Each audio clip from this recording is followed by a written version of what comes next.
Osbourne of the CIA is called in to investigate the terrorist bombing of an airliner off the coast of Long Island.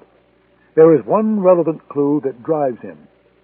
A body found in the water near the crash site with 3 bullet holes in its face. Osbourne recognizes the deadly markings as the work of a world-class assassin, a man whose very existence has never been proven because the only people ever to have seen him became his victims. And among those victims was a young woman Osbourne loved years before. As Osbourne gets closer and closer to the assassin's trail, his personal obsessions threaten to consume not only the investigation, but his marriage and family life as well. When the frightening identity of the assassin's employers becomes clear, Osbourne puts himself and his loved ones in the sights of the most fearsome man on earth. With breathtaking plot twists, complex characters, and a villain who is among the most ruthless, diabolical creations in modern thriller fiction, The Mark of the Assassin is a razor-sharp suspense masterpiece from one of the most exciting new authors at work today. About the author. Daniel Silva's first novel, The Unlikely Spy, was a New York Times and international bestseller, and was sold as a major motion picture to 20th Century Fox. A former journalist and television producer, Silva has covered everything from Washington politics to the conflicts in the Middle East. He lived and worked in Cairo, where some of The Mark of the Assassin is set. He now lives in Washington, D.C., with his wife, NBC Today show correspondent Jamie Gangel, and their 2 children. He is currently at work on a new novel. For Esther Newberg, my literary agent and friend, and, as always, for my wife Jamie, who makes everything possible, and my children, Lily and Nicholas. And ye shall know the truth, and the truth shall make you free. The creed of the Central Intelligence Agency, taken from the book of John. And ye shall know the truth, and the truth shall piss you off. The staff version. Prologue. The Czech-Austrian border, August 1968. The searchlight played across the flat, open field. They lay in a drainage ditch on the Czech side of the border. A man and woman and a teenage boy. Others had come this way on previous nights, dissidents, reformers, anarchists, hoping to escape the Russians, who had invaded Czechoslovakia and crushed Alexander Dubček's experiment with freedom, already known as the Prague Spring. A few had made it. Most had been arrested. Dubček himself had been abducted and taken to the Soviet Union. According to the bristling rumor mill, some had been taken to a nearby potato patch and shot. The 3 people in the ditch were not worried about making it out. They had been ordered to come at that time and had been assured their passage to the West would go smoothly. They had no reason to doubt what they had been told, for all 3 were officers of the Soviet Committee for State Security, better known as the KGB. The man and the woman served in the first chief directorate of the KGB. Their orders were to infiltrate the dissident Czech and Russian communities in the West. The boy was assigned to Department 5, the assassins. The man crawled on his belly to the top of the ditch and peered into the night. He put his face down in the cool, damp grass as the light passed overhead. When darkness returned, he rose again and watched. A half-moon hung low on the horizon, throwing off just enough light to see it all clearly. The guard tower, the silhouette of a border policeman, a second policeman walking along the gravel approach to the fence. The man checked the luminous dial of his watch. He turned around and whispered in Czech, "Stay here. I'll see if they're ready for us." He crawled over the top of the ditch and was gone. The woman looked at the boy. He was no more than 16 years old, and she had been sleepless with sexual fantasies about him since they had come to Czechoslovakia 3 weeks earlier. He was too pretty for a boy. Black hair, deep blue eyes, like a Siberian lake. His skin was pale, almost white. He had never been operational before tonight, yet he showed no signs of fear. He noticed she was looking at him. He stared back at her with an animal directness that made her shiver. The man returned 5 minutes later. "Hurry," he said. "Walk quickly and don't say a word." He reached down and pulled the woman out of the ditch. He offered a hand to the boy, who refused and climbed out himself. The border policeman met them at the fence. They walked 50 meters to the spot where the gash had been cut in the wire. The guard pulled back the flap, and one by one, the 3 KGB agents crossed into Austria. The control officers at Moscow Center had written the script for them. They were to proceed on foot to the nearest village and find an Austrian police officer. From past experience, they knew they would be taken to a detention center for other refugees from the east. Inevitably, they would undergo vigorous questioning from Austrian security agents to make certain they were not spies. Their Czech identities had taken months to manufacture. They were airtight. Within weeks, if all went according to plan, they would be released into the West and begin their assignments for the KGB. Department 5 had other plans for the boy. There was no security on the Austrian side of the border. They crossed an open field. The air was thick with the stink of manure and the chatter of crickets. The landscape darkened as the wet moon slipped behind a stray cloud. The lane was exactly where the control officers had said it would be. When you reach the road, head south, they had said. The village will be there 2 miles away. The lane was pitted and narrow, barely wide enough for a horse-drawn cart, rising and falling over the gentle landscape. They walked quickly, the man and woman leading, the boy a few feet behind. Within a half hour, the horizon glowed with lamplight. A few moments later, a church steeple floated into view above a low hill. It was then that the boy reached inside his coat, withdrew a silenced pistol, and shot the man in the back of the head. The woman turned quickly, eyes wide with terror. The boy's arm swung up, and he shot her rapidly 3 times in the face. October. Chapter 1. Off Long Island, New York. They made the attempt on the 3rd night. The first night was no good. Heavy cloud cover, intermittent rain, wind-blown squalls. The second night was clear, with a good moon, but a bitter northwest wind made the seas too rough. Even the ocean-going motor yacht was buffeted about. It would be hell in the Boston whaler. They needed a calm sea to carry it off from the whaler, so they motored farther out and spent a seasick night waiting. That morning, the 3rd morning, the marine forecast was promising. Diminishing winds, gentle seas, a slow-moving front with clear weather behind it. The forecast proved accurate. The 3rd night was perfect. His real name was Hassan Mahmoud, but he had always found it rather dull for an Islamic freedom fighter, so he had granted himself a more venturous nom de guerre, Abu Jihad. He was born in Gaza and raised by an uncle in a squalid refugee camp near Gaza City. His politics were forged by the stones and fire of the Intifada. He joined Hamas, fought Israelis in the streets, buried 2 brothers and more friends than he could remember. He was wounded once himself, his right shoulder shattered by an Israeli army bullet. The doctors said he would never regain full use of the arm. Hassan Mahmoud, alias Abu Jihad, learned to throw stones with his left. The yacht was 110 feet in length, with 6 staterooms, a large salon, and an aft deck large enough to accommodate a cocktail party of 60 people. The bridge was state-of-the-art, with satellite navigation and communication systems. It was designed for a crew of 3, but 2 good men could handle it easily.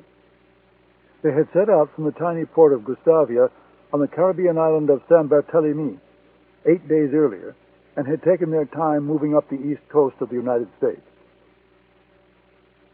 They had stayed well outside American territorial waters, but still they had felt the gentle touch of U.S. surveillance along the way. The P-3 Orion aircraft that passed overhead each day, the U.S. Coast Guard cutters slicing through the open sea in the distance. They had prepared a cover story in the event they were challenged. The vessel was registered in the name of a wealthy French investor, and they were moving it from the Caribbean to Nova Scotia. There, the Frenchman would board the yacht, along with a party of 12, for a month-long Caribbean cruise. There was no Frenchman. An officer in a friendly intelligence service had created him, and there most certainly was no party of 12. As for Canada, they had no intention of going anywhere near it. That night, they operated under blackout conditions. It was clear and quite cold. The bright half-moon provided enough light to move about the decks easily. The engine was shut down, just in case an infrared-equipped satellite or aircraft passed overhead. The yacht rocked gently on the flat sea. Hassan Mahmoud smoked nervously in the darkened salon.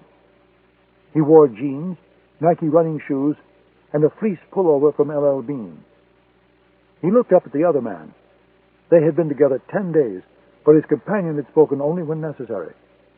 One warm night, off the coast of Georgia, Mahmoud tried to engage him in conversation. The man simply grunted and walked to his stateroom.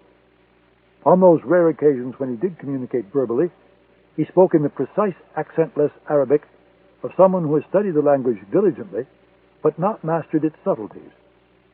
When Mahmoud asked his name, the man ran his hand over his short black hair, pulled at his nose, and said if names were necessary, he should be called Yassim. He most definitely was not a Yassim. Mahmoud had traveled well for a boy from the camps of Gaza. The trade of terror made that a necessity. He had been to Rome, and he had been to London. He had stayed many months in Athens and hidden with a Palestinian cell in Madrid for an entire winter. The man who wished to be called Yassim and spoke with a strange accent was no Arab. Mahmoud, watching him now, tried to assign geography and ethnicity to the cocktail of strange features possessed by his silent accomplice. He looked at the hair, nearly black and shot with gray at the temples. The eyes were a penetrating blue, the skin so pale as to be nearly white. The nose was long and narrow. A woman's nose, he thought. The lips full and sensuous. The cheekbones wide. Maybe Greek, he thought. Maybe Italian or Spanish. Maybe a Turk or a Kurd. For a mad instant, he thought he might be an Israeli. Mahmoud watched as a man who wished to be called Yassim disappeared down the companionway and went below decks. He returned 2 minutes later, carrying a long, slender object. Mahmoud knew just one word for it: stinger. Yassim, when he spoke, treated Mahmoud as though he knew nothing of stingers. Mahmoud knew them quite well, however. He knew the shoulder-launched version was 5 feet long and weighed precisely 34.5 pounds. He knew it possessed heat-seeking, passive infrared, and ultraviolet guidance systems. He knew its effective range was about 3 miles. He had never actually fired one. The things were too precious and too costly to waste on a test firing. But he had drilled for dozens of hours and knew exactly what to expect. It's already been preset to seek out a large 4-engine aircraft, Yassim was saying. The warhead has been set to penetrate the target before exploding. Mahmoud nodded and said nothing. Point the missile at the target, he said patiently in his accentless Arabic. When the guidance system has acquired its target and locked on, you will hear the tone in your ear. When you hear the tone, fire the missile. Mahmoud tapped out another Marlboro and offered one to Yassim, who waved his hand and went on with his lecture. When the missile is away, simply lay the empty launch tube in the whaler and return to the yacht. I was told to throw the launch tube into the water, Mahmoud said. And I'm telling you to bring it back here. When the airliner goes down, the Americans will scan the seafloor with sonar. There's a damned good chance they'll find your launch tube. So bring it back with you. We'll dispose of it farther out. Mahmoud nodded. He had been told to do it differently, but the explanation for the change in plans was reasonable. For 20 minutes they said nothing. Mahmoud toyed with the gripstock of the Stinger. Yassim poured coffee and drank it on the aft deck in the cold night air. Then Yassim went to the bridge to listen to the radio. Mahmoud still sitting in the salon, could hear the crisp commands of the air traffic controllers at JFK International Airport. Two smaller boats were secured to the stern of the motor yacht, a Zodiac and a 20-foot Boston whaler, Dauntless. Mahmoud clambered down to the swim step, drew the whaler closer to the yacht, and stepped over the rail into the forward seating area. Yassim followed him down the ladder and handed over the stinger. The whaler had a dual console, split by a passage connecting the forward and aft seating areas. Mahmoud laid the stinger on the aft deck, sat in the cockpit, and fired the engine. Yassim untied the whaler, tossed the line onto the deck, and pushed the smaller craft away with a quick movement of his foot. Mahmoud opened the throttle, and the whaler sliced toward the shore of Long Island. Transatlantic Airlines Flight 002 departs JFK International Airport each evening at 7 and arrives the following morning in London at 6:55. Captain Frank Hollings had made the trip more times than he cared to remember. Many times in the same Boeing 747 he would fly that night, N75639. The aircraft was the 150th to roll off Boeing's 747 assembly line in Renton, Washington, and it had experienced few problems during its 3 decades in the air. The forecast called for clear weather most of the way and a rainy approach to Heathrow. Hollings expected a smooth flight. At 6:55, the first flight attendant informed Captain Hollings that all passengers were on board. At precisely 7, he ordered the cabin doors closed, and Transatlantic Flight 002 pushed back from the gate. Mary North taught English at Bayshore High School on Long Island and served as faculty advisor to the drama club. It had sounded like a good idea at the time, escorting club members to London for 5 days of theater and sightseeing. It had taken more effort than she could have imagined. Endless bake sales, car washes, and raffles. Mary had paid her own way, but it meant leaving her husband and 2 children behind. John taught chemistry at Bayshore, and jetting to London for a few days of theater was beyond their budget. The students were acting like animals. It had started in the van on the way to Kennedy, the shouting, the screaming, the rap music, and Nirvana blasting from headphones. Her own children were 4 and 6, and each night she prayed they would never reach puberty. Now the students were throwing popcorn at each other and making suggestive comments about the flight attendants. Mary North closed her eyes. Maybe they'll get tired soon, she thought. Maybe they'll sleep. A popcorn kernel bounced off her nose. She thought, maybe you've truly lost your mind, Mary.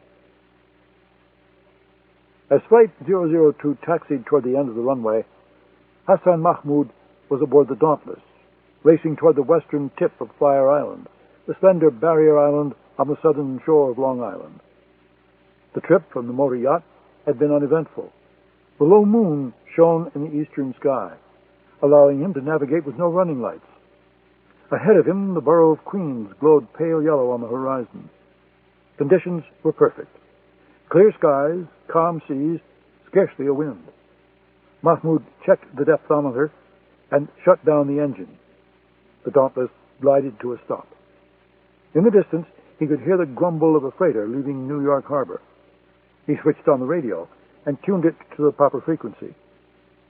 5 minutes later, Mahmoud heard the air traffic controller give Transatlantic Flight 002 final clearance for takeoff. He picked up the stinger and switched on its fire and guidance systems. Then he hoisted it onto his shoulder and peered through the sighting mechanism into the night sky. Mahmoud heard the jetliner before he could actually see it. 10 seconds later, he picked up the 747's navigation lights and tracked it across the black sky. Then the tone sounded in his ear, alerting him that the Stinger had acquired a target. The whaler rolled violently as the Stinger's solid rocket fuel ignited and the missile roared from the launch tube. The Americans liked to refer to their precious Stinger as a fire-and-forget weapon, his trainer had told him during one of their sessions. The trainer was an Afghan who had lost an eye and a hand killing Russians. Fire and forget, Mahmoud thought.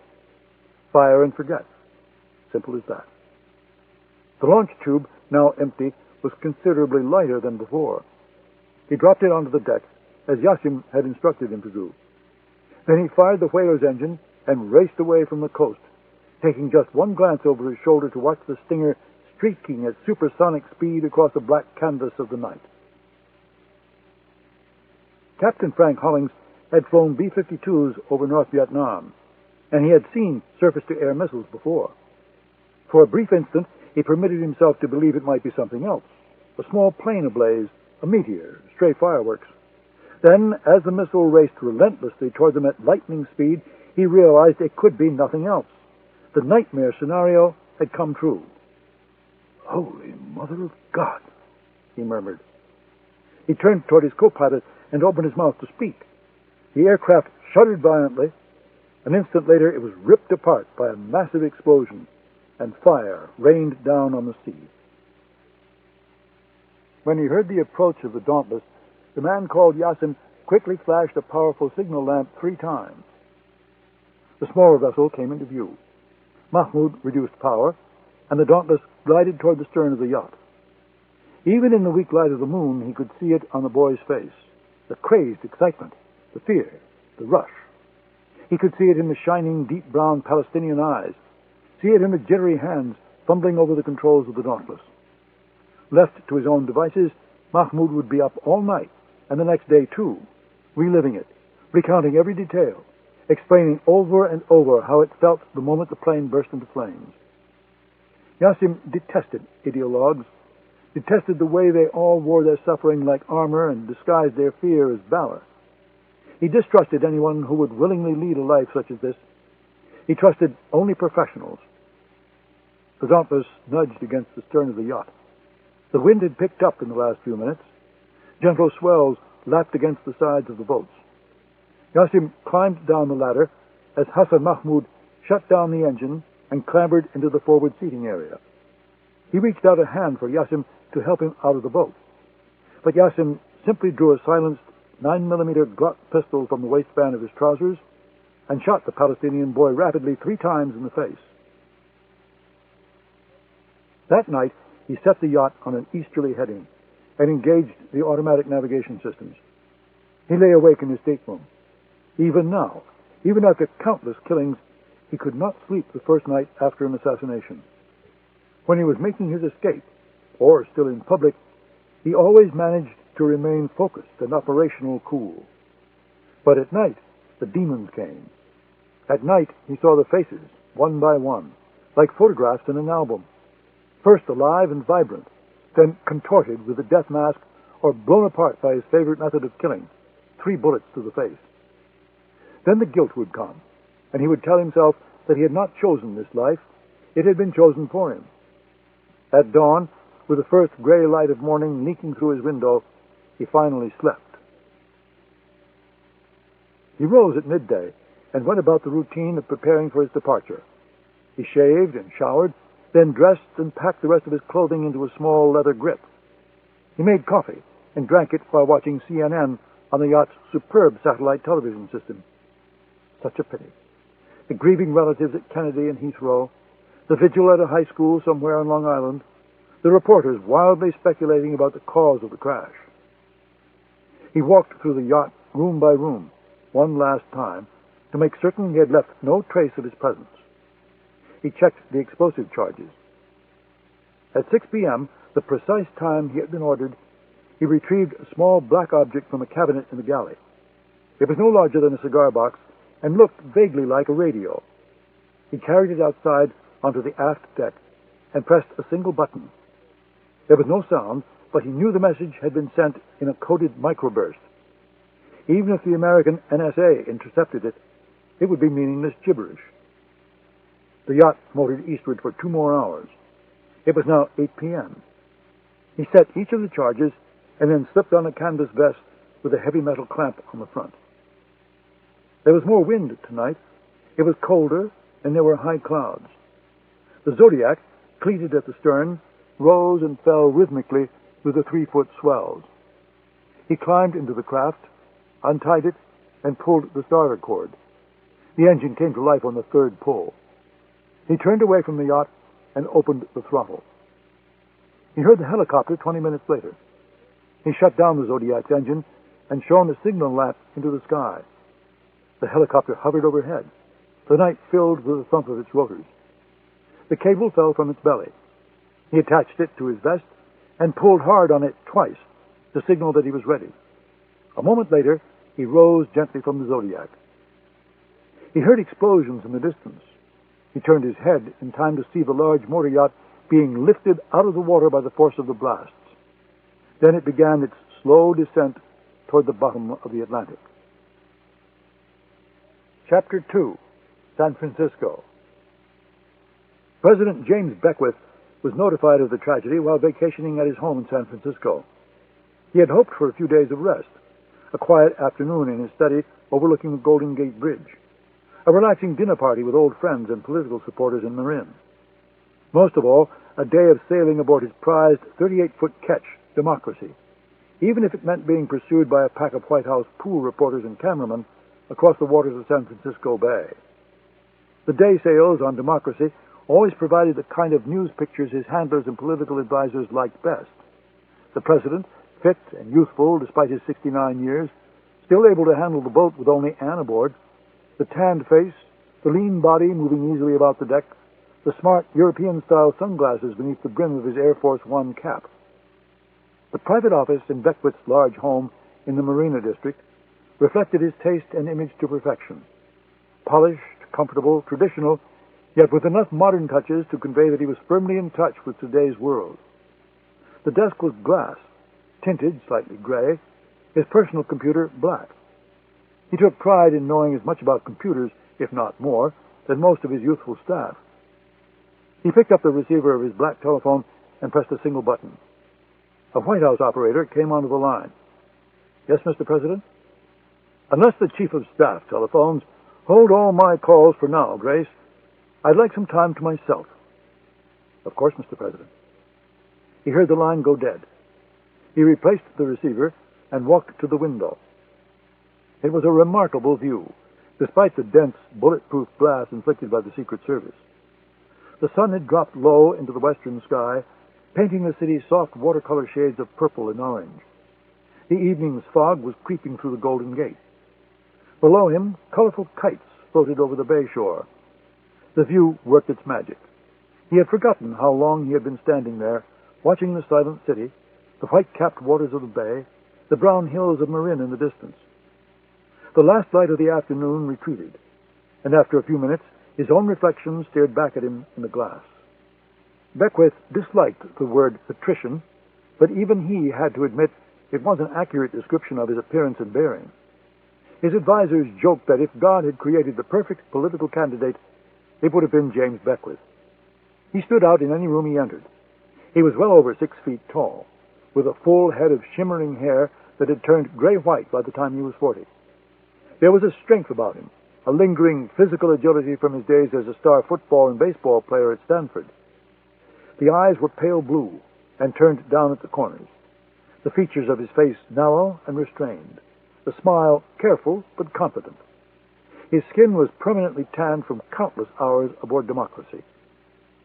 When Beckwith assumed the presidency 4 years earlier, he had made one promise to himself. He would not allow the office to consume him the way it had consumed so many of his predecessors.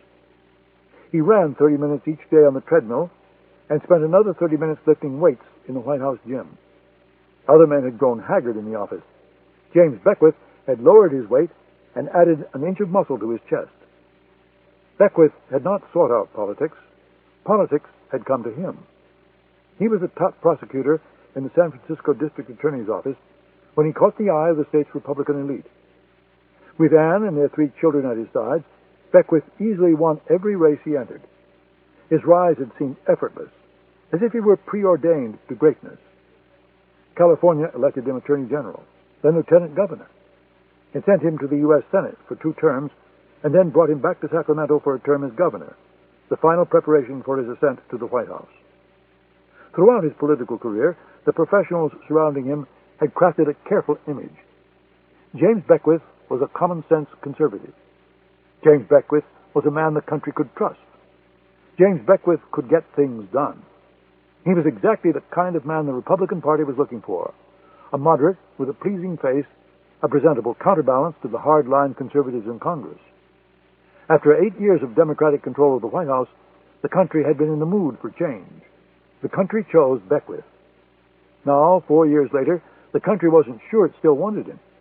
He turned from the window, walked to his desk, and poured himself a cup of coffee from a chrome-colored insulated carafe. Beckwith believed that from all adversity, good things come.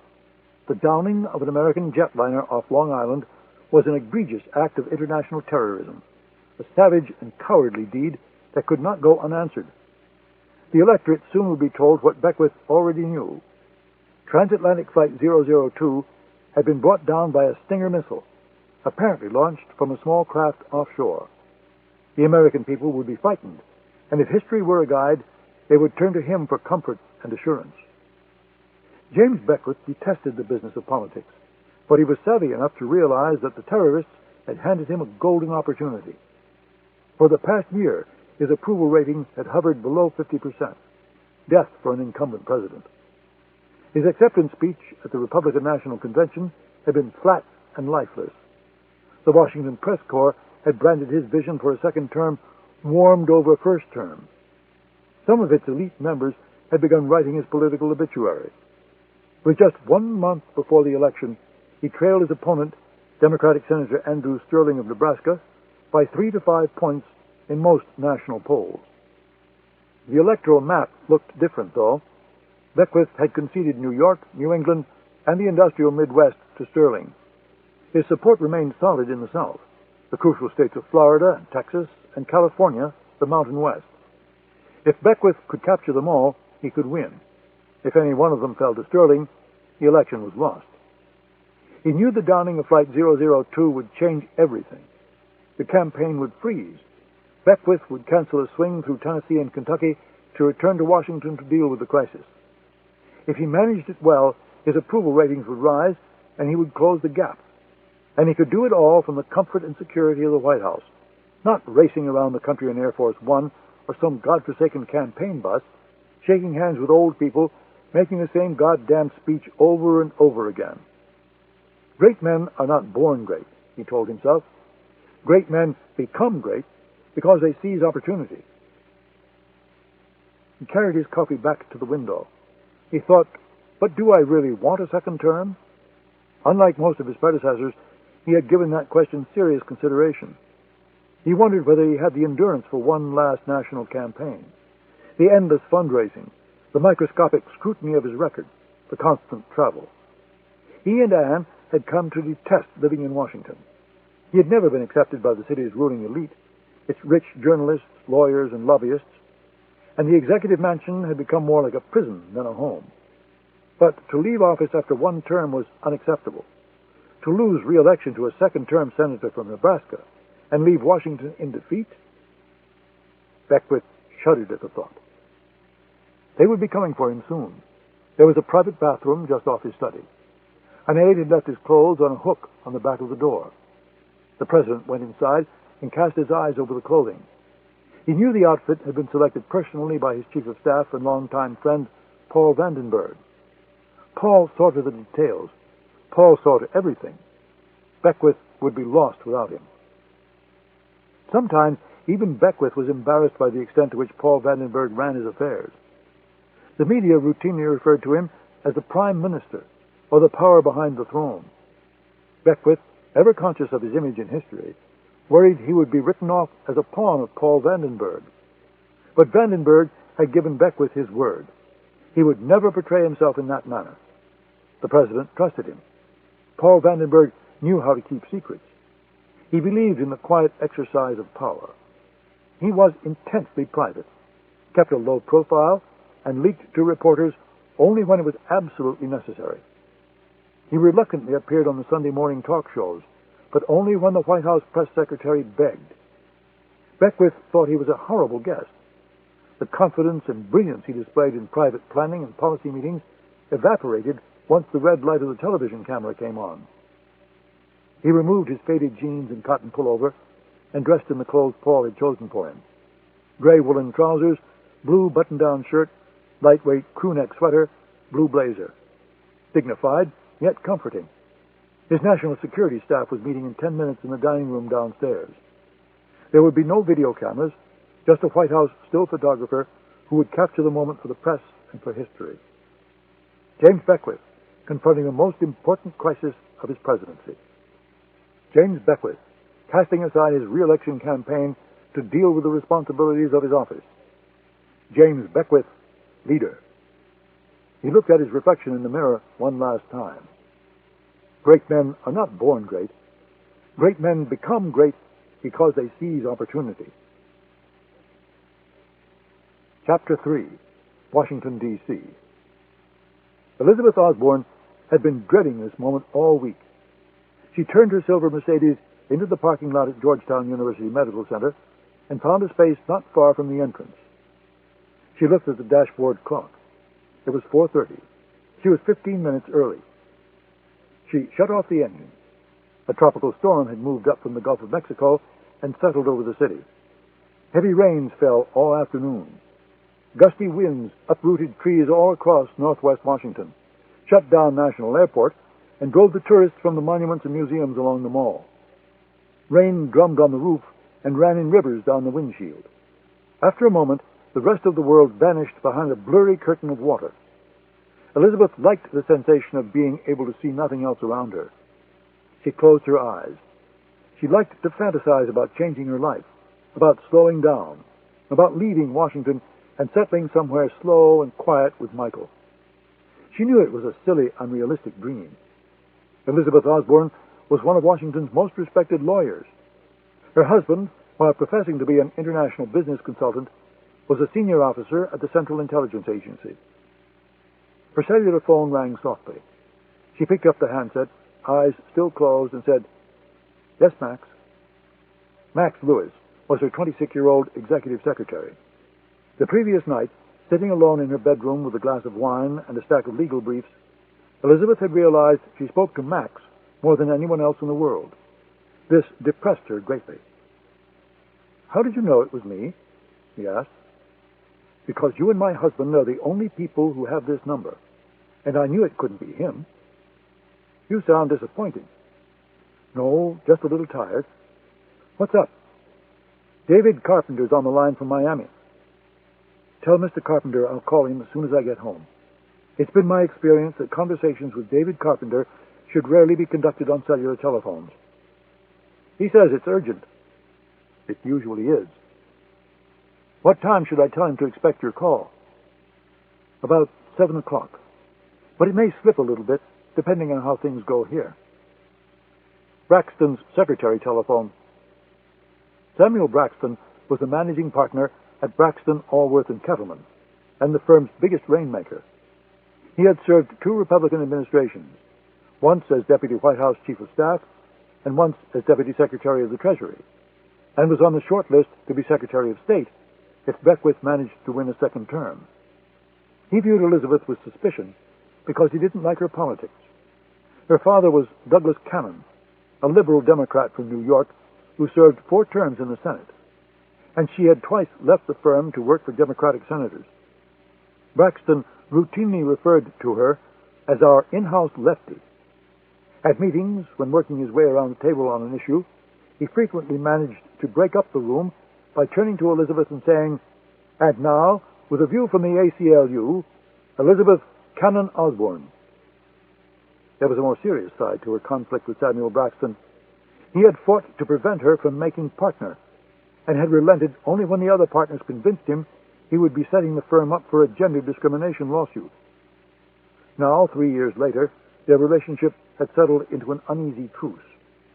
Braxton generally treated her with respect and made a genuine effort to consult her on all major decisions concerning the future and direction of the firm. He regularly invited her to social functions, and last year at the White House Christmas party, he referred to her as one of our real stars when introducing her to Chief of Staff Paul Vandenberg. "What does Lord Braxton desire, Max?" Max laughed. She would trust him with her life. It was mutual. 6 months earlier, Max had told her something he had told no one else. He was HIV positive. "The Lord would like you to attend a dinner party Thursday evening." "Is it being held at the Manor?" "No, one of his big clients is throwing it. The Lord's secretary made it sound as if attendance was not optional." "Who's the client?" Mitchell Elliott. Mitchell Elliott of Alatron Defense Systems? He's the one. Where's the party? At Elliott's home in Colorama. California Street, to be precise. You have a pen handy? Elizabeth fished a pen and her calendar from her briefcase and jotted down the address as Max read it to her. What time? 7:30. Am I allowed to bring a date? Spouses are permitted. Elizabeth, you're going to be late for your appointment. She glanced at the dashboard clock. Oh, shit. Anything else? Nothing that can't hold till morning. Where am I going tomorrow? Chicago. I put the tickets in the outside flap of your briefcase. She pulled open the flap and saw the American Airlines first-class ticket jacket. I'd be lost without you, Max. I know. You didn't hear from Michael, did you? Not a peep. I'll call you from the plane tomorrow morning. Great, he said. And good luck, Elizabeth. I'll be thinking about you. She severed the connection and punched in the speed dial code for Michael's car phone. The phone rang 5 times before a recorded voice announced that the customer was not available at this time. Elizabeth angrily snapped the receiver back into its cradle. She sat very still for a moment, listening to the rattle of the rain. She whispered, Michael Osbourne, if you don't drive into this parking lot in the next 5 minutes, so help me God, I'll... She waited 5 minutes. Then she struggled into her raincoat and stepped outside the warmth of the car into the storm. She threw up her umbrella and started across the parking lot, but the wind gusted and ripped it from her grasp. She watched it for a moment, tumbling toward Reservoir Road. Something about it made her laugh helplessly. She clutched her raincoat tightly against her throat and hurried across the parking lot through the rain. The doctor is running a few minutes behind schedule. The receptionist smiled, as though it was the most interesting thing she'd said all day. Elizabeth went inside, removed her wet raincoat, and sat down. She was the last patient of the afternoon, and, thankfully, she was alone. The last thing she wanted now was to make idle conversation with another woman suffering from the same problem. Rain pattered against the window overlooking the parking lot. She turned and peered out. A line of trees shed leaves to the onslaught of the wind. She looked for Michael's Jaguar, but saw no sign of it. She reached in her bag and removed one of her pocket cellular telephones. She carried 2 with her at all times to make certain she could conduct 2 conversations at once, and punched in Michael's number. Again, there was no answer.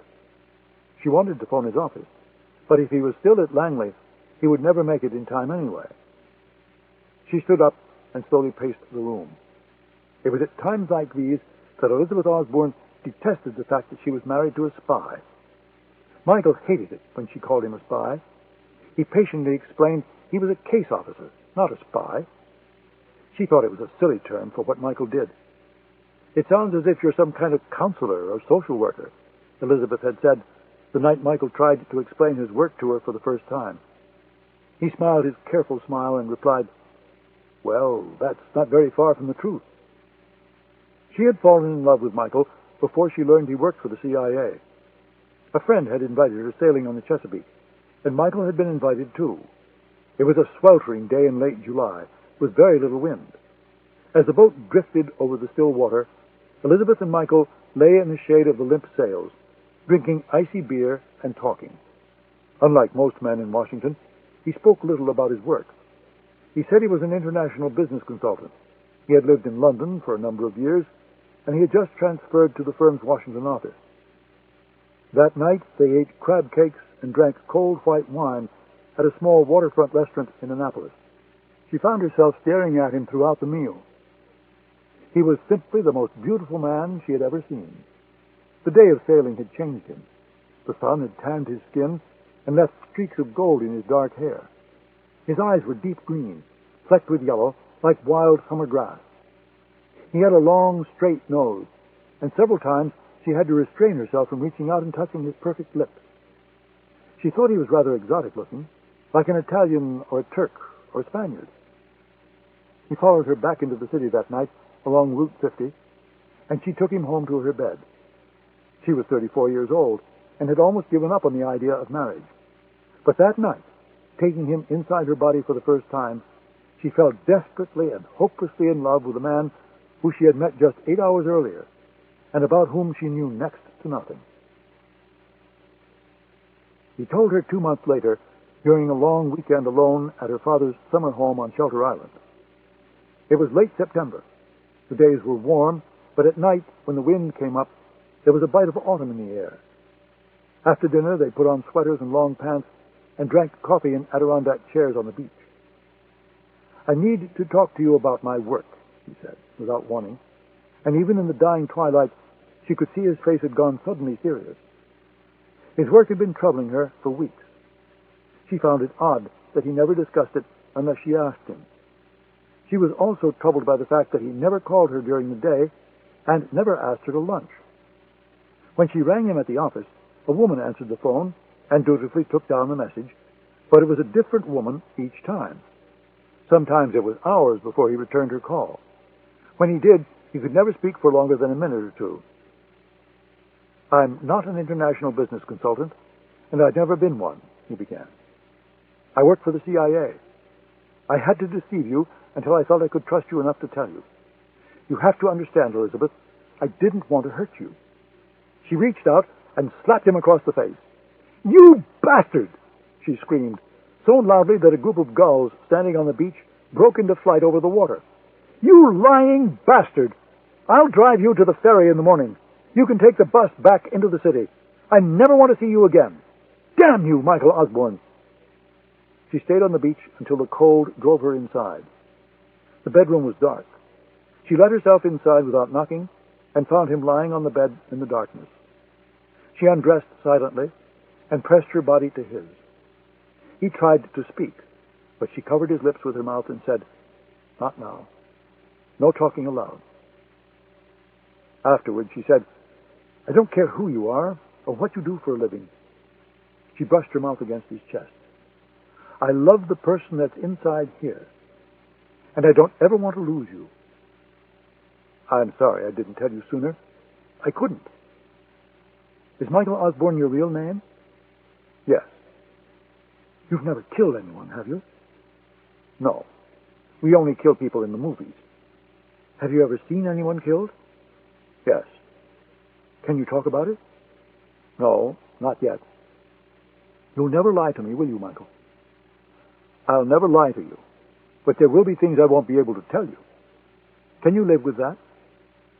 "I don't know yet, but promise me you'll never lie to me."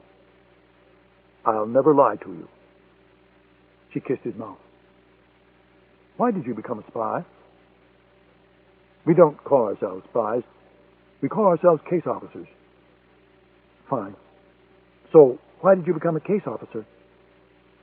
He laughed his quiet, controlled laugh. "I have no idea." Her father thought she was a fool to marry a CIA officer. He had served on the Senate Select Intelligence Committee, and while he detested sweeping generalizations in principle, he believed the nation's spies were the biggest collection of kooks and oddballs he had ever seen. With Michael, he made an exception. The two men spent a day sailing together on Gardiner's Bay, and the senator gave his enthusiastic blessing to the Union. There was much about Michael's work Elizabeth loathed. The long hours, the travel to dangerous places, the fact that she really didn't know exactly what he did all day. She knew most women would find a marriage like hers unacceptable. She liked to think she was stronger than most women, more self-possessed, more independent. But at times like these, she wished her husband had a normal job. The room was quiet except for a large television set that continuously played an infomercial hosted by a television anchorwoman Elizabeth detested. She wanted something to read, but all the magazines dealt with raising children, not a pleasant subject for a childless woman of 40. She tried to change the channel to watch the news, but the television wouldn't change channels. She tried to turn down the volume, but the volume was preset. She thought, an airliner has just been shot down, and I'm trapped with this insipid blonde trying to sell me baby lotion. She went back to the window and looked for Michael's car one last time. It was foolish of her to expect him. One of the few things she knew about her husband's job was that it dealt with counterterrorism. She would be lucky if he even managed to come home tonight. The nurse appeared in the doorway. "The doctor is ready for you, Mrs. Osbourne. This way, please." Elizabeth picked up her briefcase and her raincoat and followed the nurse down a narrow hall. 40 minutes later, Elizabeth took the elevator down to the lobby and stepped outside onto a covered sidewalk. She turned up her collar and plunged into the drenching rain. The wind blew her hair across her face and tore at her raincoat. Elizabeth seemed not to notice. She was numb. The doctor's words ran through her head like an irritating melody that she could not drive from her thoughts. "You're incapable of having a baby naturally. There's a problem with your tubes. In vitro fertilization might help. We'll never know unless we try." "I'm very sorry, Elizabeth." A car nearly struck her in the fading light. Elizabeth seemed not to notice as the driver blared his horn and tore off. She wanted to scream. She wanted to cry. She wanted to be sick. She thought about making love to Michael. Their marriage had its minor flaws, too much time apart, too many distractions from work, but in bed they were perfect. Their love-making was familiar, yet exciting. She knew Michael's body, and he knew hers. They knew how to give each other pleasure. Elizabeth had always assumed that when she was ready to have a baby, it would happen as naturally and pleasantly as their love-making. She felt betrayed by her body. The Mercedes stood alone in the corner of the parking lot. She dug in her pocket for her keys. She pointed the remote at the car and pressed the button. The doors unlocked and the lights came on. She climbed quickly inside, closed the door, and locked it again. She tried to shove the key into the ignition, but her hands were shaking, and the keys fell from her grasp to the floor. Reaching down for them, she bumped her head against the dashboard. Elizabeth Osbourne believed in composure. In the courtroom, in the office, with Michael. She never let her emotions get the better of her, even when Sam Braxton made one of his wisecracks. But now, sitting alone in her car, her hair plastered to the side of her face, composure deserted her. Her body slowly fell forward until her head rested against the steering wheel. Then the tears came, and she sat in the car and wept. Chapter 4. Washington, D.C. 20 minutes later, a black White House sedan pulled to the curb in the section of the city known as Colorama. Black staff cars and limousines were not unusual in the neighborhood. Nestled in the wooded hills on the edge of Rock Creek Park, just north of Massachusetts Avenue, Colorama was home to some of the city's most powerful and influential residents. Mitchell Elliott detested eastern cities as a rule. He spent most of his time in Colorado Springs, or at his canyon-side home in Los Angeles, near the headquarters of Alatron Defense Systems. But his $3 million mansion in Colorama helped make his frequent trips to Washington bearable. He had considered a large estate in the horse country of Virginia, but commuting into the city along Interstate 66 was a nightmare, and Mitchell Elliott didn't have time to waste. Colorama was 10 minutes from National Airport and Capitol Hill, and 5 minutes from the White House. It was 5 minutes before 7. Elliott relaxed in the second-floor library overlooking the garden. The wind hurled rain against the glass. It was cold for October, and one of his aides had laid a fire in the large fireplace. Elliott paced slowly, sipping 30-year-old single-malt scotch from a cut-glass tumbler. He was a small man, just over 5.5 feet tall, who had learned long ago how to carry himself like a big man. He never allowed an opponent to stand over him. When someone entered his office, Elliott always remained seated, legs crossed, hands resting on the arms of his chair, as if the space were too small to contain his frame. Elliott was schooled in the art of warfare, and more importantly, in the art of deception. He believed in illusion, misdirection. He ran his company like an intelligence agency. It operated on the principle of need to know. Information was strictly compartmentalized. The head of one division knew little of what was taking place inside another division, only what the executive needed to know. Elliott rarely conducted meetings with all his senior officers present. He gave them orders face-to-face in private meetings, never in written memoranda. All meetings with Elliott were regarded as strictly confidential. Executives were forbidden to discuss them with other executives. Office gossip was a firing offense, and if one of his employees was telling tales out of school, Elliot would soon know about it. Their telephones were tapped, their electronic mail was read, and surveillance cameras and microphones covered every square inch of office space. Mitchell Elliot saw nothing wrong with this. He believed God had given him the right, indeed the responsibility, to take whatever steps were necessary to protect his company and his country. Elliot's belief in God pervaded everything he did. He believed the United States was God's chosen land, Americans his chosen people. He believed Christ had told him to study aeronautics and electrical engineering, and it was Christ who told him to join the Air Force and fight the godless Chinese communists in Korea. After the war, he settled in Southern California, married Sally, his high school sweetheart, and took a job with McDonnell Douglas. But Elliot was restless from the beginning. He prayed for guidance from the Almighty. After 3 years, he formed his own company, Alatron Defense Systems. Elliot had no desire to build aircraft. He knew planes would always be vital to the nation's defense, but he believed God had granted him a glimpse of the future, and the future belonged to the ballistic missile, God's arrows, as he called them. Elliot did not build the missiles themselves. He developed and manufactured the sophisticated guidance systems that told them where to strike. 10 years after forming Alatron, Mitchell Elliot was one of the wealthiest men in America, and one of its most influential as well. He had been a confidant of Richard Nixon and Ronald Reagan. He had been on a first-name basis with every Secretary of Defense since Robert McNamara. He could reach half the members of the Senate by telephone in a matter of minutes. Mitchell Elliot was one of the most powerful men in Washington, and yet he operated permanently in its shadows. Few Americans knew what he did, or even knew his name. Sally had died of breast cancer 10 years earlier, and the heady days of big defense spending were long gone. The industry had been devastated, thousands of workers laid off, the entire California economy thrown into turmoil. More important, Elliot believed America was weaker today than she had been in years. The world was a dangerous place. Saddam Hussein had proven that. So had a terrorist armed with a single Stinger missile. Elliot wanted to protect his country.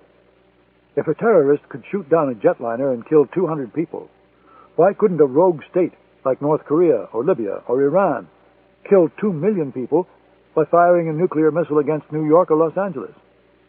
The civilized world had placed its faith in treaties and ballistic missile control regimes. Mitchell Elliot reserved faith for the Almighty, and he did not believe in promises written on paper. He believed in machines. He believed the only way to protect the nation from exotic weapons was with more exotic weapons. Tonight, he had to make his case to the president. Elliot's relationship with James Beckwith had been cemented by years of steady financial support and wise counsel.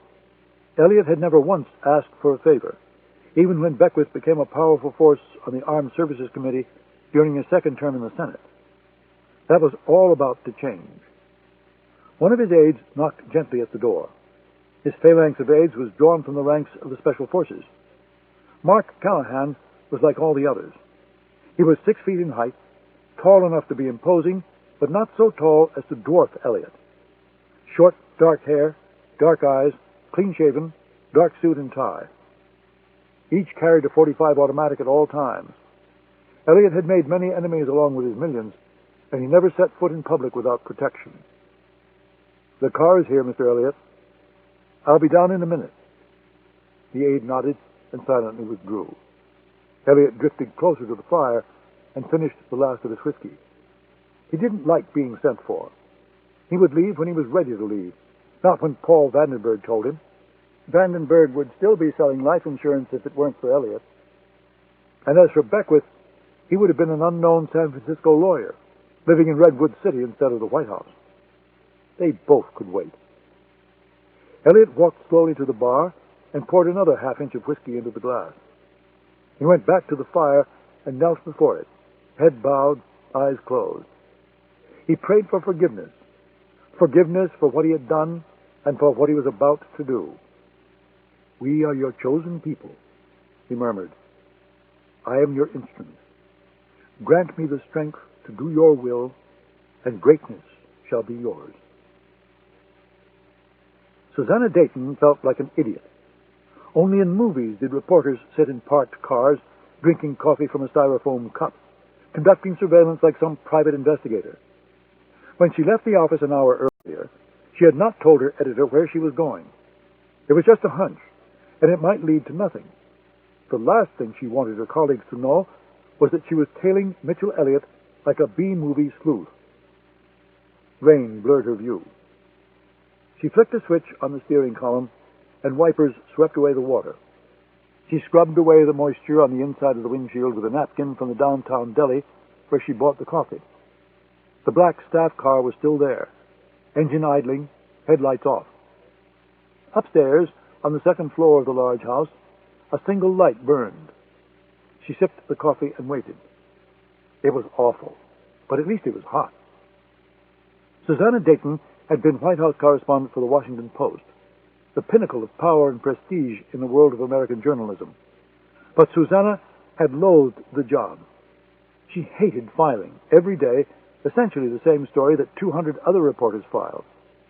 She hated being herded around like cattle by the White House press staff, shouting questions at President Beckwith from rope lines at staged and choreographed events. Her writing took on an edge. Vandenberg complained regularly to top management at the Post. Finally, her editor offered her a new beat, money and politics. Susanna took it without hesitation. The new assignment was her salvation. She was to find out which individuals, organizations, and industries were giving money to which candidates and which parties. Did the contributions have an undue effect on policy or legislation? Were the politicians and the givers playing by the rules? Was the money spent properly? Did anyone break the law? Susanna thrived on the work because she loved making the connections. A Harvard-trained lawyer, she was a thorough and cautious reporter. She applied the rules of evidence to virtually every scrap of information she uncovered. Would it be admissible in a court of law? Is it direct testimony or hearsay? Are there names, dates, and places in the story that can be checked out? Is there corroborating testimony? She preferred documents rather than leaks from anonymous sources, because documents can't change their story. Susanna Dayton had concluded that the nation's system of financing its politics amounted to organized bribery and shakedowns, sanctioned by the federal government. There was a thin line separating legal activity from illegal activity. She saw it as her task to catch lawbreakers and expose them. Her personality suited her perfectly to the work. She hated people who cheated and got away with it. She despised people who cut in line at the supermarket. She went crazy on the freeway when an aggressive driver cut into her lane. She loathed people who took shortcuts at the expense of others. Her job was to make sure they didn't get away with it. 2 months earlier, Susanna's editor had given her a tough assignment. Chronicle the long-time relationship, financial and personal, between President James Beckwith and Mitchell Elliott, the chairman of Alatron Defense Systems.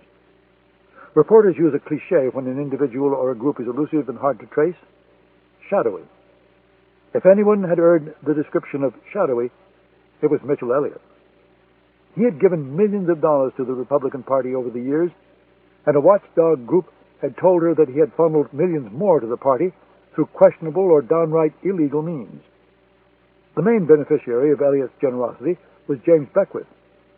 Elliott had contributed thousands of dollars to Beckwith's campaigns and political action committees over the years, and he had served as a close confidential advisor. One of Elliott's former executives, Paul Vandenberg, was the White House Chief of Staff. Beckwith regularly stayed at Elliott's vacation homes in Maui and Vail. Susanna had 2 primary questions. Had Mitchell Elliott made illegal contributions to James Beckwith and the Republican Party over the years? And did he exercise undue influence over the president? At this point, she had answers to neither question. Her editor wanted to publish the piece 2 weeks from now in a special section on President Beckwith and his first term. She had a good deal of work to do before it would be ready to go. Even then, Susanna knew she could do little more than raise questions about Elliott and his ties to the White House. Mitchell Elliott had covered his tracks well. He was completely inaccessible. The Post photo library had just one 10-year-old picture of him, and Alatron Defense Systems didn't even have a spokesman. When she requested an interview, the man at the other end of the line chuckled mildly and said, Mr. Elliot does not make it a habit to talk to reporters. A source at National Airport told her Elliot had come to Washington earlier that day aboard his private jet. Congress had adjourned, and most members had gone home to campaign. The president had cut short a campaign trip to deal with the downing of Flight 002. Susanna wondered what brought Elliot to town now. That explained why she was sitting outside his Colorado mansion in the rain. The front door of the mansion opened, and two figures appeared. A tall man holding an umbrella, and a shorter, silver-haired man, Mitchell Elliot. The taller man helped Elliot into the back of the car, then walked around and climbed in the other side.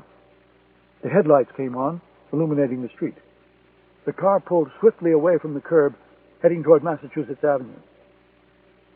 Susanna Dayton started the engine of her small Toyota and followed, keeping to a safe distance. The large black car moved quickly eastward on Massachusetts along Embassy Row. At DuPont Circle, it melted into traffic in the outer lane and turned south on Connecticut Avenue. It was early yet, but Connecticut Avenue was nearly deserted. Susanna noticed that a strange quiet had descended over the city in the 48 hours since the jetliner had been shot down. The sidewalks were empty. Just a few drunks spilling from a tavern south of the Circle, and a knot of office workers rushing through the rain into the Farragut North Metro station. She followed the car across K Street as Connecticut turned to 17th Street. She crossed Pennsylvania Avenue and swept past the ornate, brightly lit facade of the old executive office building. Susanna thought she knew where Elliot was dining tonight. The car made a series of left turns, and 2 minutes later stopped at the south gate of the White House grounds. A uniformed Secret Service agent stepped forward, peered into the back of the sedan, and ordered the driver to proceed. Susanna Dayton kept driving. She needed a place to wait. Sitting in a parked car for any length of time around the White House was not a good idea these days. The Secret Service had tightened security after a series of attacks on the mansion. She might be approached and questioned. A report might be taken. She parked on 17th Street. There was a small cafe across the street from the old EOB that stayed open late. She grabbed her bag, bulging with newspapers, magazines, and her laptop, and got out. She hurried across the street through the rain and ducked into the cafe. The place was empty. She ordered a tuna sandwich and a cup of coffee and made a place for herself at a window table while she waited. She pulled the laptop from her bag, adjusted the screen, and turned on the power. Then she inserted a disk into the floppy drive and opened a file. When it came onto the screen, the file appeared as a meaningless series of letters and characters. Susanna was cautious by nature. Many of her colleagues preferred the word paranoid, and she used encryption software to protect all her sensitive files. She typed a 7-letter code name, and the file came to life. The sandwich and coffee arrived. She scrolled down through the file. Names, dates, places, amounts. Everything she knew about the elusive Mitchell Elliot and his links to President Beckwith. She added the events of this evening to the file. Then she shut down the computer and settled in for a long wait. Chapter 5. London. The fax arrived in the Times newsroom shortly after midnight. It remained on the machine untouched for nearly 20 minutes, until a young assistant bothered to retrieve it. The assistant read it quickly once and took it to the night editor, Niles Ferguson. A 30-year veteran, Ferguson had seen many faxes like it before, from the IRA, the PLO, Islamic Jihad, and the crazies who simply claim responsibility anytime someone dies violently. This one didn't look like the work of a lunatic. Ferguson had a special telephone number for situations like these. He punched it and waited. A woman's voice answered, pleasant, faintly erotic. This is Niles Ferguson, The Times. I just received a rather interesting fax in our newsroom. I'm no expert, but it looks authentic. Perhaps you should have a look. Ferguson made a copy of the fax and kept the original for himself. He personally carried it downstairs to the lobby and waited. 5 minutes later, the car arrived. A young man with pockmarked skin and a cigarette between his lips came into the lobby and took possession of the fax. Niles Ferguson went back upstairs. The man with the pockmarked face worked for Britain's security service, better known as MI5, which is responsible for counterintelligence, internal subversion, and counterterrorism within the British Isles. He hand-carried a copy of the fax to MI5's glass and steel headquarters overlooking the Thames and presented it to the senior duty officer. The duty officer quickly made 2 calls. The first was reluctantly placed to his counterpart at the Secret Intelligence Service, better known as MI6, which is responsible for gathering intelligence overseas, and therefore considers itself the more glamorous and significant of the 2 services. The second call was to MI5's liaison officer at the CIA's generously staffed London station, located across town within the U.S. Embassy complex at Grosvenor Square. Within 2 minutes, a copy of the letter was sent to Grosvenor Square by secure fax. 10 minutes later, a typist had entered it into the computer system and forwarded it to CIA headquarters in Langley, Virginia. The agency's computer system automatically distributes cables based on keywords and classification. The cable from London went to the offices of the director, the deputy directors for intelligence and operations, the executive director, and the duty officer on the Middle East desk. It was also routed directly to the agency's counterterrorism center. Seconds later, it appeared on the computer screen of the officer assigned to the Islamic extremist group called the Sword of Gaza. The officer's name was Michael Osbourne. Chapter 6. CIA Headquarters, Langley, Virginia. Headquarters, Michael Osbourne's father always said, was a place good field men went to wither and die. His father had been a case officer in the Soviet Directorate. He had recruited and run agents from Moscow to Rome to the Philippines. James Angleton, the famed CIA counterintelligence officer who engaged in a destructive mole hunt for 20 years, ruined his career, the same way he ruined the careers of hundreds of other loyal officers. He spent his final years writing useless assessments and shuffling paper, and he left the agency bitter and disillusioned. 3 years after retirement, he died of cancer. Michael's return to headquarters was as reluctant as his father's, but brought on by different circumstances. The opposition knew his true name and occupation, and it was no longer safe for him to operate undercover in the field. He accepted his fate rather like a model prisoner takes to a life sentence. Still, he never forgot his father's admonition about the perils of life at Langley. They worked together in a single room, known affectionately as the bullpen, on corridor F of the 6th floor. It looked more like the newsroom of a failing metropolitan daily than the nerve center of the CIA's counterterrorism operation. There was Allen, a bookish FBI accountant who tracked the secret flow of illicit money through the world's most discreet and dirty banks. There was Cynthia, a flaxen angel of British birth who knew more about the IRA than anyone else on earth. Her cramped cubicle was hung with brooding photographs of Irish guerrillas, including the boy who blew off her brother's hand with a pipe bomb. She gazed at them throughout the day, the way a girl might stare at a poster of the latest teen heartthrob.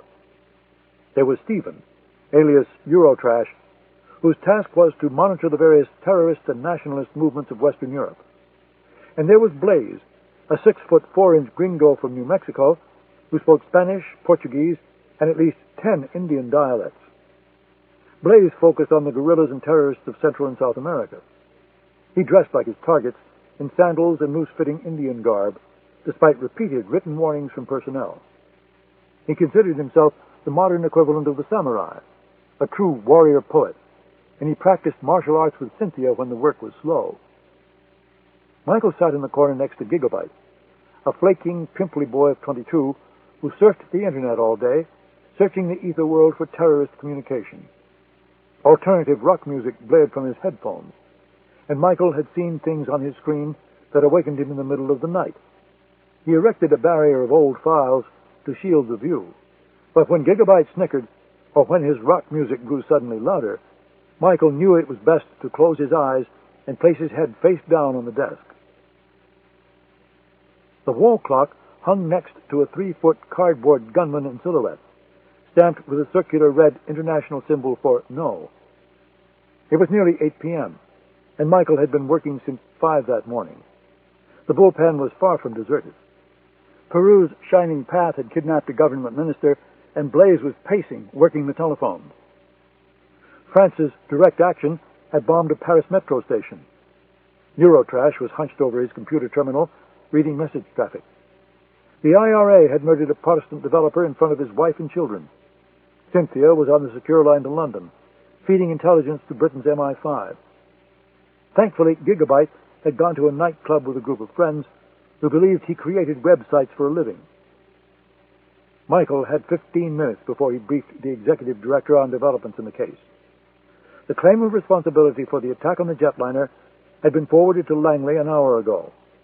Michael read it for the 5th time. He reviewed the preliminary forensic studies performed by the FBI lab on the Boston whaler, found adrift off Long Island that morning. He studied the photographs of the corpse found on the boat. 10 minutes left. He could run downstairs to the swill pit and grab a bite to eat, or he could telephone Elizabeth. He had missed her appointment at Georgetown, and he knew they would very likely quarrel. It was not a conversation he wanted to conduct on an agency telephone. He shut down his computer and stepped out of the bullpen. The corridor was starkly lit and quiet. The agency's Fine Arts Commission had tried to brighten the hallway with a display of Indonesian folk art, but it was still as cold and sterile as intensive care. He followed the corridor to a bank of large elevators, took one down to the basement, then followed another anonymous hall to the swill pit. It was late, the selection worse than usual. Michael ordered a fish sandwich and French fries from the bleary-eyed woman behind the counter. She punched at the cash register as if she wanted to do it harm, snatched Michael's money, and gave him the change. Michael ate while he walked. It was dreadful, cold, cooked hours earlier, but it was better than yet another bag of chips. He finished half the sandwich and a few of the fries and tossed the rest in the trash can. He glanced at his watch. 5 minutes. Enough time for a cigarette. He took the elevator up one level, then walked through a glass doorway giving onto a large center courtyard. William Webster had outlawed smoking inside the building. Those still afflicted with the habit were forced to huddle like refugees in the courtyard or around the exits. After years of working undercover in Europe and the Middle East, cigarettes and smoking had become part of his tradecraft. Michael was unable and unwilling to give them up just because he was now at headquarters. Dead leaves swirled across the expanse of the courtyard. Michael turned his back to the wind and lit a cigarette. It was cold and very dark. The only light came from the glow of office windows above him, tinted green by soundproof glass. In the old days, his office was the back streets of Berlin or Athens or Rome. He was still more comfortable in a Cairo coffee house than Starbucks in Georgetown. He glanced quickly at his watch. Another relaxing dinner. He stuffed his cigarette into a sand-filled ashtray and went inside. The briefing room was directly across the hall from the bullpen. Small, cramped, most of it consumed by a large rectangular table of cheap government-issue wood. On one wall hung the emblems of every government agency with a row in the center. On the wall opposite the doorway was a projection screen. Michael arrived at precisely 11:45 p.m. He was straightening his tie when 2 men entered the room. The first was Adrian Carter, the director of the Counterterrorism Center and an operations veteran of 20 years. He was small and pale, with sparse gray hair and bags beneath his eyes that gave him the appearance of perpetual boredom. Michael and Carter had a professional and personal friendship dating back 15 years. The second was Eric McManus, the center's deputy director. McManus was big and bluff, with an easy smile, a thick head of ginger gray hair, and a trace of South Boston in his voice. He was FBI, and looked it. Navy blue suit, crisp white shirt, red tie. When Michael's father worked for the agency, an FBI man in such a senior role would be considered heresy. CIA officers of the old school thought FBI agents could fit everything they knew about intelligence on the backs of their gold shields. That was not the case with McManus, a Harvard-trained lawyer who worked in FBI counterintelligence for 20 years before his assignment to the center. Monica Tyler, as was her habit, entered the room last and precisely 5 minutes late. She regarded her time as priceless, never to be wasted by others.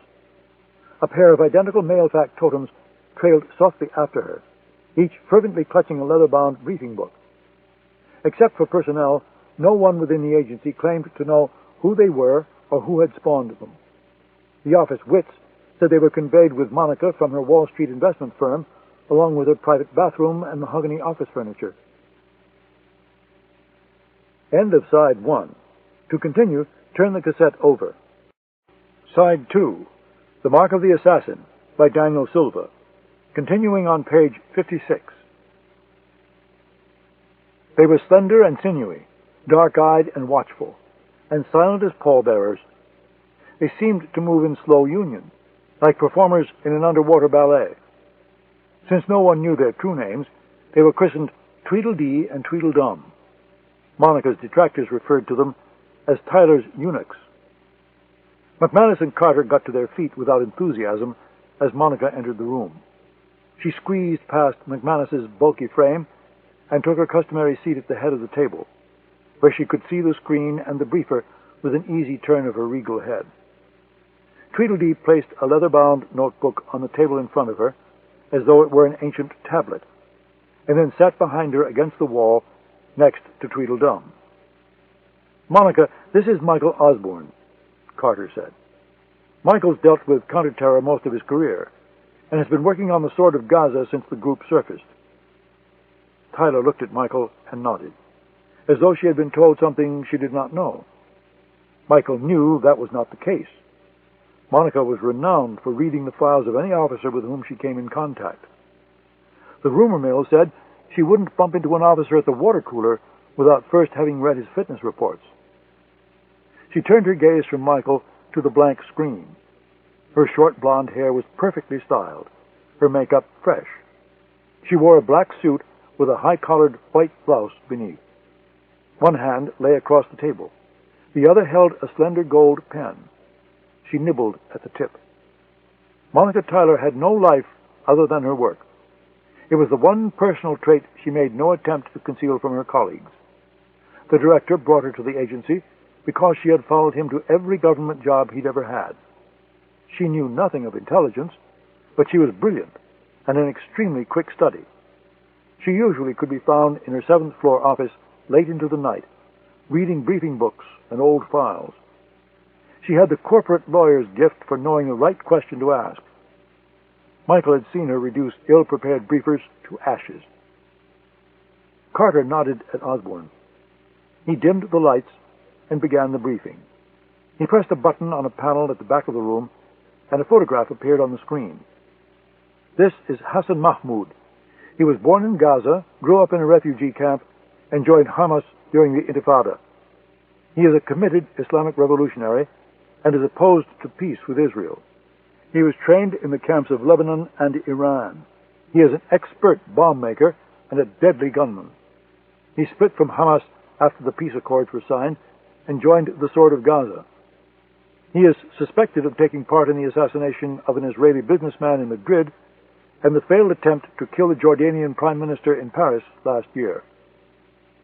Michael paused. "This next photograph is rather graphic." He switched to the next image. Carter and McManus both winced. Monica Tyler's face betrayed no emotion. "We believe this is Hassan Mahmoud now. The body was found in a Boston whaler 20 miles off Long Island.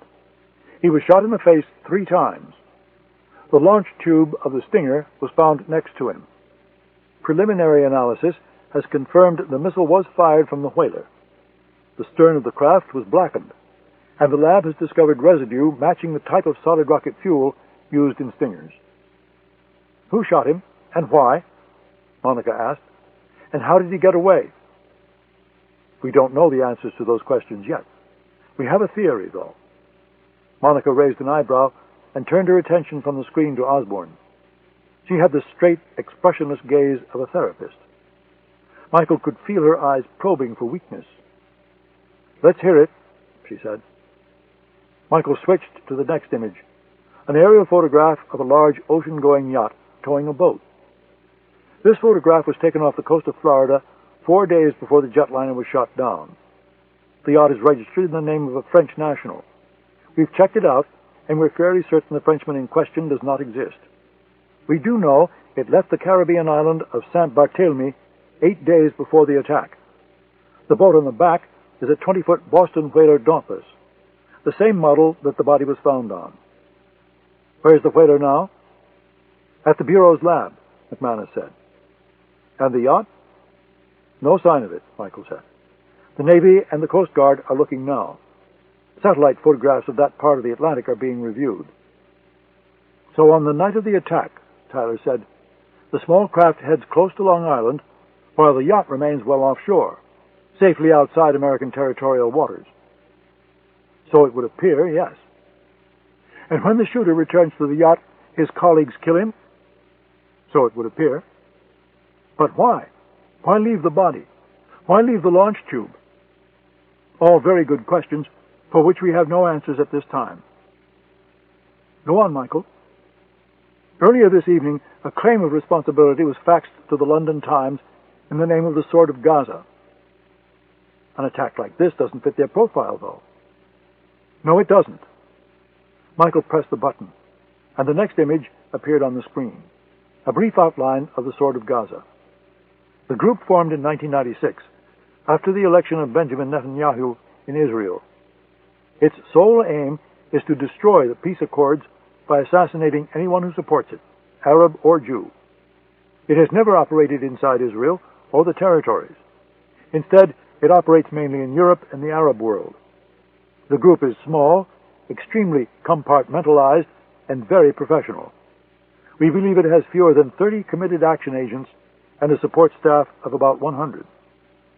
It maintains no permanent headquarters, and we rarely know where its members are from one week to the next.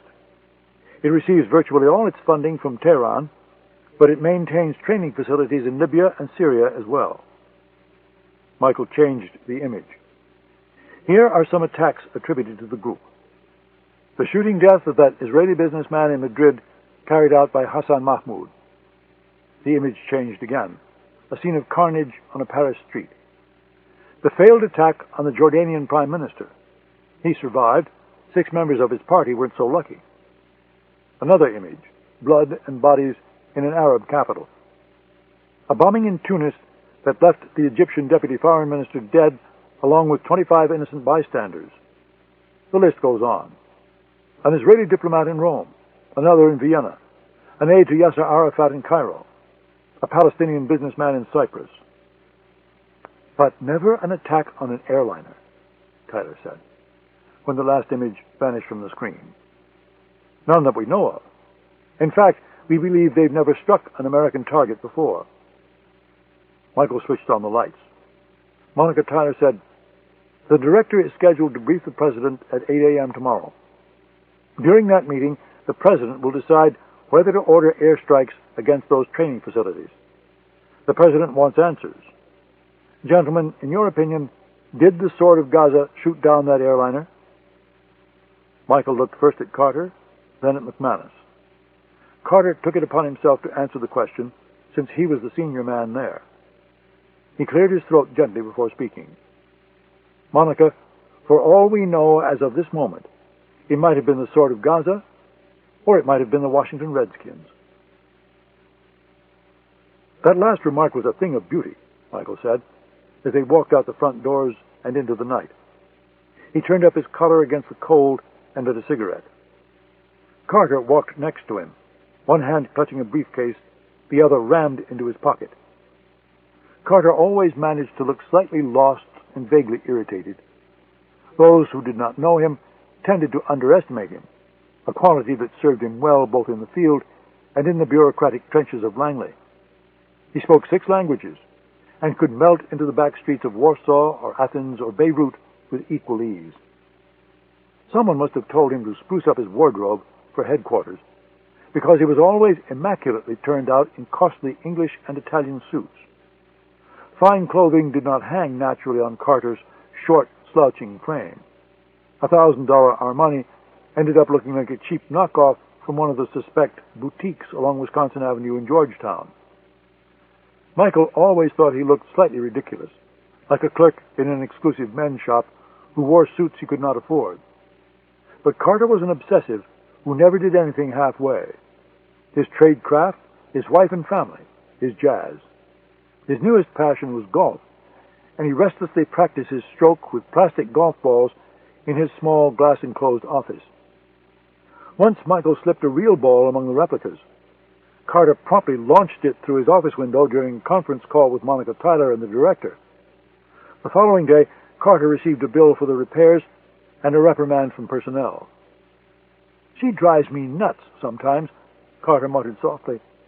He had served as Michael's control officer when Michael was working without official cover and couldn't come to embassies.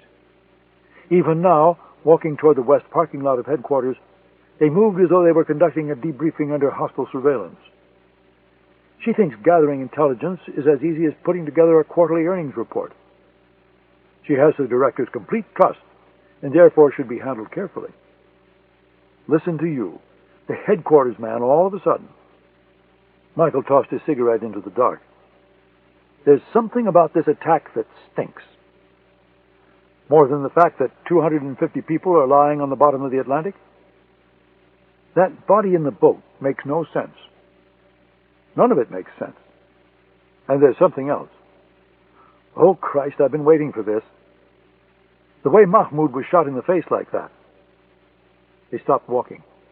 Carter turned and looked up at Osbourne. "Michael, let me give you a piece of advice. Now is not the time to go chasing after your jackal again." They walked in silence until they reached Michael's car. "Why is it that you drive a silver Jaguar and live in Georgetown, and I drive an Accord and live in Reston?" "Because I have better cover than you do, and I'm married to a rich lawyer." "You're the luckiest man I know, Osbourne. If I were you, I wouldn't fuck it up." "What's that supposed to mean?" "It means what's done is done. Go home and get some sleep." Michael's father ended up hating the agency, but somewhere along the line, whether it was his intention or not, he created in his son the makings of a perfect intelligence officer. Michael came to the attention of the agency during his junior year at Dartmouth. The talent spotter was a professor of American literature who had worked for the agency in Berlin after the Second World War.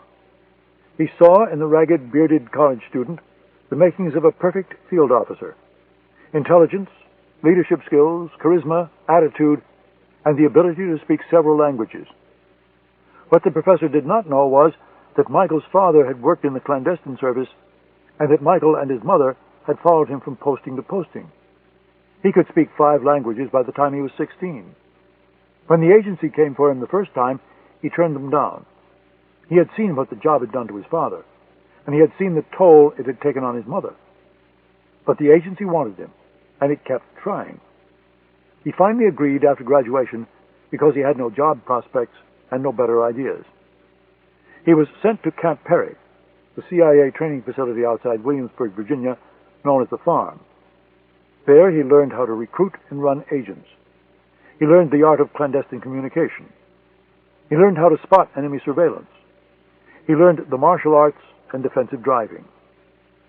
After a year of training, he was supplied with a cover identity and an agency pseudonym, and given a simple assignment: penetrate the world's most violent terror organizations.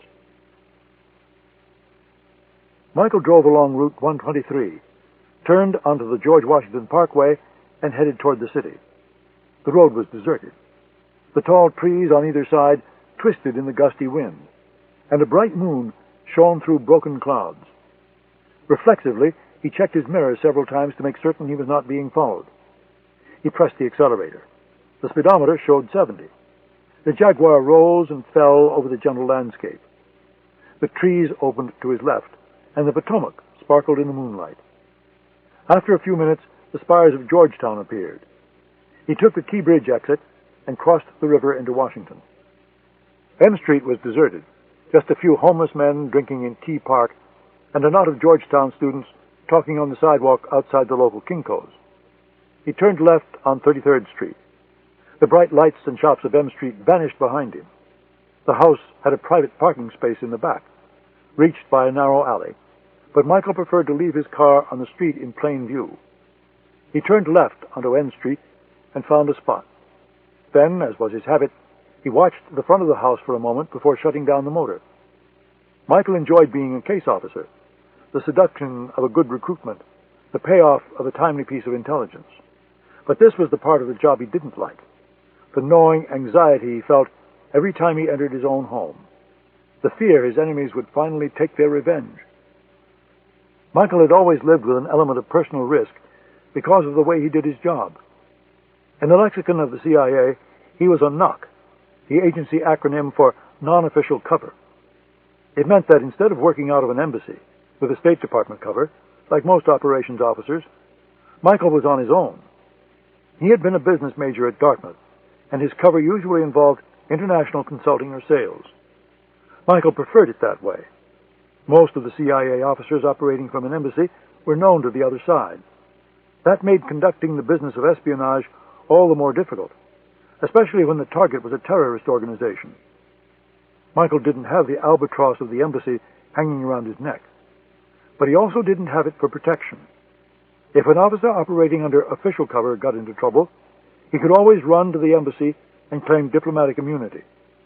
If Michael got into trouble, if a recruitment went bad, or the opposing service learned the true nature of his work, he could be thrown in jail, or worse. The anxiety had receded gently after so many years at headquarters, but it never really left him. His overwhelming fear was that his enemies would go after the thing he cared about most. They had done it before. He climbed out of the car, locked it, and set the alarm. He walked west to 34th Street, examining the cars, checking the tags. At 34th, he crossed the street and did the same on the other side. Curved brick steps rose from the sidewalk to the front door of their wide Federal-style house. Michael used to be sensitive about living in a $2 million Georgetown home. Most of his colleagues lived in the less expensive Virginia suburbs around Langley. They kidded him relentlessly about his lavish home and his car, wondering aloud whether Michael had gone the way of Rick Ames and was selling secrets for money. The truth was far less interesting. Elizabeth earned $500,000 a year at Braxton, Allworth, and Kettleman, and Michael had inherited $1 million when his mother died. He unlocked the front door, first the latch, then the deadbolt. The alarm chirped quietly as he stepped inside. He closed the door softly, locked it again, and disarmed the alarm system. Upstairs, he could hear Elizabeth stir in bed. He left his briefcase on the island counter in the kitchen, took a beer from the refrigerator, and drank half of it in the first swallow. The air smelled faintly of cigarettes. Elizabeth had been smoking, a bad sign. She had given up cigarettes 10 years ago, but she smoked when she was angry or nervous. The appointment at Georgetown must not have gone well. Michael felt like a complete ass for missing it. He had a convenient excuse, his work, the downing of the jetliner, but Elizabeth had an all-consuming job too, and she had changed her schedule in order to see the doctor. He looked around at the kitchen. It was bigger than his entire first apartment. He thought back to the afternoon 5 years ago when they signed the papers on the house.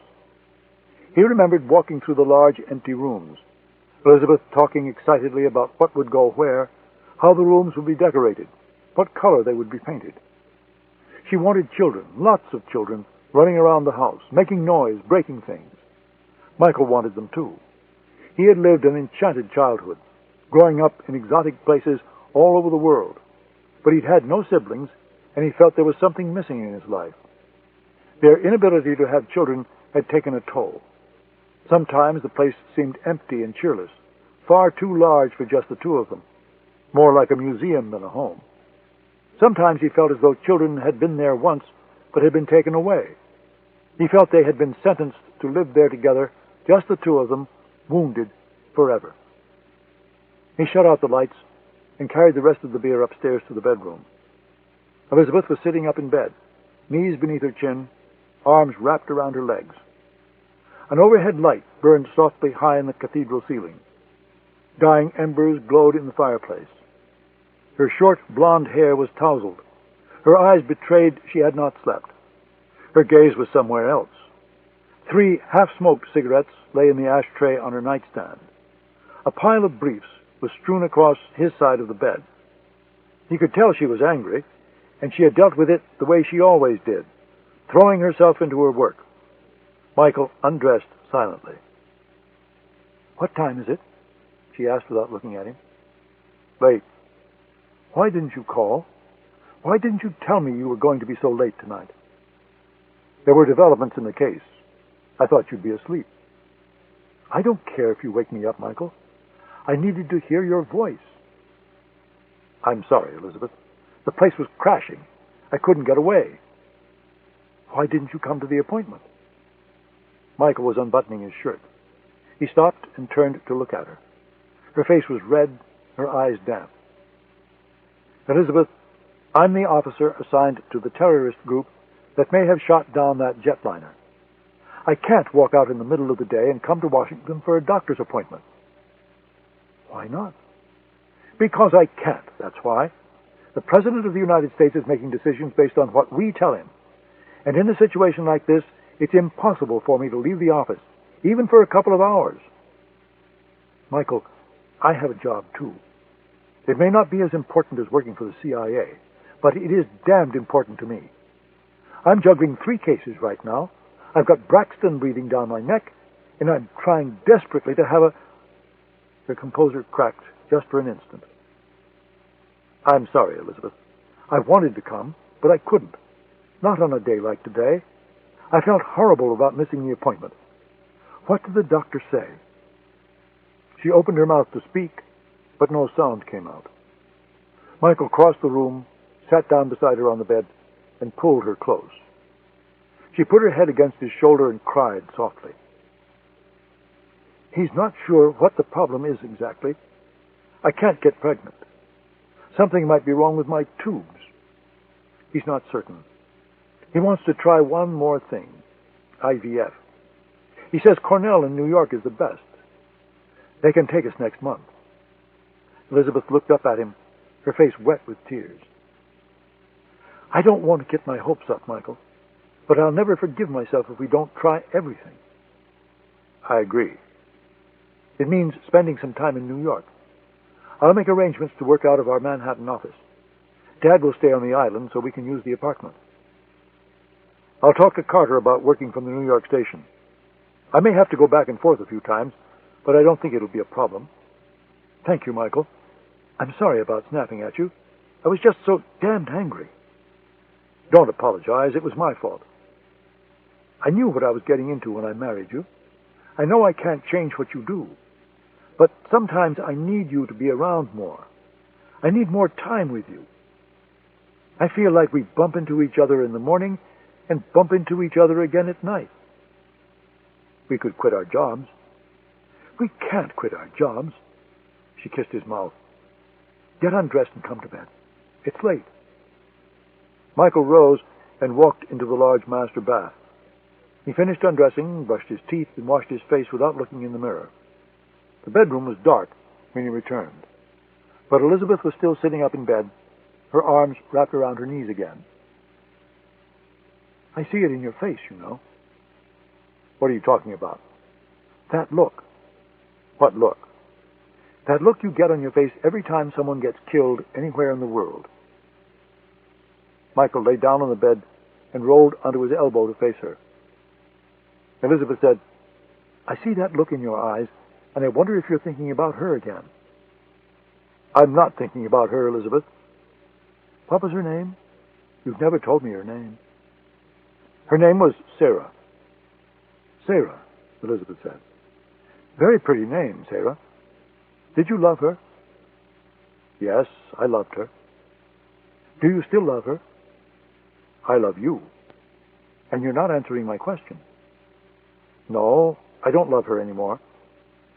God, you're a terrible liar. I thought spies were supposed to be good at deception. I'm not lying to you. I've never lied to you. I've only kept things from you that I'm not allowed to tell you. Do you ever think about her? I think about what happened to her, but I don't think about her. She rolled onto her side, turning her back to him. In the darkness, Michael could see her shoulders shaking. When he reached out to touch her, she said, I'm sorry, Michael. I'm so sorry. Why are you crying, Elizabeth?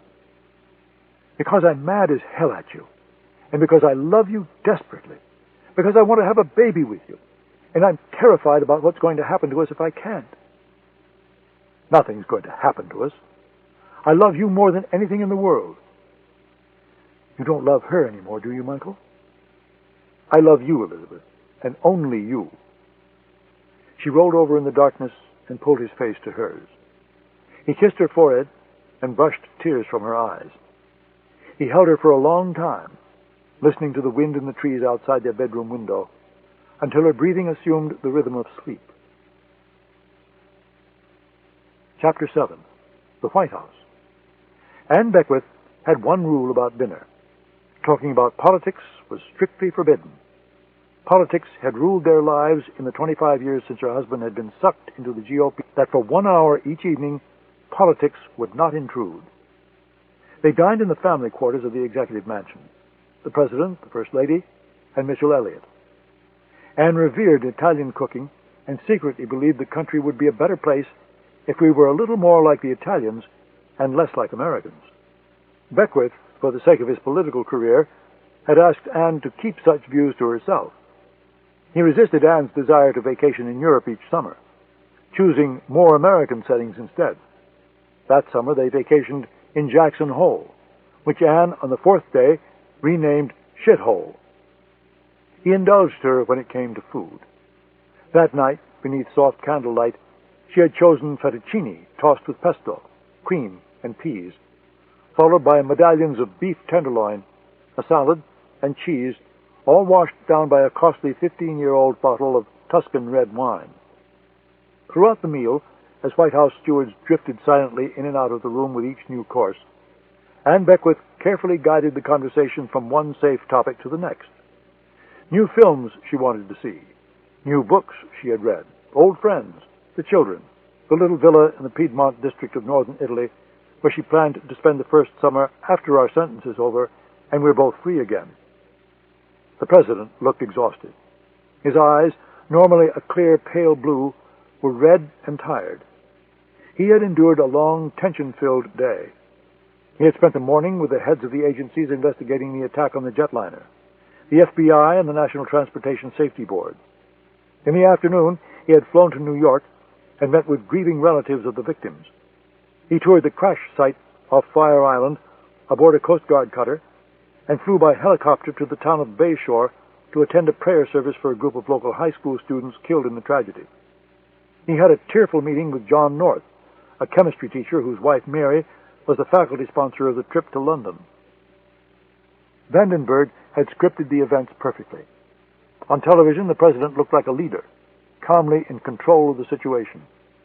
He returned to Washington and met with his national security staff, the Secretaries of Defense and State, the National Security Advisor, the Director of Central Intelligence. At precisely 6:20 p.m., Vandenberg briefed White House reporters on background. The President was considering military retaliation against the terrorists believed to be responsible for the attack. U.S. Navy warships were moving into place in the eastern Mediterranean and Persian Gulf. At 6:30, the White House correspondents from ABC, CBS, and NBC stood side by side on the North Lawn and told the American people that the President might take decisive action to avenge the attack. Mitchell Elliott knew the overnight poll numbers would be good. But now, sitting across the table from James Beckwith, Elliott was struck by the fatigue written on his face. He wondered whether his old friend had the will to fight any longer. Elliott said, "If I didn't know better, Anne, I'd say you were ready to leave now instead of 4 years from now." The remark bordered on discussion of politics. Instead of changing the subject the way she usually did, Anne Beckwith met Elliott's gaze and narrowed her blue eyes in a rare display of anger. "Frankly, Mitchell, I don't care if we leave 4 years from now or 4 months from now," she said. "The President has given this nation everything he has for the past 4 years. Our family has made terrible sacrifices. And if the people want to elect an untested senator from Nebraska to be their leader, so be it." The remark was vintage Anne Beckwith. Anne liked to pretend she was above politics, that a life of power had been a burden, not a reward. Elliott knew the truth. Behind the placid facade, Anne Beckwith was a ruthless politician in her own right, who exercised enormous power in private. A steward entered, cleared away the dishes, and poured coffee. The President lit a cigarette. Anne made him quit 20 years ago, but allowed him one each night with coffee. Beckwith, in an astonishing display of self-discipline, smoked his one cigarette each night and only one. When the steward was gone, Elliot said, "We still have a month before the election, Anne. We can turn this thing around." Mitchell Elliot, you sound like those surrogates who go on mindless television talk shows and spew spin and talking points about how the American people haven't focused on the election yet. You know as well as I do that the polls aren't going to change between now and Election Day. Normally that's the case, I'll concede that. But 2 nights ago, an Arab terrorist blew an American jetliner from the sky. The president has the stage to himself now. Sterling is out of the picture. The president has been presented with a marvelous opportunity to showcase his experience at managing a crisis. My God, Mitchell Elliot, 250 people are dead, and you're excited because you think it will help us finally move the polls? Mitchell didn't say that, Anne, Beckwith said. Just listen to the media. Everything that takes place in an election year is viewed through the prism of politics. To pretend otherwise would be naive. Anne Beckwith rose abruptly. Well, this naive old lady has had enough for one evening. The president and Elliot stood up. Anne kissed her husband's cheek and held out her hand to their guest. He's tired, Mitchell. He hasn't slept much since being presented with this marvelous political opportunity of yours. Don't keep him up long. When Anne was gone, the 2 men walked downstairs and along the covered outdoor walkway to the Oval Office. A fire was burning, and the lights were dimmed. Paul Vandenberg was there, waiting. Beckwith sat in a wing chair near the fire, and Vandenberg sat next to him. That left one of the deep white couches to Elliot. When he sat down, he sank into the soft cushion. He felt shorter than the other 2 men, and didn't like it. Vandenberg, sensing Elliot's discomfort, allowed a smile to flicker across his face. Beckwith glared, first at his chief of staff, then at Elliot. "All right, gentlemen," he said. "Suppose you tell me what this is all about." Elliot said, "Mr. President, I want to help you win re-election, for the good of this marvelous country of ours, and for the good of the American people. And I believe I know how to do it." The president raised an eyebrow, clearly intrigued. "Let's hear it, Mitchell." "In a moment, Mr. President," Elliot said. "First, I think a brief prayer to the Almighty is in order." Mitchell Elliot rose from his seat, dropped to his knees in the Oval Office, and began to pray. "Do you think he'll go through with it, Paul?" "Hard to say. He wants to sleep on it. That's a good sign." During the short trip from the White House, they had chatted briefly or said nothing at all. Neither man liked to talk in enclosed places, including moving government cars. Now they walked, side by side, up the gentle grade of California Street, past the grand, brightly lit mansions of Colorama. A wet wind moved in the trees. Leaves of ruby and gold tumbled gently through the pale yellow lamplight. The night was quiet, except for the wind and the soggy grumble of traffic along Massachusetts Avenue. The car pulled ahead and parked outside Elliot's house. Engine dead, lights off. Elliot's bodyguard drifted a few paces behind them, out of earshot. Elliot said, "His mood is worse than I've ever seen it. He's tired. Even if he decides to go forward, I hope he has the energy and passion to make the case to the voters in the Congress. He's the best performer to sit in that office since Ronald Reagan. If we give him a good script, he'll deliver his lines and hit his toe marks. Just make damn sure you give him a good script. I've already commissioned the speech." "Jesus Christ! Then I'm sure we'll be reading about it in the Post in the morning. I've got my best speechwriter working on the drafts. She's doing it at home. Nothing on the White House computer system where snoopers and leakers might get their hands on it." "Very good, Paul. I'm relieved to know your tradecraft is as sharp as ever." Vandenberg made no reply. A car passed them, a small Toyota. It turned left on 23rd Street. The taillights vanished into the darkness. The wind gusted. Vandenberg turned up the collar of his raincoat. "That was quite a presentation you made, Mitchell. The president was clearly moved. He'll wake up in the morning and see the wisdom of your approach, I'm sure. I'll contact the networks and arranged live coverage of a presidential address from the Oval Office. Will the networks go for it? Of course. They've grumbled in the past when they think we're using the privilege of an Oval Office speech for overtly political purposes. But no one can reasonably make that case at a time like this. Besides, your little initiative is going to be the second item of business.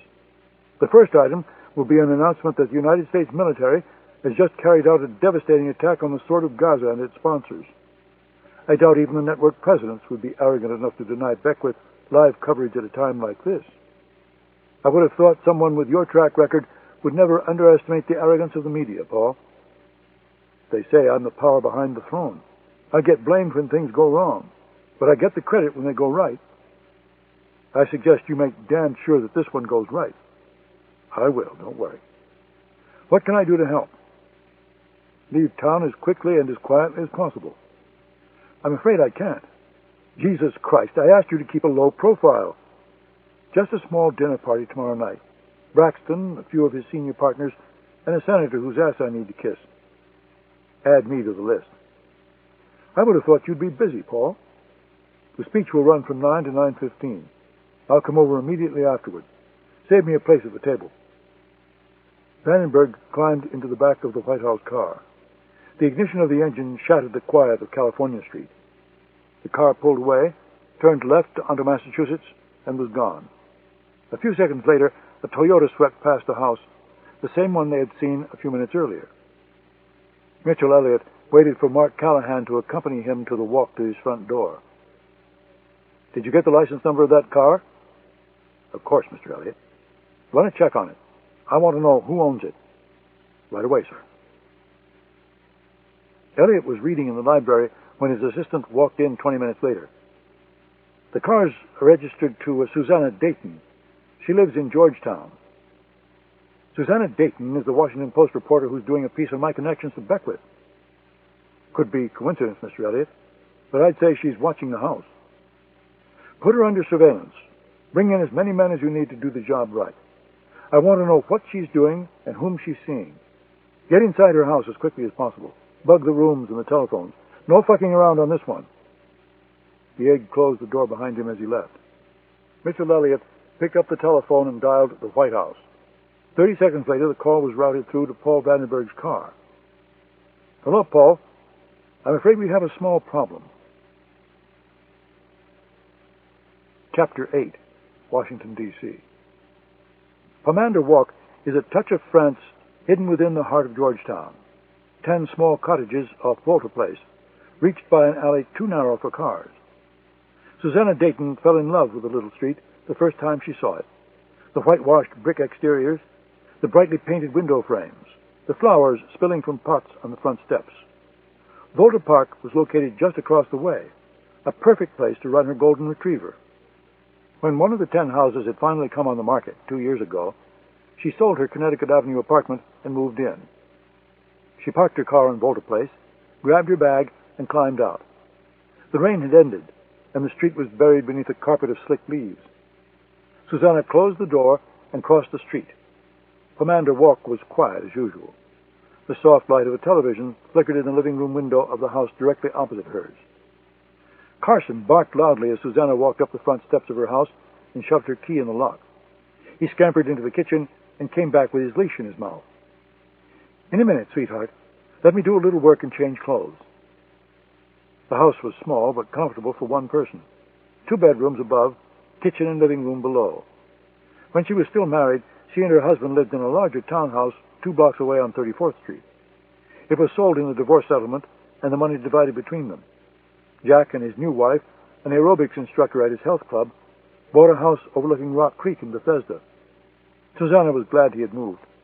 She wanted to stay in Georgetown without having to worry about bumping into Jack and his trophy wife every other day. She used the spare bedroom as an office. Papers and files littered the floor. Books crammed the built-in shelves. She placed her laptop on the desk and switched on the power. For 5 minutes, she typed rapidly. Carson sat in the doorway, eyes locked on her, his leash in his mouth. It had been an amazing night.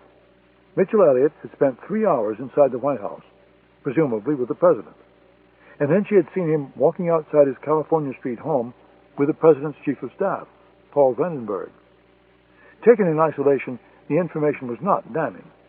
If she could fit it into the rest of the puzzle, she might have a real story. There was nothing more to do tonight. She would talk to her editor in the morning, tell him what she had learned, and decide where to look next.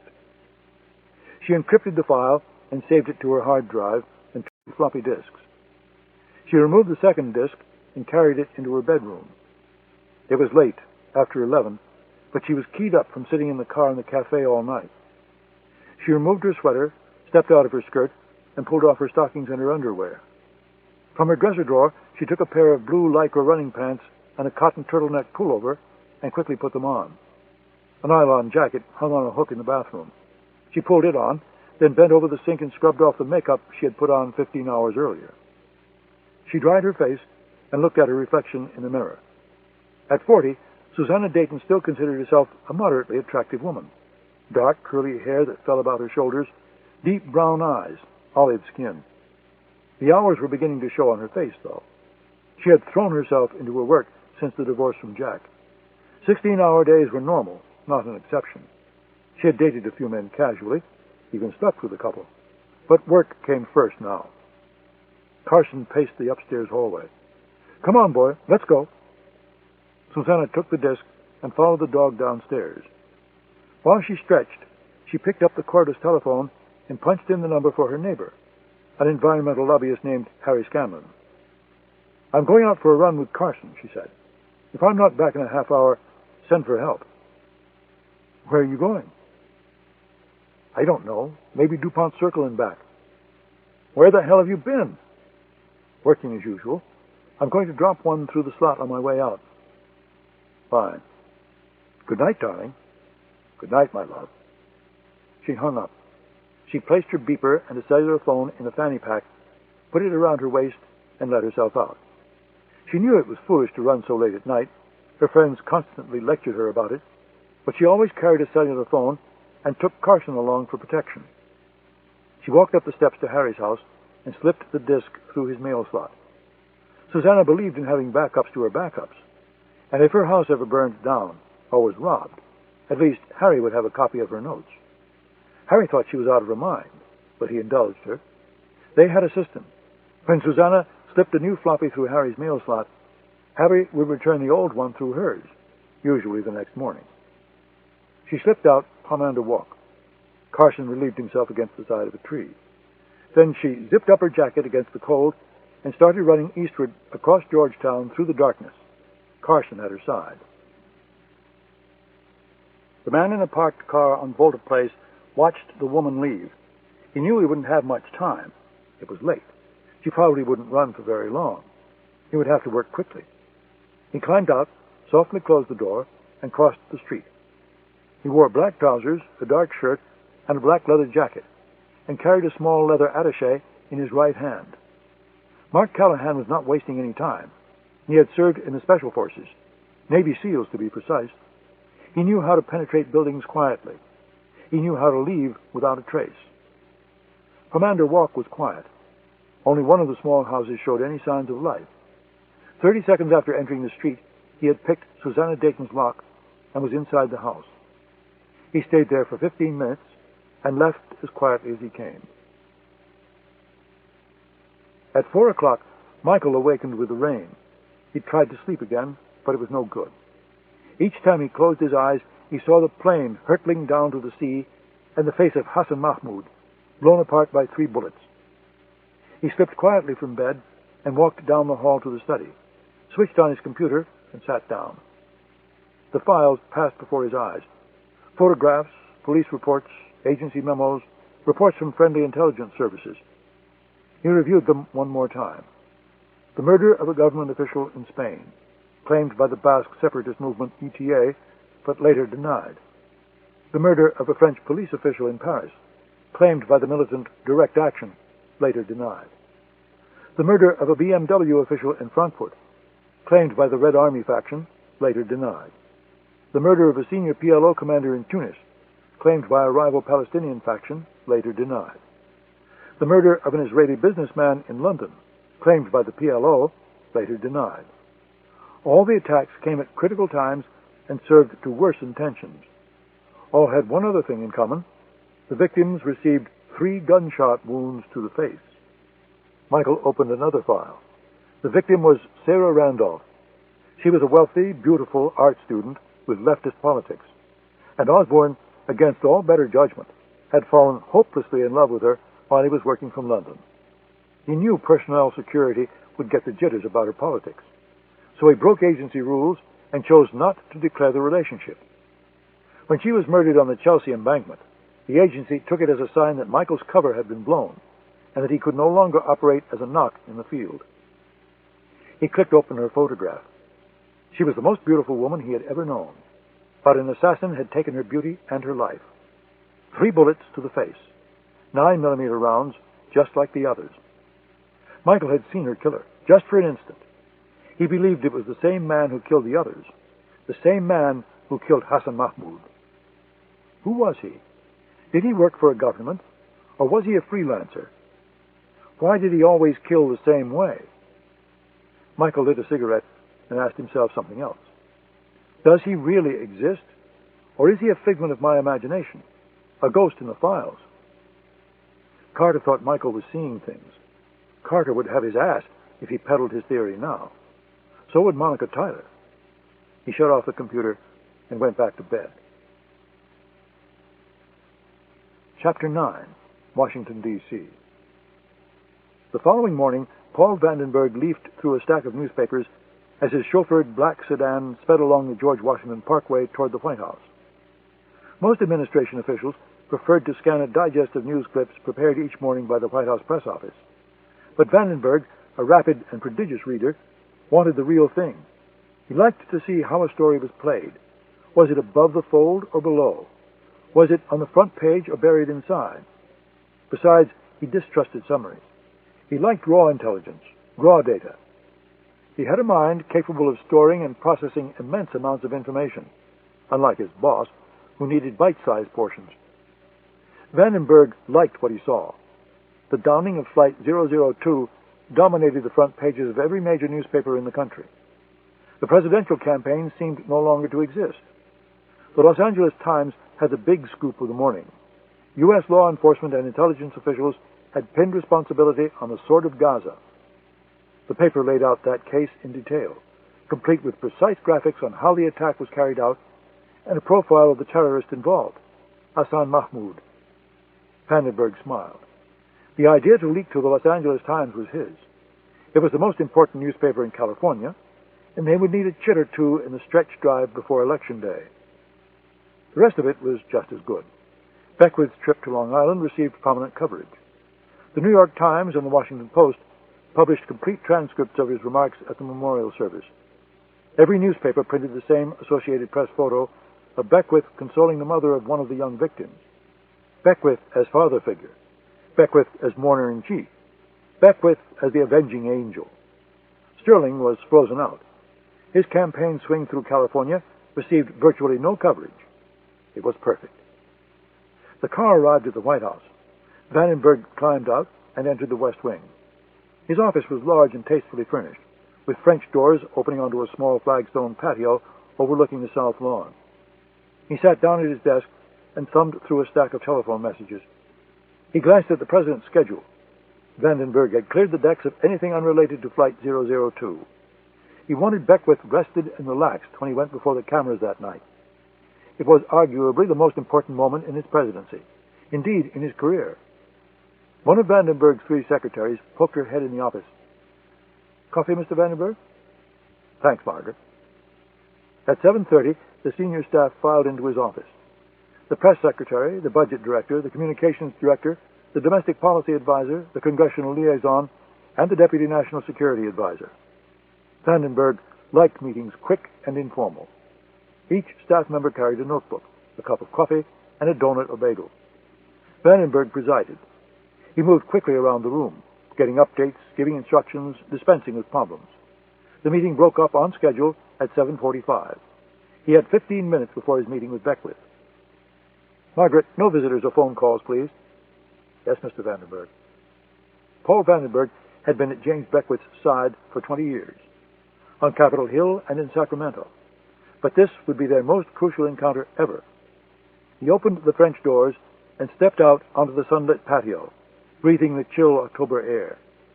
The media droned on about his power, but even the jaded Washington press corps would be shocked by Paul Vandenberg's real influence. Most of his predecessors had believed it was their job to help the president arrive at decisions by making certain he saw the right people and read the right information. Vandenberg saw his job differently. He made the decisions and sold them to the president. Their meetings never strayed far from the script. Beckwith would listen intently, blink, nod, and scribble a few notes. Finally, he would say, "What do you think we should do, Paul?" And Vandenberg would tell him. He hoped this morning would go the same way. Vandenberg would write the script and choreograph the scenes. The president would deliver the lines. If they were damned lucky, and if Beckwith didn't fuck it up, they just might get a second term. Elizabeth Osbourne stood on the corner of 34th and M Streets, dressed in a colorful warm-up and running shoes. It was still early, but traffic poured over Key Bridge into Georgetown. She bent over and stretched the back of her legs. A man in a passing car blew his horn and puckered his lips at her suggestively. Elizabeth ignored him, resisting the temptation to make an obscene gesture of her own. Carson arrived first, scampering down the short hill from Prospect Street. Susanna arrived a moment later. They waited for the light to change, jogging lightly in place, then headed down to the C&O Canal. They crossed the canal over a narrow wooden footbridge and started running along the tree-lined towpath. Carson trotted ahead of them, barking at birds, chasing a pair of terrified squirrels. "Where's Michael this morning?"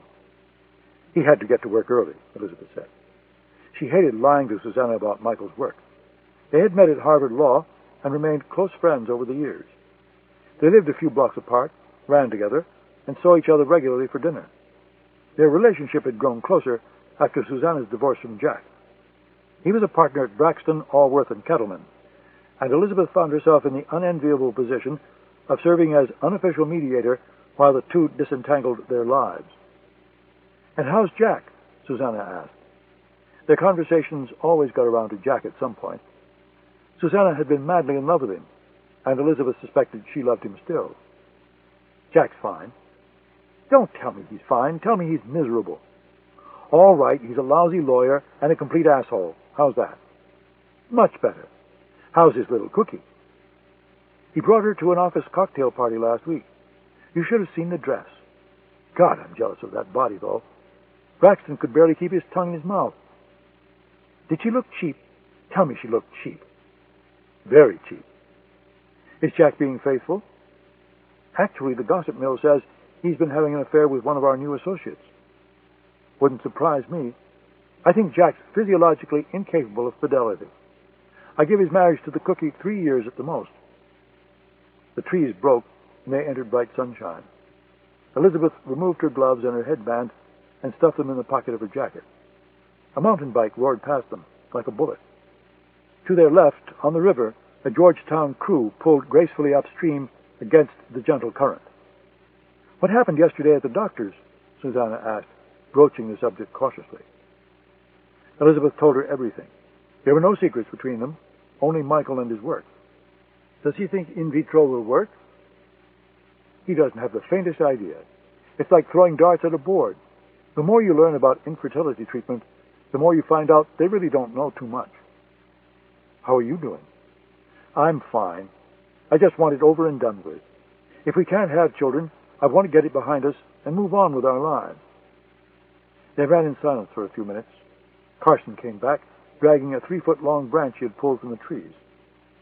Susanna said, "I want to violate an unspoken rule of our friendship." "You want to ask me about a case our firm is handling?" "Not a case, really. A client. Mitchell Elliott. He's Braxton's client. As a matter of fact, I'm having dinner with him tonight." "You are?" "Yes, he's in town. Braxton ordered me to attend." "I know he's in town because he had dinner at the White House last night. After dinner, Paul Vandenberg drove him back home, and the two had a long private stroll along California Street." "How do you know this?" "Because I was following them." "Susanna!" She told Elizabeth about the assignment she had been given by her editor, about what she had learned so far about Mitchell Elliott and his questionable contributions to Beckwith and the Republican Party. I need your help, Elizabeth. I need to know more about the relationship between Braxton and Elliot. I need to know if Braxton is helping him in any way, or if he has any role in facilitating the flow of money. You know I can't do that, Sarah. I can't betray the confidence of one of our clients. I'd be fired. God, I'd be disbarred. Elliot's dirty. And if Braxton is helping him, he's dirty too. I still can't help you. It's unethical. I'm sorry to impose on our friendship, but my editor's on my ass about the piece. Besides, people like Mitchell Elliott make me sick. You're just doing your job, poking your nose where it doesn't belong. You're forgiven. Can I call you tonight for a fill on what went down at dinner? That I can manage. They reached Fletcher's boathouse. They stopped, stretched for a moment, and headed back toward Georgetown. A tall man wearing a dark blue warm-up suit ran past them in the other direction. He wore sunglasses and a baseball cap. The man on the towpath was no ordinary jogger. In his right hand, he held a sensitive directional microphone. Strapped to his abdomen was a sophisticated tape recorder. He had been following Susanna Dayton from the moment she stepped outside her house. It was a pleasant assignment, a crisp autumn morning, beautiful scenery, and the women ran quickly enough to give him a decent workout. He ran about 100 yards past the wooden footbridge at Fletcher's boathouse. Then he turned suddenly and increased his pace, his long strides quickly eating up the ground between himself and the two women. He slowed and settled in about 30 yards behind them. The microphone in his right hand pointed directly at the two figures ahead.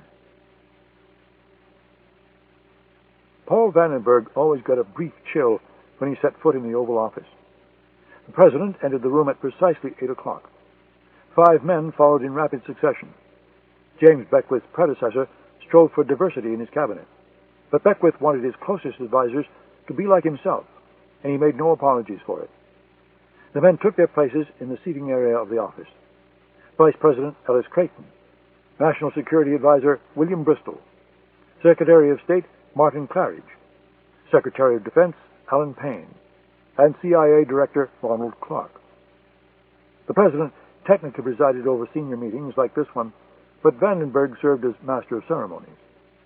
He kept the agenda, directed the flow of conversation, and made sure the discussion didn't drift. The first order of business is the proposed strike against the Sword of Gaza, he said. Ron, why don't you begin? The CIA director brought maps and enlarged satellite photographs. The Sword of Gaza has 3 primary training facilities, he began. In the Libyan desert, 100 miles south of Tripoli. Outside the town of Sharqord in western Iran. And here, he tapped the map one last time, in Al-Buray, in Syria. Hit those 3 sites, and we can deal them a serious psychological blow. Beckwith furrowed his brow. Why only psychological, Ron? I want to deal them a crippling blow. Mr. President, if I may be blunt, I don't think that's a realistic objective. The Sword of Gaza is small, elusive, and highly mobile. Bombing their training sites will make us feel good, and it will give us a modicum of revenge. But I can say with reasonable certitude that it will not put the Sword of Gaza out of business. Your recommendation, Ron? Vandenberg asked. I say we hit the sons of bitches with everything we can muster. The strike needs to be surgical as hell, though. The last thing we need is to blow up an apartment building and provide radical Islam with 500 new martyrs. Vandenberg looked at Defense Secretary Alan Payne. That's your job, Alan. Can we do it? Payne stood up. Absolutely, Mr. President. Right now we have the Aegis cruiser Ticonderoga on patrol in the northern Persian Gulf. The Ticonderoga's cruise missiles can take out those training camps with devastating accuracy. We have satellite imagery of the camps, and that information has been programmed into the cruise missiles. They won't make a mistake. What about the camps in Syria and Libya? The President asked. The John F. Kennedy and its battle group have moved into position in the Mediterranean. We'll use the cruise missiles against the base in Syria. Libya is the group's main base of operations. That camp is the largest and most complex. To put it out of business will require a larger strike. Therefore, we would use stealth fighters based in Italy for the job. The President turned to Secretary of State Martin Claridge. Martin, what impact will a strike have on our policy in the Middle East? Difficult to say, Mr. President. It will certainly inflame Islamic radicals, and it will certainly stir things up in Gaza and the West Bank. As for Syria, it will make it more difficult to bring Assad to the peace table, but he's been in no hurry to get there in any case. It will, however, also send a powerful message to those states that continue to support terrorism. Therefore, you have my support, Mr. President. The risks, gentlemen? Vandenberg asked. National Security Advisor William Bristol cleared his throat. We must accept there is some risk that Iran, Syria, or Libya might decide to strike back. If they do, said Defense Secretary Payne, they will pay a very heavy price. We have more than enough force in the Mediterranean and the Gulf to deal any one of those nations a serious blow. There is another threat, said CIA Director Clark. Retaliation in the form of increased terrorism. We should certainly place all our embassies and personnel worldwide on a very high state of alert. Already done, said Secretary of State Claridge. We issued a secret communication last night. Finally, Beckwith turned to Vandenberg. What do you think, Paul? I think we should hit them, and hit them very hard, Mr. President. It's a measured response, it's decisive, and it shows resolve. It demonstrates that the United States government will take steps to protect its people. And politically, it will be the equivalent of a ninth-inning grand slam. Sterling will have to support you. To do anything else would appear unpatriotic. He'll be paralyzed, sir. A silence fell over the room as everyone waited for the President to speak. I think the sword of Gaza represents a clear danger to the citizens and interests of the United States of America, he said finally. They have committed an act of cowardice and barbarism against this nation, and they need to be punished. When can we hit them? Whenever you give the order, Mr. President. Tonight, he said. Do it tonight, gentlemen. Vandenberg looked down at his notes. He had orchestrated it well, and the President had reached the intended decision and was comfortable with the position. Vandenberg had done a good job. Before we adjourn, gentlemen, we have one other piece of business, Vandenberg said. Mr. President, would you like to tell them about it, or shall I? Callahan played the tape for Mitchell Elliott in the library of the Colorama Mansion. Elliott listened intently, his forefinger lying across his nose, his eyes fixed on the trees in the garden. The quality was good, though dropouts made parts of the conversation nearly inaudible. When it was over, Elliott sat motionless. He had planned it all so carefully, but a reporter asking too many questions could undo it all. She's trouble, Mr. Elliott, Callahan said, removing the tape from Elliott's elaborate stereo system. Unfortunately, there's not much we can do at this point except watch and wait. What kind of coverage do you have on her? Room bugs in the house, and one on her telephone. That's not good enough. I want one on her car as well. No problem. She leaves it on the street at night.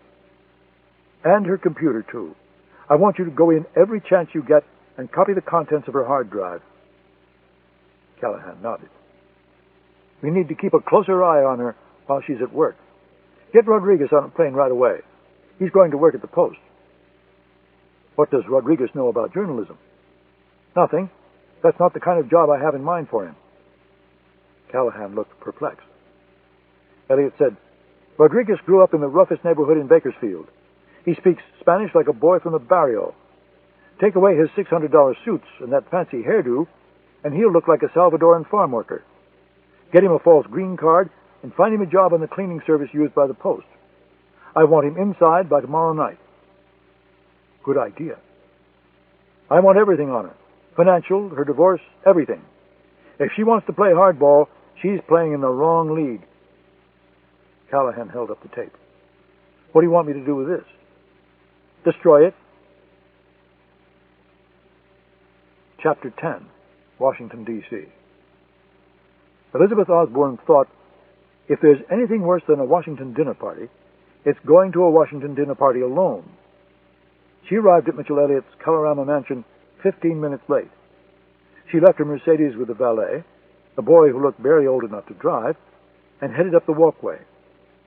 Michael had telephoned late in the afternoon to say he couldn't get away because something big was going to break. She had tried to find an escort, but couldn't on such short notice. Even Jack Dawson, Susanna's ex-husband, had turned her down. Elizabeth pressed the button, and a solemn bell tolled somewhere inside the imposing house. A trim man in a tuxedo opened the door. He helped her with her coat and glanced outside expectantly, looking for her partner. "I'm alone tonight," she said self-consciously, then immediately regretted it. She thought, "I don't have to explain myself to a fucking butler."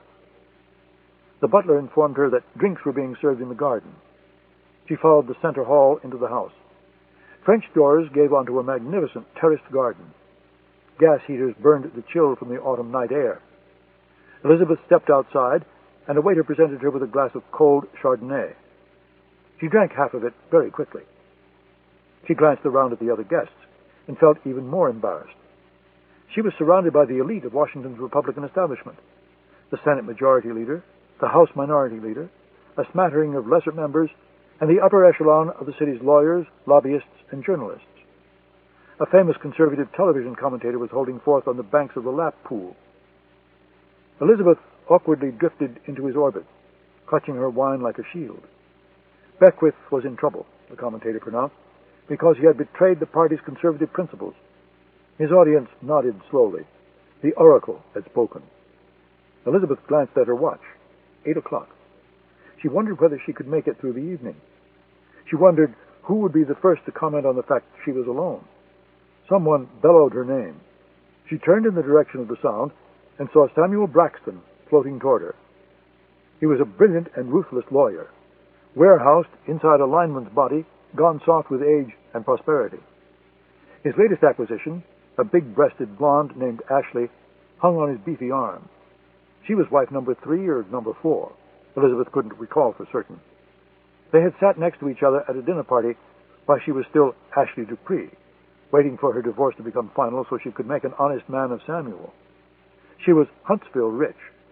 Her family made money from horses and from cotton, some of which was stuffed inside her head, masquerading as a brain. She suited Braxton's needs perfectly. An upper-class pedigree, money of her own, and the body of a playboy centerfold, despite her respectable 38 years. "Where's your husband?" Braxton asked loudly. "I wanted to show off Ashley." The oracle stopped speaking, and his audience turned to hear her answer. "He was called out of town suddenly on business," Elizabeth said. She felt her face flush, despite her lawyerly effort at courtroom composure. The lying was the hardest part. It would be so much easier if she could tell the truth just once. "The president is about to order airstrikes against the Sword of Gaza, and my husband works for the CIA, and he couldn't exactly leave work this minute to come to this ridiculous dinner party."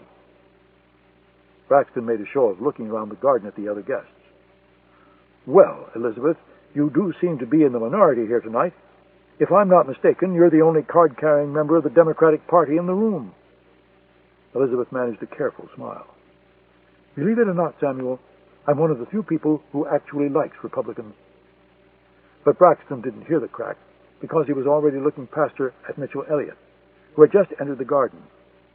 Braxton jettisoned Ashley and floated through the guests toward his most lucrative client. For the next half hour, Ashley and Elizabeth discussed horses and the benefits of personal trainers. Elizabeth listened politely while she finished her first glass of wine and quickly drank another. Shortly before 9 o'clock, Elliott asked for everyone's attention. "Ladies and gentlemen, the President is about to address the nation. Why don't we hear what he has to say before dinner?" Elizabeth followed the crowd into the large living room. 2 giant-screen television sets had been wheeled in. The dinner guests clustered around them. Tom Brokaw was chatting on one, Peter Jennings on the other. Finally, the shots dissolved, and grim-faced James Beckwith was staring into the camera. Paul Vandenberg didn't believe in public displays of stress, but tonight he was nervous, and it showed. This one had to be perfect. He sat with Beckwith in makeup and reviewed the address one last time. He stared at the television monitors to make sure the shot was perfect. He ordered a run-through on the teleprompter to make sure it was working properly. The last thing he needed was a dead prompter and James Beckwith staring into the camera like a deer in the headlights. The speech was scheduled to begin at precisely 9:01:30 p.m. Eastern. That gave the networks 90 seconds to preview the speech with their White House correspondents. Vandenberg had carefully chummed the waters. He had told reporters, on background of course, that the President would discuss a military response to the attack on Flight 002 and a major new defense initiative. He did not go into specifics. As a result, a sense of urgency hung over Washington as the President strode into the Oval Office. It was 2 minutes to air, but Beckwith calmly shook hands with every member of the network pool crew, from the executive producer to the floor director. He finally sat down at his desk. A production assistant clipped the microphone to his crimson tie. The floor director shouted, 30 seconds. Beckwith adjusted his jacket and folded his hands on the desk. A look of determined composure settled over his handsome, restrained features. Vandenberg permitted himself a brief smile. The old man was going to be just fine. 5 seconds, the floor director shouted. She silently pointed to James Beckwith, and the President began to speak. Michael Osbourne intended to watch the President's speech from his desk, but shortly before 9 o'clock, Adrian Carter came into the bullpen and gestured for Osbourne to follow him. 5 minutes later, they strode through the entrance of the operations center. DCI Ronald Clark reclined in a black leather executive chair, smoking a cigarette. Monica Tyler sat next to him. Tweedledee and Tweedledum drifted in an uneasy orbit.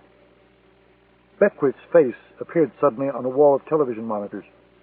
CNN, the broadcast networks, the BBC. Ghostly infrared images flickered on 3 larger monitors.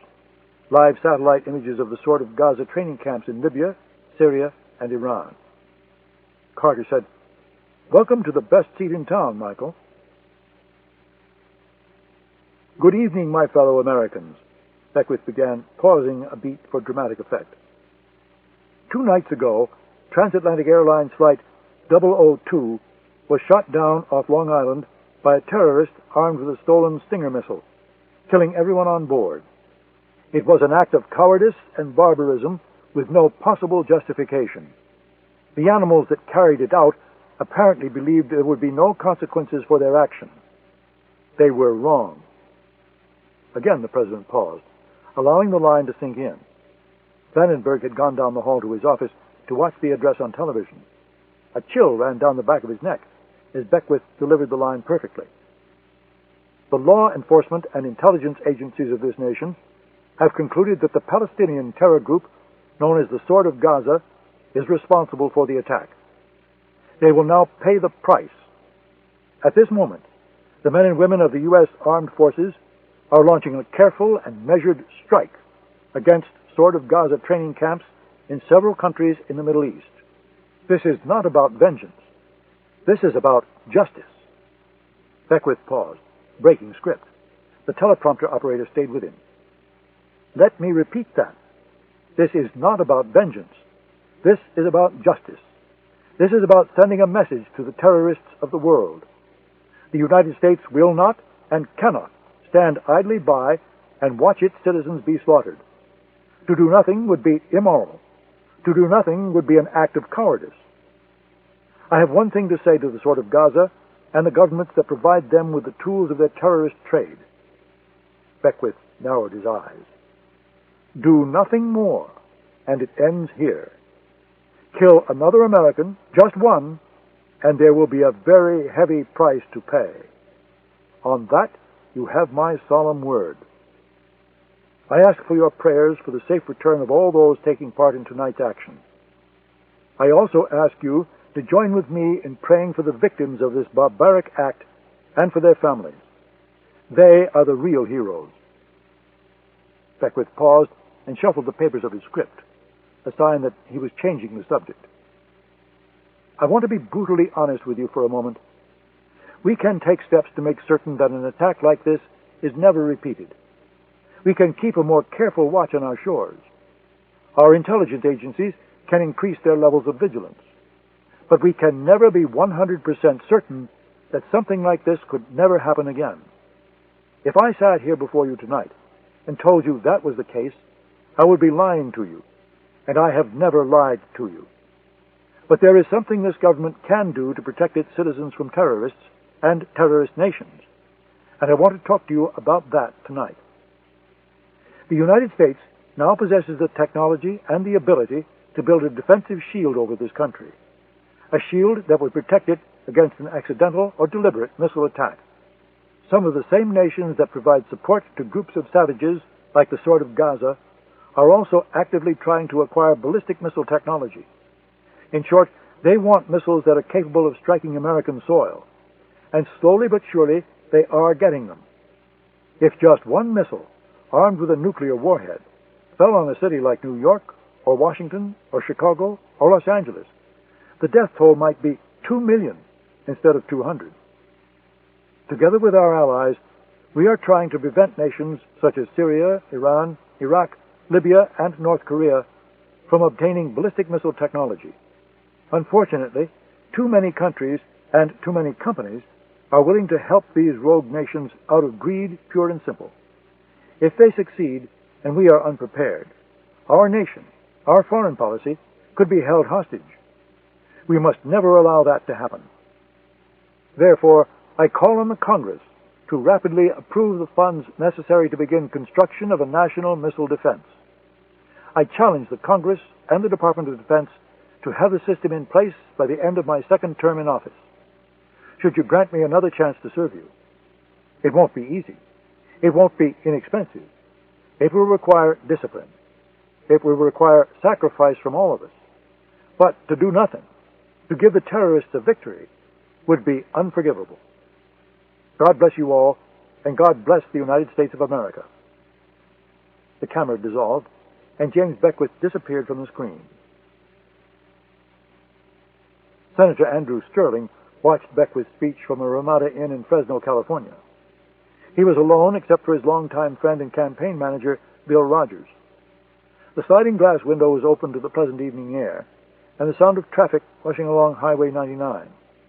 When Beckwith appeared on the screen, Sterling said, "Close that, will you, Bill? I can't hear the son of a bitch." Sterling was an avowed liberal, a Humphrey, McGovern, Mondale, Dukakis, tax and spend, bleeding heart liberal. He believed the federal government spent too much on guns it didn't need, and too little on the poor and children. He wanted to restore cuts in welfare and Medicare. He wanted to raise taxes on the wealthy and on corporations. He opposed free trade. His party agreed, and it had anointed Sterling as its nominee after a long and bitter primary fight. To the surprise of the political chattering class, Sterling roared out of the Democratic National Convention 5 points ahead and stayed there. He knew his lead was fragile. He knew everything depended on holding California, where Beckwith had the home court advantage, which explained why he was spending the night at a Ramada Inn in Fresno. Sterling's face turned red, then something approaching purple, as Beckwith spoke. He had consistently voted against the National Missile Defense Program. Beckwith had put him in a box and nailed down the lid. If Sterling supported Beckwith, it would look like a flip-flop. If he opposed him, the Republican attack machine would wheel out the soft-on-defense ads. There was a more important factor. California's defense industry would be rejuvenated if the missile defense system was built. If Sterling opposed it, Beckwith would jump all over him. California would slide back into the GOP's column. The election would be lost. Now that's what I call an October fucking surprise, Sterling said, when Beckwith finished speaking. Rogers rose and shut off the television. "We'll need to issue a statement, Senator." Fucking Vandenberg. He's one smart son of a bitch. "We can support Beckwith on the airstrikes against the Sword of Gaza. Politics stop at the water's edge and all that happy horse shit. But we'll have to oppose him on missile defense. We have no other choice." "Yes, we do, Bill," Sterling said, staring at the blank television screen. "Why don't you go downstairs and get us a 12-pack? Because we just lost the fucking election."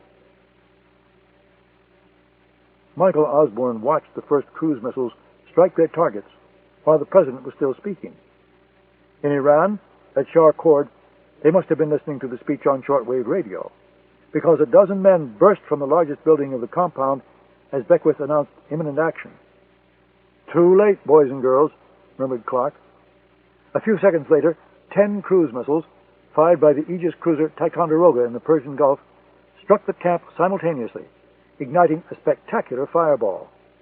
A similar scene played out in Syria at Al-Buray with the same results. The Libyan camp was the largest and most important. For that target, the Pentagon chose stealth fighters armed with laser-guided bombs, so-called smart weapons. The aircraft had actually penetrated Libyan airspace before the president's speech began. They were over their targets when Beckwith delivered the key line of the speech. Seconds later, the Libyan desert was aflame. Ronald Clark rose and strode silently from the room, Tyler and her acolytes trailing after him. Carter looked at Osbourne, who was gazing at the monitors. "Well," Carter said, "so much for peace in the Middle East." Those were the very same sentiments of the trim, gray-haired man seated on the top floor of the modern office block in Tel Aviv. The building served as headquarters of the Central Institute for Intelligence and Special Tasks, better known as the Mossad, or simply the Institute. The gray-haired man was Ari Shamron, the Mossad's deputy director for operations. When Beckwith finished speaking, Shamron switched off the television. An aide knocked and entered the room. "We have reports from Syrian radio, sir. Al-Buray has been attacked. The camp is ablaze." Shamron nodded silently, and the aide went out. Shamron pressed his thumb and forefinger to the bridge of his nose and tried to rub away the fatigue. It was 4:15 a.m. He had been at his desk for nearly 24 hours straight. The way things were going, he would probably be there for another 24. End of side 2. To continue, change side selector switch and turn the cassette over. Side 3. The Mark of the Assassin by Daniel Silva. Continuing on page 107. He lit a cigarette, poured black tea from a thermos, and went to the window. Rain rattled against the thick window. Tel Aviv slept peacefully below him. Shamron could take some personal credit. He had spent his entire career in the secret services, destroying those who would destroy Israel. Raised in the Galilee, Ari Shamron entered the Israeli Defense Force at 18 and immediately transferred to the Sayeret, the elite special forces. After 3 years of active duty, he moved to the Mossad. In 1972, his fluent French and proficient killing skills landed him a new assignment. He was sent to Europe to assassinate the members of the Palestinian terror group Black September, who took part in the kidnapping and murder of the Israeli athletes at the Munich Olympic Games. The assignment was simple. No arrests, just blood. Revenge, pure and simple. Terrorize the terrorists. Under the command of Mike Harari, the Mossad team assassinated 12 Palestinian terrorists, some with silenced guns, some by remote detonated bombs. Shamron, deadly with a handgun, killed 4 himself. Then, in April 1973, he led a team of crack Israeli troops into Beirut and assassinated 2 more members of Black September and a PLO spokesman. Shamron had no qualms about his work. Palestinian guerrillas broke into his family home in 1964 and murdered his parents as they slept. His hatred of Palestinians and their leaders was limitless. But now his hatred had turned to those Israelis who would make peace with killers like Arafat and Assad. He had spent his life defending Israel. He dreamed of a greater Israel stretching from the Sinai to the West Bank. Now the peacemakers wanted to give it all away. The Prime Minister was talking openly about giving back the Golan to entice Assad to the peace table. Shamron remembered the dark days before 1967, when Syrian shells rained down on the northern Galilee from the heights. Arafat was running Gaza and the West Bank.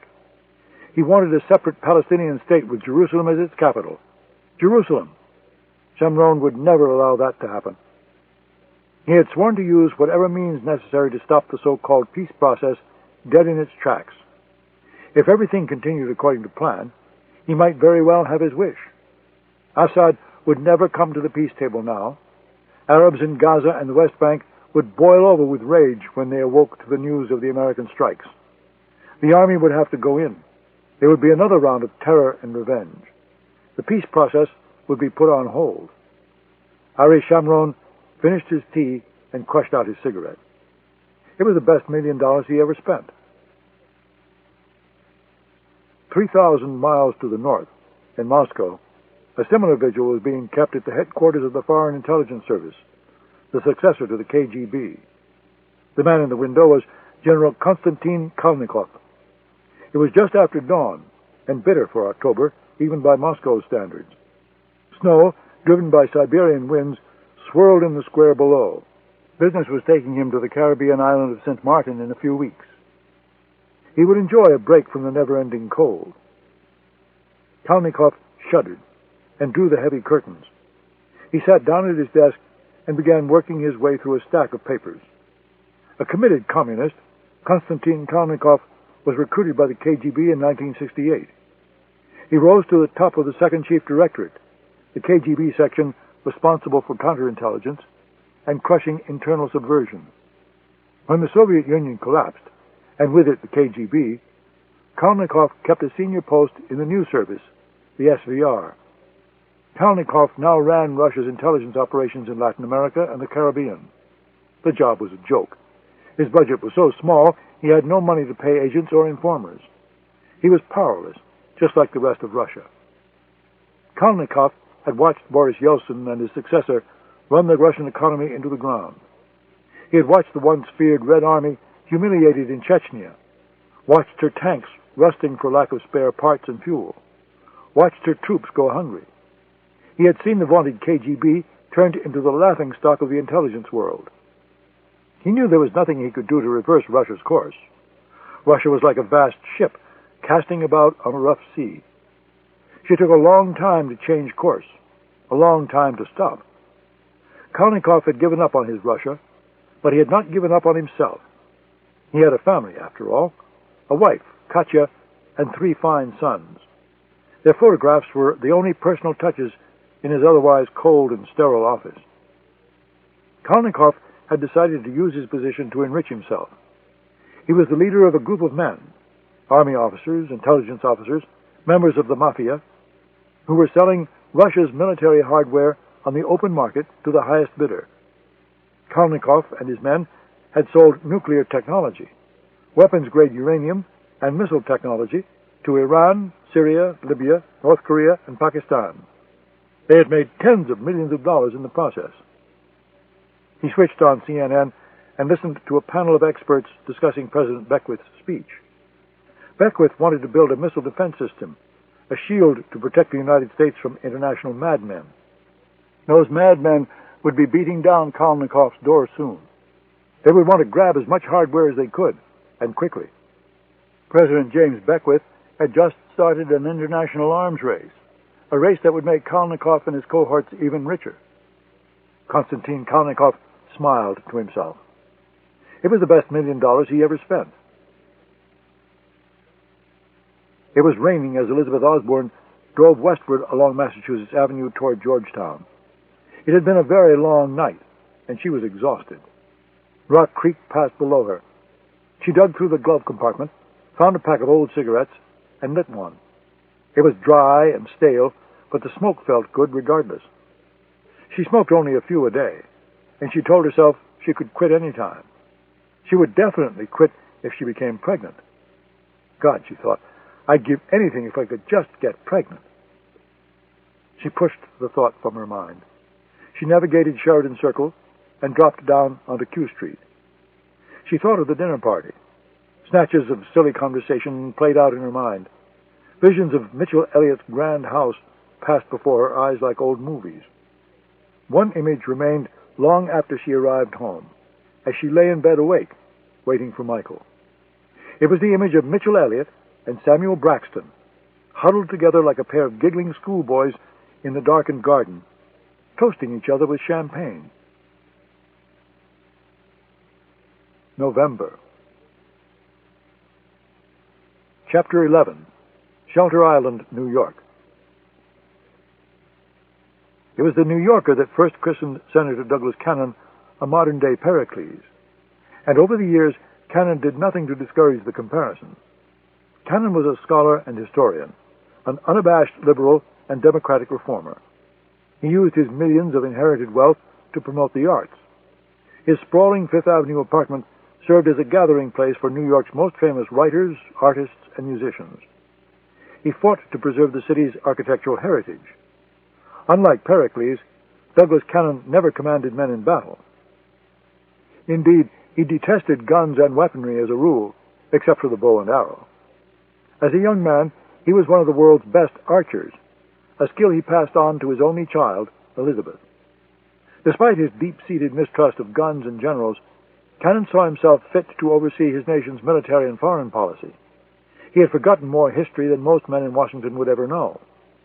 During his 4 terms in the Senate, Cannon served as chairman of the Armed Services Committee, the Foreign Relations Committee, and the Select Committee on Intelligence. When his wife Eileen was alive, they spent weekdays in Manhattan and weekends on Shelter Island, at the sprawling family mansion overlooking Daring Harbor. After her death, the city held less and less for him, so he gradually spent more time on the island, alone with his sailboat and his retrievers, and Charlie, the caretaker. The thought of him alone in the big house troubled Elizabeth. She and Michael went up whenever she could get away for a couple of days. Elizabeth had seen little of her father as a child. He lived in Washington, Elizabeth and her mother in Manhattan. He came home most weekends, but their time together was fleeting and lacked spontaneity.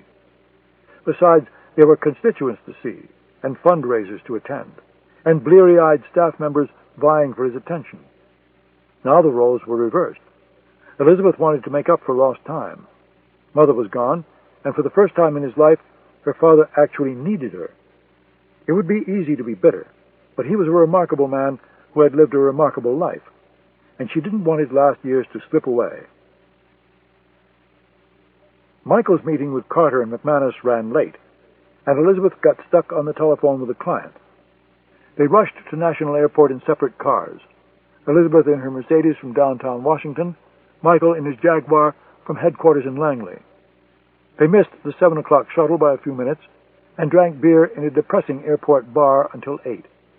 They arrived at LaGuardia a few minutes after 9 and took the Hertz bus to pick up the rental car.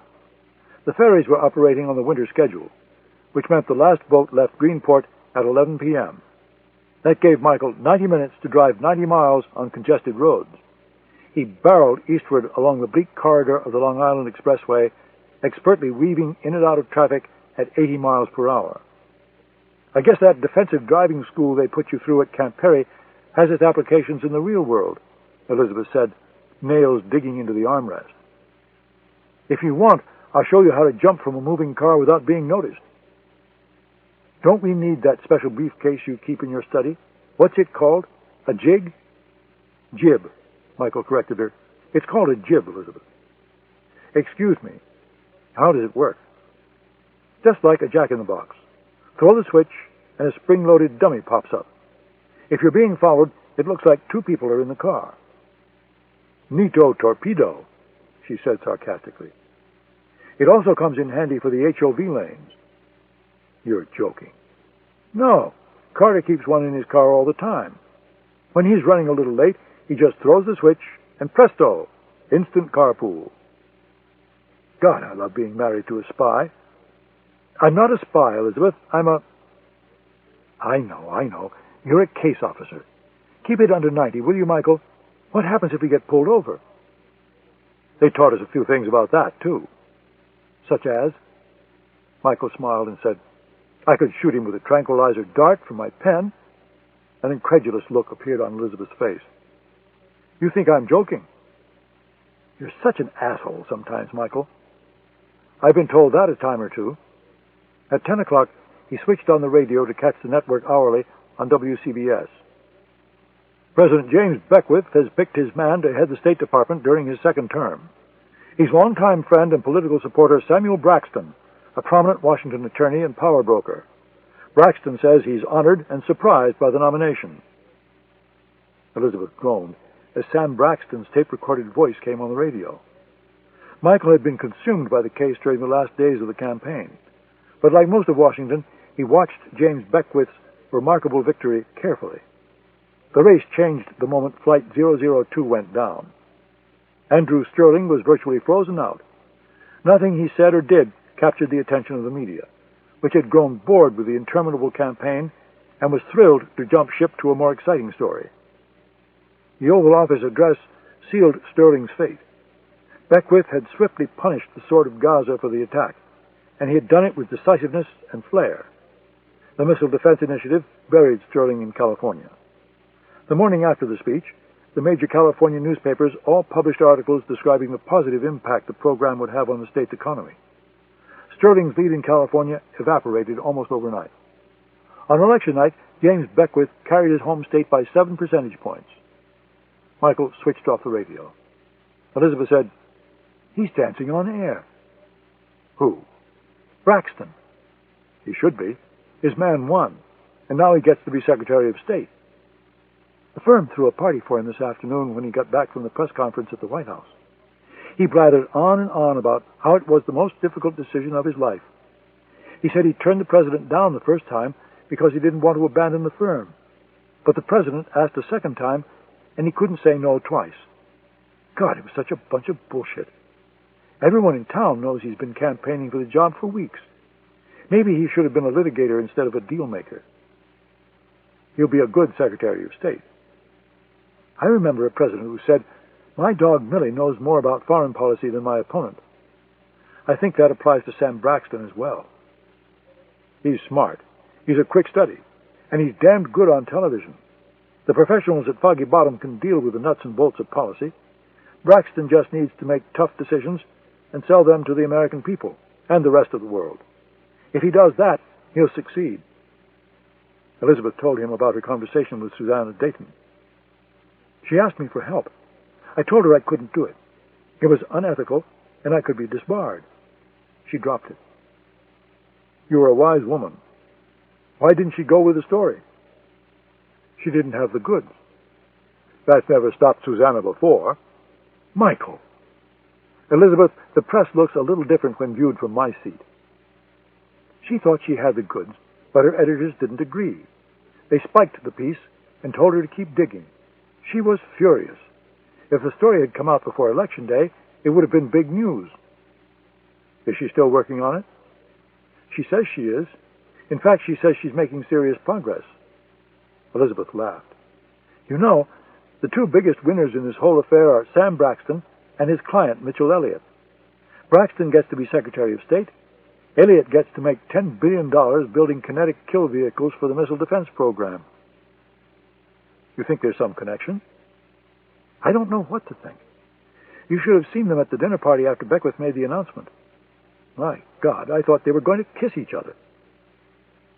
The expressway ended, and they passed through the town of Riverhead. Michael headed north along a 2-lane country road bordered by immense fields of sod and potatoes. A full wet moon dangled low in the eastern sky. They turned onto Route 25 and raced eastward across the North Fork. Now and again the trees broke, and Long Island Sound shone black in the moonlight. Elizabeth lit a cigarette and cracked the window. It was a signal that she was nervous or angry or unhappy. Elizabeth spent all her energy dissembling at work all day. When she was at home or surrounded by friends, she was pathologically incapable of concealing her emotions. When she was happy, her eyes flashed and her mouth curled into a permanent smile. When she was upset, she stalked and snapped and frowned. Elizabeth never smoked when she was happy. "Tell me what's wrong." "You know what's wrong." "I know. I just thought you might want to say it out loud." "All right. I'm nervous as hell this isn't going to work, and that I'm never going to be able to have a baby for us." There, I said it. "And you know what? I still feel like shit." "I wish I could do something." She reached out and took his hand. "Just be there for me, Michael. The one thing you can do for me is to stay at my side throughout this thing. I need you there in case it doesn't work. I need you to tell me it's all right, and you'll still love me forever." Her voice choked. He squeezed her hand and said, "I'll love you forever, Elizabeth." He felt helpless. It was an alien sensation, and he didn't like it. By nature and training, he was suited to identifying problems and solving them. Now he could do very little. His physical contribution would take place in a small, dark room in a matter of minutes. After that, he could be supportive and attentive and caring. But Elizabeth and her body would have to do the rest. He wanted to do more. He had asked Carter to be allowed to work out of the New York station and to shorten his hours. Carter had agreed. Personnel was on the backs of all chiefs and supervisors about raising the agency's dismal morale. Carter groused that the agency should change its motto from "and ye shall know the truth, and the truth shall make you free," to "people caring about people." I'm going to tell you one other thing, Michael. I'm not going to get crazy about this. I'm going to try it once. If it doesn't work, I'm going to give up, and we're going to move on with our lives. Do I have your support on that? 100%. Susanna and Jack tried 4 times. It cost them $50,000, and it made her crazy. She hesitated. She's convinced Jack left her because she couldn't give him children. He's crazy about that shit. He wants a son to carry on the family name. He thinks he's an ancient king. I think it's fortunate she didn't have a child. Jack would have left her anyway, and she'd be a single working mother. What do you know that I don't know? I know he was never happy, and he wanted out of the marriage for a long time. I didn't know you boys were so close. I can't stand the son of a bitch, but he drinks and he talks, and I'm a good listener. I'm trained to be a good listener. It's made me the victim of quite a few crashing bores in my day. I love her to death. She deserves to be happy. I hope she finds someone soon. She will. It's not as easy as it sounds. Look how long it took me to find you. Know any good single men? All the single men I know are spies. Case officers, Michael. They're called case officers. Sorry, Elizabeth. You're right. The last thing I want Susanna to do is marry a fucking spook. Michael drove onto the ferry with 5 minutes to spare. It was windy and bitterly cold. The ferry bucked across the choppy waters of Gardiner's Bay. Spray broke over the prow, washing over the windshield of the rental car. Michael got out and leaned against the rail in the frigid November night air. Across the water, on the shore of the island, he could see the cannon's floodlit white mansion. The senator loved to leave the lights on when they were coming. Michael imagined bringing children on the ferry. He imagined spending summers with them on the island. He wanted children, too, as much, if not more, than Elizabeth. He kept these feelings to himself. The last thing she needed was more pressure. They arrived on the island and drove through the village of Shelter Island Heights, the streets dark, the shops tightly shuttered. It was late autumn, and the island had returned to its normal quiet state. The cannon compound lay a mile outside the village, on a finger of land overlooking the harbor on one side and Gardiner's Bay on the other. As they pulled into the drive, Charlie came out of his cottage, flashlight in hand, retrievers at his heels. "The senator turned in early," he said. "He asked me to help you inside." "We're all right, Charlie," Elizabeth said. They kept clothing at the house so they could come up for weekends without bothering to bring luggage. "Get back inside before you freeze to death." "All right," he said. "Good night to both of you." They crept into the house quietly and walked upstairs to their large suite of rooms overlooking the harbor. Elizabeth opened the shades. She loved to wake up to the sight of the water and the purple-orange light of winter dawn. A passing shower awakened them some time after midnight. Elizabeth rolled over in the dark and kissed the back of Michael's neck. He stirred, and she responded by taking his hand and pulling him on top of her. She wriggled out of her flowered flannel nightgown. His warm body pressed against her breasts. "God, Michael, I wish I could have a baby with you like this." He entered her, and her body rose to his. Elizabeth was surprised at how quickly she felt her body release. The orgasm washed over her in wave after wonderful wave. She held him tightly and began to laugh. "Be quiet, or your father will wake up." "I bet you say that to all the girls." She laughed again. "What's so damn funny?" "Nothing, Michael. Nothing at all. I just love you very much."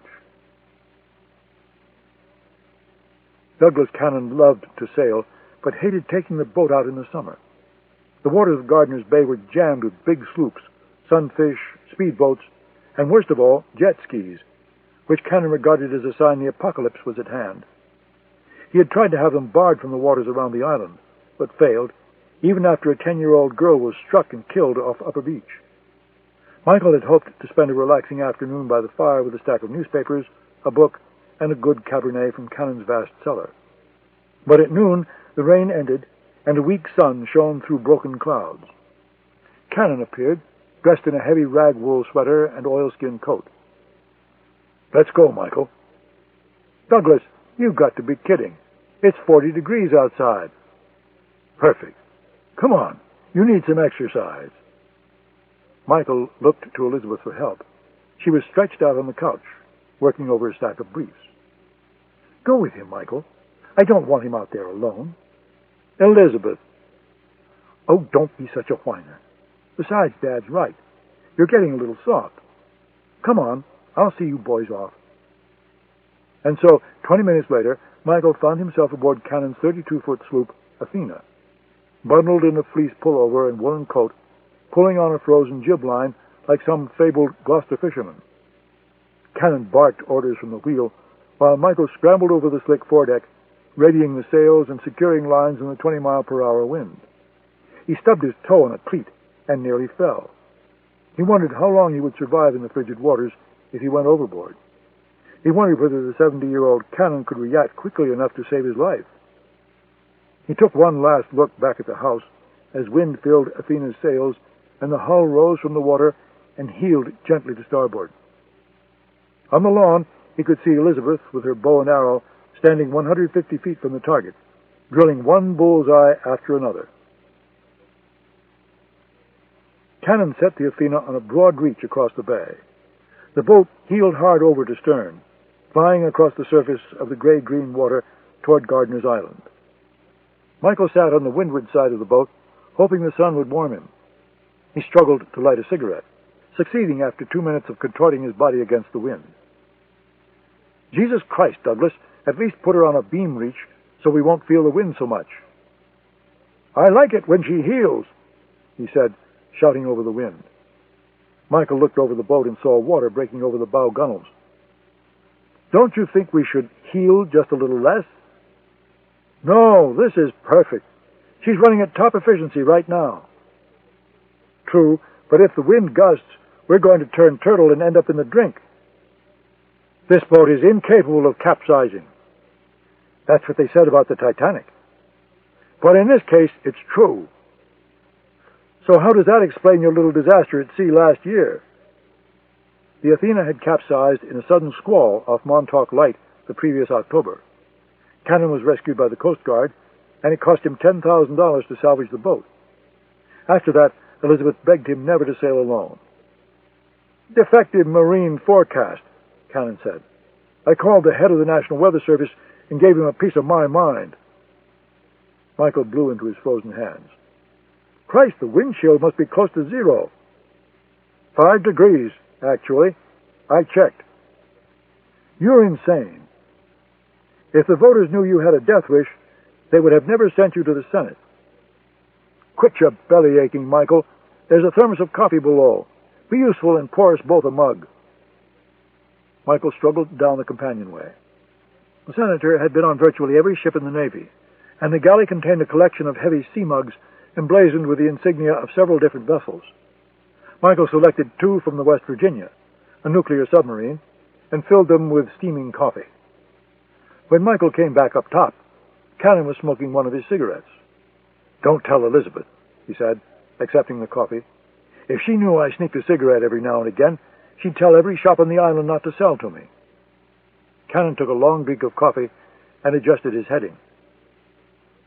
"So, what did you make about the election?" "Beckwith made quite a turnaround." "Bunch of bullshit, if you ask me.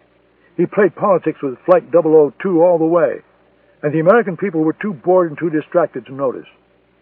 I supported him on the retaliation, but as for the missile defense system, I think that's payback to a lot of old friends who've backed him over the years." "You can't deny the threat exists." "Oh, I suppose there's some level of threat, but if you ask me, it's negligible. The supporters of missile defense say that political instability in Russia or China might lead to an accidental attack on the United States.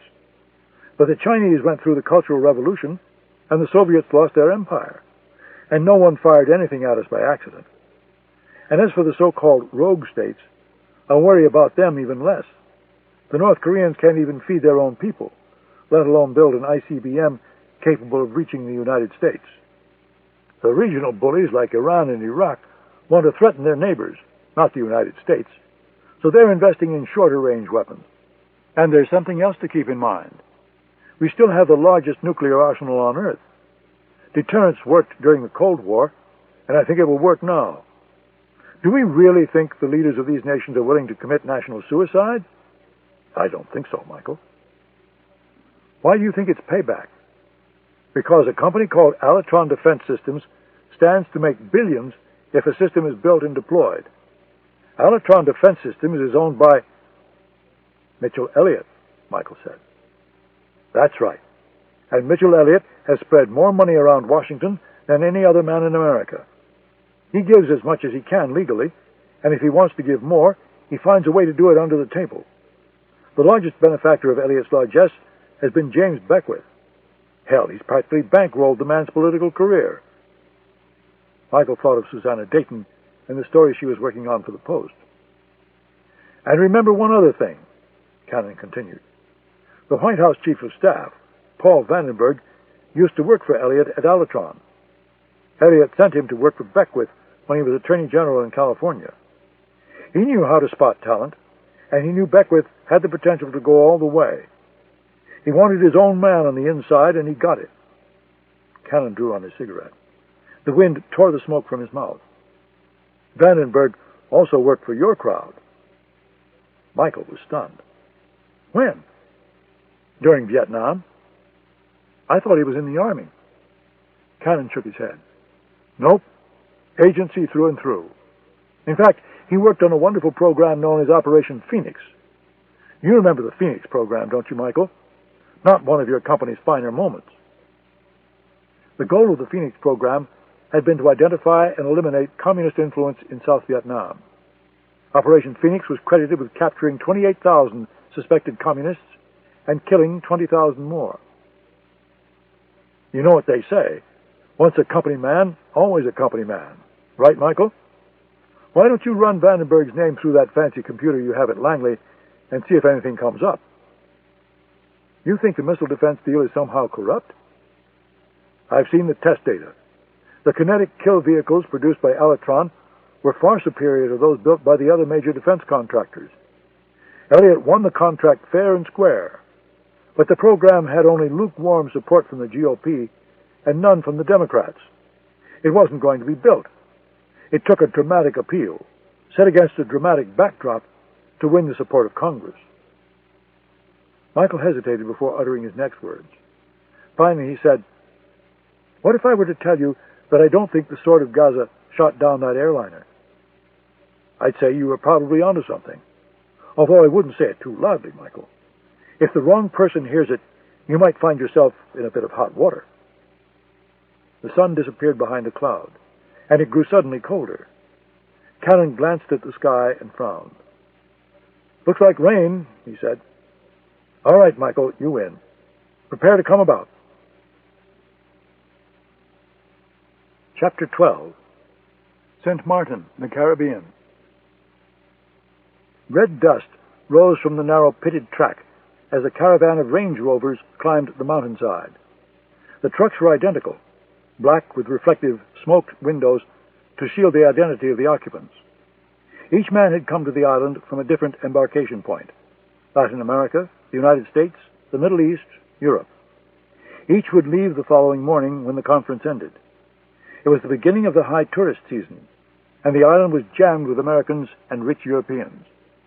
The men in the Range Rovers liked it that way. They liked crowds, anonymity. The caravan roared through a poor village. Barefoot children stood at the edge of the track and waved excitedly to the passing vehicles. No one waved back. The villa was extravagant even by the standards of St. Martin. 12 master bedrooms, 2 large living rooms, a media room, a billiards room, a large swimming pool, 2 tennis courts, and a helipad. It had been commissioned just 6 months earlier by an unnamed European who paid an exorbitant price to have the work completed on time. Construction had been a nightmare, for the villa was in the middle of the island, atop a mountain, with sweeping views down to the sea on all sides. Except for the electrified fence, the 40 acres of grounds were left in their natural state, covered by thick undergrowth and trees. A security team arrived a week ahead and installed video cameras, laser tripwires, and radio jamming devices. For their command center, they appropriated the billiards room. The Society for International Development and Cooperation was a completely private organization that accepted no outside donations and no new members, except those it selected. Nominally, it was headquartered in Geneva, in a small office with a tasteful gold plaque over the austere door, though a visitor would find the office unoccupied, and a telephone call to the unlisted number would go unanswered. To those who knew of the group's existence, it was known simply as the Society. Despite its name, the Society was not interested in making the world a more peaceful place. Its membership included rogue intelligence officers, politicians, arms merchants, mercenaries, drug lords, international crime organizations, and powerful business moguls. The executive director was a former senior officer in the British Intelligence Service, MI6. He was known simply as the director, and never referred to by his real name. He oversaw the Society's administration and operations, but had no additional decision-making power. That was in the hands of the group's executive council, where each member had one vote. The Society practiced democracy internally, even though most of its members believed it was a rather cumbersome concept in the real world. The Society's founding creed declared peace was dangerous. Its members believed constant, controlled global tension served the interests of all. It prevented complacency. It maintained vigilance. It built national identity. And most of all, it made them money, a good deal of money. Some arrived alone, some in pairs. Some came without protection, some had a personal bodyguard. Ari Shemron came in the mid-afternoon and played 3 sets of tennis against the head of a Colombian cocaine cartel. The drug lord's black-suited, heavily armed security detail scampered after the loose balls in the scorching Caribbean sun. Konstantin Kalnikov arrived an hour later. He lay by the pool for 2 hours until his pale Slavic skin turned crimson with the sun, and then retired to his room for an afternoon of sex with one of the girls. The director had flown them in from Brazil. Each had been carefully screened. Each was well schooled in the art of physical pleasure. Each had undergone extensive blood testing to make certain they carried no sexually transmitted disease. Mitchell Elliott had no time and no taste for such activities. He detested the members of the Society. He would deal with them professionally in order to achieve his ends, but he would not frolic and whore with them on a Caribbean island. The conference was scheduled for 9 o'clock. Elliott's Gulfstream touched down at the airport at 8:30 p.m. A helicopter was waiting. He boarded it immediately with Mark Callahan and 2 other security men and flew up the mountainside to the villa.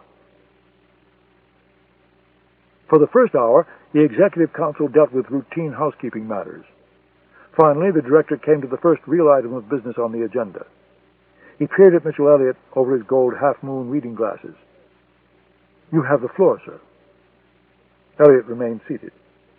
"First of all, gentlemen, I wish to thank you for your assistance. The operation went very smoothly, and it has had its intended results.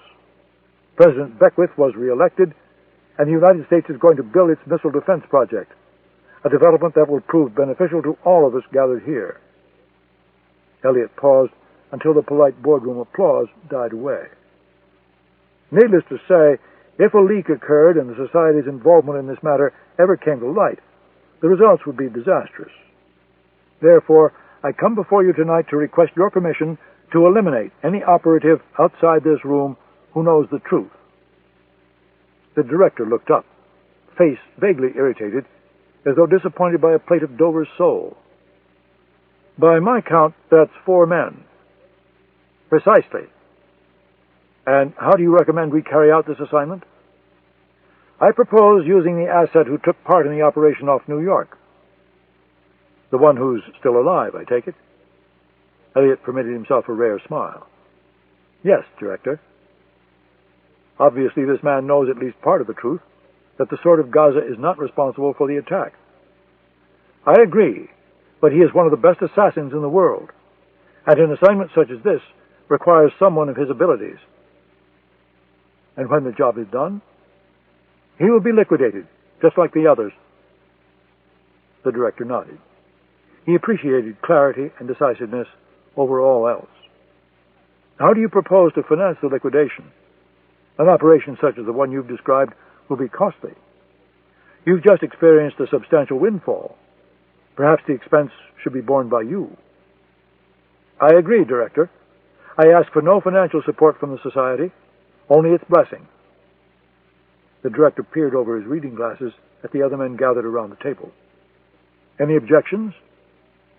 There was silence. Very well. You have the support of the Executive Council to carry out this assignment. The Director looked down at his papers as though slightly confused. All right, gentlemen. Item number 2. Mr. Hussein of Iraq is interested in acquiring some additional real estate. And once again, he'd like our assistance. The conference ended at 4 that morning. Mitchell Elliott left the villa immediately, flew down the mountain in a helicopter, and boarded the Gulf Stream at the airport. The rest of the executive committee stayed and caught a few hours of sleep. Konstantin Kalnikov, desperate for a few hours of sun before his return to dreary Moscow, napped in a chaise by the pool. Shamron and the drug lord adjourned to the tennis court for a grudge match, for Shamron had beaten him handily the first time, and the drug lord, as was his habit, wanted revenge. When it was time to leave, they made the journey down the mountain in the Range Rovers. The director left with his security team at noon. A half hour later, as he was boarding his private jet, a series of explosions ripped through the building, and the grand villa on the St. Martin mountainside burned rapidly to the ground. Chapter 13. Brelay, France. He had taken the name Jean-Paul de la Roche, but in the village they called him Le Solitaire. No one could quite remember exactly when he had arrived and settled himself in the stubby stone bunker of a cottage clinging to a rocky point overlooking the English Channel. Monsieur Didier, the crimson-faced owner of the general store, believed it was the wind that had driven him mad. On the loner's isolated point, the wind was as powerful as it was incessant. It rattled the heavy windows of the cottage day and night, and methodically ripped tiles from the roof. After big storms, passers-by would glimpse Le Solitaire restlessly contemplating the damage. Like Rommel inspecting his precious Atlantic wall, Didier would whisper with a contemptuous smirk over cognac at the cafe. Was he a writer? Was he a revolutionary? Was he an art thief or a fallen priest? Mademoiselle Plochet, from the charcuterie, believed him to be the last surviving member of the megalithic race of people who lived in Brittany thousands of years before the Celts. Why else would he spend his days in communion with the ancient stones? Why else would he sit for hours and stare at the sea beating itself against the rocks? Why else would he call himself de la Roche? He has been here before, she would conclude, knife hovering above a wheel of camembert. He is thinking about how things used to be. The men were jealous of him. The older ones were jealous of the beautiful women who came to the cottage one by one, stayed for a time, and then quietly left. The boys were jealous of the custom-built Italian racing bike that he rode like a demon each morning along the narrow back roads of the Finistère. The women, even the young girls and the old women, thought he was beautiful. The short-cropped hair, flecked with gray, the white skin, the eyes of brilliant blue, the straight nose that might have been chiseled by Michelangelo. He was not a tall man, well under 6 feet, but he carried himself like one as he moved about the village each afternoon doing his marketing. At the boulangerie, Mademoiselle Trevance sought vainly to engage him in conversation each time he came into the shop, but he would just smile and politely select his bread and croissant. At the wine shop, he was regarded as a knowledgeable but frugal customer. When Monsieur Rodin would suggest a more expensive bottle, he would raise his eyebrows to show it was beyond his reach and carefully hand it back. At the outdoor market, he would choose his vegetables, meat, and seafood with the fussiness of the chefs from the restaurants and resorts. Some days he would bring his current woman, always an outsider, never a local Breton girl. Some days he would come alone. Some days he would be invited to join the men who passed the afternoon with red wine, goat cheese, and cards. But the loner would always gesture helplessly toward his watch, as if he had pressing matters elsewhere, and pile his things into his battered tan Mercedes station wagon for the journey back to his bunker by the sea. As if time matters in Brele, Didier would say, lips pulled down in his customary smirk. It is the wind, he would add. The wind has made him mad. The November morning was clear and bright, wind gusting from the sea, as de la Roche cycled along the narrow coast road. He was riding west from Brest toward the Pointe de Saint-Mathieu. He wore snug fleece pants over his cycling breeches and a turtleneck sweater beneath a neon-green anorak, tight enough to avoid flapping in the wind, loose enough to conceal the bulky Glock 9mm automatic beneath his left armpit. Despite the layers of clothing, the salt-scented air cut through him like a knife. De la Roche put his head down and pedaled hard down to the point. The road flattened out for a time as he passed the crumbled, wind-battered ruins of a 6th-century Benedictine monastery. Then he rode north for several miles into a stiff wind from the sea, the road rising and falling rhythmically beneath him. The lightweight Italian bike handled the challenging terrain and conditions well. A steep hill stood before him. He changed gears and pedaled faster. He breasted the hill and entered the fishing village of Ranildout. In a cafe, he purchased 2 croissants and filled his bottles, one with orange juice and the second with steaming café au lait. De la Roche devoured the croissant as he cycled. He passed the Presqu'île de Sainte-Marguerite, a rocky finger of land jutting into the sea, blessed with some of the most magnificent seascapes in all Europe. Next came the Côte des Abers, the coast of estuaries, a long, flat run over a series of rivers running from the highland of the Finistère down to the sea.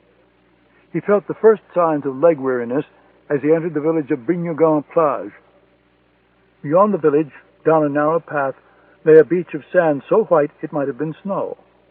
An ancient upright stone, known in Brittany as a menhir, stood like a sentinel over the entrance. De la Roche dismounted and pushed his bicycle along the pathway, sipping the remains of the café au lait as he walked. On the beach, he leaned the bike against a large rock and walked along the tidal line, smoking a cigarette. The signal site was a large outcropping of rock about 200 meters from the place where he left the bike. He walked slowly, aimlessly, watching the sea rushing against the sand. A large wave broke over the beach. De la Roche deftly sidestepped to avoid the frigid water. He smoked the last of the cigarette, tossed the butt a few feet ahead of him, and ground it into the white sand with the toe of his cycling shoe. He stopped walking and crouched at the base of the rock. The mark was there, 2 bone-white strips of medical tape fashioned into an X. Any professional would have guessed that the person who had left the mark was trained in the tradecraft of the KGB, which indeed he was. De la Roche tore the tape from the stone, wadded it into a tight ball, and tossed it into the gorse bordering the beach. He walked back to the bike and pedaled home to Brele through the brilliant sun. By midday, the weather was still good, so de la Roche decided to paint. He dressed in jeans and a heavy fisherman's sweater and loaded his things into the back of the Mercedes, his easel, a Polaroid camera, his box of paint and brushes. He went back inside the cottage, made coffee, and poured it into a shiny metal thermos bottle. From the refrigerator, he took 2 large bottles of Beck's and went back out. He drove into the village and parked outside the charcuterie. Inside, he purchased ham, cheese, and a lump of local Breton pâté, while Mademoiselle Plochet flirted with him shamelessly. He left the shop, accompanied by the tinkle of the little bell attached to the doorway, and went next door to the boulangerie for a baguette. He drove inland, the harsh, rocky terrain of the coastline giving way to soft, wooded hills as he moved deeper into the Finistère. He turned off onto a small, unmarked side road and followed it 2 miles until it turned to a pitted track. The Mercedes bucked wildly, but after a few minutes he arrived at his destination, a quaint stone farmhouse, 17th century, he guessed, set against a stand of splendid trees with leaves of ruby and gold. De la Roche did most things slowly and carefully, and preparing to paint was no exception. He methodically unpacked his supplies from the back of the Mercedes while taking in the view of the farmhouse. The autumn light brought out sharp contrasts in the stonework of the house and in the trees beyond. Capturing the quality of the light on paper would be a challenge. De la Roche ate a sandwich and drank some of the beer, while he studied the scene from several different perspectives. He found the spot he liked the best and made a half-dozen photographs with his camera, 3 in color, 3 black and white. The owner of the house emerged, a stout little figure with a black and white dog racing in circles at his feet. De la Roche called out that he was an artist, and the man waved enthusiastically. 5 minutes later, he came bearing a glass of wine and a plate piled with cheese and thick slices of spicy sausage. He wore a patched jacket that looked as though it had been purchased before the war. The dog, which had just 3 legs, begged de la Roche for food. When they were gone, de la Roche settled in behind his easel. He studied the photos, first the black and white, to see essential form and lines within the image, then the color. For 20 minutes he made sketches with a charcoal pencil until the composition of the work felt right. He worked with a simple palette: Windsor red, Windsor blue, Hooker's green, Windsor yellow, raw sienna, on heavy paper stretched over a plywood backing. Nearly an hour passed before the message on the beach at Brignogan-Plage intruded on his thoughts.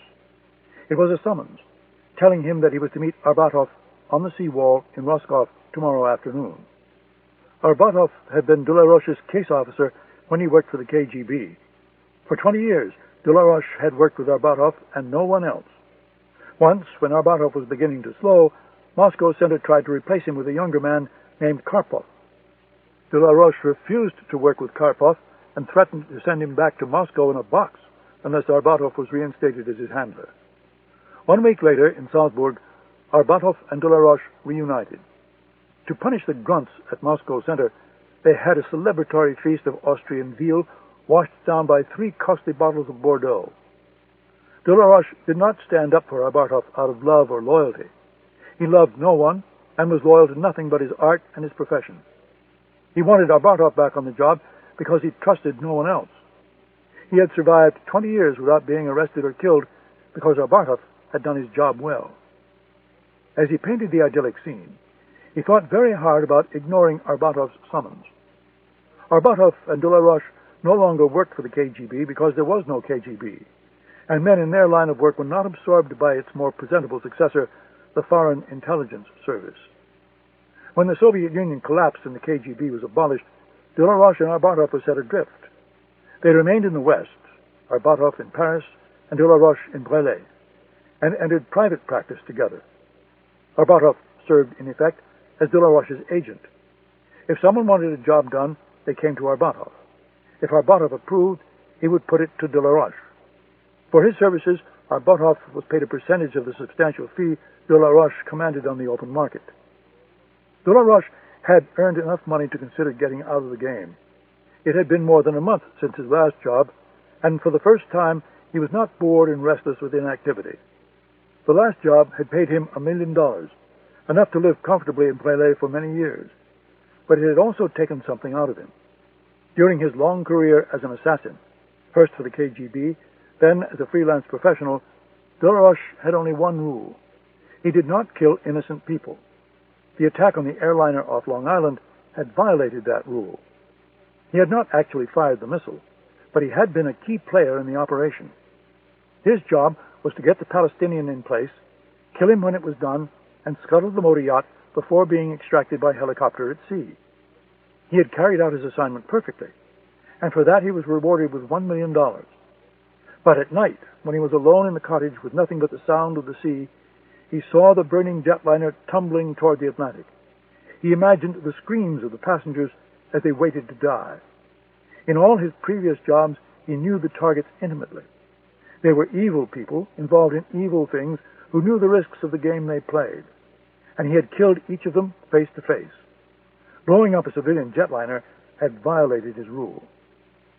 He would keep his date with Arbatov and listen to the offer. If it was good and lucrative, he would consider taking it. If not, he would retire and paint the Breton countryside and drink wine in his stone cottage by the sea and never speak to another person again. 1 hour later, he finished the painting. It was good, he thought, but he could make it better. The sun was setting, and a scarlet twilight settled over the farm. With the sun gone, the air turned suddenly cold, fragrant with wood smoke and frying garlic. He smeared pâté on a hunk of bread and drank beer while he packed away his things. The Polaroids and sketches he placed in his pocket. He would use them to produce another version of the work, a better one, in his studio. He left the wine glass, the half-empty plate, and the still damp watercolor at the door of the cottage, and silently walked back to the Mercedes. The three-legged dog yelped at him as he drove away, then devoured the last of the sausage. A heavy rain was falling the following morning as de la Roche drove from Brele to Roscoff. He arrived at the seawall at precisely 10 o'clock and found Arbatov, a picture of misery, pacing in the downpour. De la Roche parked the car and watched for a moment before making his approach. Mikhail Arbatov looked more like an aging professor than a KGB spymaster, and, as always, de la Roche found it hard to imagine he had presided over countless murders. Obviously, life in Paris was treating him well, because he was fatter than de la Roche remembered, and his cheeks had a deceptive, healthy glow about them from too much wine and cognac. He wore his customary black roll-neck sweater and army-style Macintosh coat, which looked as if it belonged to a taller, thinner man. On his head, he wore a waterproof brimmed hat typical of retired men everywhere. His spectacles were steel-rimmed goggles and always seemed to do more harm than good. Now they were fogged with the rain and slipping down the steep slope of his pugilist's nose. De la Roche climbed out of the car and approached him from behind. Arbatov, the consummate professional, did not flinch as de la Roche fell into step next to him. They walked in silence for a time, de la Roche struggling to keep cadence with Arbatov's teetering waddle. Arbatov seemed forever on the verge of capsizing, and several times de la Roche resisted the impulse to reach out and steady him. Arbatov stopped walking and turned to face de la Roche. He studied him with a straight, slightly bemused gaze, gray eyes magnified by the immense spectacles. "Jesus Christ, but I'm too old for this street-craft bullshit," he said in his impeccable accentless French. "Too old and too tired. Take me someplace warm with good food." De la Roche drove him to a good cafe on the waterfront. Arbatov complained about the paint mess in the Mercedes the entire way.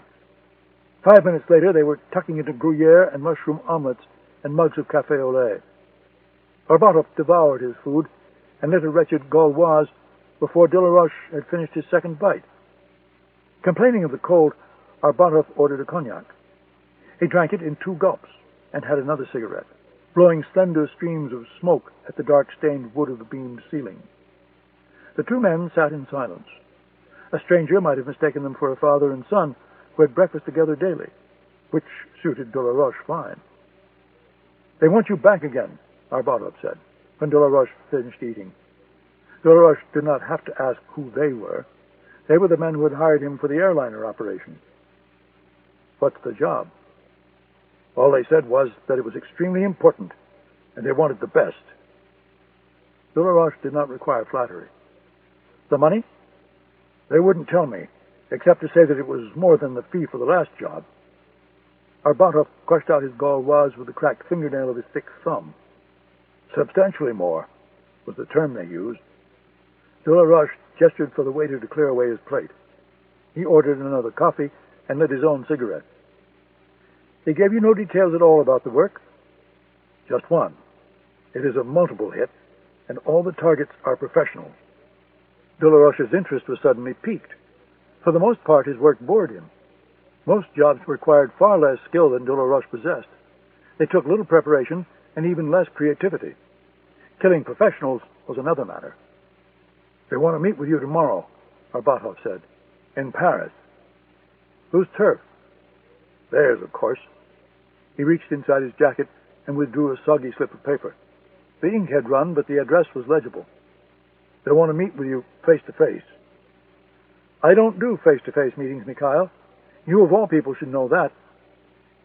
De la Roche protected his identity with a care bordering on paranoia. Most men in his line of work dealt with the problem of having plastic surgeons give them a new face every few years. De la Roche dealt with it another way. He rarely permitted anyone who knew what he really did to see his face. He had never allowed anyone to take his photograph, and he always worked alone. He had made just one exception, the Palestinian on the airliner operation. But he had been paid an exorbitant amount of money, and he had killed him when the job was done. The extraction team aboard the helicopter had not seen his face because he had worn a black woolen mask. "Be reasonable, my dear boy," Arbatov was saying. "It's a brave new world out there." "I'm still alive because I'm careful." "I realize that, and I want you to remain alive so I can continue to make money.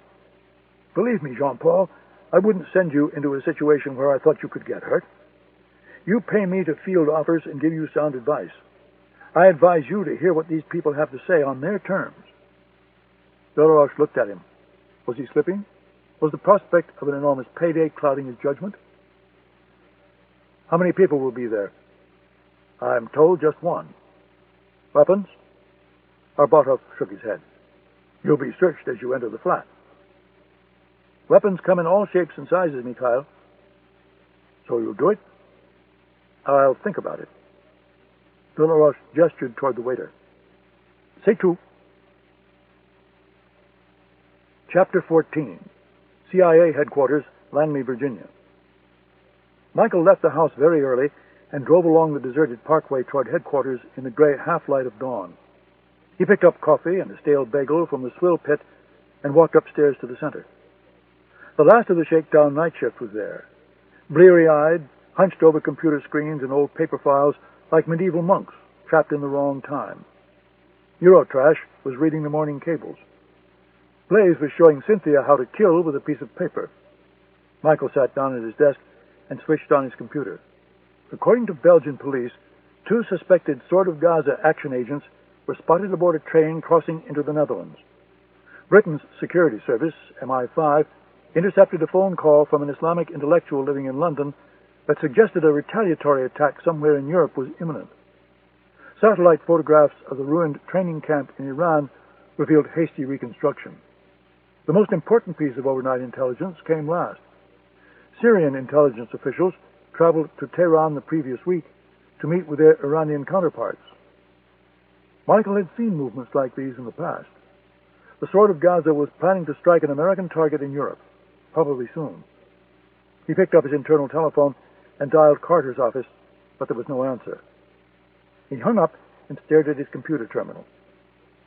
"Why don't you run Vandenberg's name through that fancy computer you have at Langley and see if anything comes up?" Michael typed in Vandenberg's name and instructed the computer to search the database. 10 seconds later, he received a reply. "File restricted. Access unauthorized." "What the fuck do you think you were doing?" Carter was angrier than Michael had ever seen him. He was seated at his desk, wrapping a thick pen on his leather blotter, his normally pallid complexion red with exertion. McManus sat behind him, silent, as if awaiting his turn with an uncooperative suspect. "It was just a hunch I had," Michael said weakly, and immediately regretted it, for he could see by Carter's reaction that he had only made matters worse. "A hunch? You had a hunch, so you decided to run the name of the White House Chief of Staff through agency personnel files? Osbourne, you are a counterterrorism officer. What did you think Vandenberg was going to do? Blow up the White House? Shoot his boss? Hijack Air Force One?" "No. I'm waiting." Michael wondered exactly why he was here. The geeks down in the computer room must have blown the whistle on him. Either someone was watching the activity of his computer login, or a tripwire had been placed on Vandenberg's file. When Michael tried to read it, an alarm sounded somewhere in the system. The whole thing smelled like a Monica Tyler production. Michael had but one recourse now: tell part of the truth and hope his relationship with Carter would spare further bloodshed. "I heard from someone I trust that he had an agency background, and I wanted to check it out. It was a mistake, Adrian. I'm sorry." "You're goddamned right it was a mistake. Let me make something clear to you. The agency's files are not here for your reading enjoyment. They are not to be surfed. They are not for you to take out on a joyride. Am I making myself clear, Michael?" "Crystal. You're not in the field anymore, where you operate on your own terms. You work at headquarters and you play by the rules." "Understood." Carter looked at McManus, and McManus closed the door. Now, between us girls, I know you're a damn good officer, and you wouldn't have tried to read that file unless it was important. Do you have something you want to tell us at this time? Not yet, Adrian. All right. Get the fuck out of here. Chapter 15. Paris. Delaroche drove to Brest and took a late train to Paris. He traveled with 2 bags, a small overnight grip with a change of clothes, and a large, flat, rectangular case containing a dozen watercolors. His work was sold in a discreet Paris gallery, providing him with enough income to justify his unpretentious lifestyle in Brelay. From the train station, he took a taxi to a modest hotel on the Rue de Rivoli and registered as a Dutchman named Karel van der Stad. Dutch was one of his languages, and he had 3 excellent Dutch passports. His room had a small balcony overlooking the Tuileries garden and the Louvre. The night was cold and very clear. To his right, he could see the Eiffel Tower, ablaze with light.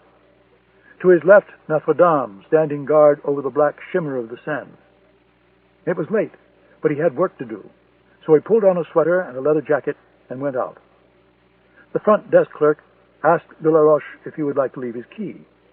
Delaroche shook his head, and in Dutch accented French, said he preferred to keep it with him.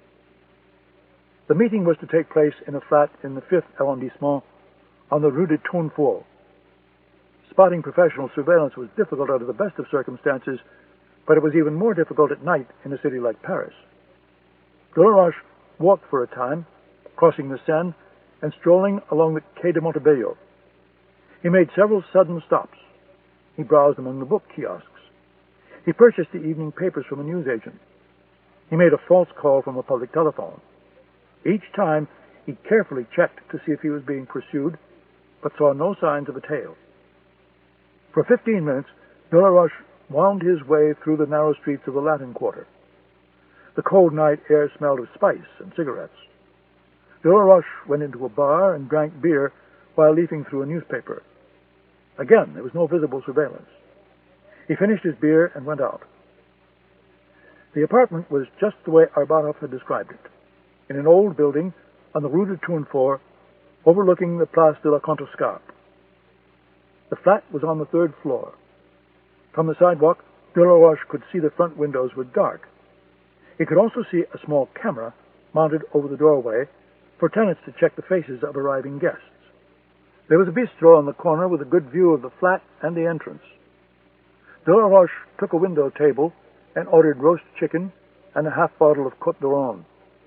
It was a good neighborhood bistro, warm and clamorous, mostly locals and students from the Sorbonne. While he ate, Delaroche read an analysis story from the Washington correspondent of Le Monde. It said that the American airstrikes on Sword of Gaza targets in Syria and Libya had dealt a major blow to the cause of peace in the Middle East. Syria and Libya were arming themselves with newer and more dangerous weaponry, some of it French-made. Negotiations between the Palestinians and the Israelis were at a standstill after weeks of unrest in Gaza and the West Bank. Intelligence experts warned of a new round of international terror. Western European diplomats complained that the Americans had taken their revenge with no regard for the consequences.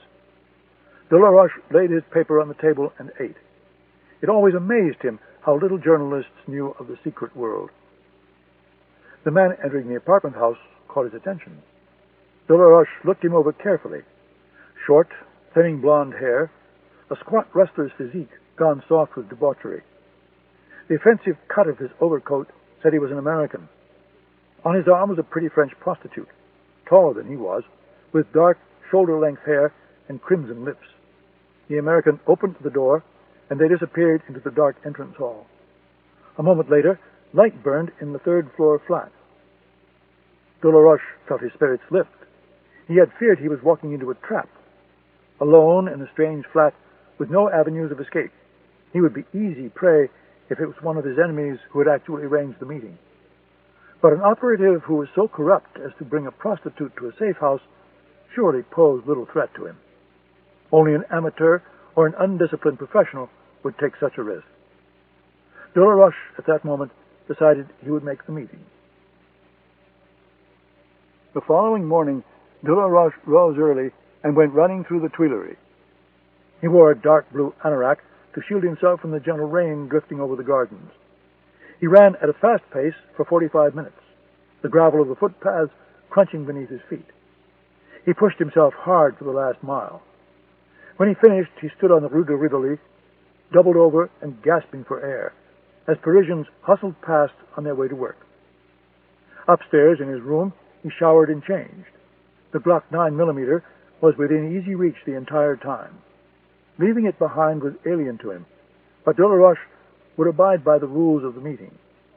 He pulled on his sweater, locked the gun away in the small room safe, and went downstairs. He took breakfast in the hotel restaurant, a pleasant room with windows on the Rue de Rivoli, and lingered over the morning newspapers. He was the last guest to leave the dining room. From the front desk, he took a Paris street map and a tourist guide. The morning clerk wondered if Delaroche would like to leave his room key. Delaroche shook his head and pushed through the doors to the street. He took a taxi to the Rue de Tournefort and got out at the corner bistro where he had eaten dinner the previous night. The rain had stopped, so he sat outside. Despite the clouds, he wore Ray-Ban sunglasses with thick stems. It was 9:45. Delaroche ordered coffee and brioche and watched the window of the third-floor flat across the street. Twice, the man with the wrestler's body appeared in the front window. The first time he wore a bathrobe and clutched a mug of coffee as though he were hungover. The second time, at 9:55, he wore a blue executive business suit, and his thinning blonde hair was combed neatly in place. Delaroche scanned the street. The sidewalk was jammed with Parisians rushing to work and students heading to the Sorbonne. On the Rue de Tournefort, a pair of city workers was preparing to descend into a manhole. Another city worker was sweeping up dog droppings. The tables had filled around him. He could be surrounded by surveillance and would never know it. At 10 o'clock, he left money on the table and walked across the street. He casually pressed the bell and turned his back to the camera over the doorway. The electronic lock snapped back, and he pushed through the door into the entrance hall. There was no lift, just a broad staircase.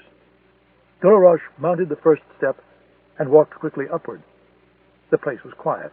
No other tenants moving about. Delaroche arrived at the third floor without being spotted. Arbatov had instructed him not to ring the bell. The door opened immediately, and the wrestler invited Delaroche inside with a wave of his thick paw. Delaroche eyed his surroundings while the other man conducted a slow and methodical search of his body, first by hand, then with a magnetometer. The furnishings were masculine and comfortable. Black, informal couches and chairs grouped around a glass coffee table. Teak bookshelves filled with histories, biographies, and thrillers by American and English writers. The remaining portions of exposed wall were bare, with faint outlines where framed paintings had once hung. The books were the only personal items. No photographs of family and friends, no stack of mail, no message pad next to the telephone on the desk. "Coffee?" the wrestler asked when he was finished. Delaroche had been right. He was an American, from the South by the sound of his accent. Delaroche nodded. He removed his sunglasses while the American went into the all-black modern kitchen and busied himself with the coffee. Delaroche sat down and scanned the rest of the flat. Next to the kitchen was a small dining area, and beyond that, a short hall leading to a bedroom. On the table was a black laptop computer. The American returned with 2 mugs of coffee, handing one to Delaroche and keeping the other for himself. "The job is 4 hits," he began without preamble. "To be carried out before the end of January, you will be paid $1 million in advance. For each successful hit, you will immediately be paid an additional $1 million. That adds up to $5 million, if I'm not mistaken." "Who do you work for?" The American shook his head. "I am instructed to say that I work for the same group that hired you for the airliner operation. You already know they are a professional outfit, and their word is good."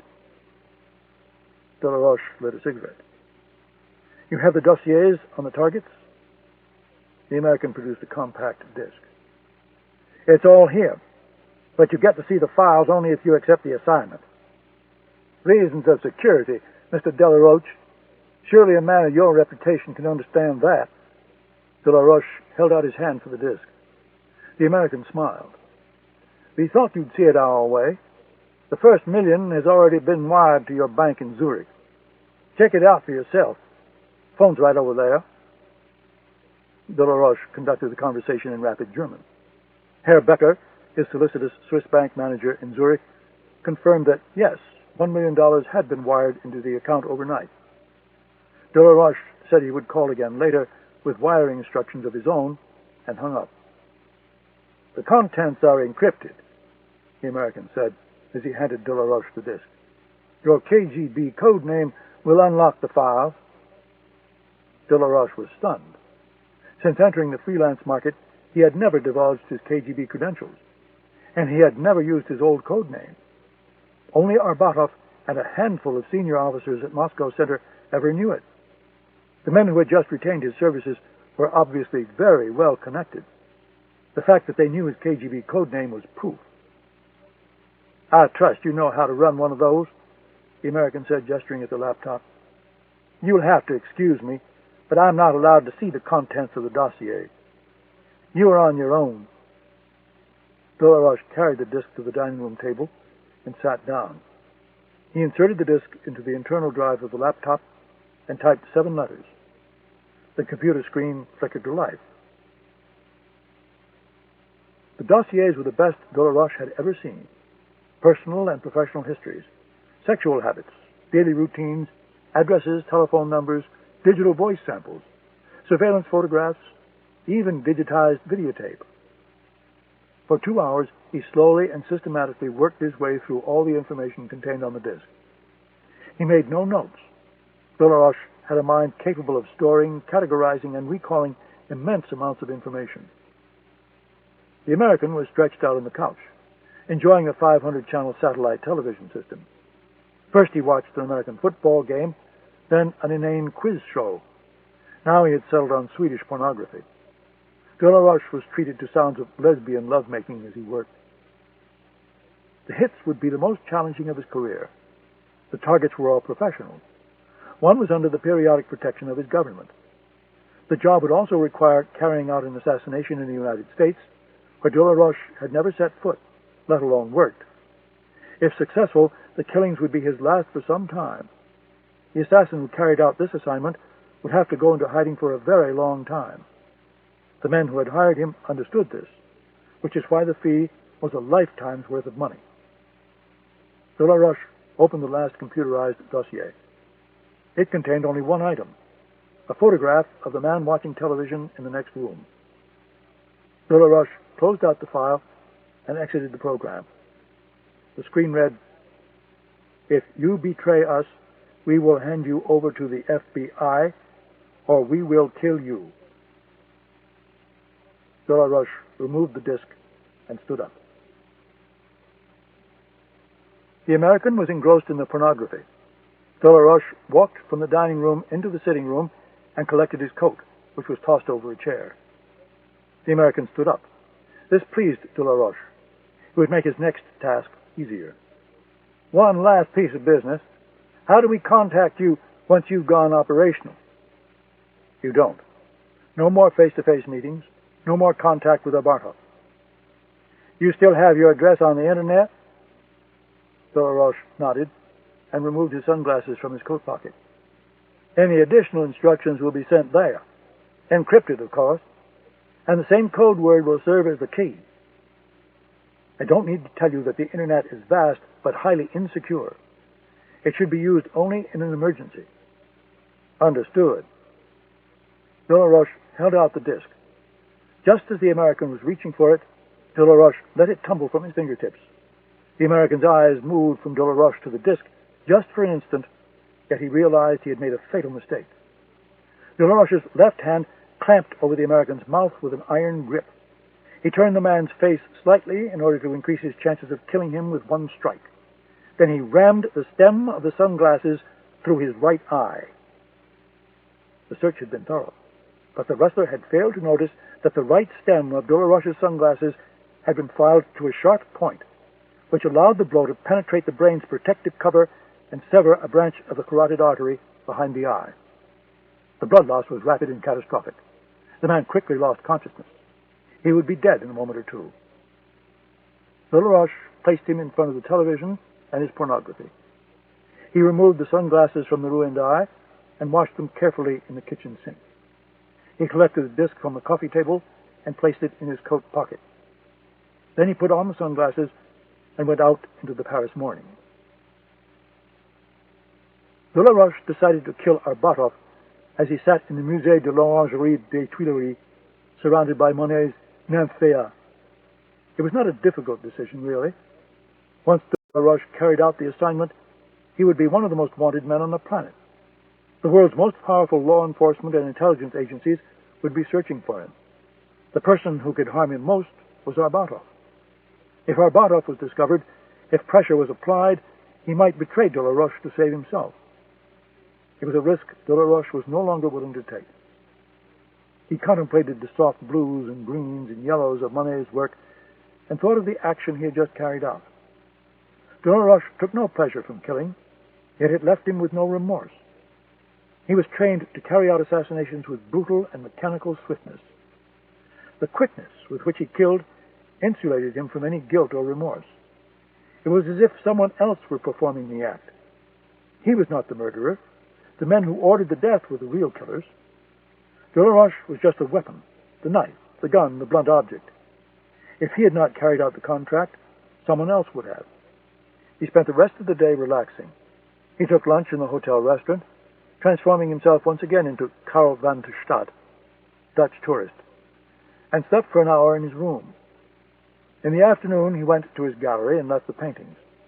The owner pronounced them spectacular and produced a check for 200,000 francs, Delaroche's share of the proceeds from his last batch of work. Late that afternoon, he telephoned Zurich. Herr Becker, the fussy Swiss bank manager, confirmed that, yes, a second deposit of $1 million had been made to the gentleman's account. That meant the body of the American operative had been found.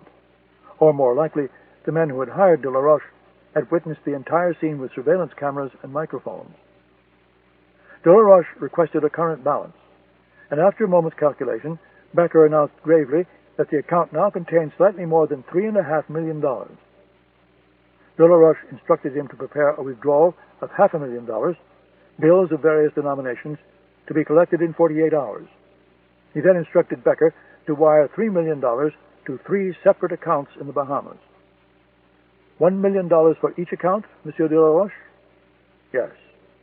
Account numbers, please. Delaroche recited them from memory.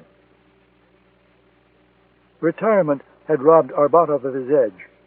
Like most old men who live alone, he had settled into a carefully scripted daily routine from which he rarely strayed. It included walking his dog each night before dinner. The only thing more predictable than Arbatov was the dog. Each night it pissed on the same tree and shit on the same patch of grass in the park near Arbatov's flat.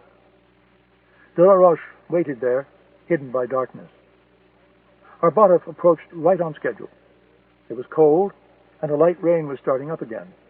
The park was deserted. Even if there were people about, Delaroche knew he could carry out the act so swiftly and silently he would never be detected. Arbatov passed. Delaroche fell in quietly behind him. The dog stopped to piss. Same tree, right on schedule. End of side 3. To continue, turn the cassette over. Side 4. The Mark of the Assassin by Daniel Silva. Continuing on page 161. Delaroche paused and resumed walking when the dog finished. He glanced around to see if he was alone. Satisfied, he closed the ground between himself and Arbatov with a few quick steps.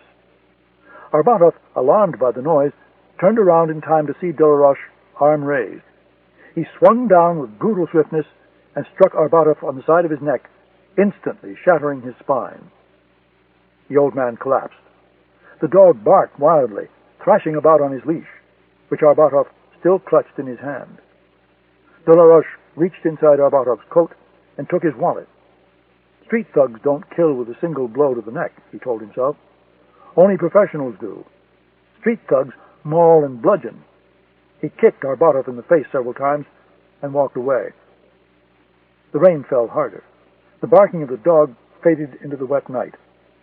Delaroche walked at a normal pace. He removed the cash and the credit cards from Arbatov's wallet and threw it into a flower bed bordering the footpath. In the pale yellow light of the street, he noticed blood on his right shoe. He wiped it away with old newspaper and caught a taxi back to his hotel. He still had time to make his train. He packed quickly and checked out. On the platform, waiting for the train, he threw Arbatov's credit cards in a rubbish bin. The carriage was crowded. He found a seat and ordered a sandwich and a beer from the porter. Then he pillowed his head on his leather coat and slept until the train arrived in Brest. Chapter 16. Washington, D.C. Susanna Dayton worked all Sunday afternoon from noon until 8 without a break, except to answer the door sometime late in the afternoon to take delivery of a pizza. Tom Logan, her editor at the Post, had demanded more, and she had found it. The piece was airtight. She had real estate and bank documents to support the most damaging charges. She had doubled and tripled human sources to support the others. No one mentioned in the piece would be able to question her reporting. The facts spoke for themselves, and Susanna had the facts. The day was spent writing. She worked at home because she wanted no distractions. The piece was dense with information. Numbers, names, dates, places, people. Susanna's challenge was to turn it into an interesting story. She opened with a brief sketch of her central character, James Beckwith, a young district attorney, a promising talent with no personal fortune, who could earn many times more in the private sector than he could in politics. Enter Mitchell Elliott, an immensely wealthy defense contractor and Republican benefactor. Stay in politics, Elliott told the young Beckwith, and leave the rest to me. Over the years, Elliott had enriched the Beckwiths through a number of real estate and other financial transactions, and the man who devised many of the schemes was Elliott's chief lawyer and Washington lobbyist, Samuel Braxton. The rest flowed from that premise. By 8 o'clock that evening, she had written a 4,000-word piece.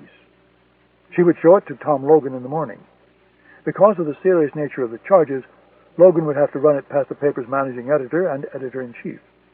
Then the lawyers would review the copy. She knew it was going to be a long and difficult couple of days. The piece lacked one final element: comment from the White House, Mitchell Elliott, and Samuel Braxton. She flipped through her Rolodex, found the first telephone number, and punched it in. Alatron Defense Systems. The voice was male, accentless, and vaguely military. This is Susanna Dayton of the Washington Post. I'd like to speak with Mitchell Elliott, please. I'm sorry, Ms. Dayton, but Mr. Elliott is unavailable at this time. I wonder if you could give him a message for me. Certainly. Do you have a pen? Of course, Ms. Dayton. I would like Mr. Elliott to comment on the following information contained in the piece I'm preparing. She spoke for 5 minutes. The man on the other end of the line never interrupted. She concluded the call was probably being recorded without her consent. Did you get all that? Yes, Ms. Dayton. And you'll pass it on to Mr. Elliott? Certainly. Good. Thank you very much. She hung up and flipped through her Rolodex. She still had Paul Vandenberg's home number from her days at the White House. She punched in the number. Vandenberg answered the phone himself. Mr. Vandenberg, this is Susanna Dayton. I'm a reporter for... I know who you are, Miss Dayton. I don't appreciate being disturbed at home. Now, what can I do for you? I wonder if you would like to comment on the following information contained in the piece I've prepared for the Post. Once again, Suzanne spoke for 5 minutes without interruption. When she finished, Vandenberg said, "Why don't you fax me a copy of the article so I can review the charges more carefully?" I'm afraid I can't do that, Mr. Vandenberg. Then I'm afraid I have nothing to say to you, Miss Dayton, except that you have produced a piece of shoddy journalism that need not be graced with a comment. Susanna jotted down the quote on her notepad. Good evening, Miss Dayton. The line went dead. Susanna flipped through her Rolodex and found Samuel Braxton's home number. She was reaching for the telephone when it rang. This is Sam Braxton. Boy, word travels fast. I understand you're about to publish a piece that libels and defames Mitchell Elliott and myself. I want to make you aware of the consequences of your actions. Why don't you let me read the allegations to you before you threaten me with a lawsuit? I've been given a summary of the charges, Miss Dayton. Do you intend to publish this account in tomorrow's paper? We haven't decided. I'll take that as a no. Susanna covered the mouthpiece and murmured, Fuck you, Sam Braxton, you pompous bastard. Why don't we meet in the morning and discuss the allegations? Susanna hesitated. If she discussed legal issues with Braxton without a post lawyer at her side, Tom Logan would have her head. Still, she wanted Braxton on the record. Do yourself a favor, Miss Dayton. What harm can it do? Where? Breakfast at the Four Seasons in Georgetown, 8 o'clock. See you then. Good night, Miss Dayton. Susanna had one more call to make. Elizabeth Osbourne. She was about to publish a devastating piece about the most powerful man in her firm. Elizabeth deserved a heads up. She dialed. Hello? Hello, Elizabeth. Listen, I think we need to talk. Mark Callahan was sitting in the library of the Colorama House, turning the knobs on a bank of sophisticated audio equipment, when the call from Colorado Springs came through. Callahan knew more about the allegations contained in the piece than anyone except Susanna Dayton. He had bugged her phone at Post headquarters downtown on 15th Street. He had bugged her phone at home. He'd planted bugs in her living room and her bedroom. He listened to her eat. He listened to her sleep. He listened to her talking to her dog. He listened to her fuck a television reporter after dinner at the Georgetown restaurant in 1789. He broke into her home regularly and raided her computer files. A former NSA codebreaker, also employed by Mitchell Elliott, had cracked her childish encryption cipher, allowing Callahan to read her files at will. He was missing one thing, the finished product. Elliott said, Get inside her house as quickly as you can. We need to know exactly what we're dealing with. Yes, sir. And do it yourself, Mark. I don't want any fuck-ups on this one. Callahan hung up the phone. He returned his attention to his equipment. He turned up the audio levels on the transmitters inside Susanna Dayton's home. Something caught his attention. He pulled on a black leather jacket and rushed out into the night. He drove rapidly across northwest Washington, from Colorama into Georgetown, and parked behind the surveillance van on Volta Place. He rapped his knuckle on the rear door, and the technician let him inside. 2 minutes later, he spotted Susanna Dayton exiting Pomander Walk, dressed in an anorak and lycra leggings, her dog at her side. Callahan waited until she had vanished from sight. He jumped out of the van, crossed Volta Place, and entered Pomander Walk. He had made his own copy of her front door key. A few seconds later, he was inside. Susanna crossed Wisconsin Avenue and ran eastward along P Street. It was late and dark, and she had a running date with Elizabeth in the morning, but she had been cooped up inside her little house all day long, and she needed to do something to relieve the stress. Her neck ached from staring at the computer monitor. Her eyes burned, but after a mile or so, she felt sweat break beneath her turtleneck. The magic of the run took hold, and the tension of the day slowly leaked from her body. She pushed herself harder, flying over the red brick sidewalk of P Street, past large, brightly lit townhouses. Carson's paws clicked rhythmically beside her. She passed a 7-Eleven, then a small coffee shop. Jack and his new wife were perched atop 2 stools in the window, talking closely. She stared at them like an idiot as she ran past. Jack looked up, and his gaze met hers. Then his wife spotted her. She turned away, mortified, and ran faster. Idiot! Fucking idiot! Why didn't you look away? And what the hell were they doing in Georgetown anyway? That was the whole point of Jack moving to Bethesda, so they wouldn't be bumping into each other all the time. God, why couldn't she just look away? Why did she have to stare through the glass like a schoolgirl with a crush? And why was her heart beating out of control? The answer to that was simple. She still loved Jack, and she always would. Tears filled her eyes, blurring her vision. She ran faster. Carson struggled to keep pace. She pounded her feet savagely over the bricks. God, why did he have to be sitting there? Fuck you, Jack! Fuck you! She didn't see the tree root that had raised a portion of the sidewalk, didn't see the jagged edge of brick that had been forced upward. She felt a sudden pain in her ankle, saw the ground rushing up at her in the darkness. Susanna lay on the ground, eyes closed, gasping for breath. She felt as though she had been kicked in the stomach by a horse. She tried to open her eyes, but could not. Finally, she felt someone shaking her shoulder, calling her name. She opened her eyes and saw Jack kneeling over her. "Susanna, are you all right? Can you hear me?" She closed her eyes again and said, "What the hell are you doing in Georgetown?" "Sharon and I had a dinner engagement. Jesus, I didn't know I had to call and notify you first." "No, you just startled me, that's all." "You remember Sharon, don't you?" She was standing behind Jack, stunning in a black cocktail dress and short black coat that showed off a pair of extraordinary legs. She was criminally skinny. The front of her coat was unbuttoned, revealing a pair of large, rounded breasts. She was Jack's type: blonde, blue eyes, big breasts, no brains. She said, "I wish I could say it's a pleasure to see you, Sharon, but I'd be lying." "We're going your way. Why don't you let us give you a lift?" "No, thanks. I'd rather be left on the street for dead." Jack reached down and took hold of her hand. Carson growled deep in his throat. "It's all right, Carson. He's evil but harmless." She got to her feet. "There's a cab. Be useful, Jack. Get him to stop for me." Jack stepped out into the street. He flagged down the cab, and it pulled to the curb. Susanna limped over and climbed in the back, followed by the dog.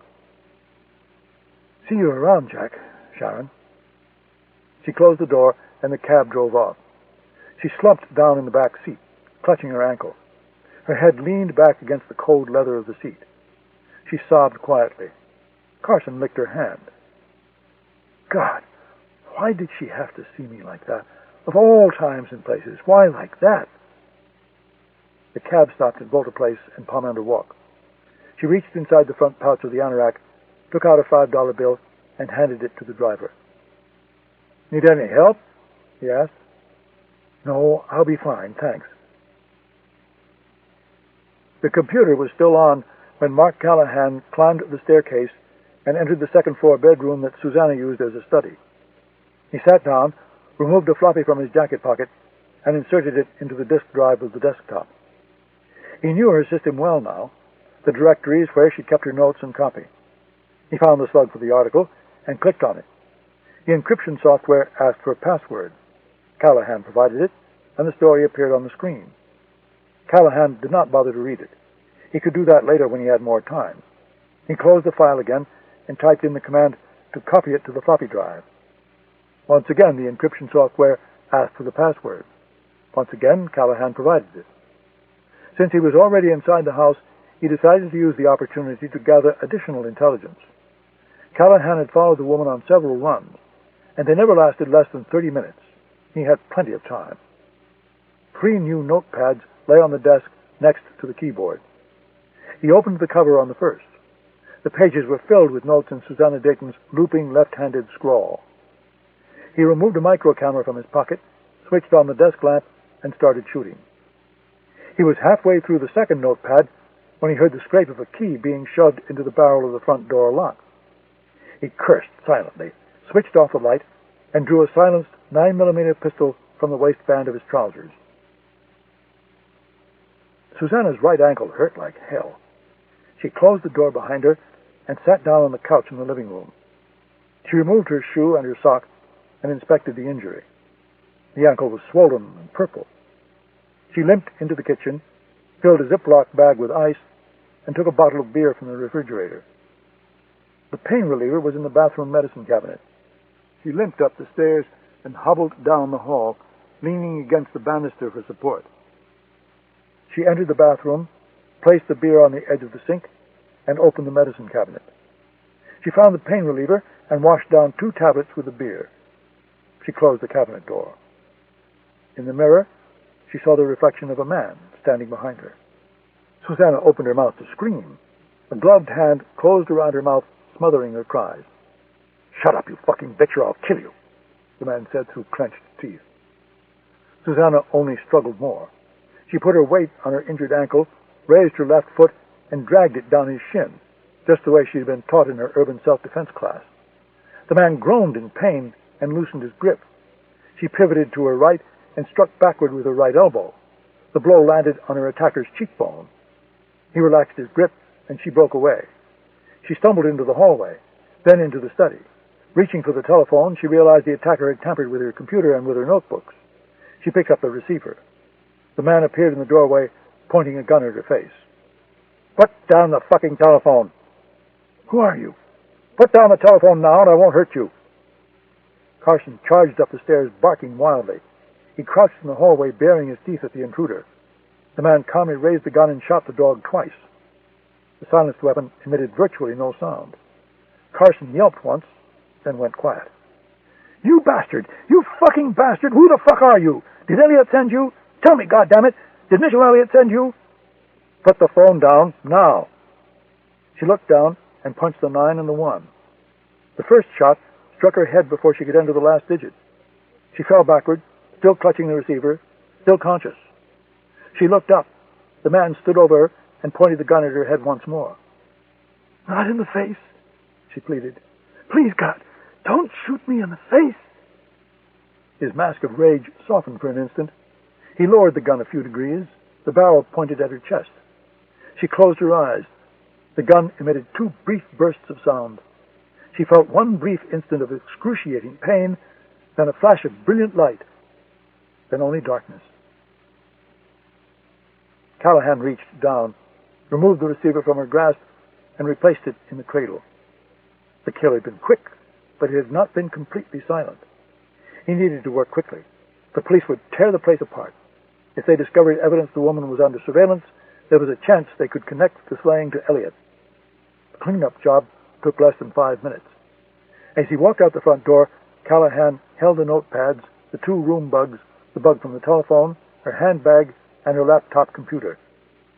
He headed out Ponanter Walk, crossed Polder Place, and climbed into the surveillance van. He'd return later for his car. As he sped away, he punched Mitchell Elliott's private number into a cellular phone. "I'm afraid we have a bit of a problem, Mr. Elliott.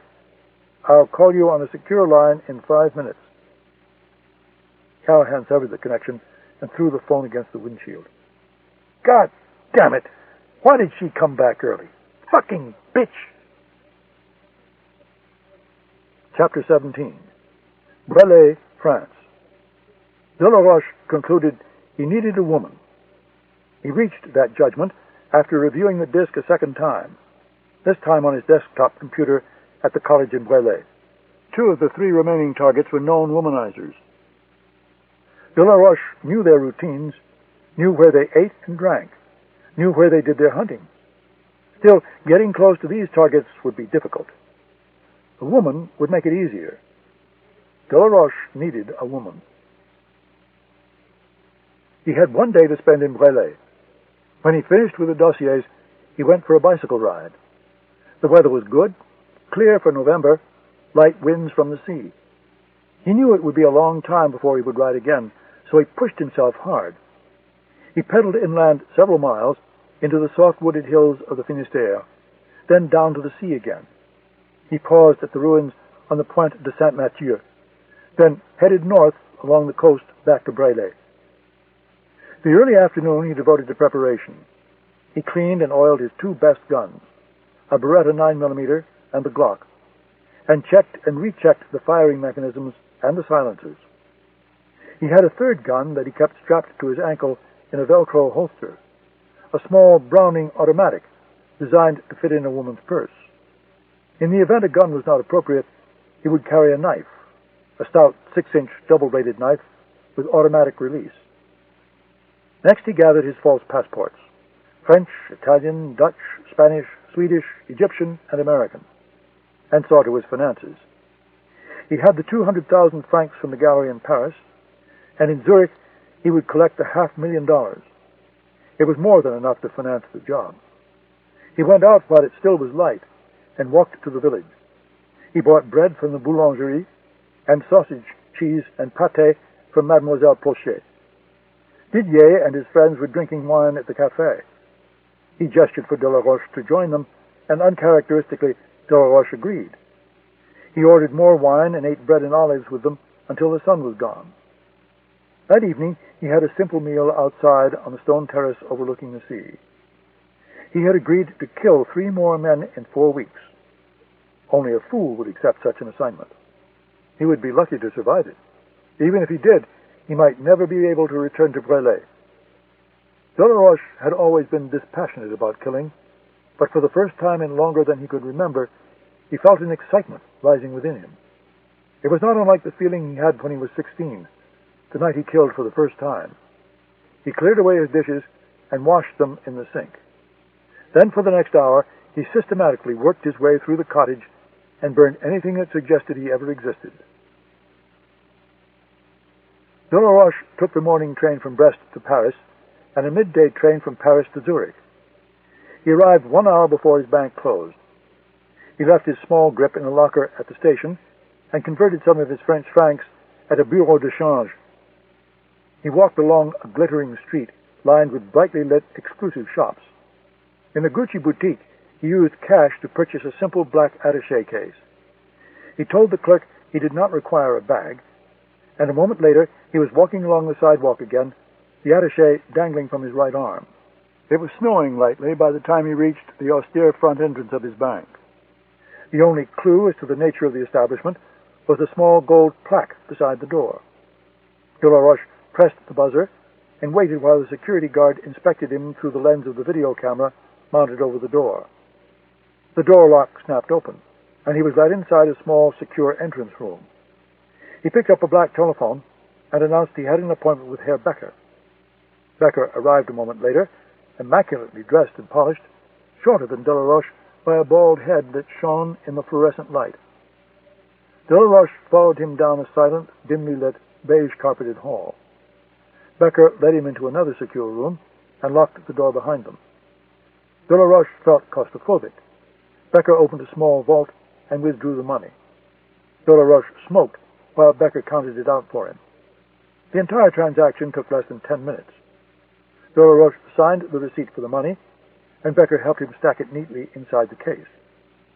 In the entrance room, Becker looked out at the street and said, "One can never be too careful, Monsieur Delaroche. There are thieves about." "Thank you, Herr Becker. I think I can handle myself. Have a pleasant evening." "Same to you, Monsieur Delaroche." Delaroche did not want to walk a long distance with the money, so he took a taxi back to the station. He collected his bag from the locker and purchased a first-class ticket on an overnight train to Amsterdam. Delaroche arrived at Amsterdam's Centraalstation early the following morning. He moved quickly through the crowded hall, eyes red-rimmed from a night of fitful sleep, and stepped outside into the bright sunlight. The sight of the bicycles struck him, thousands of them, row upon row. Delaroche took a taxi to the Hotel Ambassade in the Central Canal Ring and checked in as Senor Armiñana, a Spanish businessman. He spent an hour on the telephone, varying his languages in case the hotel operator might be listening, speaking in the coded lexicon of the criminal underground. He slept for a time, and by late morning he was seated in the window of a smoky cafe a short distance from his hotel. The bookstore was there, across a busy square. It had developed a well-deserved reputation for snobbery, for it specialized in literature and philosophy and refused to stock commercial fiction or thrillers. The hotel clerk said the manager once physically removed a woman who dared to ask for the new book by a famous American romance writer. It was a perfect place for Astrid. Twice he caught a glimpse of her, stacking books in the front window, giving advice to a male customer who was clearly more interested in her than in any book she might be recommending. Astrid had that effect on men, always did. It was why Delaroche came to Amsterdam in the first place. She was born Astrid Meyer in the town of Kassel near the East German border. When her father walked out on the family in 1967, her mother abandoned his name and reclaimed her own, which was Lisbeth Vogel. After the divorce, Lisbeth settled in a lakeside cottage in the mountains of Switzerland, outside Bern. It was familiar territory.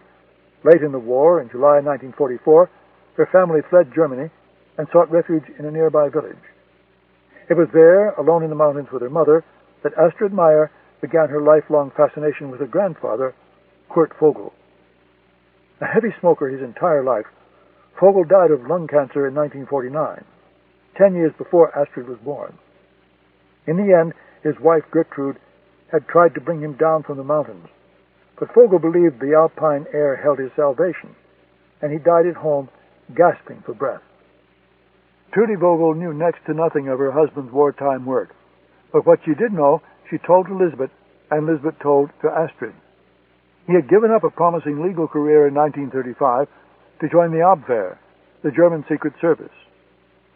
He had been a close associate of the chief of the Abwehr, Wilhelm Canaris, who was executed for treason by the Nazis in April 1945. He had deceived Trude for years, telling her that he was Canaris' legal counsel. But late in the war, he admitted the truth. He had recruited agents and sent them to England to spy on the British. Lisbeth remembered the night.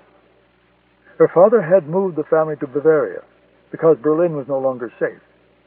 She remembered her father arriving at the house very late, remembered his presence in her bedroom, framed against the faint light of the open doorway. Later, she remembered the sound of her mother and father talking softly in the kitchen, and the smell of her father's supper. And then she heard the sound of dishes shattering, the sound of her mother gasping. She and her twin sister, Nicole, crawled to the top of the stairs and looked down. Below, in the kitchen, they saw their parents and two men wearing the black uniforms of the SS. One man they did not recognize. The other was Heinrich Himmler, the most powerful man in Germany after Adolf Hitler. For years, Lisbeth Vogel believed her father had been a Nazi, an ally of Himmler and the SS, a war criminal who had chosen to die in the mountains of Switzerland rather than face justice in his homeland. Her mother, she concluded, secretly believed the same. When her mother was dead, Lisbeth told the story to Astrid, and Astrid grew up believing her grandfather was a Nazi. Then, on an afternoon in October 1970, a man telephoned the cottage and asked if he could visit. His name was Werner Ulbricht, and he had worked with Kurt Vogel at the Abwehr during the war. He said he knew the truth about Vogel's work. Lisbeth told him to come. He arrived an hour later, gaunt, pale as baker's flour, leaning heavily on a cane, a neat black patch over one eye. They walked for a time, Werner Ulbricht, Lisbeth, and Astrid, and then sat on the grassy bank of the lake and drank coffee from a thermos bottle. Despite the snap of autumn in the air, Ulbricht's face was bathed in sweat from the exertion. He rested for a time, sipping his coffee, and then told them the story.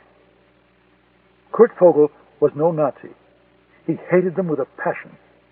He came to the Abwehr on condition he not be forced to join the party, and Canaris had been more than happy to grant him his wish. He was not an in-house legal counsel to Canaris. He was an agent runner, and a damned good one at that. Meticulous, brilliant, ruthless in his own way. One of his agents in Britain was a woman. Together they learned the most important secret of the war, the time and place of the invasion. They also learned that the British were engaged in a massive deception to conceal the truth. But in February 1944, Hitler fired Canaris and placed the Abwehr under the control of Himmler and the SS. Vogel kept his information to himself and joined the anti-Hitler plotters of the Schwarze Kapelle, the Black Orchestra. When the July 20 coup attempt ended in disaster, many of the Schwarze Kapelle plotters were arrested and executed. Vogel fled to Switzerland. Lisbeth's eyes were damp when Ulbricht finished the story. She stared at the lake, watching the wind ripple the surface. "Who was the other man who came with Himmler to my mother's house?" she asked. "He was Walter Schellenberg, a very senior officer in the SD. He took over the Abwehr when Canaris was fired. Your father deceived him about the invasion." "The woman who was his agent?" Lisbeth asked, voice trailing off. "Was he in love with her? Mother always thought he was in love with someone else." "It was a long time ago." "Tell me the truth, Herr Ulbricht." "Yes, he loved her very much." "What was her name?" "Her name was Anna Katharina von Steiner. Your father forced her to become an agent. She never came back from England." Astrid's obsessive fascination with her grandfather began that afternoon. Her own grandfather, an ally of Wilhelm Canaris, a brave Schwarze Kapelle resistor who tried to rid Germany of Hitler. In the attic she found a chest of his things her mother had saved. Old law books and a few ancient photographs, brittle with age, some clothing. She studied them for hours on end. When she was old enough, she even imitated his appearance. The spiky hair that looked as though he had cut it himself. The pebble-lensed eyeglasses. The dour undertaker's suits. She tried to imagine the agent named Anna Katharina von Steiner, the woman he had been in love with. In her grandfather's papers, Astrid could find no trace of her. So she painted a portrait of Anna in her imagination. Beautiful, brave, ruthless, violent. When she was 18, Astrid returned to Germany to attend university in Munich, and immediately became involved in leftist politics. She believed Nazis were still running Germany. She believed the Americans were occupiers. She believed industrialists had enslaved workers. She imagined what her grandfather, the great Kurt Vogel, would have done. He would join the resistance, of course. In 1979, she gave up her studies at the university and joined the Red Army faction. The leaders said she would have to give up her real name and choose a nom de guerre. She chose Anna Steiner and vanished into the world of terrorism. She was living on a houseboat in the Prinzengracht.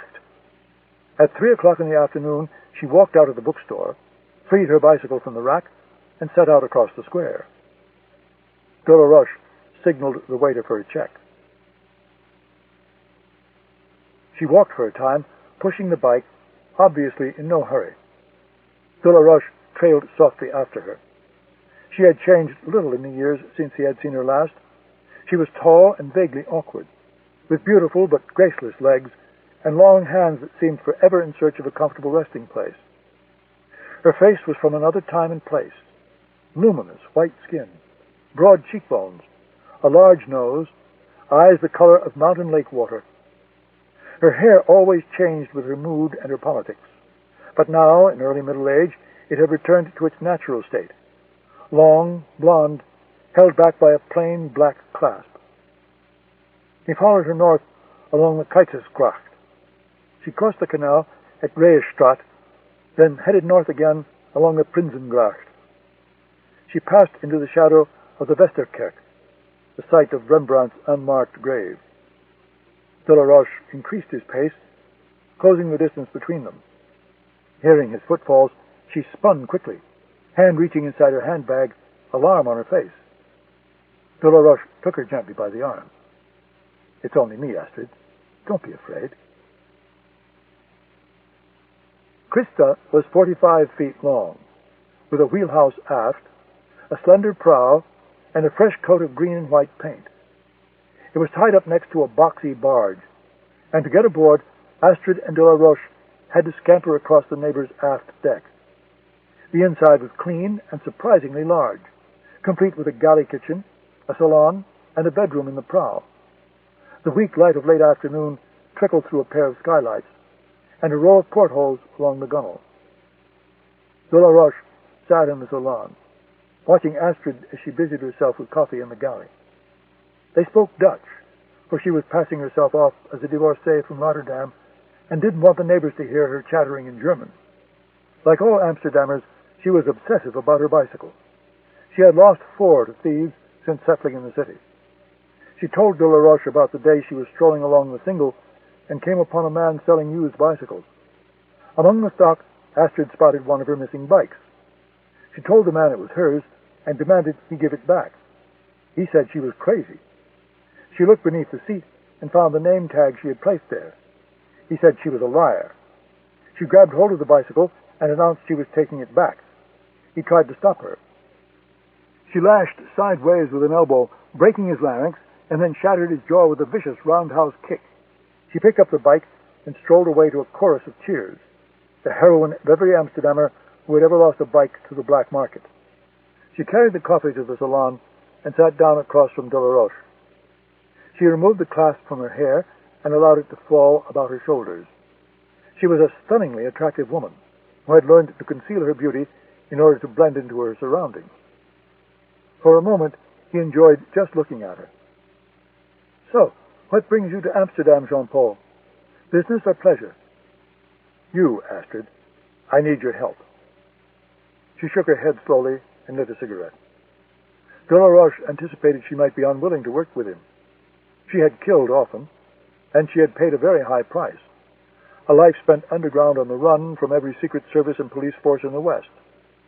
She was more settled than she had ever been, and now de la Roche was asking her to undo it all. "I've been out of the game for a long time, Jean-Paul. I'm tired of killing. I don't enjoy it like you do." "I don't enjoy it. I do it because I'm paid money, and it's all I know how to do. You were very good at it once." "I did it because I believed in something. There's a difference. And look at what it's gotten me," she said, gesturing at her surroundings. "Oh, I suppose it could be worse. I could be in Damascus. Jesus, that was awful." De la Roche had heard she'd spent 2 years hiding in Syria, courtesy of Hafiz al-Assad and his intelligence service, and another 2 years in Libya as the guest of Muammar Gaddafi. "I'm offering you a way out, a chance to put it all behind you, and enough money to live comfortably somewhere quiet for the rest of your life. Do you want to hear more?" She crushed out her cigarette and immediately lit another. "Damn you." He rose and said, "I'll take that as a yes. How many people are we going to kill?" "I'll be back in a half hour." He went back to his hotel, packed and checked out. 30 minutes later, he was climbing down the companionway of the Crista, clutching his small overnight bag and a nylon case holding his laptop computer. They sat in the salon again. De la Roche hunched over his computer, Astrid perched atop an ottoman.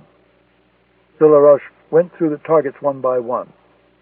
Astrid sat still as a statue, legs folded beneath her, one long hand cupping her chin, another holding a cigarette. She said nothing, asked no questions, for like de la Roche, she had the gift of a flawless memory. "If you help me, I will pay you $1 million, de la Roche said at the conclusion of the briefing. "And I will help you settle somewhere safe and a little more pleasant than Damascus." "Who's the contractor?" "I don't know." She raised an eyebrow. "That's not like you, Jean-Paul. They must be paying you a great deal of money." She drew on the cigarette and blew a slender stream of smoke at the ceiling. "Take me to dinner. I'm hungry." They had been lovers once, a long time ago, when de la Roche assisted the Red Army faction with a particularly difficult assassination. They went back to the Crista after dining in a small French restaurant overlooking the Herengracht. De la Roche lay on the bed. Astrid sat down next to him and silently undressed. It had been many months since she had brought a man to her bed, and she took him very quickly the first time. Then she lit candles, and they smoked cigarettes and drank wine as rain rattled on the skylight above their bodies. She made love to him a second time, very slowly, drawing his body into her long arms and legs, touching him as though he were made of crystal. Astrid liked to be on top. Astrid liked to be in control. Astrid trusted no one, especially her lovers. For a long time she lay pressed against his body, kissing his mouth, staring into his eyes. Then she rose onto her knees, legs straddling his body, and it was as if de la Roche was no longer there. She toyed with her hair. She stroked the nipples of her small, upturned breasts. Then her eyes closed, and her head rolled back. She pleaded with him to come inside her. When he did, she convulsed several times, then fell forward onto his chest, her body damp with sweat. After a moment, she rolled onto her back and watched rain running over the skylight. "Promise me one thing, Jean-Paul de la Roche," she said. "Promise me you won't kill me when you're finished with me." "I promise I won't kill you." She rose onto her elbow, looked into his eyes, and kissed his mouth. "Have you seen Arbatov lately?" "Yes, in Roscoff a few days ago." "How is he?" she asked. "Same as ever," de la Roche said. Chapter 18, Washington, D.C. Elizabeth Osbourne waited on the corner of 34th and M Streets, jogging in place, blowing on her hands against the cold morning air. She looked at her watch. Susanna was 5 minutes late. She had many faults, but tardiness was not one of them. She walked across the street to a payphone and punched in Susanna's home number. The answering machine picked up. "Susanna, it's Elizabeth. Pick up if you're there. I'm waiting for you on the corner. I'll give you a few more minutes, then I have to get going. I'll try you at work." She dialed Susanna's desk at the post. Her voicemail picked up. Elizabeth hung up without leaving a message. She looked up 34th Street, but saw no sign of Susanna or Carson. She called home and checked her machine to see if Susanna had left a message there. The answering machine told her she had one message. She punched the access code, but it was only Max telling her a lunch meeting had been canceled. She hung up, thinking, "Damn it, where the hell is she?" She thought of the phone call from Susanna last night. She was about to break a big story about Mitchell Elliott and Samuel Braxton. Maybe she was on the phone, working the story. Maybe she was talking to her editors. She turned and jogged up 34th Street. At Volta Place, she turned right and then made another right into Pomander Walk. She bounded up the steps to Susanna's house and rang the bell. There was no answer. She hammered on the wooden door with the side of her fist. Again there was no answer and no sound from within the house. Carson was ever vigilant. He usually started barking before Elizabeth knocked on the door. If the dog were inside, he'd be barking his head off. She turned around and saw lights burning inside Harry Scanlon's house. She crossed the walkway and knocked on the door. Scanlon answered in his bathrobe. "I'm sorry to bother you, Harry, but Susanna and I were supposed to go for a run, and she stood me up. It's just not like her. I'm worried. Do you still have her key?" "Sure. Hang on a sec." Scanlon disappeared into the house and came back a moment later with a single key. "I'll give you a hand," he said. They went back to Susanna's front door. Scanlon shoved the key into the lock and pushed open the door. Elizabeth called out, "Susanna!" There was no answer. She looked around the living room and the kitchen. Everything seemed normal. She started up the stairs, calling Susanna's name, Scanlon behind her. When she reached the landing, she saw the dog. "Oh, God! Susanna! Susanna!" She stepped over the body of the dog and looked in the bathroom. The white tile floor was covered with glass where a beer bottle had fallen and shattered. Elizabeth walked a few more steps down the hall and looked into the study. She turned away and screamed. Elizabeth sat on the front steps of Harry Scanlon's house, a woolen blanket wrapped around her shoulders. A half-dozen Metropolitan Police cruisers, red and blue lights flashing, choked Volta Place. The crime scene truck had arrived, and the technicians were pouring over the inside of Susanna's house. She tried to call Michael, but he had not answered his phone. She left an emergency message with the operator and Harry Scanlon's number. She thought, "Damn it, Michael, I need you." Elizabeth pulled the blanket about her tightly, but the shaking wouldn't stop. She closed her eyes, but she saw Susanna's shattered body sprawled on the floor, and she saw the blood. God, so much blood! She realized someone was calling her name. She opened her eyes and saw a tall, fair-skinned African-American with striking green eyes standing before her. His police shield hung from the pocket of his blue, double-breasted suit coat. "Mrs. Osbourne, I'm Detective Richardson, homicide. I understand you discovered the body?" "Yes, I did." "What time?" "Between 7:15 and 7:20, I believe." "You knew the victim?" Elizabeth thought. The victim. Susanna had already been robbed of her name. Now she was just the victim. "We were best friends, Detective. I've known her for 20 years. We were supposed to go running this morning. When she didn't show up, I came looking for her. I got the key from the neighbor and went inside." "Anything look out of the ordinary to you?" "Except for her body, no." "I'm sorry, Mrs. Osbourne. Where did she work?" "She was a reporter for the Washington Post." I thought the name sounded familiar. "Worked at the White House for a while, right?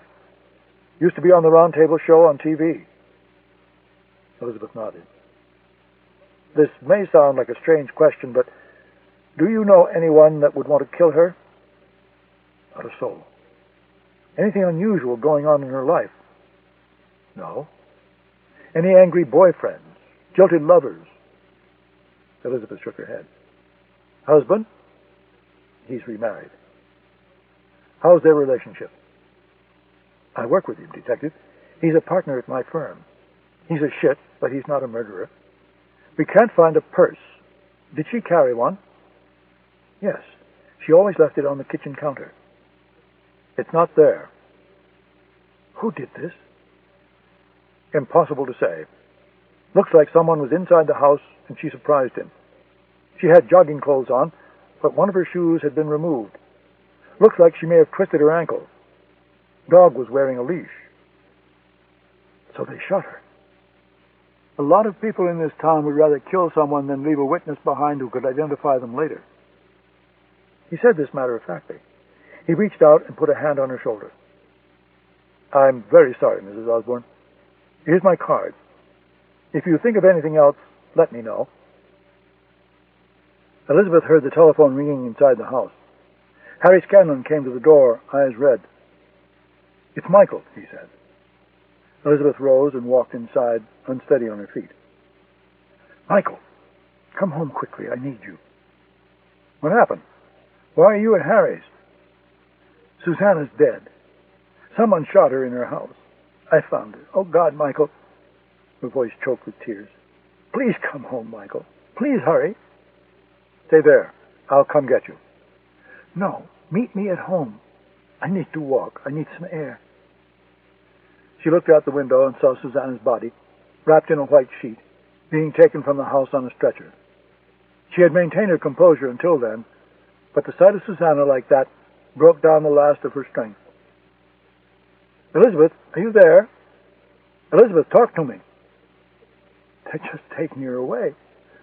Oh, God, poor Susanna.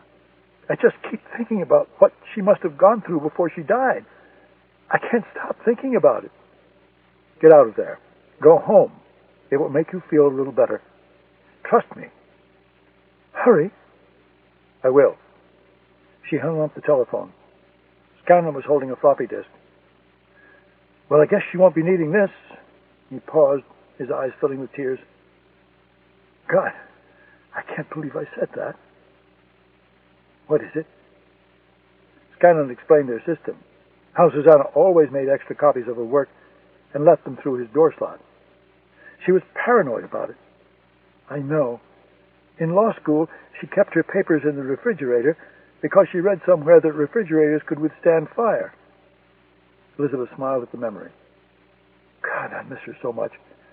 I can't believe this is happening. Scanlon laid the disk on the kitchen counter. I found it when I came home last night. She must have slipped it through my door when she went out for her run. Funny, I always told her she was a fool to run at night, but she got killed in her own home. Elizabeth thought about the call from Susanna last night. She had been working on an important story all day. Whatever she was writing was probably on that disk. Elizabeth said, Can I have that? Sure, but you will never be able to read it. Why? Because she used encryption software. Like I told you, she was paranoid about people reading her stuff. You don't know the password? No. She never told me. I would have thought she'd tell you. Elizabeth shook her head. What about her editors at the Post? No way. She distrusted everyone, especially the people she worked with. Let me have it, Elizabeth said. I have a friend who knows something about these things. Elizabeth showed Michael the disk as they lay in bed, surrounded by tousled linen. Michael lit a cigarette and turned the disk over in his hand. Elizabeth laid her head on his tan stomach, trailing a finger through the patch of dark hair at the center of his chest. She felt guilty about making love at a time like this. When he came home, she wanted to be close to him. She wanted to hold him and never let him out of her sight. She was frightened, scared to death by what had happened to her friend, and she was afraid to let go of him. She held him. She kissed his lips and his eyes and his nose. She undressed him and made love to him slowly, gently, as if she never wanted it to end. Now she lay close to him, watching rain streaming down the bedroom windows. Harry says it's encrypted. That's not a problem. All we need to do is figure out the keyword. How do you intend to do that? People are lazy. They use birth dates, addresses, all sorts of words and numbers that they can remember easily. You know more about Susanna than anyone alive. Do you need special software? I have it on my computer. Let's go. They put on bathrobes and walked down the hall to Michael's study. Michael sat down at the desk. Elizabeth stood behind him, hands draped over his shoulders. Birth date? November 17th, 1957. Michael typed in the numerical version, 11/17/57. The screen read, "Access denied. Incorrect password." Michael said, "Birth date backward." The computer made the same response. Address backward. Telephone number backward. Work phone backward. First name backward. Middle name backward. Last name backward. Elizabeth said, "This could take forever." Not forever. I thought you said it was going to be easy. I said it wouldn't be a problem. Parents' names? Maria and Carmen. Maria and Carmen? She's Italian. She was Italian. Michael worked steadily for the next 2 hours. He learned more about Susanna's life than he ever thought possible. Boyfriends, hometown, bank, favorite movie, favorite book. He tried them all, forward, backward, and sideways, and nothing worked. What was the dog's name? Carson. Why Carson? Elizabeth smiled. Because she was an insomniac, and she loved the Tonight Show. Michael typed, Carson. Nothing. He tried Johnny. Nothing. He tried Doc and Ed. Nothing.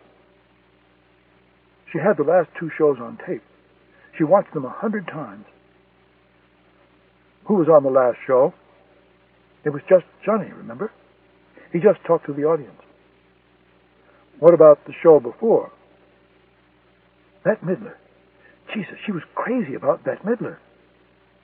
Michael typed Bette. Nothing. Midler. Nothing. He typed them backwards. Nothing. He slammed his palm on the desk. Move out of the way, Elizabeth said. She leaned over his shoulder, typed The Rose, and struck the Enter key. The computer hesitated for a few seconds, and then the last thing Susanna Dayton ever wrote appeared on the screen. Michael said, Jesus Christ. Chapter 19. Amsterdam.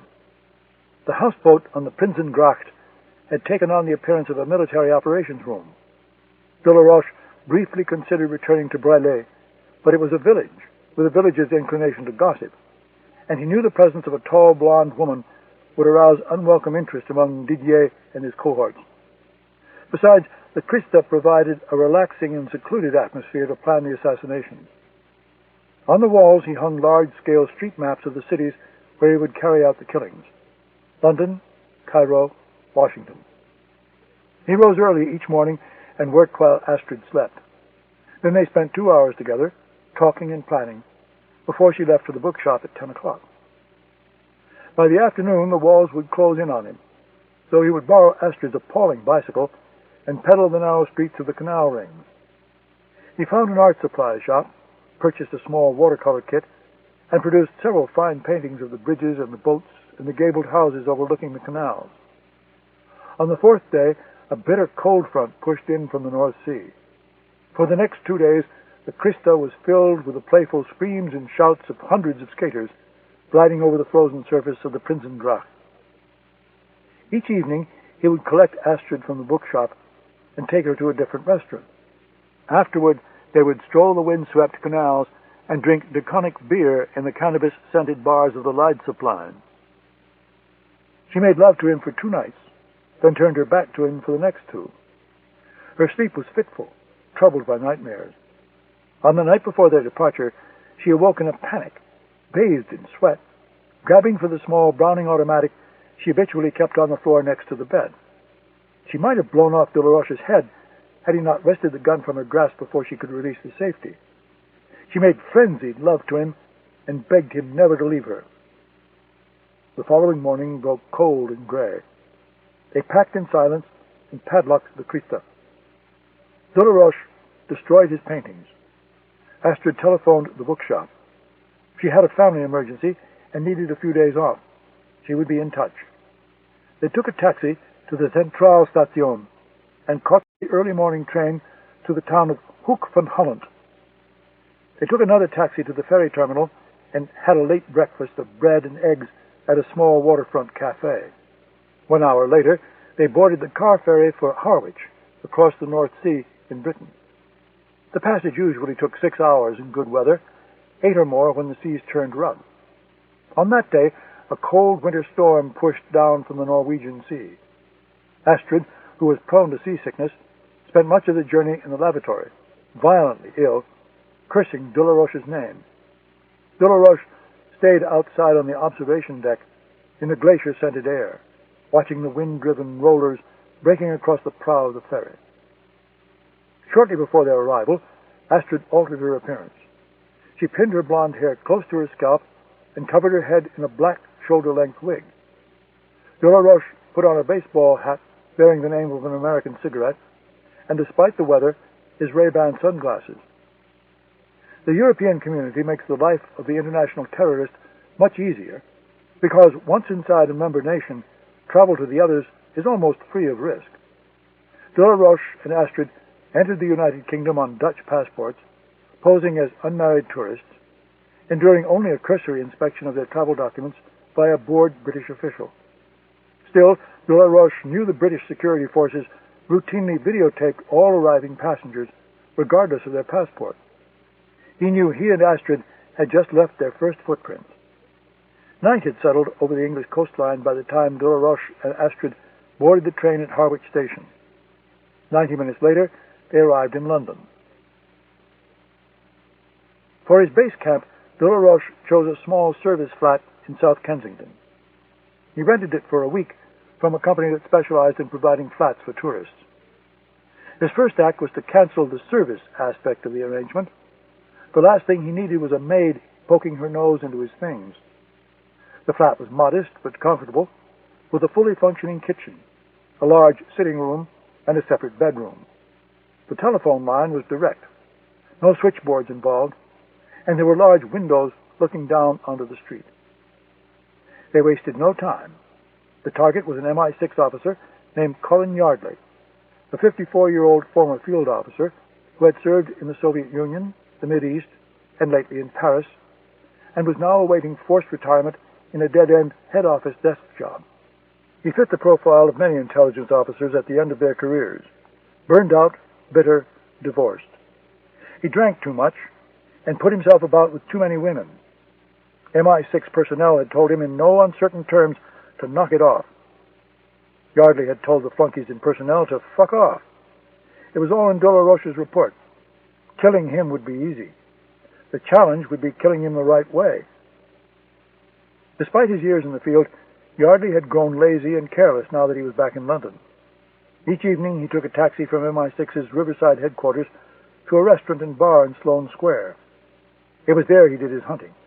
Young girls attracted by his sturdy, gray good looks. Wealthy West End divorcees, bored wives looking for a night of anonymous sex. He arrived a few minutes after 6 o'clock and took his usual seat at the bar. Astrid Fogel was waiting for him. She was not the same woman de la Roche had seen in the Amsterdam bookshop 10 days earlier.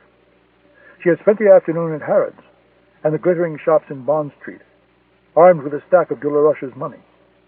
She now wore a black cocktail dress, black stockings, a gold watch, and a double strand of exquisite pearls around her throat. The simple black clasp was gone from her hair, which had been trimmed and blown out by a fussy Italian stylist at a salon off Knightsbridge.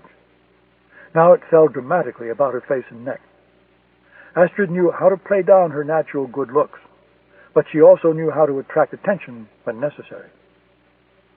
Delaroche sat on a bench in Sloane Square, pretending to read a copy of the Evening Standard, purchased from a newsstand outside the Sloane Square Underground station.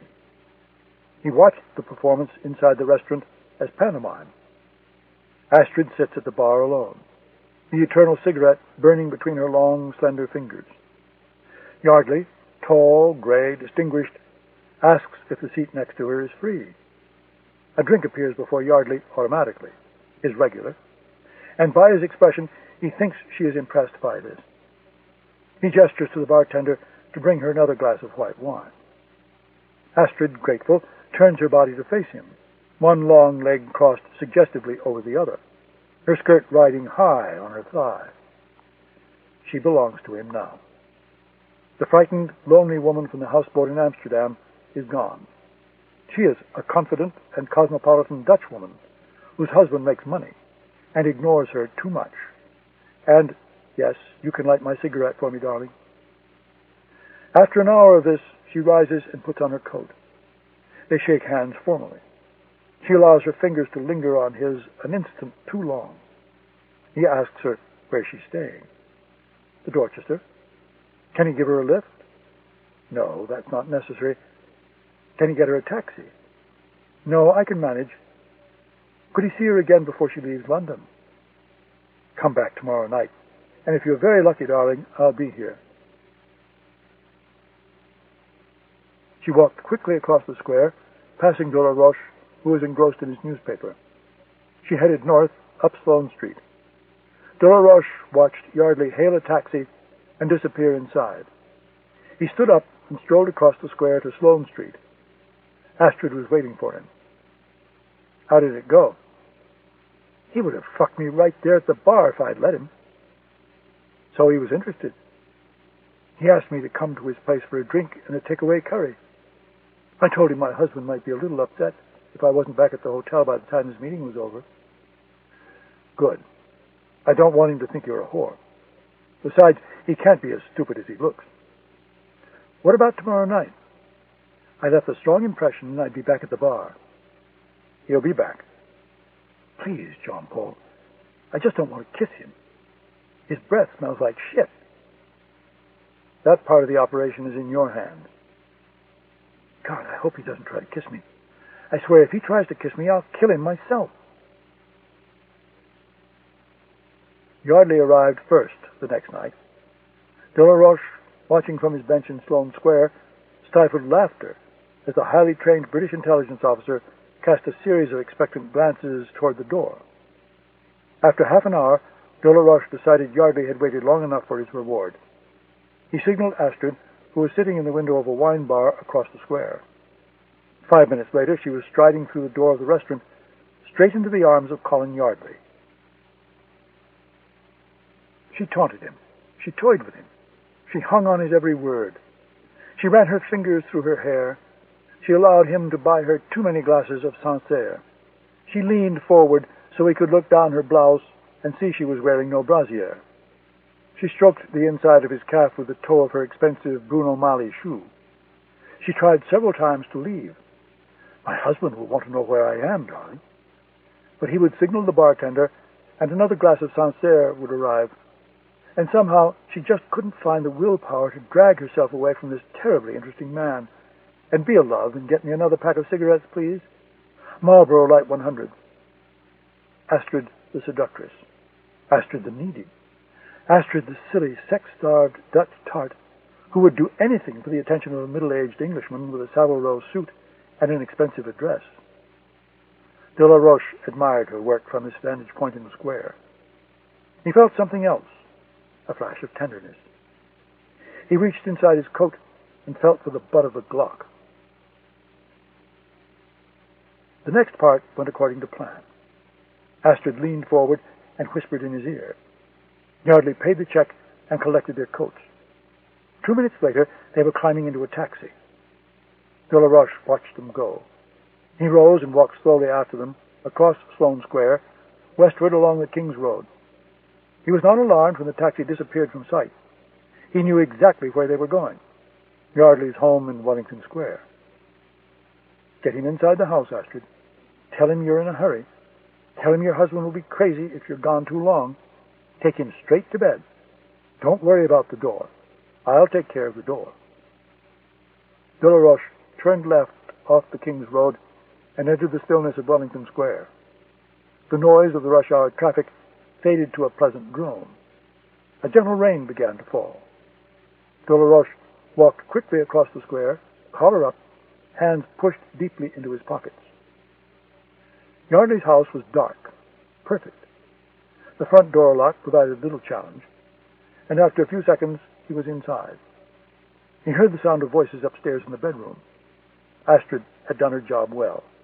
When De La Roche entered the room, he found Yardley resting against the headboard, stripped to his shirt and his socks, masturbating while Astrid performed a slow striptease for him at the foot of the bed. For an instant, De La Roche actually felt sorry for the man. He was about to die a most humiliating death. De La Roche removed the Glock from the waistband of his trousers and stepped inside the room. Alarm registered instantly on Yardley's face. Astrid stopped dancing and stepped aside. De La Roche took her place at the end of the bed. Then his arm swung up, and he shot Colin Yardley rapidly 3 times in the face. The body tumbled from the bed onto the floor. Astrid stepped forward, kicked Yardley's head with the toe of Bruno Mali's shoe, and spit on his face. Astrid the revolutionary. De La Roche informed the management company that he would have to cut short his London vacation due to a family emergency. Before leaving the flat, he logged onto the laptop and sent a brief encrypted message to his employers, informing them that the job had been carried out and please wire the specified funds to the specified account in Zurich. He and Astrid took a late train to Dover and spent the night in a quaint seaside bed and breakfast.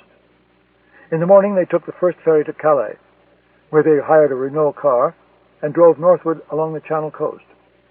By nightfall they were back aboard the Christa on the quiet Prinsengracht in Amsterdam.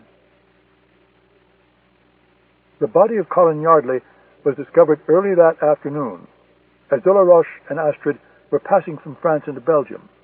MI6 personnel security became alarmed when he did not arrive for work, and when repeated calls to his Wellington Square residence went unanswered. An MI6 team broke into the house shortly after 1 p.m. and discovered the body in the upstairs bedroom. The Metropolitan Police, however, were not informed of the death until 4:15. The BBC reported the shooting death of an unidentified man on its 9 o'clock news. By the time ITN went on the air at 10, the corpse had a name and a job. Colin Yardley, a mid-level Foreign Office clerk.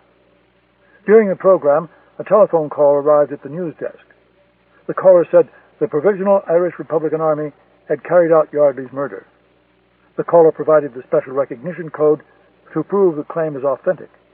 By morning, BBC reporters had uncovered Yardley's true occupation, that he was a career member of the Secret Intelligence Service, MI6. Jean-Paul de la Roche listened to the BBC aboard the Christa. He switched off the radio when it was over, and then settled in with his maps and his computer, plotting the next killing. He telephoned Zurich. Herr Becker confirmed $1 million had been wired into the account that morning. De La Roche instructed him to transfer the money to 4 Bahamian accounts, $250,000 for each. The sun came out at midday. He borrowed Astrid's bicycle and spent the rest of the afternoon painting along the banks of the Amstel River, until the image of Yardley's exploded face was erased from his conscience. Chapter 20. McLean, Virginia. I don't know why Carter has to send you to London. Why the hell can't someone else go? Elizabeth had picked Michael up at headquarters and was driving him to Dulles Airport, 20 miles from Washington, on the western edge of Northern Virginia's suburban sprawl. It was 7 p.m. The rush hour was technically over, but traffic still jammed the Capitol Beltway. Elizabeth tended to tailgate when she was tense. As a result, they were riding 2 feet from the rear bumper of a Hunter Green Ford Explorer, traveling 45 miles per hour. I thought you talked to him about our situation, Michael. I thought he agreed to let you work from New York. I thought he was going to let you cut back for a couple of weeks. Michael thought, maybe I should have taken an agency car to the airport. the last thing he wanted to do was quarrel with his wife before boarding an international flight. He was not a superstitious man, nor was he a nervous flyer, just realistic. "I'll only be a day," he said, "over and back with a couple of meetings in between." "If it's so routine, why can't Carter send someone else?" Elizabeth was not a litigator. She practiced law in the quiet of corporate shadows, but she was skilled at the art of cross-examination. She hammered on the horn. Michael knew he had just been declared a hostile witness. "A British intelligence officer was murdered in London last night," Michael said calmly. "It may have something to do with a case I've been working for a long time." "I read about it in the Post this morning. The IRA claimed responsibility. Since when have you dealt with the IRA? I thought your portfolio was strictly Arab terrorism." "It is, but we think there may be a tie-in." Michael hoped she would let it drop. The trip to London was his idea, not Carter's. Carter wanted the liaison work handled by an officer from London Station, but Michael convinced Carter to send him instead. "In 2 days, I have my eggs harvested. At that time, they'll be fertilized with sperm. Hopefully, it will be yours, Michael." "I'll be back, don't worry. And if something comes up, we've got an ace in the hole. On ice." Because of the nature of his work and the possibility of sudden mandatory travel, the doctors at Cornell Medical Center had recommended that some of Michael's sperm be frozen. Elizabeth said, "I would like you there for emotional support, Michael. I thought you case officers were supposed to be good at that kind of thing. The least you could do is be there with me." "I'll be there, I promise." "Be careful what you promise, Michael." She exited the Beltway, turning onto the Dulles Access Road. The traffic cleared away. Elizabeth accelerated to 65. A full moon hung over the Virginia countryside, shrouded behind a transparent layer of cloud. Michael lit a cigarette and cracked the window. Elizabeth drove aggressively, changing lanes without signaling, tailgating, flicking her high beams at anyone who dared to drive under 70 in the passing lane. Michael knew the real reason for Elizabeth's bad temper. He was going to London to investigate an act of terrorism, and she knew it would trigger thoughts of Sarah's murder. Her stubborn pride would not allow her to say it aloud, but it was written in the anxious expression on her face. She would be more upset if he told her the truth. He suspected Sarah and the British officer were murdered by the same man. Elizabeth said, "I gave Tom Logan the material from Susanna's disk." "Is he going to publish the piece?" "He says he can't, not without confirming all the details first. He says the allegations are too explosive to print without being reviewed by their lawyers. And since the reporter who wrote it is now dead, there can't be a thorough review." "What's he going to do?" "He's assigned a team of his best reporters to match the story. Unfortunately, Susanna's not going to be much help to them from the grave. Her notes don't contain many clues about the identity of her sources. So Logan's team has to basically start from scratch. That could take a very long time. It took Susanna 3 months to do it alone." They arrived at Dulles. Elizabeth drove to the departure level and pulled over to the curb. Michael climbed out and collected a lightly packed garment bag from the trunk. He closed it, then walked to the driver's side of the Mercedes. Elizabeth had let down the window and was leaning her head out, waiting for a kiss goodbye. "Be careful, Michael." "I will." He waited until her taillights vanished into the darkness, then he went inside the terminal. Michael came awake as the jetliner slipped below the cloud cover and descended into the gray London morning. London Station had offered to send a car, but Michael wanted as little to do with London Station as possible, so he took a taxi instead. He pulled down the window. The raw air felt good against his face, despite the stink of diesel fumes. London had been his home for 8 years. He had made the journey from Heathrow to central London 1,000 times. The dreary western suburbs sweeping past him were more familiar than Arlington or Chevy Chase. He checked into his hotel, a modest, independent establishment on Knightsbridge, overlooking Hyde Park. He preferred it because each room came with a small sitting room in addition to the bedroom. He ordered a full English breakfast and picked at it until it was late enough to phone Elizabeth. He awakened her, and they had a disjointed 2-minute conversation before she drifted back to sleep. Michael was tired, so he slept until early afternoon. When he awoke, he dressed in a waterproof jogging suit. He hung the "Do Not Disturb" sign on the door, and for insurance left a telltale, a tiny piece of paper wedged between the door and the jamb. If it was still there when he returned, it was likely the room had not been entered. If it was gone, someone had probably been there. He set out on the footpaths of Hyde Park under clouds the color of pewter, heavy with rain. 10 minutes into the run, the skies opened up. The Londoners rushing past beneath wind-blown umbrellas glared at him as though he was an escaped mental patient.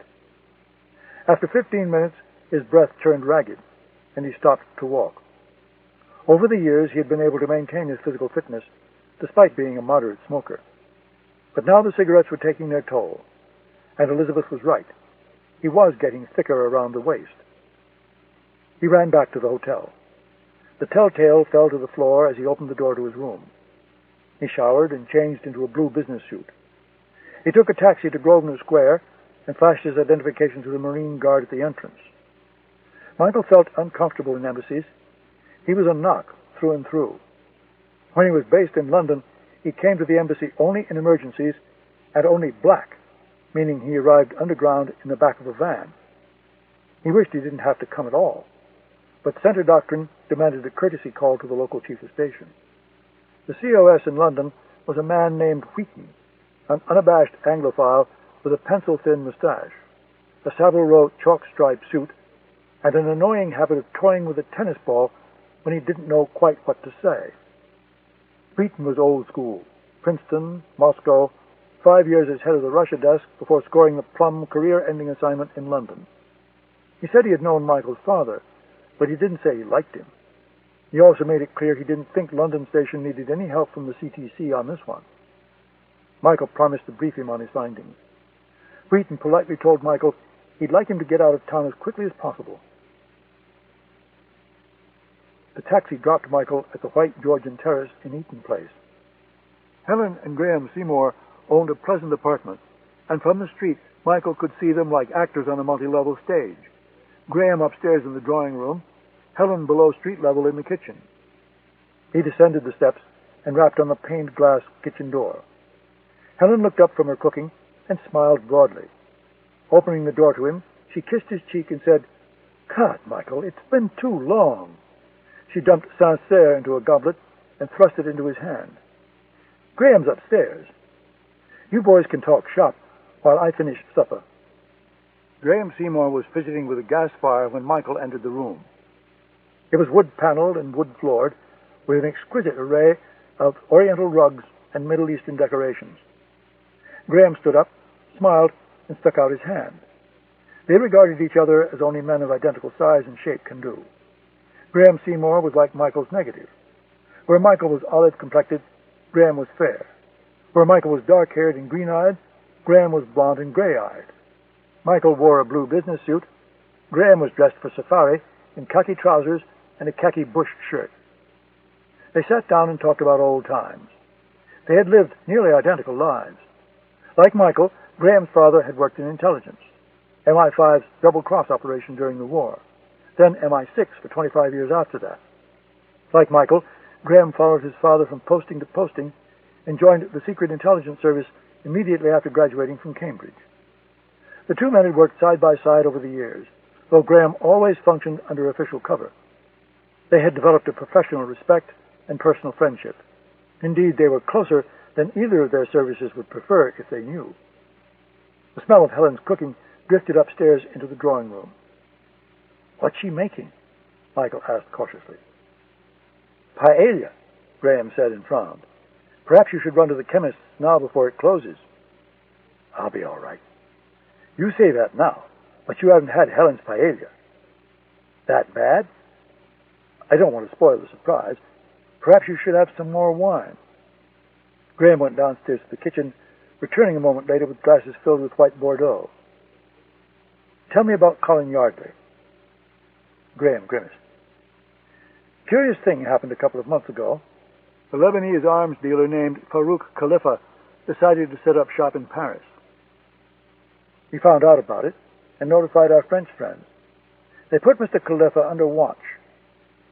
That was nice of the French. He sells weapons to people we don't like. He's a bad man. He's a very bad man. He opens up the bazaar and starts receiving clients. The French photograph everyone who comes and goes. I get the picture. In September, a man calls on Mr. Khalifa. The French are unable to identify him, but they suspect he's a Brit, so they send us a copy of the photo by secure fax. Colin Yardley, in the flesh. End of side 4. Change side selector switch. This book is continued on the next cassette. Side 5. The Mark of the Assassin by Daniel Silva. Continuing on page 213. The top floor confronted him. They demanded to know what the fuck he was doing meeting with a chap like Khalifa. Yardley made up some bullshit story about how he was bored with his desk job and was itching to do field work again. He worked in Paris for a time, said he was freelancing. The top floor weren't happy, to say the least. Yardley got his wrist slapped in a very big way. Jesus Christ. Now, guess which weapon Farouk Khalifa has in great abundance. According to our files, it's Stinger missiles. Michael drank some of the wine. I don't suppose your service passed any of this along to my service. Graham shook his head. We were a little embarrassed about it. You understand, don't you, Michael? The top floor just wanted it to go away, so they made it go away. Helen appeared at the top of the stairs. Dinner's ready. Wonderful, Graham said a little too enthusiastically. Well, I guess the video will have to wait. Helen Seymour cooked elaborately, but dreadfully. She believed that British cuisine was an oxymoron, and her specialty was the food of the Mediterranean: Italian, Greek, Spanish, North African. Tonight she served a ghastly paella of raw fish and burned shrimp. So spicy, Michael felt dampness at the back of his neck as he forced fork after fork into his mouth. He bravely finished his first helping. Helen insisted he have another. Graham choked back laughter as his wife piled 2 heaping spoonfuls onto Michael's outstretched plate. It's divine, isn't it? Helen purred. I think I'll have a little more myself. Once again, you've outdone yourself, darling, Graham said. He had learned long ago how to deal with his wife's unique brand of exotic cooking. He grabbed takeaway sandwiches and hamburgers on the way home from work and devoured them descending into the underground. 3 years ago, he professed a sudden devotion to bread. Each night, Helen brought home new and different varieties, which Graham ate in vast amounts. He had grown pudgy around the middle from eating too many carbohydrates late at night. He scheduled important telephone calls at the dinner hour and pretended they were unexpected. Like an impetuous child, he had become a master at distributing uneaten food about his plate to create the illusion of consumption. For a time, Graham refused to allow Helen to cook for guests. They entertained in restaurants instead. Now he took a certain pleasure at having friends for dinner, the way they condemned to take comfort from companionship in the hours before death. Graham dragged a chunk of coarse Spanish bread through a plate of virgin olive oil and shoved it into his mouth. Helen, Michael and I have a little more work to do. Do you mind if we take coffee upstairs? Of course not. I'll bring you dessert in a few minutes. She turned to Michael, a rapturous smile on her face. Michael, I'm so glad you enjoyed the paella. Helen, I can't remember the last time I had a meal like that. Graham choked on a crust of bread. Michael came out of the bathroom. Graham said, You all right, mate? You look a little green around the gills. Jesus Christ, how do you eat like that every night? You ready to watch a movie? Sure. They sat down on the couch in the drawing room. Graham picked up the remote control from the coffee table. Mr. Yardley had another problem, he said. He liked women. Did the service know about this, too? Yeah. Personnel told him to cool it. He told them to go fuck themselves. He was single, and he had a few years left till retirement, and he was going to enjoy himself. Good attitude. The service discovered the body. We went in before the police and had a go at his house. We discovered the lovely Colin Yardley had installed a secret videotaping system in his bedroom, so he could record his conquests and replay them at his leisure. Had quite a collection, our Yardley. The watchers have been using them to relieve the boredom between assignments. Graham aimed the remote at the video machine and pressed play. The camera was mounted somewhere above the headboard. Yardley lay on the bed, undressed, slowly masturbating, while a tall woman performed a sultry striptease. She unbuttoned her blouse, ran her hands over her breasts and inside the waistband of her pantyhose. Graham froze the image. "Who is she?" Michael asked. "We think she's Astrid Vogel. According to our information, she's living in Damascus. Ours, too. In fact, we thought she'd left the Red Army faction altogether, which makes her involvement in this affair all the more puzzling." Graham pressed the remote, and the image came alive again. "Here's the good part. I won't spoil the ending." Astrid Vogel's striptease grew more intense. Her hands were between her legs, her head rolled back, feigning ecstasy. "She's good," Graham said. "Damn good." Helen walked in, bearing a tray of coffee and apple tart. "Oh, isn't this lovely? I leave you boys alone for 10 minutes, and you run out and rent a porno flick." She set the tray on the coffee table, gaze fixed on the screen. "Who is that creature?" "A former RAF assassin named Astrid Vogel." A look of terror flashed across Yardley's face. Graham stopped the video. "This part's a little gruesome, my dear. Perhaps you should go downstairs." Helen sat down on the couch. "Suit yourself," Graham said, and started the video again. A dark figure strode into the room, appearance shrouded by a billed hat and sunglasses. He reached behind his back, drew a silenced gun, and shot Colin Yardley rapidly 3 times in the face. Yardley's body tumbled from the bed. The woman stepped forward, kicked the corpse in the head, and spit on him. Graham stopped the tape. "Christ almighty," Helen said. "It's him," Michael said. "How can you tell? His face was covered the entire time. I don't need to see his face. I've seen him handle a gun. It's him, Graham. I'd stake my life on it. It's him." "I know I needn't say this, but the usual rules apply, Michael.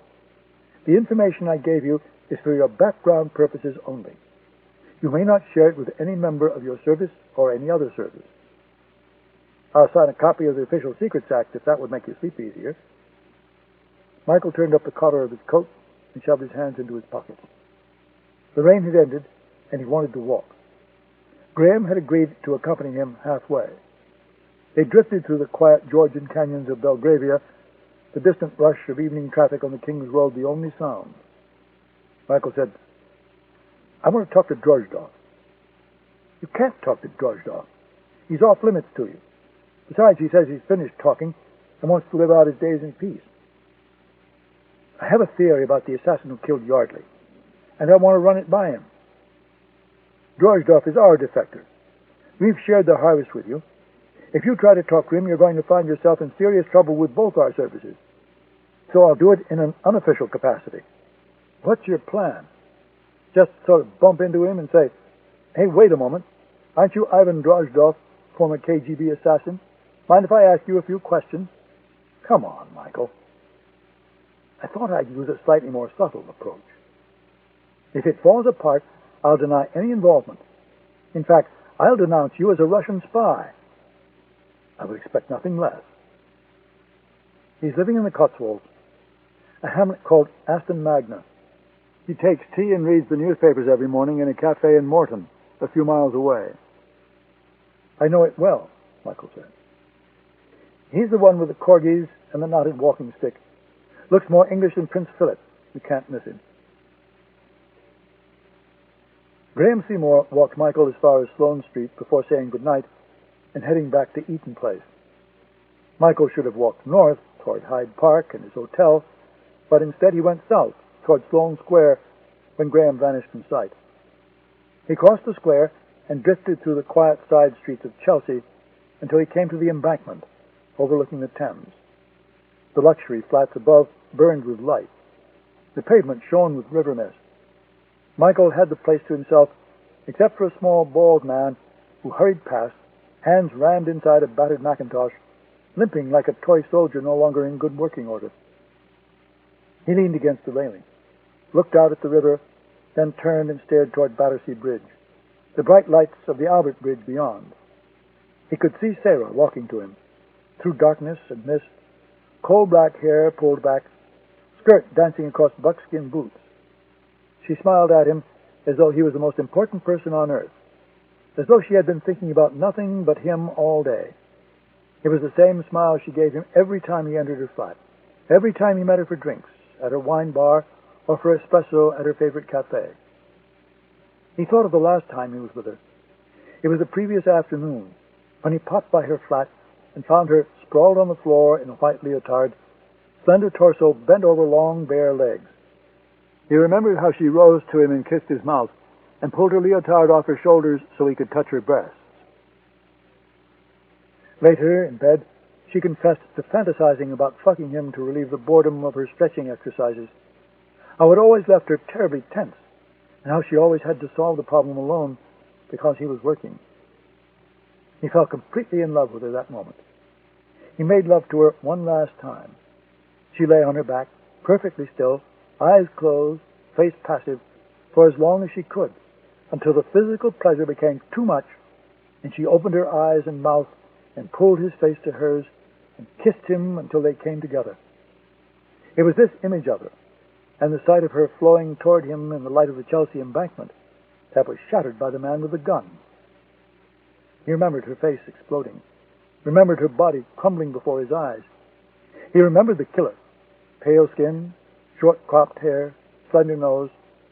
He saw again the way he drew the silenced pistol from his waistband at the small of his back, the way the arm swung straight out, the way he fired 3 times without an instant of hesitation. Michael went to her, even though he knew she was dead. Sometimes he wished he had chased her killer, though he realized it probably would have cost him his life. Instead, he knelt beside her and held her, pressing her head against his chest so he couldn't see her ruined face. It started to rain. He took a taxi back to the hotel. He undressed, climbed into bed, and telephoned Elizabeth. She must have sensed something in his voice, because she choked as she said good night and hung up. Michael felt a hot flash of guilt pour over him, as though he had just betrayed her. Chapter 21, London. Early the following morning, Michael checked out of his hotel and rented a silver Rover sedan from a Hertz outlet north of Marble Arch. He entered the A40 near Paddington Station and drove westward against the early morning rush. It was still dark, a gentle rain falling. Michael switched on the radio and listened to the 6 a.m. newscast on the BBC. The A40 turned to the M40 as he flashed through the northwest suburbs of London. Dirty dawn light came up as he rose into the gentle hills of the Chilterns. The complimentary Hertz map lay unopened on the passenger seat. Michael had no need for it. He knew the roads well. Sarah's family had owned a large cottage in the Cotswolds village of Chipping Campden. Limestone walls, covered in clematis and variegated ivy, surrounded the cottage. Michael and she spent several weekends there during the months they were together. The countryside changed her. She shed the black leather uniform of her Soho clan. She wore faded jeans and sweaters in winter, and girlish sundresses in summer. In the mornings they walked the footpaths outside the village, through pastures thick with sheep and pheasant. Afternoons they made love. In summer, when it was warm, they made love in the garden, concealed by limestone and flowers. Sarah liked it best outside. She liked the sensation of Michael inside her and the sun on her fair skin. Secretly, she hoped people were watching. She wanted the world to know how their love-making looked. She wanted everyone to be jealous. She danced, she modeled, she read many books. Sometimes she acted. Sometimes she made photographs. Her politics were atrocious and as flexible as her long body. She was labor, she was a communist. She was green, she was an anarchist. She lived in a Soho room above a Lebanese takeaway, strewn with second-hand clothing and leotards. She listened to the Clash and the Stones. She listened to recordings of ocean and forest noises and Gregorian chant. She was vegetarian, and the smell of grilling lamb from the takeaway made her want to puke. To cover the smell, she burned incense and candles. The first time she took Michael to her bed, he had the uneasy sensation of making love in a Catholic church. She introduced him to a world he never knew. She took him to strange parties. She took him to experimental theater. She took him to readings and exhibitions. She picked out different clothing for him. She couldn't sleep nights unless she made love to him first. She loved to look at their bodies in candlelight. "Look at us," she would say. "I'm so white and you're so dark. I'm good and you're evil." His work bored her, and she never asked about it. The idea that someone would travel the world selling things seemed to confound her. She asked only where he was going and when he was coming back. Adrian Carter was Michael's control officer. He was obligated to tell Carter and personnel about the relationship with Sarah, but they would dig into her past, her politics, her work, her friends, her lovers, and they might very well uncover things Michael would rather not know. He kept Sarah secret from the agency, and the agency secret from Sarah. He feared she would leave him if he told her the truth. He feared she would tell her friends, and his cover in London would be jeopardized. He was lying to his employer and his lover. He was happy and miserable at the same time. He was nearing Oxford. A white commercial Ford minivan had been shadowing him for 20 miles, staying 3 or 4 car lengths behind. It was possible the Ford was simply traveling the same direction, but Michael was trained not to believe in coincidence. He slowed and allowed traffic to pass. The Ford remained in the same place. He approached the roadside cafe and petrol station. He exited the motorway and parked outside the restaurant. The Ford followed and entered the petrol station. The driver climbed out and pretended to put air in the front passenger side tire while he watched the Rover. Michael wondered who might be tailing him. Wheaton from London Station? Graham Seymour and MI6? He went inside the cafe, ordered a bacon and fried egg sandwich and coffee, and went to the toilet. He collected the food, paid for it, and went back out. The Ford was still at the petrol station. The driver was preparing to put air in the rear tire. Michael went into a public telephone and called his hotel. He told the woman at the desk that he had left a pair of valuable cufflinks in the bathroom. He gave her a false address in Miami, which she dutifully took down while Michael watched the Ford. He hung up and climbed back inside the Rover. He started the engine and drove off, slipping into traffic on the motorway. He glanced in the rearview mirror while he ate the sandwich. The Ford was there, 3 car lengths behind. The car followed Michael to Morton-in-Marsh, a large village by Gloucestershire standards, straddling the intersection of the A44 and the A429. He pulled into a car park outside a row of shops and climbed out. The Ford parked 50 meters away. The cafe was next to a butcher. Dead pheasant hung in the doorway. Michael thought of Sarah, sitting across from him with a plate of rice and beans and yellow squash, glaring at him as he pulled meat from the bones of a roasted Cotswolds pheasant. He went inside the cafe, ordered coffee and pastry from the plump girl behind the counter, and sat down. Michael recognized Ivan Drozdov from agency photographs. He was bald except for a gray monkish fringe. His tall frame bent over a stack of morning newspapers. Gold reading glasses rested on the end of his regal nose. Gray eyes squinted against the smoke of a cigarette poking from thin lips. He wore a gray roll-neck sweater and a green field jacket with a corduroy collar. A pair of matching corgis groomed themselves next to Wellington boots caked with fresh mud. Michael carried his food to the table next to him and sat down. Drozdov looked up briefly, smiled, and returned to his newspapers. Several minutes passed this way, Michael drinking tea, Drozdov reading the Times and smoking.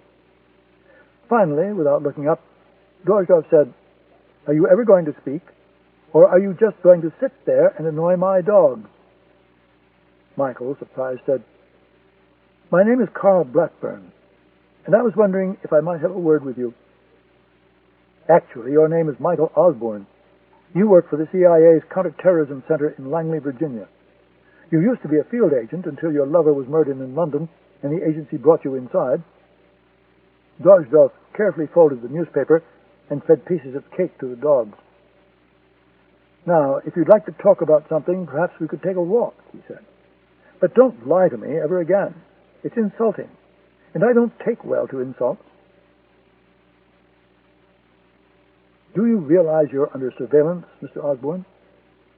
They were walking along a one-lane track toward the village of Aston Magna, where Drozdov had taken up residence when the Soviet Union crumbled and the threat of assassination from his old KGB masters vanished. He was taller than Michael by a narrow head, and like many large men, he stooped slightly to shrink himself. He walked slowly, hands clasped behind his back, head down as if looking for a lost valuable. The dogs walked a few meters ahead, like counter-surveillance. Michael, by nature a fast walker, struggled to keep pace with Drozdov's loping, disjointed gait. He wondered how the old man had spotted the surveillance, for Michael had never seen him look for it. 2 men, Drozdov said. White Ford van. I spotted them on the M40, a few miles outside London. Does anyone know you were coming to see me? No, Michael lied. I'm not here as a representative of the CIA, and I didn't request permission from the British.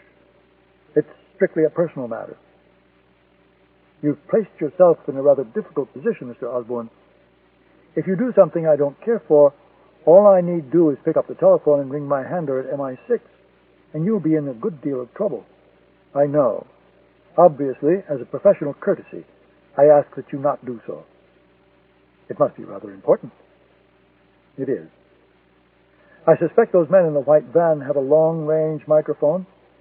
Perhaps we should walk someplace they can't follow.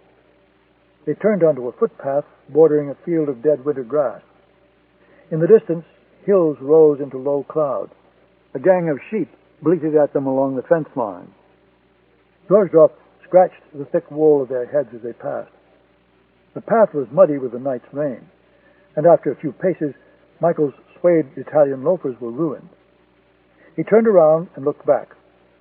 The van was heading back toward Morton. I think we can speak now, Mr. Osbourne. Your friends seem to have given up the chase. For 10 minutes, Michael did all the talking. He ran through the list of assassinations and terrorist attacks. The Spanish minister in Madrid, the French police official in Paris, the BMW executive in Frankfurt, the PLO official in Tunis, the Israeli businessman in London. Drozdov listened intently, sometimes nodding, sometimes grunting quietly. The dogs tore across the meadow and scattered pheasants. And what is it you want to know exactly? Drozdov asked when Michael had finished. I want to know whether the KGB carried out those hits. Drozdov whistled for his dog. You're to be commended, Mr. Osbourne. Oh, you've missed quite a few, but you've made an excellent start. So they were KGB hits? Yes, they were. Were they carried out by the same man? Absolutely. What is his name? He had no name, Mr. Osbourne, only a code name. What was his code name? Drozdov hesitated. He had defected, betrayed his service. But revealing code names was the intelligence equivalent of breaking the Mafia's omerta. Finally, he said, October, Mr. Osbourne. His code name was October. The sun appeared briefly between broken clouds, warming the countryside. Michael unbuttoned his coat and lit a cigarette. Drozdov followed suit, brow furrowed as he smoked, as if searching for the best place to start the story. Michael had handled many agents. He knew when it was best to push and when it was best to sit back and just listen. He had no leverage over Drozdov. Drozdov would talk only if he wanted to talk. We weren't very good at killing people, contrary to popular belief in the West, Drozdov said finally. Oh, inside the Soviet Union, we were very efficient. But outside the Soviet bloc, in the West, we were quite awful when it came to wet affairs. One of our top assassins, Nikolai Khoklov, had second thoughts while attempting to kill a Ukrainian resistance leader and defected. We tried to kill him and botched that job too.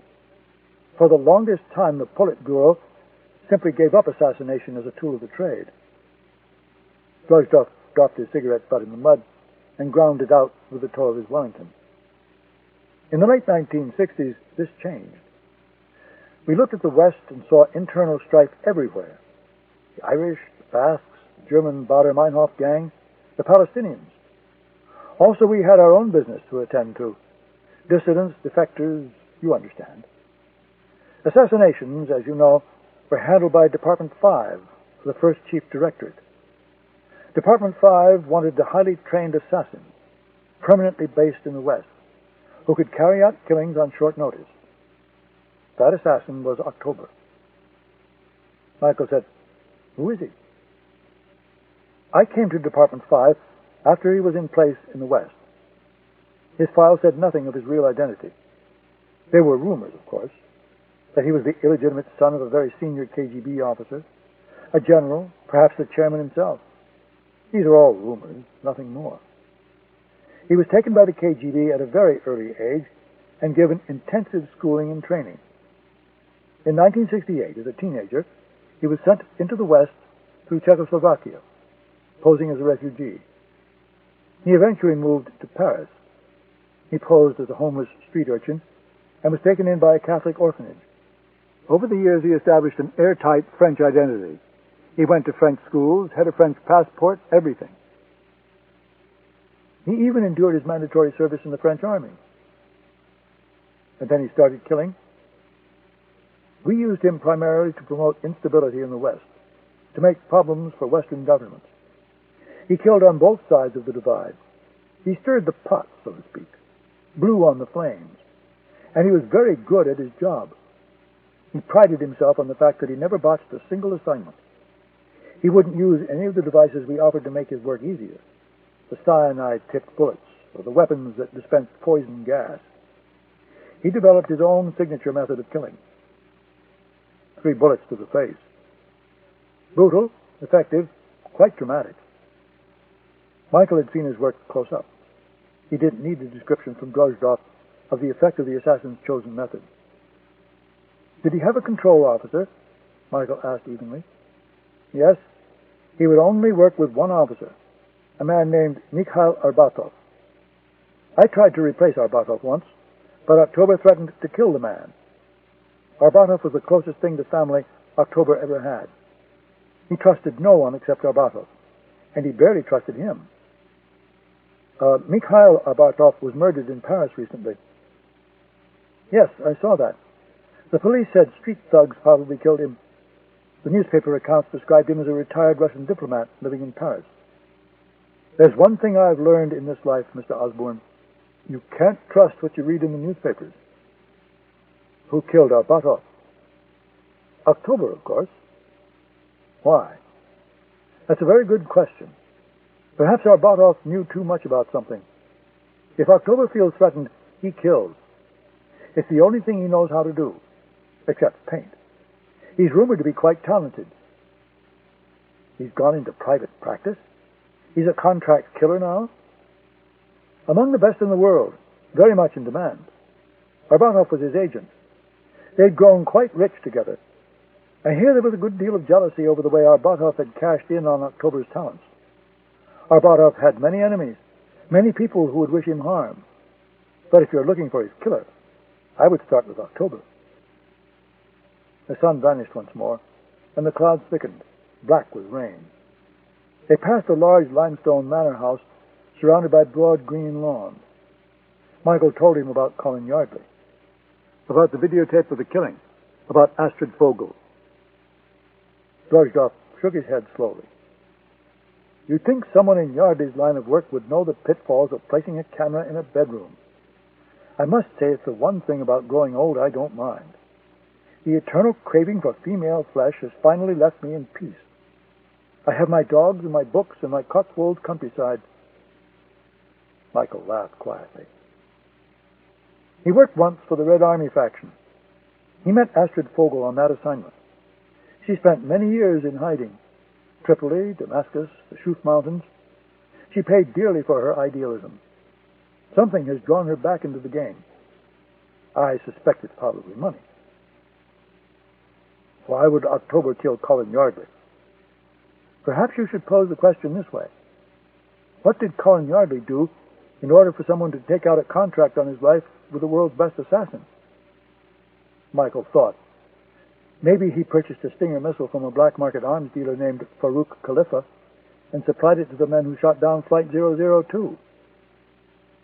Gentle rain fell, and the air turned cold.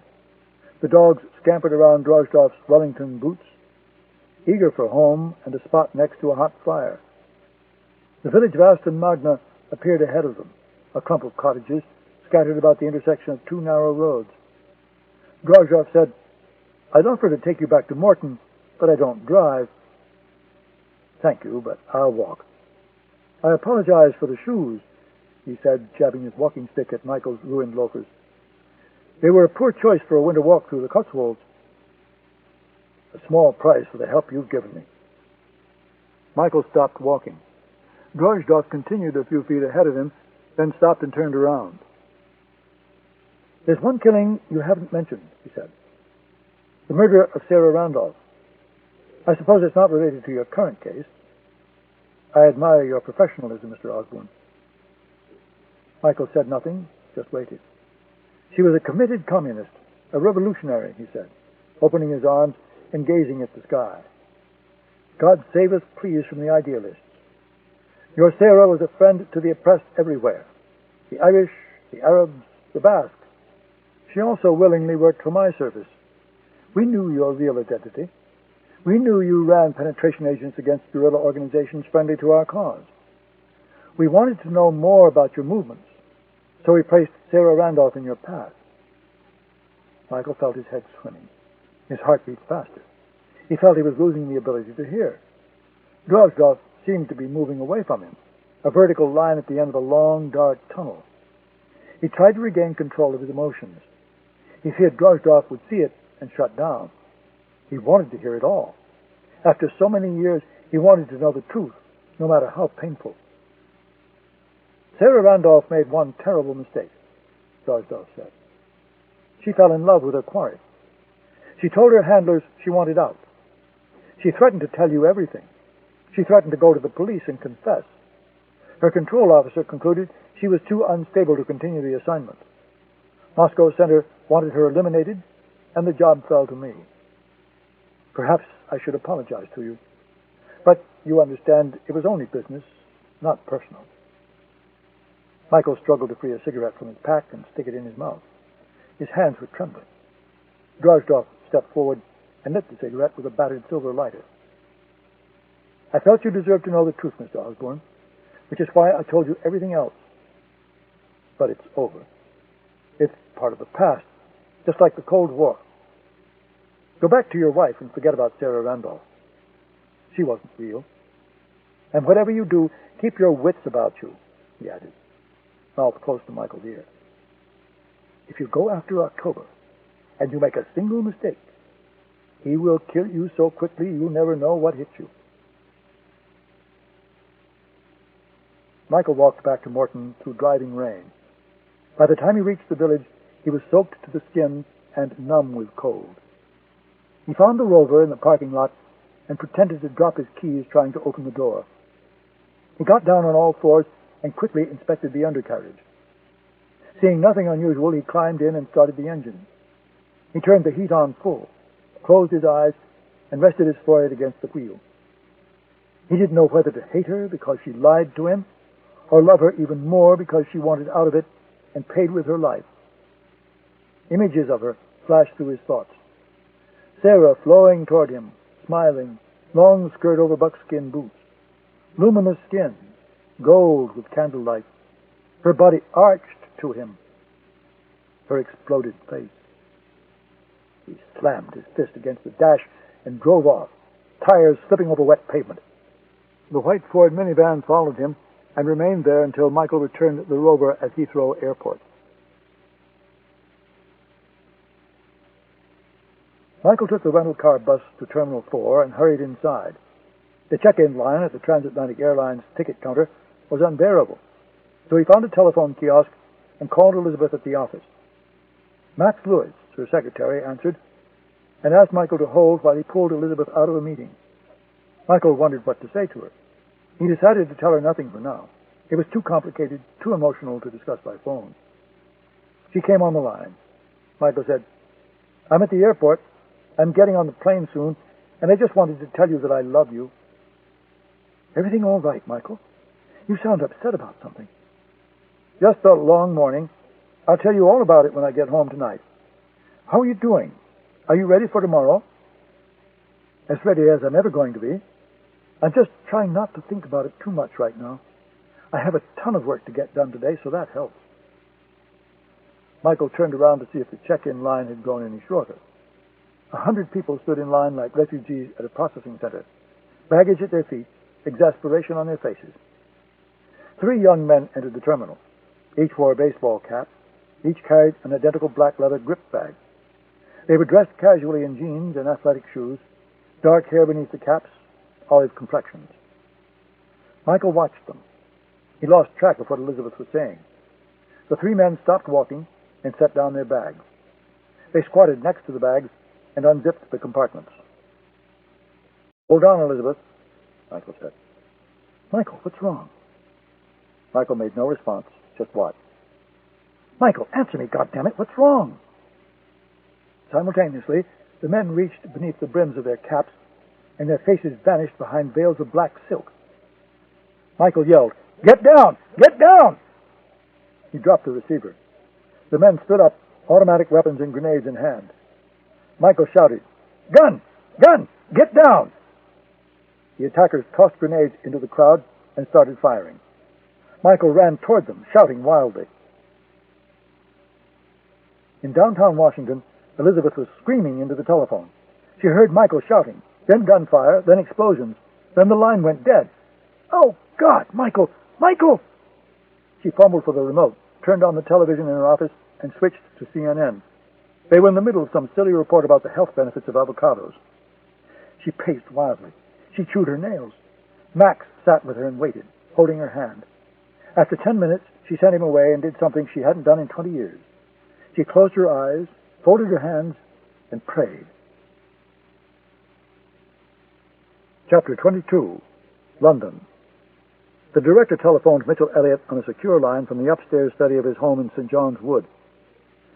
"I believe Mr. Osbourne may present us with a bit of a problem, Mr. Elliott. He had an interesting conversation with a man from the intelligence service last night, which we monitored with a directional microphone from the street. This morning he met with one Ivan Drozdov, a KGB defector who once supervised the activities of our assassin." Elliott sighed heavily on the other end of the line. The director said, "Suffice it to say he knows a good deal, and he probably suspects a good deal more. He is a very worthy opponent, our Mr. Osbourne. In my opinion, to take him lightly would be a serious miscalculation." "I don't take him lightly, Director. You can be certain of that." "What's happening at your end?" Osbourne and his wife discovered a computer disk containing Susanna Dayton's notes and a copy of her story. They apparently were able to unlock her encryption code. They've given all the material to the editors at the Washington Post. "An unfortunate development," the director said, coughing gently. "It would seem to me that Mrs. Osbourne is also in a position to do serious damage. I've placed her under watch. I hope your men conduct themselves in a more professional manner this time. The last thing we need at this stage of the game is for Susanna Dayton's best friend to end up dead also. Her husband is another story. He's made his share of enemies during his career. It might be fortuitous if one of those enemies would surface and exact his revenge." "I'm certain that could be arranged."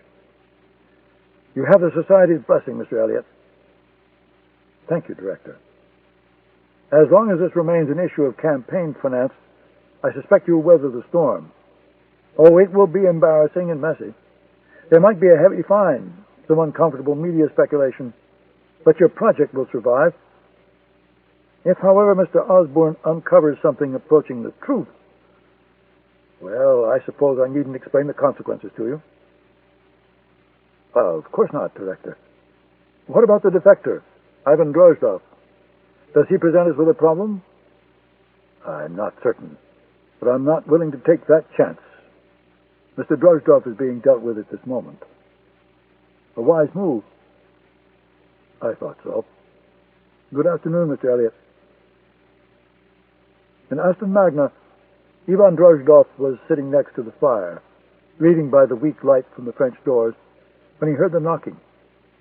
The corgis bounced out of their basket and bounded to the front door of the cottage, barking wildly.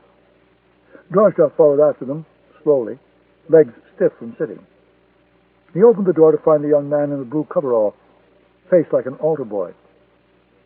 "What can I do for you?" Drozdoff asked. The boy pulled out a silent gun. "Say your prayers." Drozdoff stiffened. "I'm an atheist," he said calmly. "Pity," said the boy. He raised the gun and shot Drozdoff twice through the heart. Chapter 23. Heathrow Airport, London. The gunman nearest Michael was firing wildly into the crowd. He spotted Michael charging, leveled the automatic, and opened fire. Michael dived behind a bureau de change kiosk as rounds ricocheted on the floor next to him. Two people huddled next to him, a woman screaming in German and a French priest murmuring the Lord's Prayer.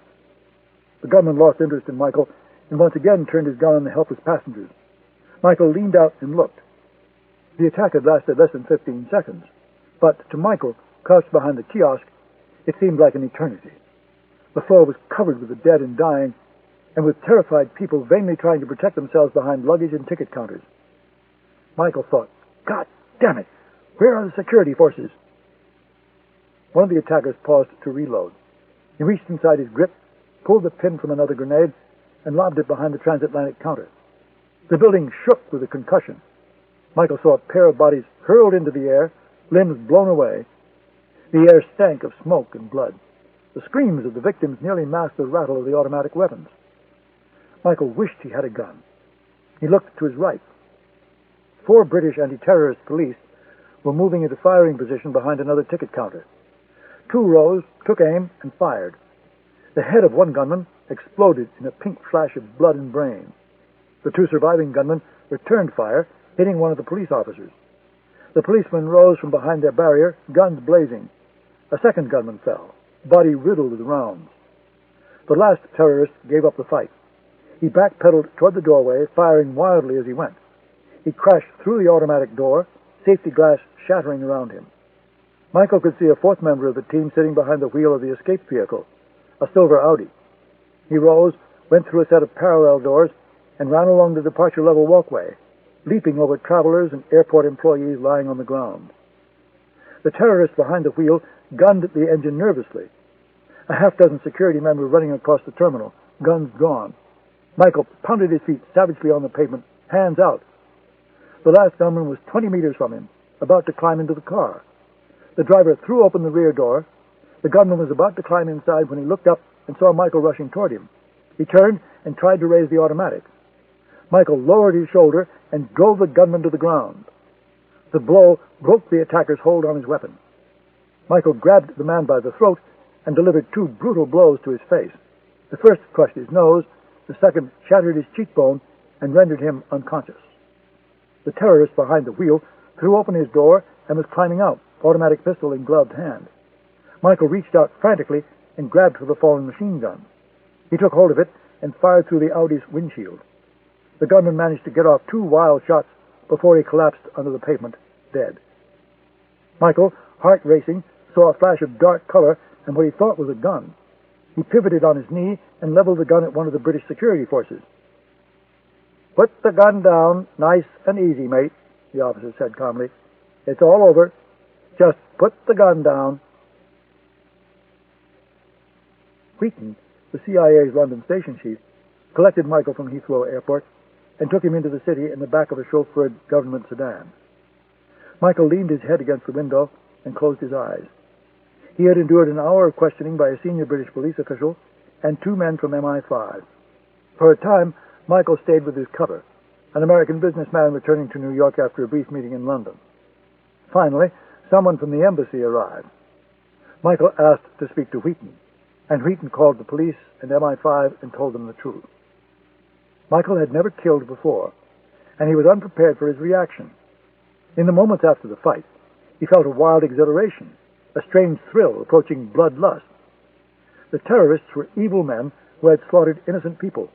They deserved to die a violent, painful death. He was glad he had blown one away and smashed the other's face. He had spent a career pursuing terrorists using only his intellect and his wits for weaponry. For once he had been able to use his fists and a gun. Indeed, the gun that had been used to massacre innocent people. And it felt good.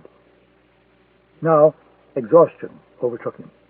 It pressed on his chest, squeezed his head. His hands no longer trembled. Adrenaline dissipated from his veins. Nausea came and went. He closed his eyes and saw blood flying, heads exploding, screams, and the rattle of automatics. He saw the getaway driver blown backward, felt the gun surging in his grasp. He had taken a life, an evil life, but a life regardless. It didn't feel good anymore. He felt dirty. Michael was rubbing his right hand. "Perhaps you should have that looked at," Wheaton said, as if Michael were suffering from a recurring flare-up of tennis elbow. Michael ignored him. "What was the count?" 36 dead, more than 50 wounded, some of them quite seriously. The Brits expect the death toll to go higher." "Americans?"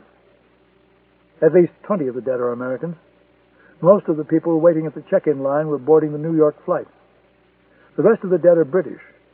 We've spoken to your wife, by the way. She knows you're all right." Michael remembered how he had left her. One second they were talking, the next he had dropped the telephone and was shouting. He wondered what Elizabeth had heard over the line. Had she heard the whole thing, the explosions, the gunfire, the screams, or had the line mercifully gone dead? He pictured her at the office, worried sick, and he felt awful. He desperately wanted to talk to her, but not in front of Wheaton. They had entered London and were driving east on the Carmel Road. Wheaton said, "Obviously, the baying hounds of the media are desperate to talk to you. Witnesses have told them about the hero in the blue business suit who killed one of the terrorists and subdued another. The police are telling them that the man wishes to remain anonymous because he fears the sword of Gaza will retaliate. They're buying it for now, but God knows how many London police officers know the truth. All it takes is one leaker, and we're going to have a serious problem." "Did the sword of Gaza claim responsibility yet?" "They sent a fax to the Times a few minutes ago. The Brits are having a go at it, and we've sent a copy to the CDC in Langley.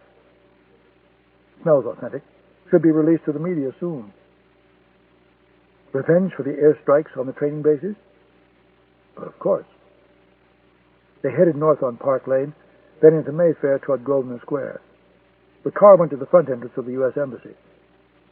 Michael wished they could use the underground entrance, but it probably made little difference now. He climbed out of the car. He was lightheaded, and his knee hurt terribly.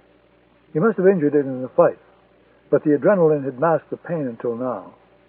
The Marine Guards snapped to attention and saluted as Michael entered the embassy complex, Wheaton at his side. The ambassador and his senior staff were waiting, the rest of the large embassy staff standing behind them. The ambassador broke into applause, and the others followed suit. Michael had worked in the shadows for his entire career. His commendations were awarded in secret. When he had a good day at the office, he could tell no one about it, not even Elizabeth.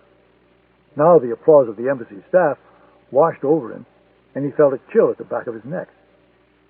The ambassador stepped forward and put a hand on Michael's shoulder. "I know you probably don't feel like celebrating at a time like this, but I just wanted to let you know how proud we all are of you." "Thank you, Mr. Ambassador. It means a great deal to me. There's someone else who wants to talk to you. Follow me, please." When Michael entered the communications room, sandwiched between Wheaton and the ambassador, the presidential seal was on the large monitor. The ambassador picked up a telephone, murmured a few words into the receiver, and hung up. A few seconds later, the presidential seal dissolved, and James Beckwith appeared, seated in a white wing chair next to a dying fire in the Oval Office, wearing an open-neck shirt and cardigan sweater. "Michael, words cannot convey how grateful and how proud you've made us all," the president began. "At considerable risk to your own safety, you single-handedly overpowered one Sword of Gaza terrorist and killed another. Your actions may have saved countless lives, and they have dealt a serious blow to a band of ruthless cowards. I will insist that you be awarded the highest decoration possible for your actions. I only wish I could pin it on your chest personally in front of the entire nation, because your country would be very proud of you today." Michael managed a smile. "I'm used to working in secret, Mr. President, and if it's all right with you, I'd prefer to keep it that way." Beckwith smiled broadly. "I didn't think you'd have it any other way. Besides, you're too valuable to waste on some photo opportunity. We have enough of those as it is, thanks to my chief of staff. The camera pulled out wider, revealing the rest of the men seated around the president. Chief of Staff Vandenberg, CIA Director Clark, National Security Advisor Bristol. On the edge of the screen sat a small man in an ill-fitting designer suit, hands folded in his lap, face obscured like a good spy. Michael knew at once that it was Adrian Carter. "Excuse me for interrupting, Mr. President," Michael said.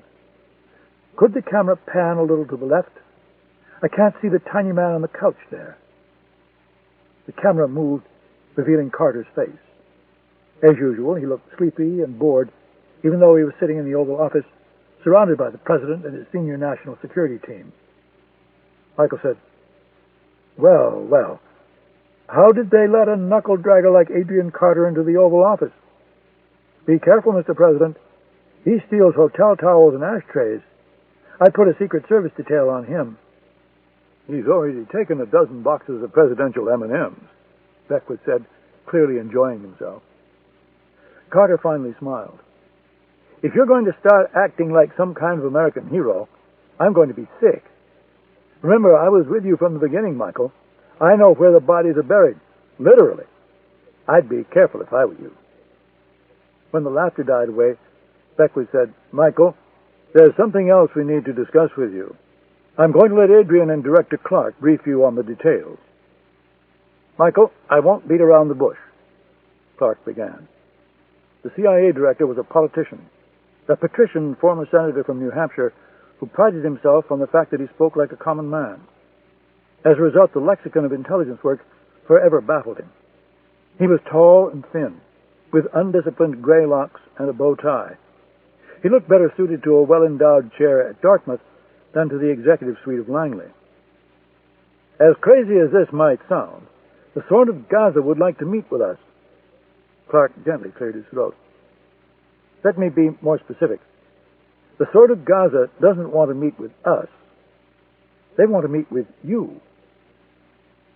"How did they make the request?" "Through our embassy in Damascus, about an hour ago." "Why me?" "They apparently know exactly who you are and what your job is.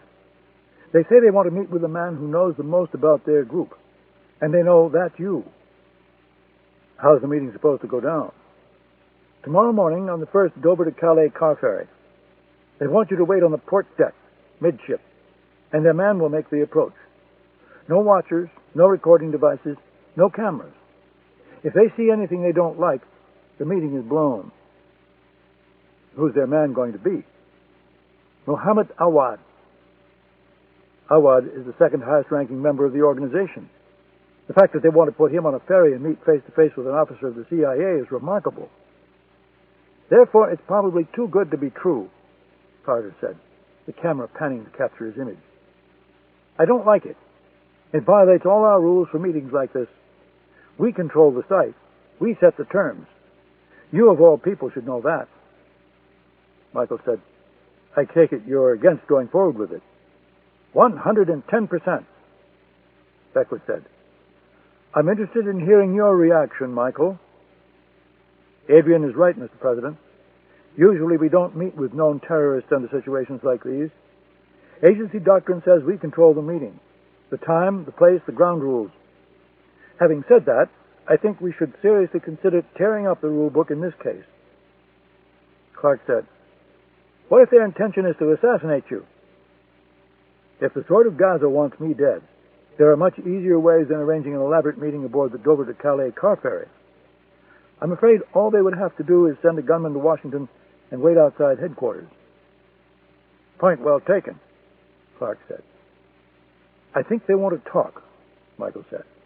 "And I think we'd be fools not to listen to what they have to say." Carter said, "I disagree, Michael. This is one of the most vicious terrorist groups in the business. They speak with their actions every day.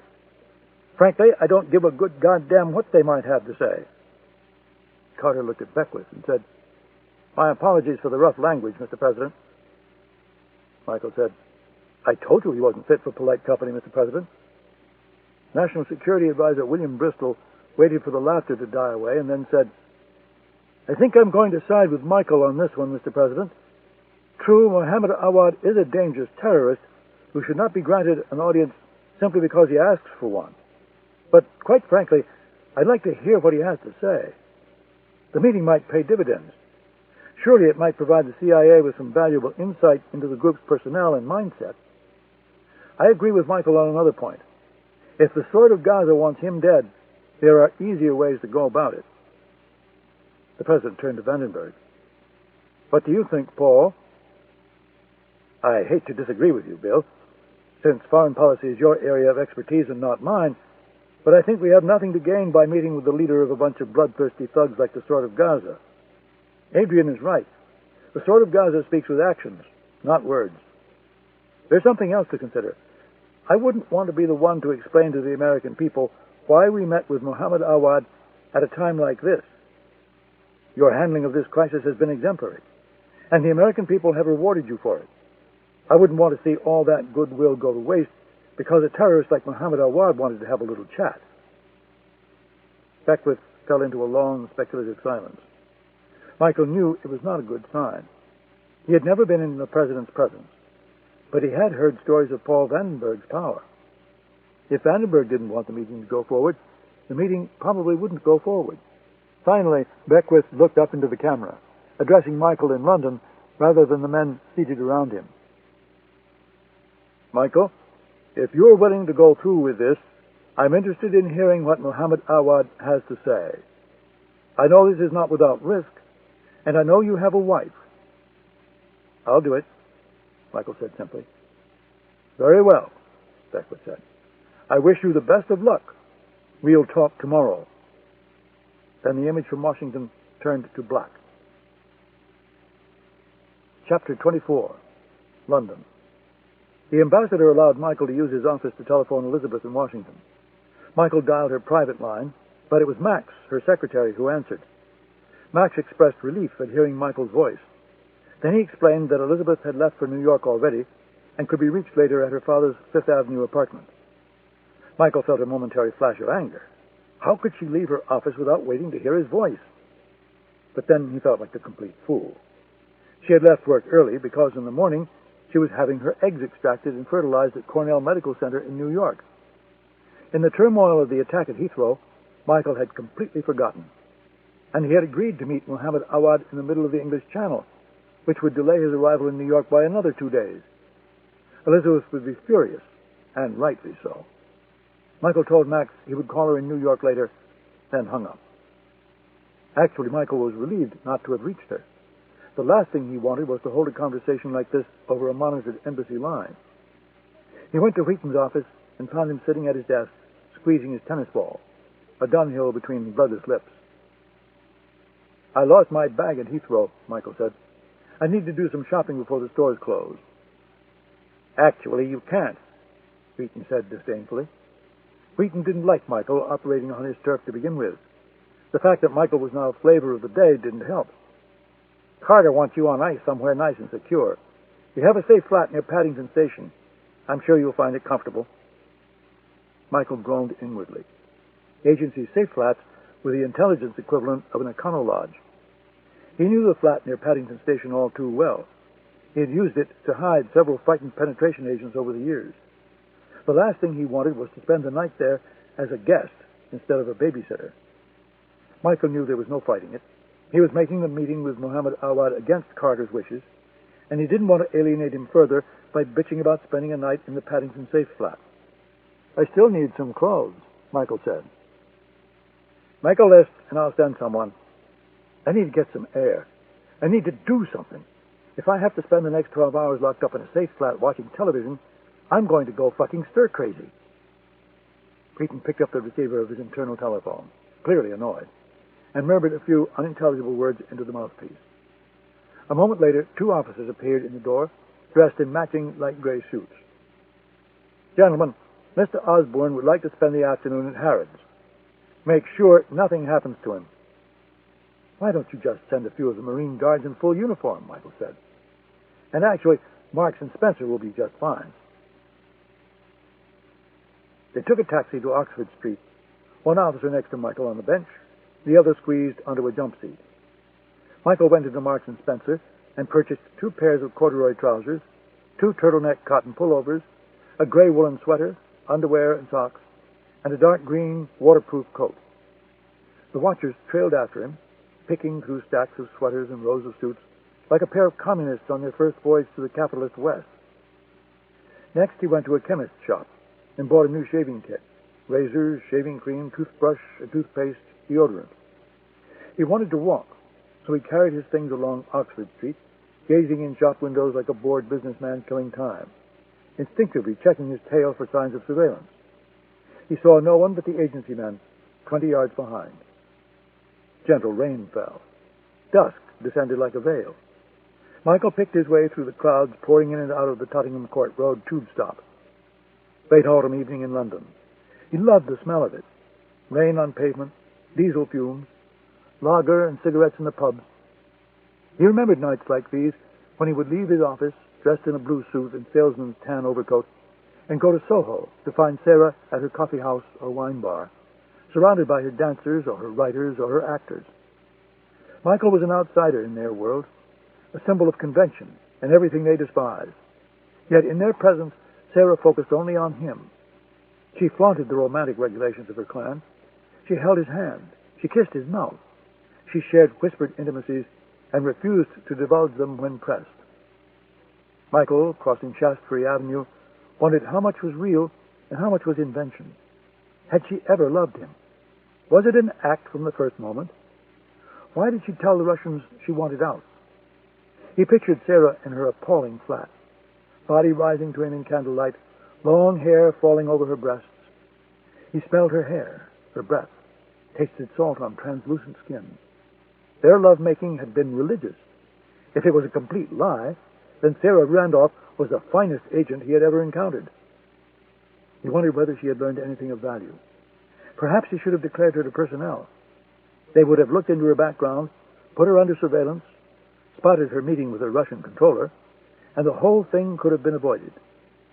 He wondered what he would tell Elizabeth. "Promise you'll never lie to me, Michael. You can keep things from me, but never lie to me." "I wish I could tell you the truth," he thought, "but I'm damned if I know what it is." Michael sat down on a bench in Leicester Square and waited for his watchers to catch up. They caught a taxi to the safe flat, located in an offensive white building overlooking Paddington Station. The interior was worse than Michael remembered. Stained clubhouse furniture, dusty drapes, plastic cups and dishes in a wartime kitchen. The stink of the rooms reminded Michael of his Dartmouth fraternity house. Wheaton had stocked the fridge with cold cuts and beer from the Sainsbury's. Michael showered and changed into a set of his new clothing. When he emerged, his minders were eating sandwiches and watching English football on a flickering television. Something about the scene depressed him terribly. He needed to telephone Elizabeth in New York, but he knew they would quarrel, and he didn't want to do it with the agency listening in. "I'm going out," Michael announced. "Wheaton says you're supposed to stay put," one of them said through a mouthful of ham, cheddar, and French bread. "I don't give a damn what Wheaton says. I'm not going to sit here with you 2 clowns all night." Michael paused. "Now, we can go together, or I can lose you both in about 5 minutes, and you'll have to call Wheaton at home and tell him about it." They drove to Belgravia and parked outside the Seymour's apartment in Eaton Place. The watchers waited in the agency sedan. The street shone with rain and light from the ivory facades of the Georgian terrace. Through the windows, Michael could see Helen in her kitchen, attention focused on that evening's culinary disaster, and Graham upstairs in the drawing room reading a newspaper. He walked down the steps, wet with rain, and rapped on the paned glass of the kitchen door. Helen opened the door and kissed his cheek. "What a wonderful surprise," she said. "Mind if I impose?" "Of course not. I'm making bouillabaisse." "Have enough for 1 extra?" Michael asked, bile reflexively rising at the back of his throat. "But of course, darling," Helen purred. "Go upstairs and drink with Graham. This attack at Heathrow has upset him terribly. God, what a nasty business that was." "I know," Michael said. "Unfortunately, I was there." "You're joking," she exclaimed. Then she looked at his face and said, "Oh, no, you're not joking, are you, Michael? You look terrible, poor lamb. The bouillabaisse will make you feel better." When Michael entered the sitting room, Graham looked up and said, "Well, if it isn't the hero of Heathrow." He set down his copy of the Evening Standard. The headline read, "Terror at Terminal 4. A plate of brie and coarse country pâté sat on the coffee table next to a large loaf of bread. Graham had devoured half of it. Michael smeared some of the cheese on a piece of bread and looked cautiously at the pâté. "Don't worry, love. I bought it from a shop off Sloane Square. She's been threatening to learn how to make it at home. Next, she'll start baking bread, and I'll be finished." In the background, Michael could hear the BBC News on Graham's fine German stereo system. Graham had a perfect ear, and probably could have been a concert pianist if the service hadn't got their hooks into him. His talent had atrophied over the years like an unspoken second language. He tinkered on his Steinway grand once or twice a week, while Helen murdered his dinner, and he listened to other men play music. Michael could hear a witness describing the blue-suited traveler who killed one terrorist and subdued another. "I need to phone Elizabeth, and I didn't want half of London Station listening in. Mind if I use your telephone?" Graham pointed to the telephone on the coffee table. Michael said, "I need something a little more private. She's not going to like what I'm about to tell her." "Bedroom's down the hall." Michael sat down on the edge of the bed, picked up the telephone, and dialed. Elizabeth answered on the first ring, voice agitated. "My God, Michael, where have you been? I've been worried sick." It was not the way he wanted the conversation to begin. His first instinct was to blame it on the agency, but Elizabeth had long ago lost patience with excuses about the unique demands of his job. "Wheaton told me he'd talk to you. By the time I was able to get to a telephone, you'd already left for New York. Besides, I wanted to use an unmonitored phone." "Where are you now?" "With Helen and Graham." Elizabeth had spent a fair amount of time with the Seymours and liked them very much. 2 years earlier, when Graham had come to Washington for some counterterrorism liaison work, the four of them had spent a long weekend together at the Shelter Island house. "Why aren't you on your way home? My extraction is scheduled for 10 a.m. I need you to be here." "There are no more flights today. I won't be able to make it home in time." "Michael, you work for the Central Intelligence Agency. They can get a plane. Tell them the circumstances. I'm sure they'll be very understanding." "It's not that simple. Besides, it costs tens of thousands of dollars. They're not going to do that for me." Elizabeth exhaled heavily. Michael could hear the flick of her cheap lighter, and she stopped talking long enough to light another Benson and Hedges. "I've been watching CNN all day," she said, changing subjects abruptly. "They talked to some witnesses who said a passenger took down one of the terrorists and killed another with his own gun. The man they described sounded suspiciously like you." "What did Wheaton tell you?" "Oh, no, Michael. I'm not going to let you two get your story straight. What happened? The truth." Michael told her. "Jesus Christ! You couldn't just stay down and wait for it to end? You had to pull some stunt? Play hero and risk your life?" "I wasn't playing hero, Elizabeth. I reacted to a situation. I did what I was trained to do, and I probably saved a few lives as a result." "Well, congratulations. What would you like me to do?" Her voice trembled with emotion. "Stand up and lead the applause for nearly making me a widow?" "I didn't nearly make you a widow. Michael, I had to listen to a stranger on television describe how one of the terrorists had a gun aimed at your head, and how you were able to kill him before he killed you first. Don't lie to me. It wasn't that dramatic." "So why did you kill him?" "Because I had no other choice." Michael hesitated. "And because he deserved to die. I've been pursuing people like him for 20 years, but I've never had a chance to see them in action. Today I did. It was worse than I ever could have imagined." He was not playing for sympathy, but his words softened her anger. Elizabeth said, "God, I'm sorry. How are you, anyway?" "I'm fine. I nearly broke my hand punching him, and somewhere along the line I must have banged my knee because it hurts like hell. But otherwise I'm fine." "Serves you right," she said, then quickly added, "But I'll still kiss you all over when I see you tomorrow." Michael hesitated. Elizabeth, radar at full power, said, "You are coming home tomorrow, aren't you?" Something's come up. I need to spend another day here. Something's come up. Come on, Michael. You can do better than that.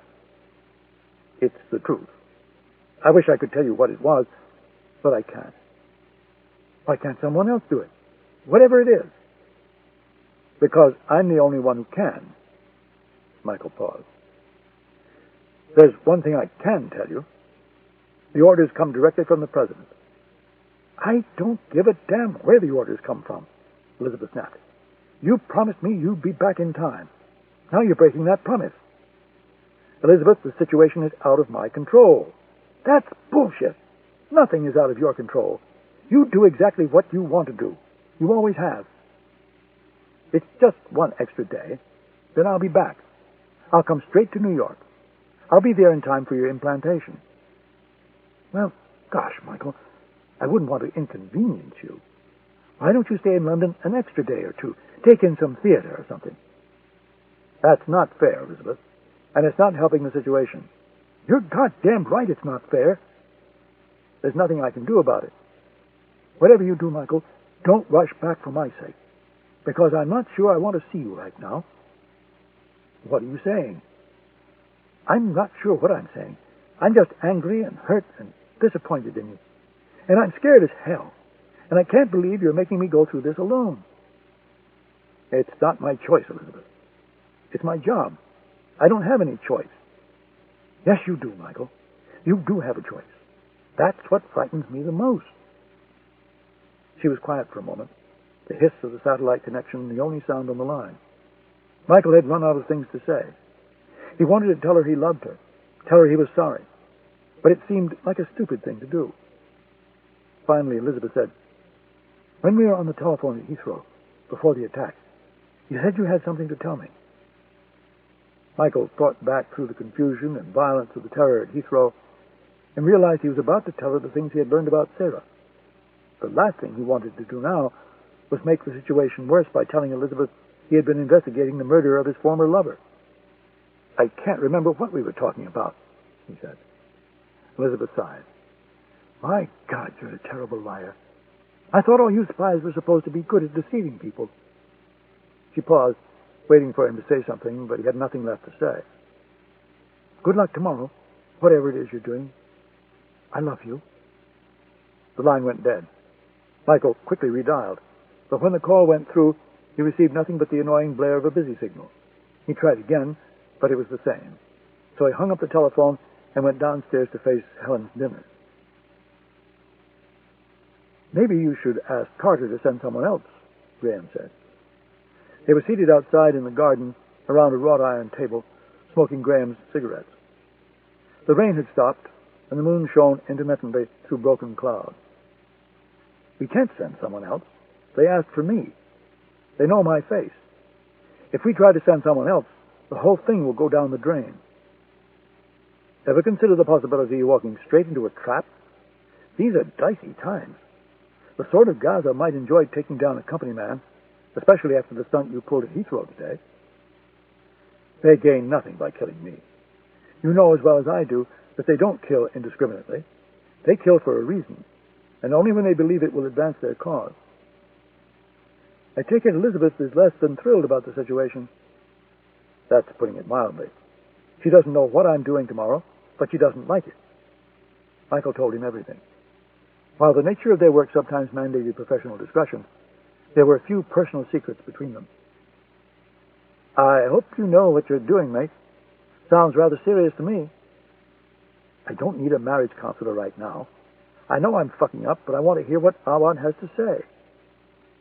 My experience with these bastards suggests he won't say anything useful.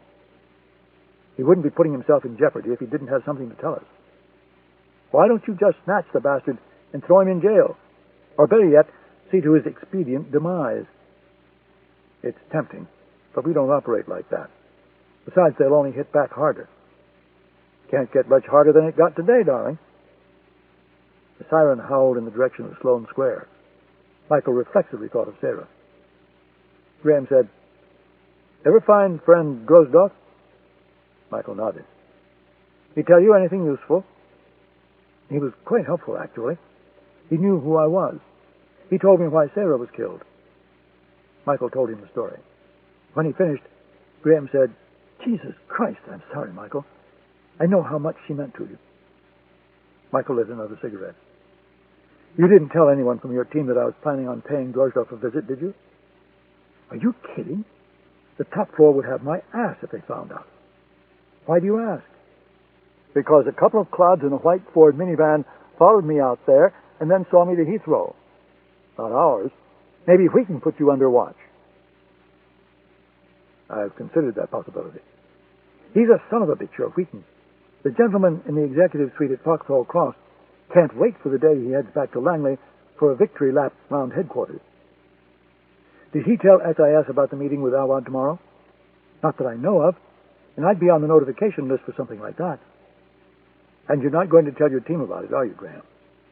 "Of course not. Usual rules apply, darling." Graham tossed his cigarette into a now withered flower bed. "You're not in the market for an experienced wingman, are you?" "When was the last time you operated in the field?" "It's been a while. It's been a while for you, too. But some things you don't forget." "If I were you, I'd want someone watching my back right about now." Chapter 25, Washington, D.C. Paul Vandenberg switched on the television monitors in his office and watched the first feeds of all three network newscasts simultaneously. Each devoted the entire first block of the broadcast to the attack at Heathrow. There were live reports from London, the White House, and the Middle East, and background reports on the sword of Gaza. The tone of the reports was generally positive, though anonymous European diplomatic sources blamed the United States for attacking the sword of Gaza bases in the first place.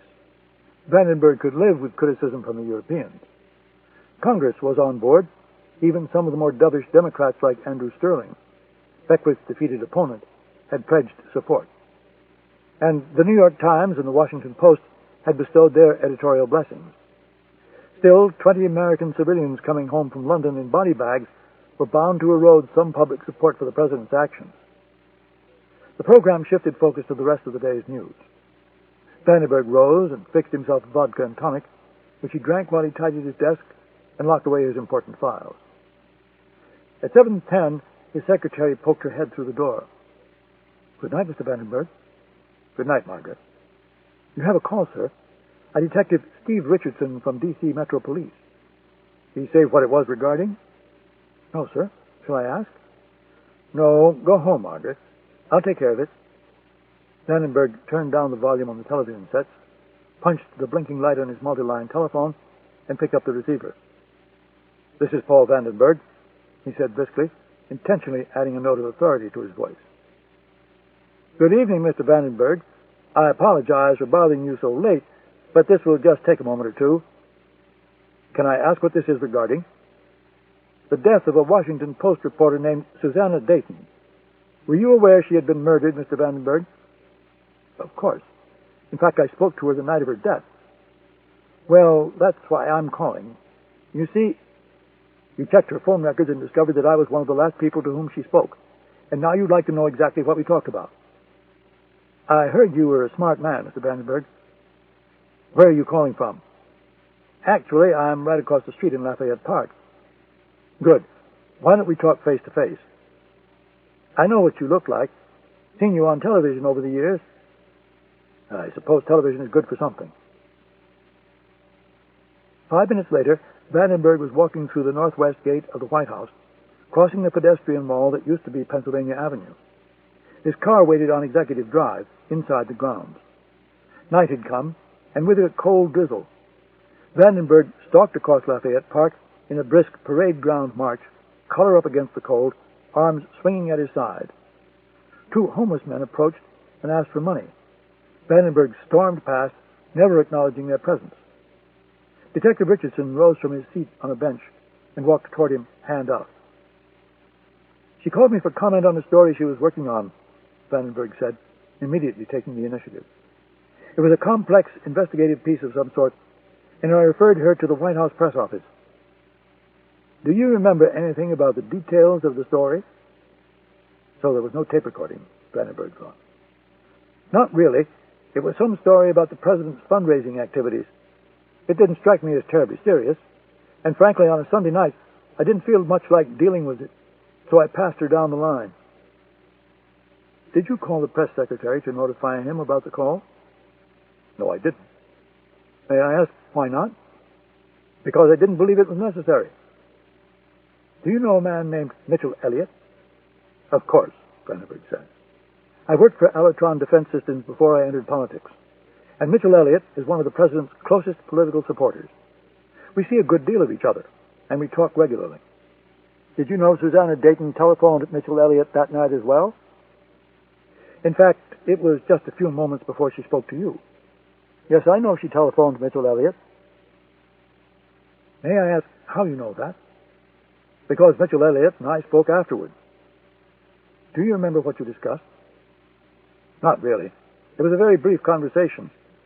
We discussed the allegations contained in Ms. Dayton's article, and we both dismissed them as baseless nonsense that did not deserve a comment. End of side 5. To continue, turn the cassette over. Side 6. The Mark of the Assassin by Daniel Silva. Continuing on page 266. You spoke to Elliott, but not the White House press secretary? Yes, that's right. Richardson closed his notebook to signal the interview had concluded. Vandenberg said, "Do you have any idea who murdered the woman?" Richardson shook his head. "Right now, we're treating it as a robbery that went wrong. I'm sorry to bother you, Mr. Vandenberg, but we had to check it out. I hope you understand." "Of course, Detective." Richardson handed him his card. "If you think of anything else, please don't hesitate to call." "I don't enjoy getting calls from the Washington police at my White House office, Mitchell." The two men walked side by side in their usual meeting place, Haines Point along the Washington Channel. Mark Callahan strolled a few paces behind, looking for signs of surveillance. "The Washington police don't make me terribly nervous, Paul," Elliott said calmly. "I think the last time they arrested someone for murder was 1950. Just tell me one thing, Mitchell. Tell me you had absolutely nothing to do with that woman's death." They stopped walking. Mitchell Elliott turned to face Vandenberg, but said nothing. Vandenberg said, "Put your hand on an imaginary Bible, Mitchell, and swear to that God of yours that Callahan or one of your other thugs didn't kill Susanna Dayton." "You know I can't do that, Paul," Elliott said calmly. "You bastard," Vandenberg whispered. "What the fuck happened?" "We put her under watch, complete physical and audio coverage," Elliott said. "We went into her residence to do a little housekeeping, and she surprised us." "She surprised you? Jesus Christ, Mitchell, do you know what you're saying?" "I know exactly what I'm saying. One of my men has committed an unfortunate murder. The White House Chief of Staff is now an accessory to murder after the fact." "You son of a bitch! How dare you bring this upon the President?" "Keep your voice down, Paul. You never know who's listening. And I haven't brought anything upon this President because there is no way we'll ever be connected to the murder of Susanna Dayton. If you keep your wits about you and refrain from doing anything stupid, nothing is going to happen." Vandenberg glared at Callahan, who stared directly back at him, unblinking. He turned and started walking. A gentle rain drifted over the river. "I have one other question, Mitchell. You want to know who really shot down that jetliner?" Vandenberg looked at Mitchell in silence. "Just deliver your lines and hit your toe marks, Paul. Don't ask too many questions." "Now, Mitchell. Tell me, now." Elliott turned to Callahan and said, "Mark, Mr. Vandenberg isn't feeling terribly well at the moment. See him safely back to his car. Good night, Paul. We'll talk soon."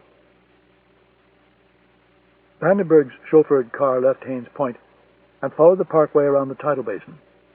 The Jefferson Memorial glowed softly across the water, blurred by rain. The car turned onto Independence Avenue, swept past the towering Washington Monument, and turned onto the Potomac Parkway. Vandenberg glanced up at the Lincoln Memorial. He thought, "My God, what have I done?" He needed a drink. He had never needed a drink before in his life. But God, he needed one now. He closed his eyes. his right hand trembled, so he covered it with his left and stared out at the river flowing beneath the bridge.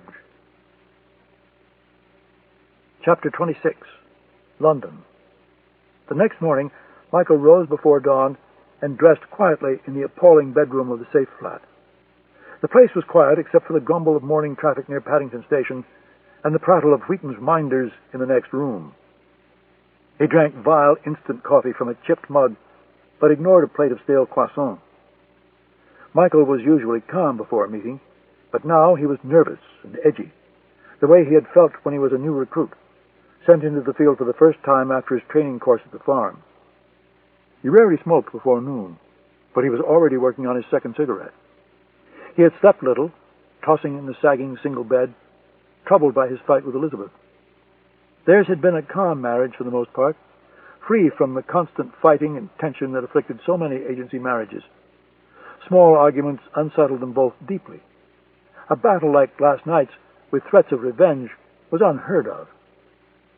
He put on a bulletproof vest over his thin turtleneck and pulled on a gray woolen crew-neck sweater. He picked up the telephone and dialed the number of the Fifth Avenue apartment one last time. It was still busy. He replaced the receiver in the cradle and went out. Wheaton was waiting downstairs at the curbside in the back of an anonymous agency sedan. They drove to Charing Cross Station, Wheaton droning on about the rules of engagement for the meeting with the intensity of one who had spent a career strapped securely to a desk. "If it's not Awad, under no circumstances are you to make the meeting," Wheaton said. "Just wait until the boat reaches Calais, and we'll pull you out." "I'm not dropping behind enemy territory," Michael said. "If Awad doesn't show, I'll just take the next ferry back to Britain." "Stay on your toes," Wheaton said, ignoring Michael's remark. "The last thing we need is for you to walk up to some sort of Gaza true believer with a wooden key around his neck. Members of the Sword of Gaza and many other Islamic terrorists usually wore a wooden key beneath their clothing during suicide missions because they believed their actions would be rewarded with martyrdom and a place in heaven." Wheaton said, "Carter doesn't want you going in there naked." He popped open an attaché case and removed a Browning high-powered automatic pistol with a 15-shot magazine, the agency's standard-issue handgun. Michael said, "What am I supposed to do with this?" Like most case officers, he could count on one hand the times he had carried a weapon in the line of duty. A case officer could rarely shoot himself out of trouble. Drawing a gun in self-defense was the ultimate sign of failure. It meant that either the officer had been betrayed somewhere along the line, or he had been plain sloppy. "We're not sending you onto that ferry so you can be assassinated or taken hostage," Wheaton said. "If it looks like you're walking into a trap, fight back. You'll be on your own out there." Michael snapped the magazine into the butt and pulled the slider, chambering the first round. He set the safety and slipped the gun into the waistband of his trousers beneath the sweater. Wheaton dropped Michael at the station. Michael purchased a first-class ticket for Dover and a stack of morning newspapers, then found the platform. He boarded the train with 5 minutes to spare and picked his way down the crowded corridor. He found a seat in a compartment with two businessmen who were already hammering away on laptop computers. As the train pulled out of the station, a woman entered the compartment. She had long, dark hair, dark eyes, and pale skin. Michael thought she looked vaguely like Sarah. For nearly an hour, the train clattered through London's southeastern suburbs, then entered the rolling farmland of Kent. In the buffet, Michael purchased coffee and a ham and cheese sandwich. He returned to his compartment and sat down. The businessmen were in shirt sleeves and braces, peering at an earnings report as though it were a sacred scroll. The woman said nothing the entire journey. She smoked one cigarette after the next until the compartment felt like a gas chamber. Her attractive brown eyes flickered over the gray-green countryside of Kent. Her long hand lay suggestively over a thigh hidden by thick headmistress stockings. The train arrived at Dover. Michael stepped from the compartment. The girl collected a leather shoulder bag and followed. She was tall as Sarah, but possessing none of Sarah's grace and feline physical agility. She wore a black thigh-length leather coat and black combat-style boots that clattered as she walked. Michael hurried from the platform to the ferry terminal. He purchased a ticket and boarded the vessel, a 425-foot multi-purpose ferry capable of carrying 1,300 passengers and 280 cars. He entered the passenger seating area on the main deck and sat down next to a window on the port side of the boat. He looked across and saw Graham Seymour sitting in the center of the room, dressed in blue jeans and a gray Venice Beach sweatshirt, carrying a guitar case. Michael quickly looked away. The girl from the train entered, sat down directly behind Michael, and immediately started smoking. Michael read his newspapers as the ferry set sail. Dover vanished behind a curtain of rain. Every few minutes, Michael glanced at the port side rail, for it was there, midship, that Awad was to appear. Once he went to the snack counter, which allowed him to scan the faces of everyone seated in the passenger lounge. He purchased murky tea in a flimsy paper cup and carried it back to his seat. He recognized no one but Graham and the girl from the train, who was engrossed in a Paris fashion magazine. A half hour passed. The rain stopped, but now, well into the channel, the wind increased, and white-capped rollers raced toward the broad prow of the ferry. The girl rose, purchased coffee from the bar, then sat next to Michael. She lit another cigarette and sipped coffee in silence for a moment. "There he is, next to the rail in the gray raincoat," she said, a hint of Beirut in her English. "Approach him slowly. Please refer to him only as Ibrahim. And don't try playing the hero again, Mr. Osbourne. I'm well armed, and Ibrahim has 10 pounds of Semtex strapped to his body." Michael found the face vaguely familiar, like a boyhood friend who materializes in middle age, fat and balding. He had seen the face many times before, but never close, and certainly never in person. He had seen the hazy right profile snapped by the shooters of MI5 during one of Awad's visits to London. The fuzzy, full face captured by the French service during a stopover in Marseille. The old Israeli mugshot of the young Awad, stone thrower, expert maker of Molotov cocktails, child warrior of the Intifada, who nearly beat to death a settler from Brooklyn with a chunk of his beloved Hebron. The Israeli photo was of limited value, for the Shin Bet had got to him first, and left him nearly unrecognizable with bruises and swelling. For a long moment, Michael and his quarry stood side by side at the rail, each fixed on his own private spot of the swirling channel waters, like quarreling lovers with nothing left to say. Michael turned and looked at Awad once more. "Please refer to him only as Ibrahim." For an instant, he wondered if the man truly was Muhammad Awad. Wheaton's tedious admonitions echoed through Michael's head like boarding announcements at an airport. To Michael, the man standing next to him looked like Awad's older, more prosperous brother. He was dressed for business in a costly gray overcoat and tasteful double-breasted suit visible beneath. The features had been altered by plastic surgery. The effect was to erase his Arabness and create something of uncertain national origin, a Spaniard, an Italian, a Frenchman, or perhaps a Greek. The prominent Palestinian nose was gone, replaced by the narrow, straight nose of a northern Italian aristocrat. The cheekbones had been sharpened, the brow softened, the chin squared, the deer brown eyes washed pale green by contact lenses. The back teeth had been pulled to give him the feline cheeks of a supermodel. Muhammad Awad's life read like a pamphlet of radical Palestinian revolutionary literature. Michael knew it well, for he had compiled Awad's biography and resume for the center with help from the Mossad, the Shin Bet, MI6, and half the security services in Europe. His grandfather had been driven from his olive and orange groves outside Jerusalem in 1948 and cast into exile in Jordan.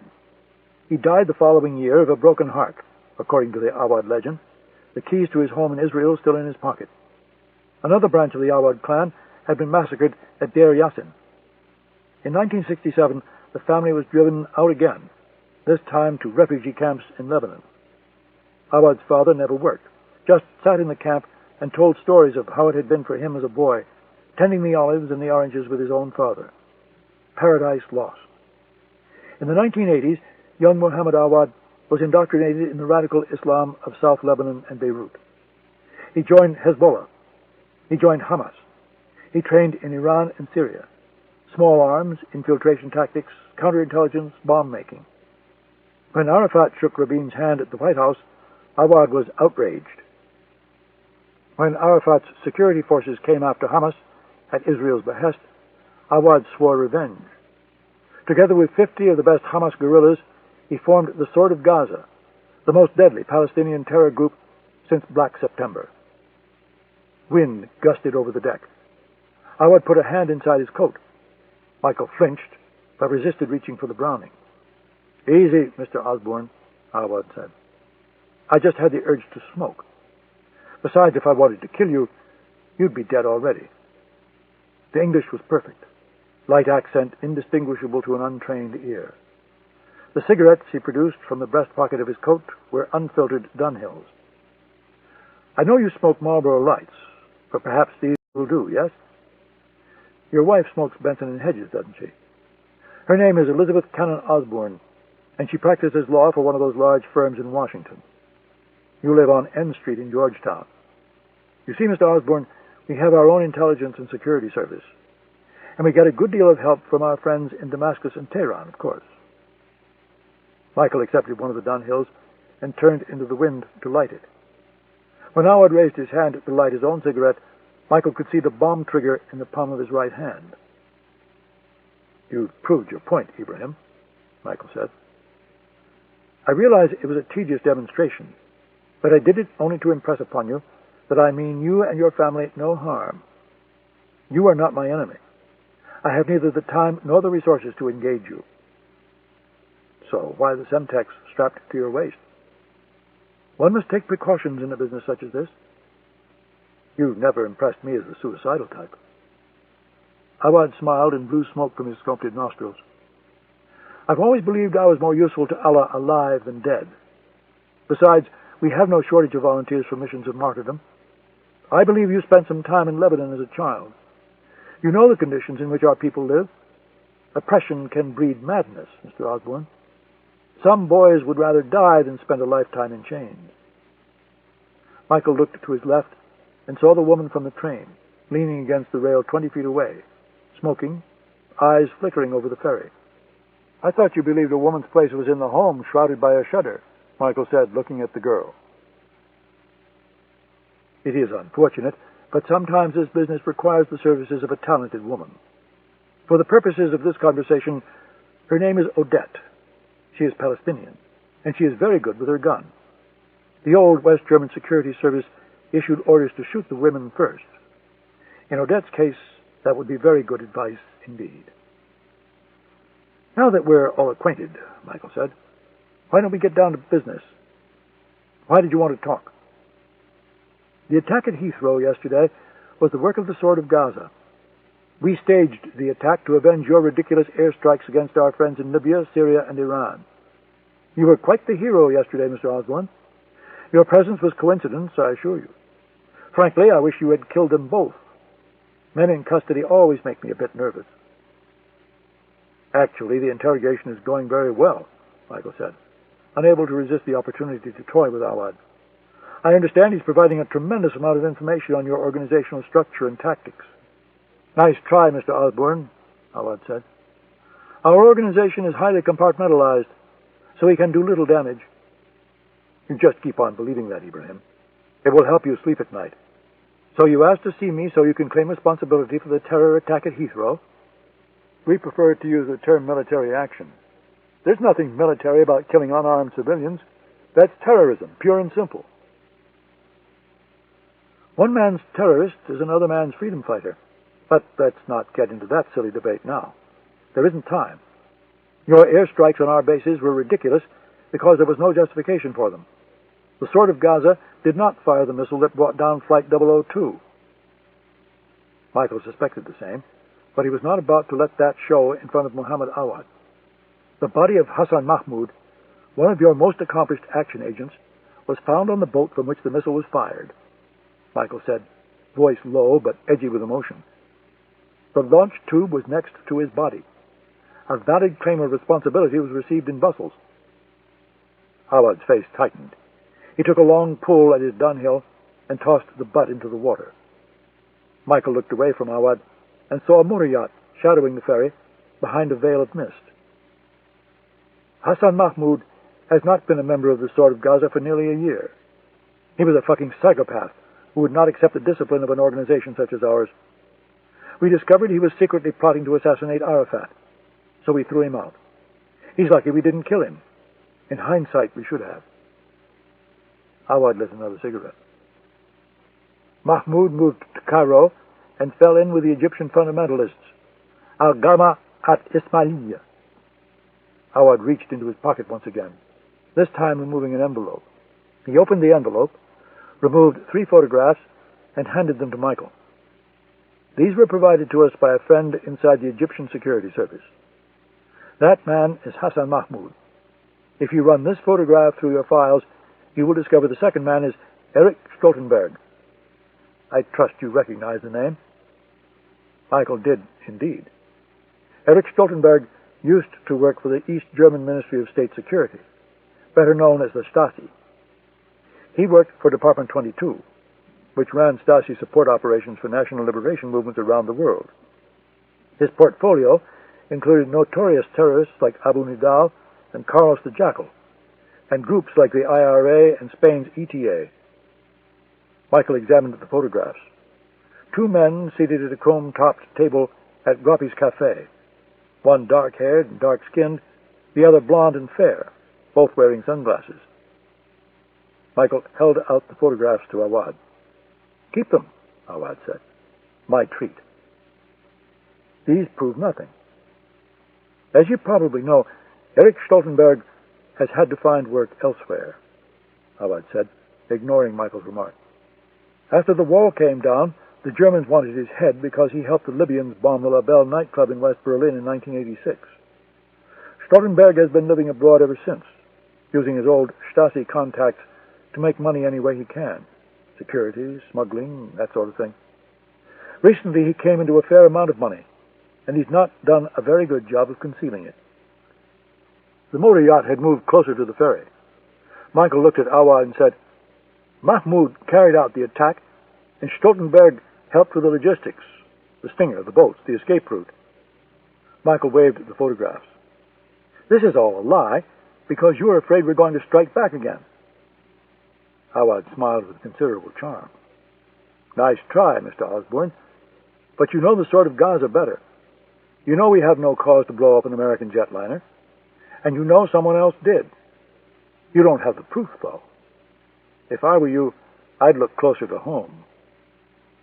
"Are you saying you know who did?" "No. I'm just saying you should ask yourself a few simple questions. Who gained the most? Who would have reason to do such a thing but keep their real identity secret?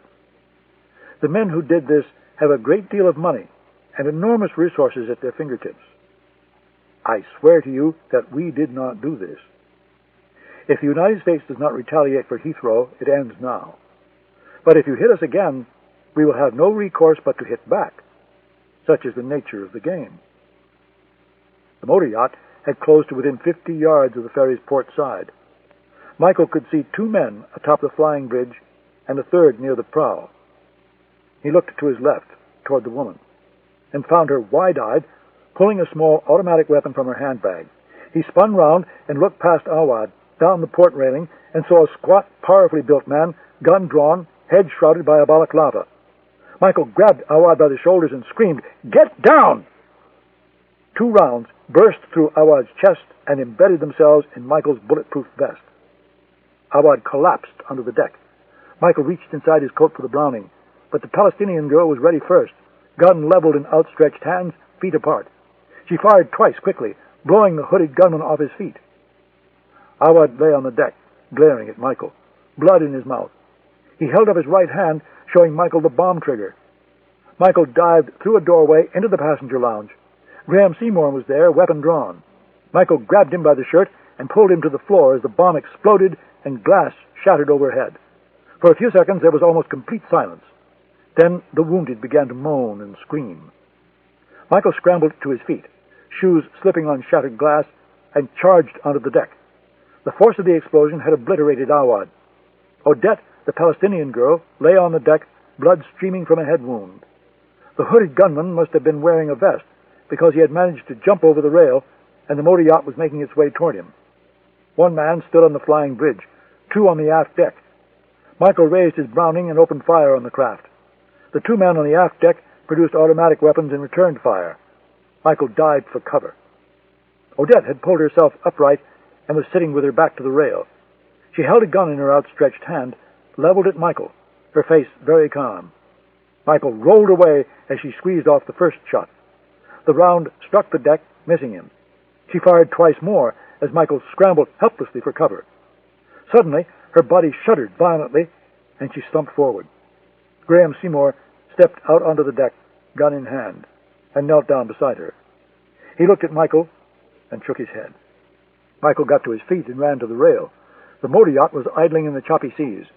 The two men aft were pulling the gunman from the sea. Michael raised his gun, but it was an impossible shot. The ferry's forward progress had carried it about 100 yards past the stationary yacht. When the gunman was safely on board, the yacht turned away and disappeared behind a curtain of fog. Chapter 27, New York. The in vitro fertilization program at Cornell Medical Center had an assembly line quality that reminded Elizabeth of the criminal courts in any big city. She sat on the scratched wooden bench in the hall outside the procedure room, surrounded by other patients, as technicians moved silently about, gowned and masked. Only Elizabeth was alone. The other four women had husbands clutching their hands, and they eyed Elizabeth as if she were some spinster who had decided to have a child with the borrowed sperm of her best friend's husband. She consciously held her left hand beneath her chin to reveal her wedding band and 2-carat diamond engagement ring. She wondered what the other women were thinking. Was her husband late? Was she recently separated? Was he too busy to be with her at a time like this? Elizabeth felt her eyes begin to tear. She was using every ounce of self-control in her possession to keep from crying. The double doors of the procedure room opened. Two technicians wheeled out a sedated woman on a gurney. Another was wheeled inside from the changing room nearby to take her place on the table. Her husband was dispatched to a small dark room with plastic cups and Playboy magazines. A small television hung on the wall, silently tuned to CNN. The screen showed a live shot of a smoking ferry in the English Channel. No, Elizabeth thought, it's not possible. She stood up, walked over to the television, and increased the volume. 7 people killed. Appears to be the work of the Islamic terror group known as the Sword of Gaza. Second attack in 2 days. Believed responsible for yesterday's deadly terror attack at London's Heathrow Airport. She thought, my God, this can't be happening. She went back to her spot on the bench and dug inside her handbag for her cell phone and her telephone book. Michael had given her a special number to be used only in extreme emergencies. She tore through the pages, feeling the stares of the other patients, and found the number. She dialed, punching the keypad of the phone violently as she walked to a private spot on the stairwell. After one ring, a calm male voice said, "May I help you?" "My name is Elizabeth Osbourne. My husband is Michael Osbourne." She could hear the rattle of a computer keyboard over the line. "How did you get this number?" the voice asked. "Michael gave it to me." "What can I do for you?" "I want to speak to my husband." "Your telephone number, please." Elizabeth gave him the number for the cell phone, and she could hear the keyboard rattling again. "Someone will be calling you." One of the technicians appeared in the stairwell and said, "You're next, Mrs. Osbourne. We need you inside now." Elizabeth said to the man on the phone, "I want to know if he was on that ferry in the channel." "Someone will be calling you," the voice said again, maddening in its lack of emotion. It was like talking to a machine. "Damn it, answer me. Was he on that boat?" "Someone will be calling you," he repeated. The technician said, "I'm sorry, Mrs. Osbourne, but you really need to come inside now." "Are you saying he's on that boat?" "Please hang up now and keep this telephone free." Then the line went dead. A nurse showed Elizabeth to a small changing room and gave her a sterile gown. Elizabeth was clutching the cell phone in her hand. The nurse said, "I'm afraid you'll have to leave that here." "I can't," Elizabeth said. "I'm expecting a very important call." The nurse looked at her incredulously. "I've seen a lot of Type A women in this program, Mrs. Osbourne, But you certainly take the cake. You're having surgery in there. It's not a time for making business calls. It's not a business call. It's an emergency. It doesn't matter. In 3 minutes, you're going to be sleeping like a baby. Elizabeth changed into the gown. Ring, damn it! Ring! She climbed onto the gurney, and the nurse wheeled her into the operating room. The surgical team was waiting. Her doctor's mask was lowered, and he was smiling pleasantly. You look a little nervous, Elizabeth. Everything all right? I'm fine, Dr. Melman. Good. Why don't we get started then? He nodded at the anesthesiologist, and a few seconds later Elizabeth felt herself drifting into a pleasant sleep. Chapter 28. Calais, France. The port burned with blue and red emergency lights as the ferry approached the French coast. Michael stood on the bridge, surrounded by the captain and his senior officers, smoking one cigarette after the next, watching the coastline draw nearer. He was alternately freezing cold and sweltering hot. His chest hurt like hell, as though someone very strong had punched him twice. Graham Seymour was on the other side of the bridge, surrounded by his own group of crew members. They were vaguely in custody. Michael told the captain he and Graham were from the U.S. and British law enforcement, and that someone from London would meet the ferry in Calais and explain everything. The captain was dubious, as Michael would be in his place. Michael closed his eyes, and the whole thing played out again. He saw it as news footage, with himself as an actor on a stage. He saw the gunman approaching, and Odette scrambling for her weapon, eyes wild. The man with the balaclava and the gun was not from the Sword of Gaza, and Muhammad Awad had not been the target. Michael was the target. Awad was just in the way. He closed his eyes once more and pictured the two men on the motor yacht. Slowly their faces grew clearer, as if he were focusing on them with the long-range lens of a surveillance camera. He saw the men firing at him from the stern deck. He had the annoying feeling he had seen them in passing somewhere before. A restaurant, or a cocktail party, or the chemist shop in Oxford Street. Or was it a petrol station on the M40 in Oxfordshire, pretending to put air in the rear tire of a white Ford minivan? The ferry landed at Calais. Michael and Seymour were shepherded past the news crews and shouting reporters to an office inside the terminal. Wheaton and a dozen agency and diplomatic officers were waiting. They had flown from London by helicopter, courtesy of the Royal Navy. Who in God's name is this? Wheaton asked, looking at Graham, who had forsaken his guitar case, but still looked like an aging student in his jeans and Venice Beach sweatshirt. Seymour smiled and stuck out his hand. Graham Seymour, SIS. Graham who and what? Wheaton asked incredulously. You heard him right, Michael said. He's a friend of mine. By coincidence, he was on the ferry. Bullshit. Well, it was worth a try, Michael, Graham said. Start talking now. Fuck you, Michael said, pulling off his sweater to reveal a pair of rounds embedded in his vest. Why don't we go back to London and do the debrief there, he said, calmer now. Because the French want to go at you first. Oh, Christ, Graham said. I can't talk to the bloody frogs. Well, since you just landed in their jurisdiction, I suppose you'll have to. Michael said, What are we going to tell them? The truth, Wheaton said. And we'll just pray that they have the good sense to keep their fucking mouths shut. In New York, Elizabeth lay sleeping in the recovery room when her cellular phone chirped softly. A nurse stepped forward and was about to shut off the power when Elizabeth awakened and said, No, wait. She pressed it to her ear, eyes closed, and said, Hello? Elizabeth, the voice said. Is this Elizabeth Osbourne? Yes, she croaked, voice thick with anesthesia. It's Adrian Carter. Adrian? Where is he? He's fine. He's on his way back to London now. Back to London?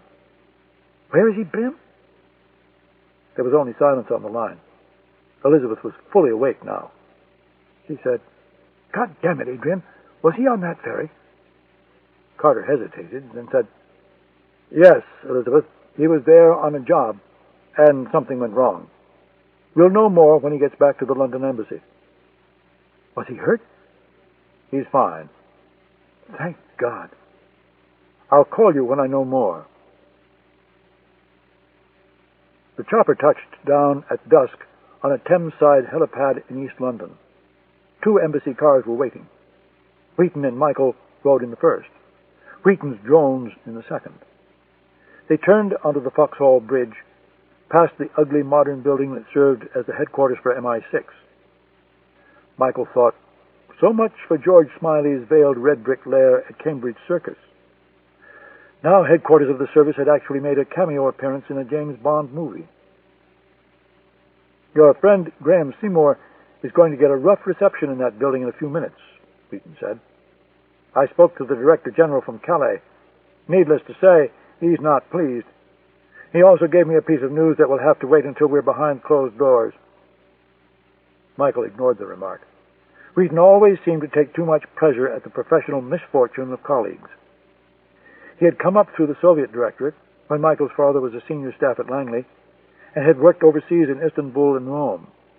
His job was to recruit KGB officers and Soviet diplomats. But he proved so inept, he quickly received a series of dismal fitness reports, one written by Michael's father.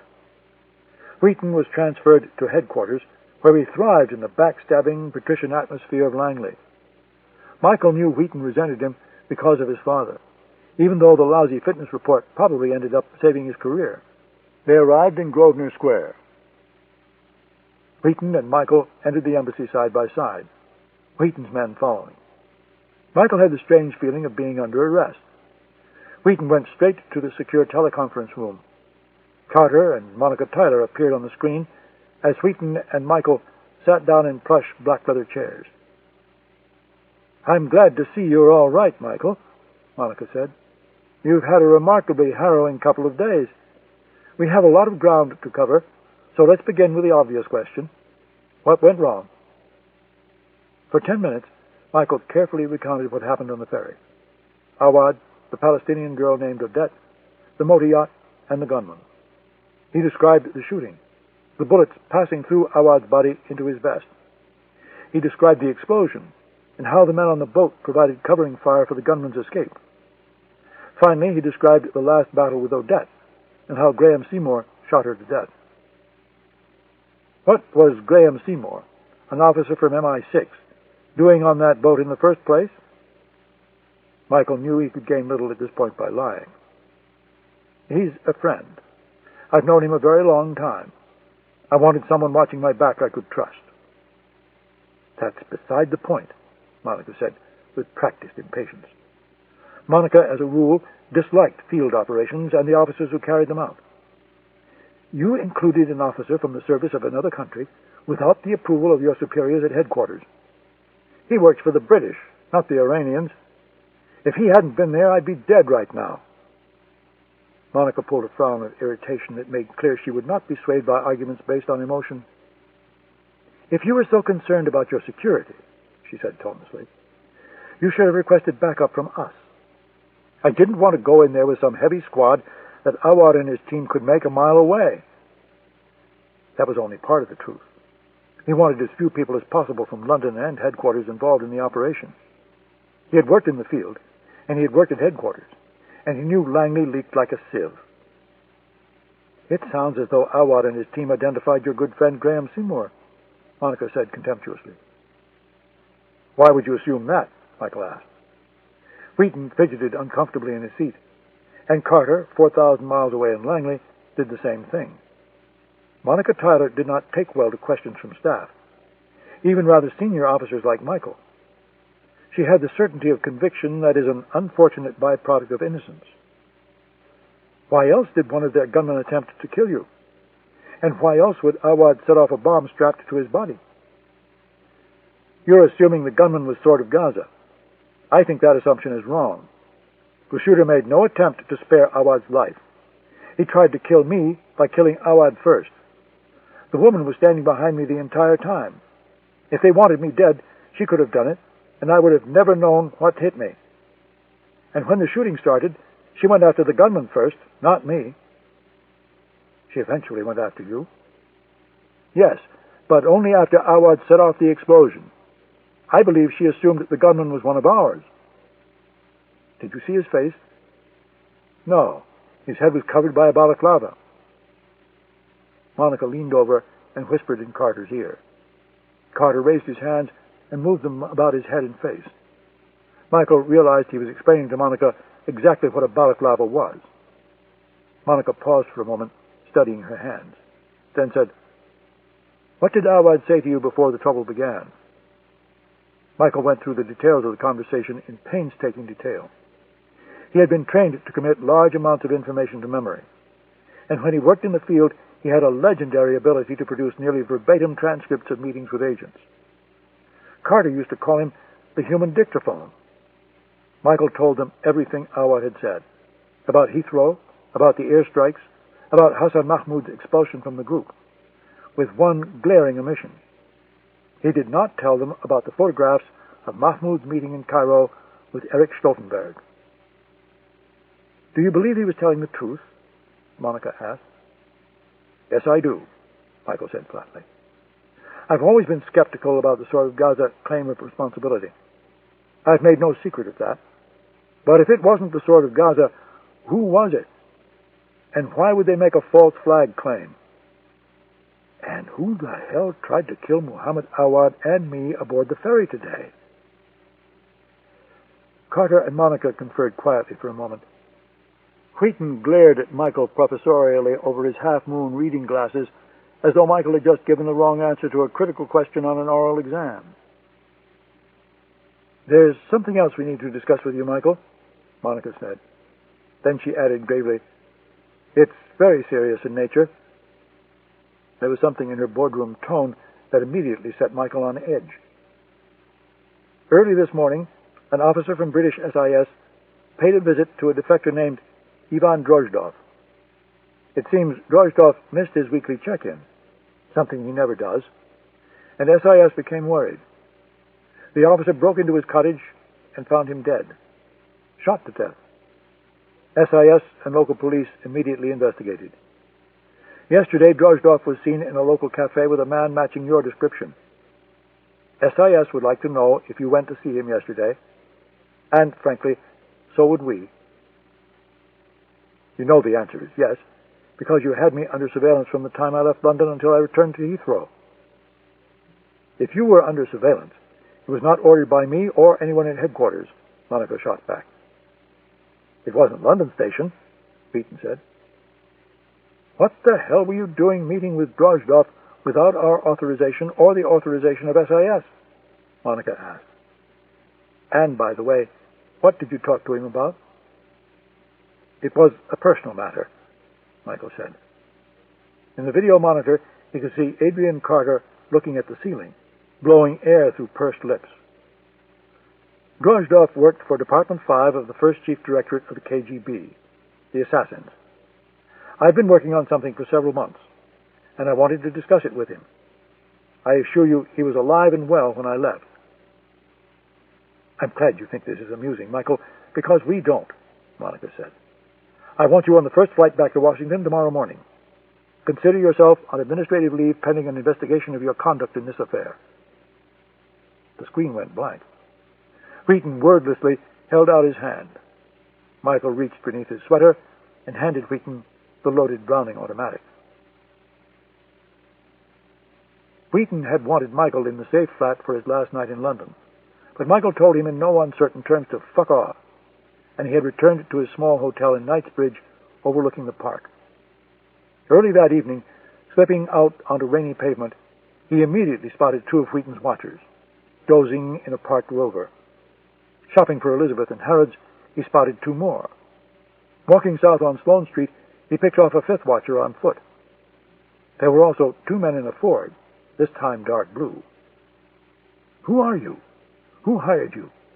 If not Wheaton, then who? Shaking surveillance was not difficult, even professionals. Michael held the advantage, for he had trained with them at the farm, and he knew their tactics. For 1 hour he moved about the West End in gentle rain, by foot, by bus, by taxi, the tube, through Berkeley Square, Oxford Street, Bond Street, Leicester Square, and the outer reaches of Soho. He found himself at Sarah's flat. The Lebanese takeaway had gone vegetarian, a monument to Sarah, perhaps. Bob Marley throbbed through a half-open window hung with dirty drapes. Sarah's window, Sarah's drapes, probably. Sarah Randolph made one terrible mistake, Drozdoff had said. She fell in love with her quarry. She had been a lie, a myth created by his enemies, tragically heroic in her boundless naivete. She had betrayed him, but she was not real. He could not love her, nor could he hate her. He only felt sorry for her. Wheaton's watchers were long gone, so he took a taxi to Belgravia.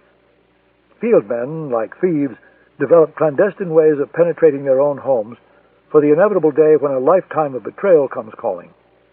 Michael knew Graham Seymour's method. Through a mews and over the whitewashed garden wall, with the help of a rope ladder left for such an occasion. Michael used the ladder now to scale the wall, then dropped through the darkness onto Graham's stone terrace. Graham answered Michael's rap at the French doors, armed with one of Helen's Swiss-made kitchen machetes. They talked upstairs in the drawing room, Michael's drenched coat steaming at the gas fire, Graham's German stereo blasting Rachmaninoff to cover the conversation. They talked for nearly an hour. They talked about what happened on the ferry. They talked about Sarah, about Colin Yardley and Astrid Fogel and the man in the dark who fired 3 bullets into Yardley's face, about the men on the motor yacht and in the Fords, the white minivan and now the blue one. Michael needed money. Helen was rich, and Graham always kept a spare $1,000 or $2 in the safe for emergencies. Passports were no problem. Over the years, Michael had used his contacts inside friendly services to build a collection of false travel documents. He could travel as a Frenchman or a Spaniard, a Greek or a German, even an Israeli. Call Elizabeth, Michael said. Tell her I'll explain everything when I get back. Be careful of what you say on the line. Don't tell her where I'm going or what I'm doing. Tell her I love her. Tell her to take care. They ate penna puttanesca and salad and drank red wine. Helen and Graham spoke as if Michael weren't there. Michael felt as if he were watching a horrid daytime drama on television. He devoured 2 plates of the pasta, which was surprisingly good. After dinner, Graham announced suddenly that he wanted to see a new film showing at the Leicester Square Cinema. Helen enthusiastically agreed. They cleared away the dishes and went out. Michael watched them climb into Graham's BMW from the darkened drawing-room window and pull away from the curb. A car engine turned over somewhere in the darkness. Michael watched as it slipped into the quiet street, headlights doused. He went out through the French doors, across the garden, up the wall, and down the other side on the rope ladder. On the King's Road, he caught a taxi and went to Victoria Station. He purchased a ticket to Rome with the cash from Graham's safe. The train was leaving in an hour. Wheaton, if he were smart, would be watching the airports and the rail stations. Michael purchased a waterproof hat at a kiosk and pulled it low over his brow. He went outside and waited in the rain. 5 minutes before the train was due to depart, he went back inside the station and walked quickly to the platform. He boarded the train and quickly found an empty compartment. He sat alone in the half-darkness for a long time, listening to the rhythmic clatter of the train, looking at his reflection in the glass, thinking about it all. Then, as the train cleared the Channel Tunnel and raced southward across France toward Paris, he fell into a light, dreamless sleep. Chapter 29. London. The director watched the ITN 10 o'clock news as his chauffeured Silva Jaguar purred through the streets of the West End. He had dined poorly on overcooked lamb at his Mayfair supper club, where the rest of the members believed he was a successful international venture capitalist, an accurate description of his work to a degree. A handful suspected he had done a lap or two for intelligence once upon a time. 1 or 2 knew the truth, that he had actually been the Director General, the legendary C of the Secret Intelligence Service.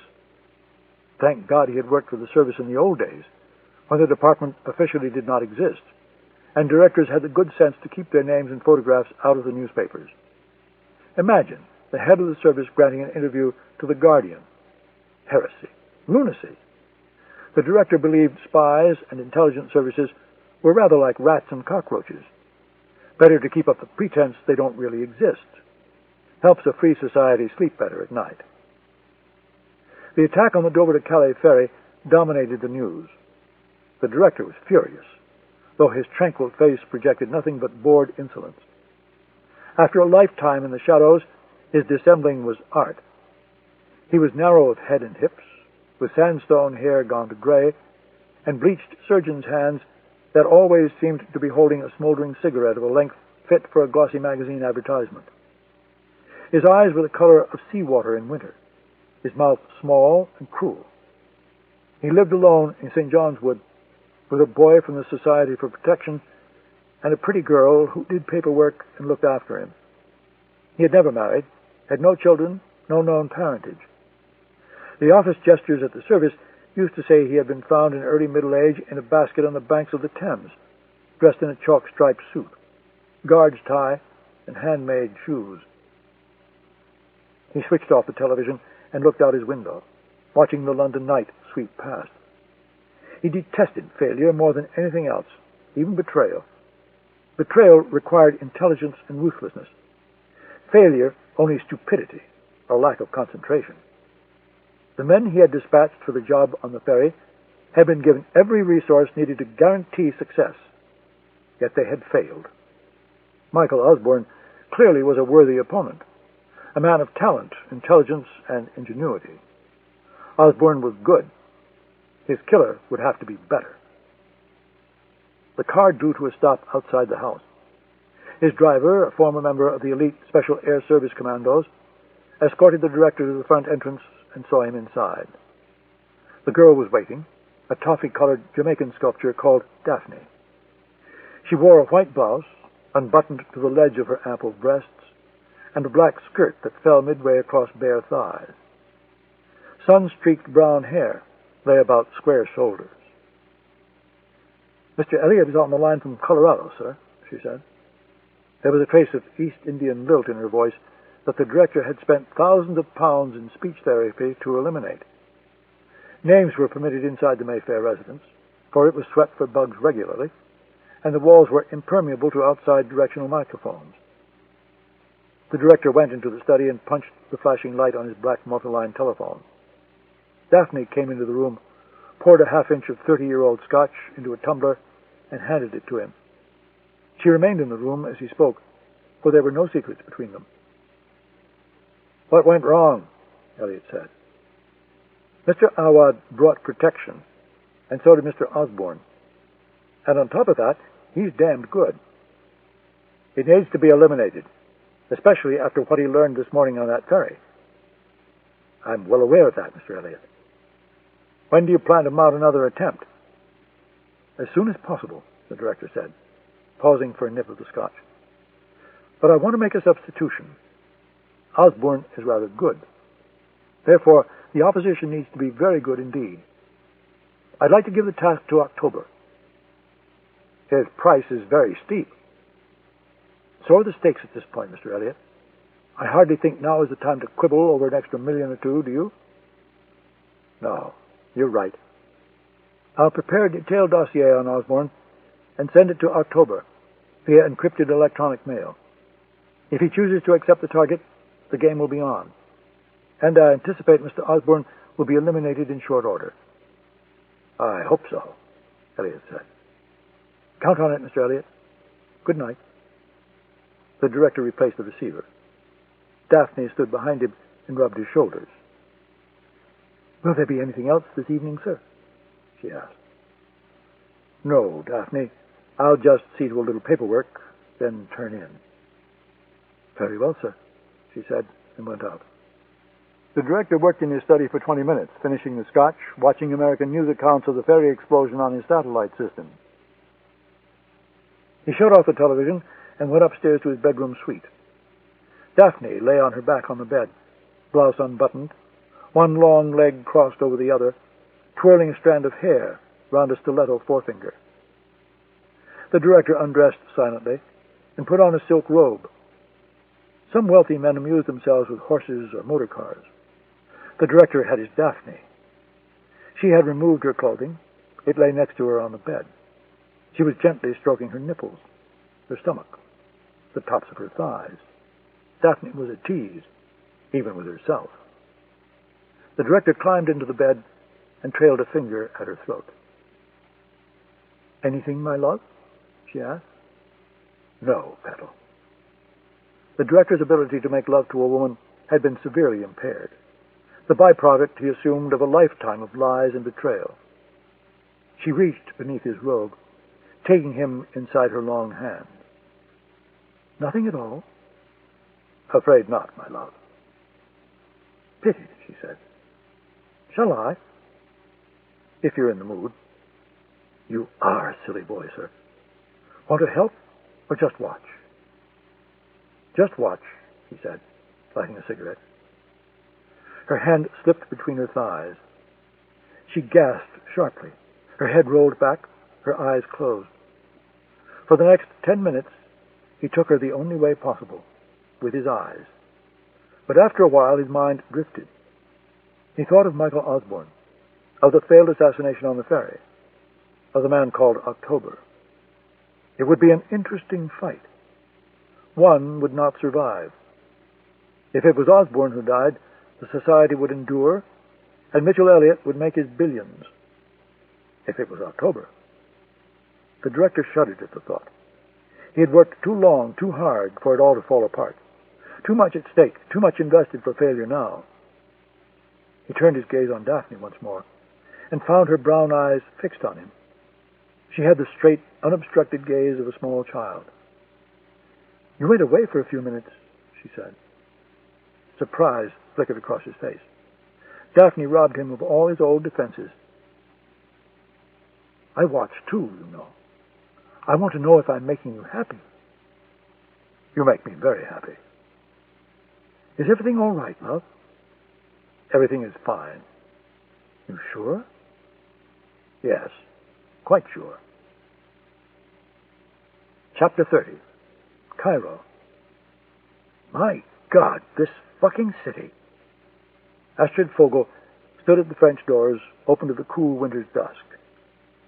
There was a small balcony with a rusted wrought iron railing, but Mr. Fahmy, the desk clerk, had warned that balconies had a way of falling off these days. "So, please, it is best you not stand on it." They had been in the hotel 2 days, and the toilet had stopped working 3 times. 3 times Mr. Fahmy appeared, in jacket and tie, armed with a roll of packing tape and a coil of copper wire. The hotel had no handyman, he explained. All the good handymen were in the Gulf, in Kuwait or Saudi Arabia or the Emirates, working for oil sheikhs. Same with the teachers and the lawyers and the accountants. The professionals and the rich had fled. Cairo was a crumbling city of peasants, and there was no one qualified to repair it. Then the toilet would flush, as if on cue, and he would smile sadly and say, "It is fixed, inshallah," even though he knew he would be back again the next day with his elixir of packing tape and copper wire. The evening call to prayer started up. First a single muezzin, very far off, then another and another, until 1,000 crudely amplified voices screamed in concert. The hotel was next to a mosque, and the minaret rose just outside their window. That morning, when the thing began blasting away at dawn, Astrid startled so badly she grabbed her gun from the bedside table and rushed onto the balcony nude. Astrid was a devout atheist. Religion made her nervous. In Cairo, religion was everywhere. It enfolded you, surrounded you. There was no escaping it. Her solution was to flout it. That afternoon, when the muezzin's call started up, she took Delaroche to bed and made frenzied love to him. Now she listened to the call as a marine biologist might study the mating sounds of gray whales. She realized it was vaguely musical, harmonious, like one of those simple fugues where one violin plays the same series of notes after another is finished. Cairo's canon, she thought. The call died away until one voice hung on the air, somewhere in the direction of Giza and the pyramids, and then it too was gone. Astrid remained in the French doors, arms folded beneath her breasts, smoking a beastly Egyptian cigarette, drinking ice-cold champagne because the hotel was out of bottled water, and the tap water would kill water buffalo. She wore a man's galabia, sleeves rolled up, unbuttoned to her navel. De la Roche, lying on the bed, could see the faint outline of her mannequin's body through the translucent material of the white gown. She had purchased it earlier that day in a souk near the hotel, drawing attention the way only a 5'11" German blonde can in the sexually repressed streets of Cairo. For a while, de la Roche thought he had made a mistake letting her loose. But it was winter, and there were thousands of Scandinavian tourists in town, and no one would remember the tall German woman who insisted on buying a peasant gown in the souk. Besides, de la Roche liked walking the throbbing streets of Cairo. He always had the sensation of moving through other cities. Now a corner of Paris, now an alley of Rome, now a block of Victorian London, all covered with dust and crumbling like the Sphinx. He wished he could paint, but there was no time for it this trip. The night wind, drifting through the open doors, smelled of the western desert. It mixed with the stink that is unique to Cairo: dust, rotting garbage, burning wood, donkey shit, urine, exhaust from 1,000,000 cars and trucks, toxic fumes from the cement works of Helwan. But it was cool and dry, wonderful on the bare, damp skin of Astrid's breasts. Dust collected on her face. It was everywhere, gray, fine as flour. It worked its way inside her suitcase, her books and magazines. De la Roche was constantly cleaning the Beretta left for him in a Cairo bank safety deposit box. The dust, he would groan, working an oiled rag over the barrel. The goddamn dust. Astrid liked the window open. The air conditioner was broken, and nothing in Mr. Fafney's bag of tricks could fix it. But the maids always sealed the room tight as a sarcophagus. The dust, they would say, by way of explanation, rolling their eyes at Astrid's open window. Please, the dust. She ventured onto the balcony, ignoring Mr. Fafney's dire warning. Below her, men pushed silent cars around a choked, narrow street. 1,000,000 cars in Cairo, and Astrid had not seen a single real parking garage. Cairenes had developed a perfectly insane stopgap measure. They simply left their cars in the middle of the street. For a handful of crumpled piastres, clever entrepreneurs would watch over a car all day, rolling it about, making room for others. Many downtown side streets were impassable because they had been turned into makeshift parking lots. Across the street, next to the mosque, an office building was slowly collapsing. Rather than take the furniture out in an orderly fashion, workers were simply throwing things out windows. 20 soldiers, peasant boys from the villages, sat at the foot of the doomed building, cooking over small fires. "Why did they put soldiers outside the building, Jean-Paul?" she asked, watching the spectacle. "What?" De la Roche shouted from inside the room. Astrid repeated herself louder.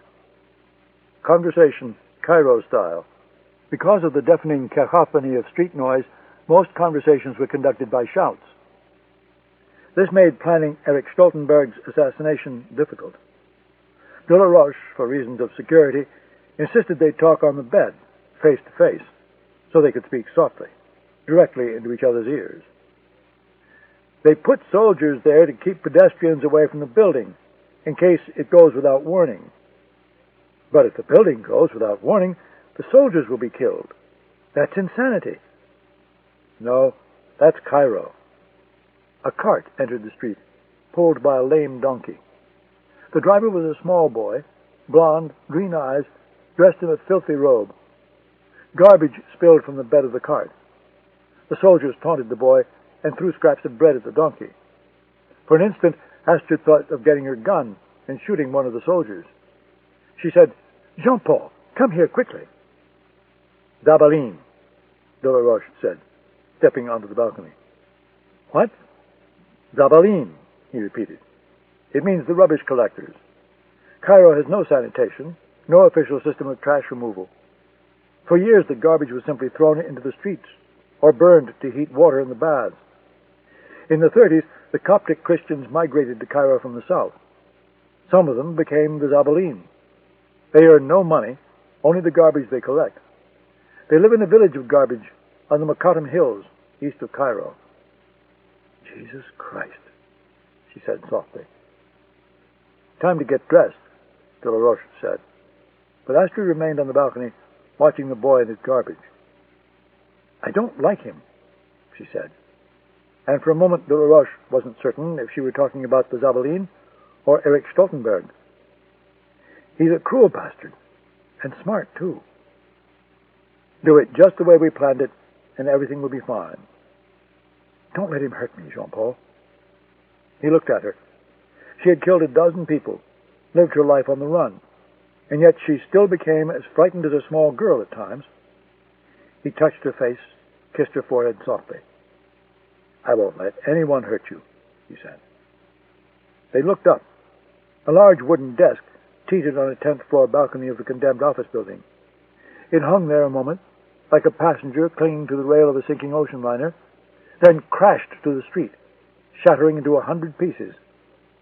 The Zabaline's donkey bolted. The soldiers scattered. They looked up and began shouting in rapid Arabic, shaking their fists at the men on the balcony. Cairo, de la Roche said. My God, Astrid said. What a fucking city. The hotel elevator was an old-fashioned lift, threaded through the center of a spiral staircase. It was broken again, so de la Roche and Astrid had to wind their way down from the 7th floor. Fahmy, the eternal desk clerk, shrugged his shoulders in apology. Tomorrow the repairman comes, inshallah, he said. Inshallah, de la Roche repeated, in a perfect Cairene accent, which Fahmy acknowledged with a formal nod of his bald head. The lobby was quiet. The dining room deserted except for 2 aproned waiters silently pursuing the dust. De la Roche found it depressing and vaguely Russian, with its long tables, curled meat, and warm white wine. Astrid had wanted to stay in one of the big Western hotels, the Intercon, or the famous Nile Hilton. But de la Roche insisted on something more secluded. The Hotel Imperial was the kind of place guidebooks recommend for adventuresome travelers who want to get a taste of the real Cairo. De la Roche had stolen a motorbike, small, dark blue, the kind of scooter young Italians used to race around the streets of Rome. He felt slightly guilty, for he knew some Egyptian boy had worked 3 jobs and saved years in order to buy it. He put Astrid in a cab and, in rapid, precise Arabic, told the driver where to take her. De la Roche roared off on his motor scooter, Astrid behind him in the cab. Zamalek is an island, long and narrow, which the Nile surrounds like a moat. It is an enclave of Cairo's wealthy, the residue of the aristocracy, the young rich, a clique of Western journalists. Dusty apartment houses rise above the corniche and stare disapprovingly across the river toward the noise and chaos of downtown. Below the corniche, along the water, is an embankment where the liberated youth of Zamalek screw into the early morning. At the northern tip of the island lie the cricket field and tennis courts of the Gezira Sporting Club, the playground of the old British elite. In the shops and boutiques of Zamalek, one hears the French brought to Cairo by Napoleon. The inhabitants wear Western clothes, eat Western food in restaurants and cafes, and dance to Western music in discotheques. It is the other Cairo. Eric Stoltenberg lived on the top floor, the 9th, of a building overlooking the river. His neighbors complained about his loud parties and the mating sounds of his constant conquests. He ate dinner each night in one of Zamalek's fashionable restaurants, then stopped at a nightclub called Breakpoint to do his late-night drinking and hunting. It was all in de la Roche's dossier. The Breakpoint had a doorman and a statutory line, like a New York club. The doorman selected important clientele and pretty girls for quick entry. Eric Stoltenberg fell into the first category, Astrid Fogel the second. De la Roche, single male, attractive, mid-40s, had to wait 10 minutes. He immediately went to the bar. In Cairene-accented Arabic, he ordered Stella beer, the Egyptian brew. In the nightclub, with its murky lights and pall of smoke, he could pass for a certain kind of upper-class Egyptian. He paid for his beer and turned around to face the room. The place was filled as usual, scantily clad Egyptian girls who would sleep with strangers, boys who would do the same, a few high-class tarts, a smattering of adventurous tourists who couldn't stand another evening in the dreary bar at the Nile Hilton. A pretty girl asked de la Roche to dance. He politely refused. A moment later, her guardian angel appeared, a rough boy with a leather jacket and tight-fitting shirt to prove he lifted weights. De la Roche murmured something in his ear that made the boy immediately leave the bar, pretty girl in tow. Astrid was dancing with Stoltenberg. She wore one of the black skirts purchased in London and a tight-fitting black pullover. She was a tourist named Eva Tebbe, born in the East, who spoke German with a Saxon accent. Astrid and Stoltenberg met the previous night, when she had come with de la Roche, who posed as a Frenchman from her tour group. Stoltenberg flirted with her relentlessly. She had 2 days left in Cairo, then was off to Luxor. Stoltenberg had tried to pick her up, but she sadly declined, saying the little Frenchman would be furious. Tonight she was supposed to be alone, which is why de la Roche didn't want to dance, and why he remained at the bar in shadows. Stoltenberg had been good-looking once, but he had gone fleshy with alcohol and rich food. He had short-cropped iron-gray hair and ice-blue eyes. He wore black jeans, black turtleneck, black leather jacket. He was touching Astrid as she danced, and by her expression, she enjoyed it very much. After 3 songs, they adjourned to Stoltenberg's regular table. They talked, close. After 10 minutes, they stood and sliced their way across the dance floor toward the door, Stoltenberg pulling Astrid by the hand. Her eyes flashed across de la Roche, but did not linger on him. Astrid, the professional. He looked carefully at her face, and he realized she was frightened. Business was obviously good for Erich Stoltenberg. He had a large black Mercedes and a driver. He opened Astrid's door, then walked behind the car and got in next to her. The car roared through the narrow streets, then turned onto the Corniche and headed south along the river. De la Roche followed on the motorbike, lights doused, head covered by a helmet. He eased off the throttle as they approached Stoltenberg's riverfront apartment house. Just like London, he thought. Take him inside, get him into bed, leave the door open if you can. No problem. The Mercedes accelerated suddenly, sweeping past the building. De la Roche swore aloud, then opened up the throttle and chased after them. Your name is not Eva Tebbe, Stoltenberg announced as the car accelerated. It is Astrid Vogel. You are a former member of the Red Army faction.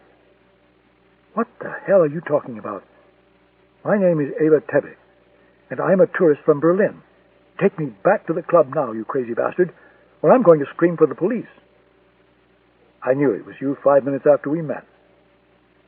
That crazy Saxon accent of yours wasn't good enough to fool a professional.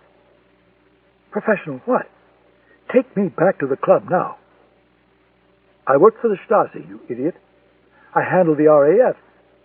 You were never in the East, but plenty of your comrades were. We had photographs and complete dossiers on every RAF member, including one Astrid Vogel. My name is Eva Tebbe, she repeated like a mantra. I am a tourist from Berlin. I had an old associate fax me this photograph. You're older now. Your hair's different, but it's you. He reached inside his leather jacket and thrust the photograph before her. Astrid was looking out the window. They had crossed the river into western Cairo and were moving south toward Giza. Look at it, he screamed. It's you! Look at it! It's not me. Please, I don't know what you're talking about. Her voice was beginning to lose conviction. She could hear it. So could Stoltenberg, apparently, for he slapped her hard across the mouth with the back of his hand. Her eyes teared, and she tasted blood on her lips. She looked at the photograph, an old West German identification picture.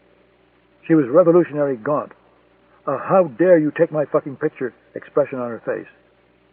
Kurt Vogel's spiky haircut, Kurt Vogel's pebble-lensed spectacles. She always thought it was a bloody awful picture, but when the police put it on a wanted poster, she became the sex symbol of the radical left. The pyramids lay ahead of them, silhouetted against the deep blue of the desert night. A bone-white three-quarter moon hung low in the sky, shining like a torch. She thought, where the hell are you, Jean-Paul? She resisted the impulse to turn around and look for him. What was it he had said? I won't let anyone hurt you.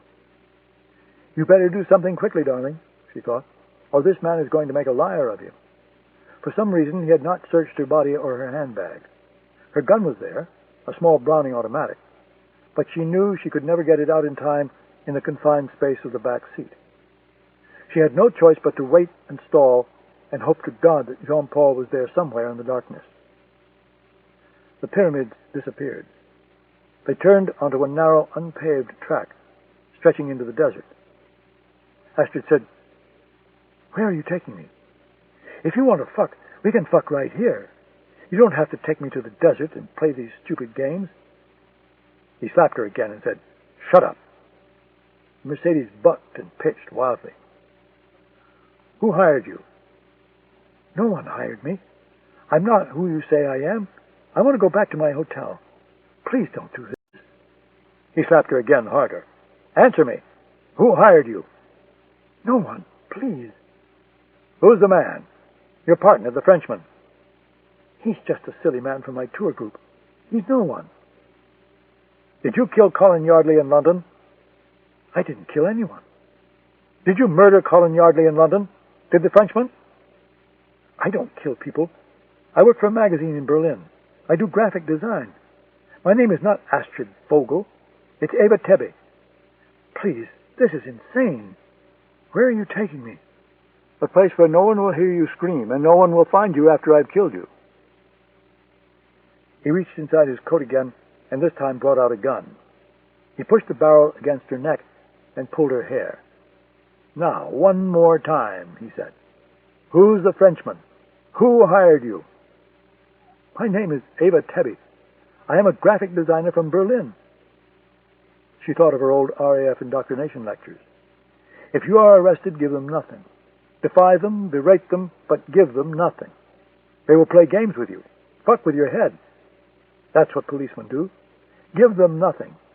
In this case, the advice had a very practical application, because the moment she told Stoltenberg the truth, he would certainly kill her. He pulled her hair violently, then released her. Her handbag lay on the seat between them. He opened the flap and dug through the contents until he found the Browning. He displayed it for her, as proof of her treachery, and placed it inside his coat. "He's very sloppy, this Frenchman of yours, Astrid. He sent you into a very dangerous situation. He knew I worked for the Stasi. He should have realized I might recognize a former Red Army faction killer. It takes a cold bastard to send a woman into a situation like that." The car came to a sliding stop on a desert escarpment overlooking the city. Below them, Cairo spread like a giant fan, narrow in the south, broad in the north at the base of the Nile Delta. 1,000 minarets stretched toward the sky. She wondered which was hers. She wanted to be back in her horrid hotel room, with a toilet that didn't work, next to her building that was about to crash down. "You love this man, obviously. That's why you are willing to endure physical pain for him. He does not feel the same for you, I assure you. Otherwise, he would never have allowed you to approach me.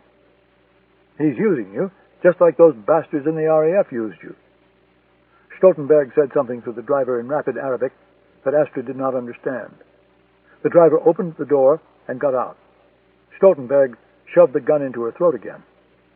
"All right," he said. "Let's try this one more time." Delaroche killed the bike's engine when he saw the brake lights of the Mercedes flare red.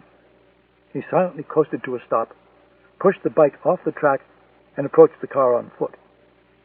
The moon threw shadows. Cairo murmured in the distance. He froze when he heard a car door open and close. The car remained dark. Stoltenberg, like any decent officer, had disabled his interior light. In the moonlight, Delaroche could see the driver, gun in hand, checking the perimeter.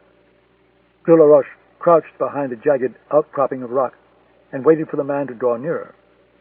When the driver was about 10 yards away, Delaroche stood and leveled his Beretta in the darkness. Stoltenberg was slapping her again, her face, the back of her head, her breasts. She felt he was beginning to enjoy it. She thought about something else, anything else. She thought of her houseboat on the Prinsengracht and her little bookstore, and she wished to God that Jean-Paul Delaroche had never come into her life. The front driver's side door opened and closed. In the darkness, Astrid could barely make out the silhouetted figure of a man behind the wheel. She realized it was not the same man who had been there before. Stoltenberg was pressing the gun into Astrid's throat again. "Anything back there?" Stoltenberg said in Arabic. The man behind the wheel shook his head. "Yalla," Stoltenberg said. "Let's go." Delaroche spun around and pointed the Beretta at Stoltenberg's face. The German was too stunned to react. Delaroche fired 3 times. "He could have killed me, Jean-Paul." She lay on the bed at the Hotel Imperial, dressed in her galabeah, smoking one cigarette after the next in the half-darkness. Delaroche lay next to her, dismantling his guns. Her hair was damp from the shower. She had rubbed herself raw, trying to wash away Stoltenberg's blood. Wind drifted through the open French doors. She shuddered with a chill. The toilet had stopped working again. Delaroche called the front desk and asked someone to fix it, but Mr. Fahmy, the keeper of the secret knowledge, was off that night. "Bukra, inshallah," the clerk said. "Tomorrow, God willing." Delaroche regarded her statement. The professional in him could not dispute it. Erich Stoltenberg had had ample time and opportunity to kill her. He had chosen not to because he needed more information. End of side 6. To continue, change side selector switch and turn the cassette over. Side 7. The Mark of the Assassin by Daniel Silva. Continuing on page 317. "He could have killed you," Delaroche said, "but he didn't because you behaved perfectly. You stalled. You told him nothing. You were never alone. I was right behind you the entire time. If he wanted to kill me, you couldn't have stopped him. This work is not without risk. You know that." Stoltenberg's words ran through her head. "He's very sloppy, this Frenchman of yours. He sent you into a very dangerous situation." "I'm not sure I can go on, Jean-Paul. You took the assignment. You took the money. You can't back out now. I want to go back to Amsterdam, to the Prinsengracht. That door is closed to you now." She took inventory of her injuries once more. Split lip, bruised cheekbone, a mark like a handprint on her right breast. She had never been in a situation where she was helpless, and she didn't like it. "I don't want to die like an animal in the desert." "Nor do I," he said. "I won't let that happen to either of us." "Where will you go when this business is finished?" "Back to Brele, if I can. If not, the Caribbean." "And where will I go, now that the door to Amsterdam has been closed to me?" He put down his guns and lay on top of her. "You can come with me to the Caribbean." "And what will I do there?" "Whatever you like, or nothing at all." "And what will I be to you? Will I be your wife?" Delaroche shook his head. "No, you will not be my wife." "Will there be other women?" He shook his head again. "No, there will be no other women." "I'll be whatever you want me to be, but you mustn't humiliate me with other women." "I would never humiliate you, Astrid." He kissed her mouth gently, so as not to hurt the cut on her lip. He unbuttoned her galabeah and kissed her breasts and the ugly mark left by Stoltenberg's hand. He slid down her body and pushed up the galabeah. The terror she had felt hours earlier melted with the exquisite sensation of what he was doing between her thighs. "Where will we live?" she asked softly. "By the sea," he said, and resumed. "Will you do this to me by the sea, Jean-Paul?" She felt his head nod between her legs. "Will you do this to me often by the sea, Jean-Paul?" But it was a silly question, and he did not answer it. She took his head and pulled him tightly against her body. She wanted to tell him she loved him, but she knew such things would never be said aloud. Afterward, he lay next to her, softly breathing. "Do you sleep at night, Jean-Paul?" "Some nights are better than others." "Do you see them?"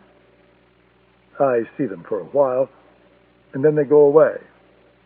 "Why do you kill them that way? Why do you shoot them in the face 3 times? Because I want them to know I exist. Her eyes closed, and she drifted toward sleep. Are you the beast, Jean-Paul? What are you talking about? The beast, she repeated. The devil.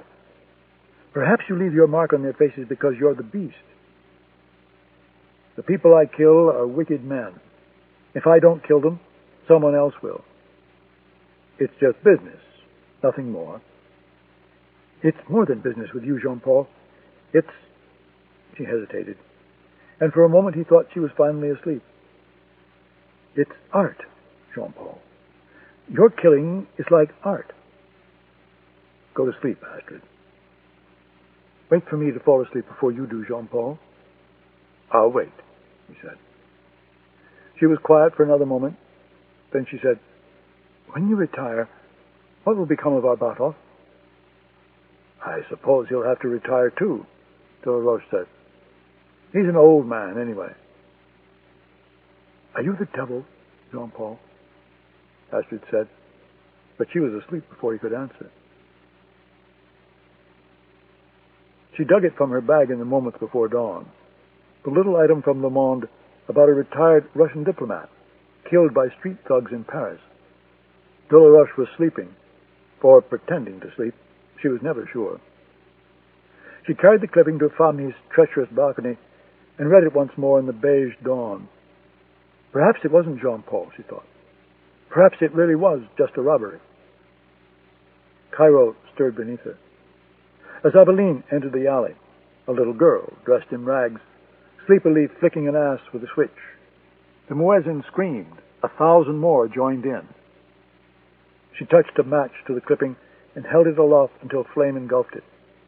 Then she released it and watched it drift downward until it came to rest on a pile of garbage and turned to gray ash.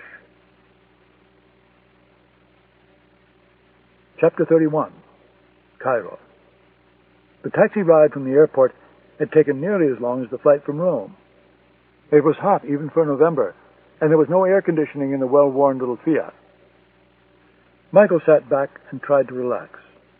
He knew getting agitated would only make matters worse.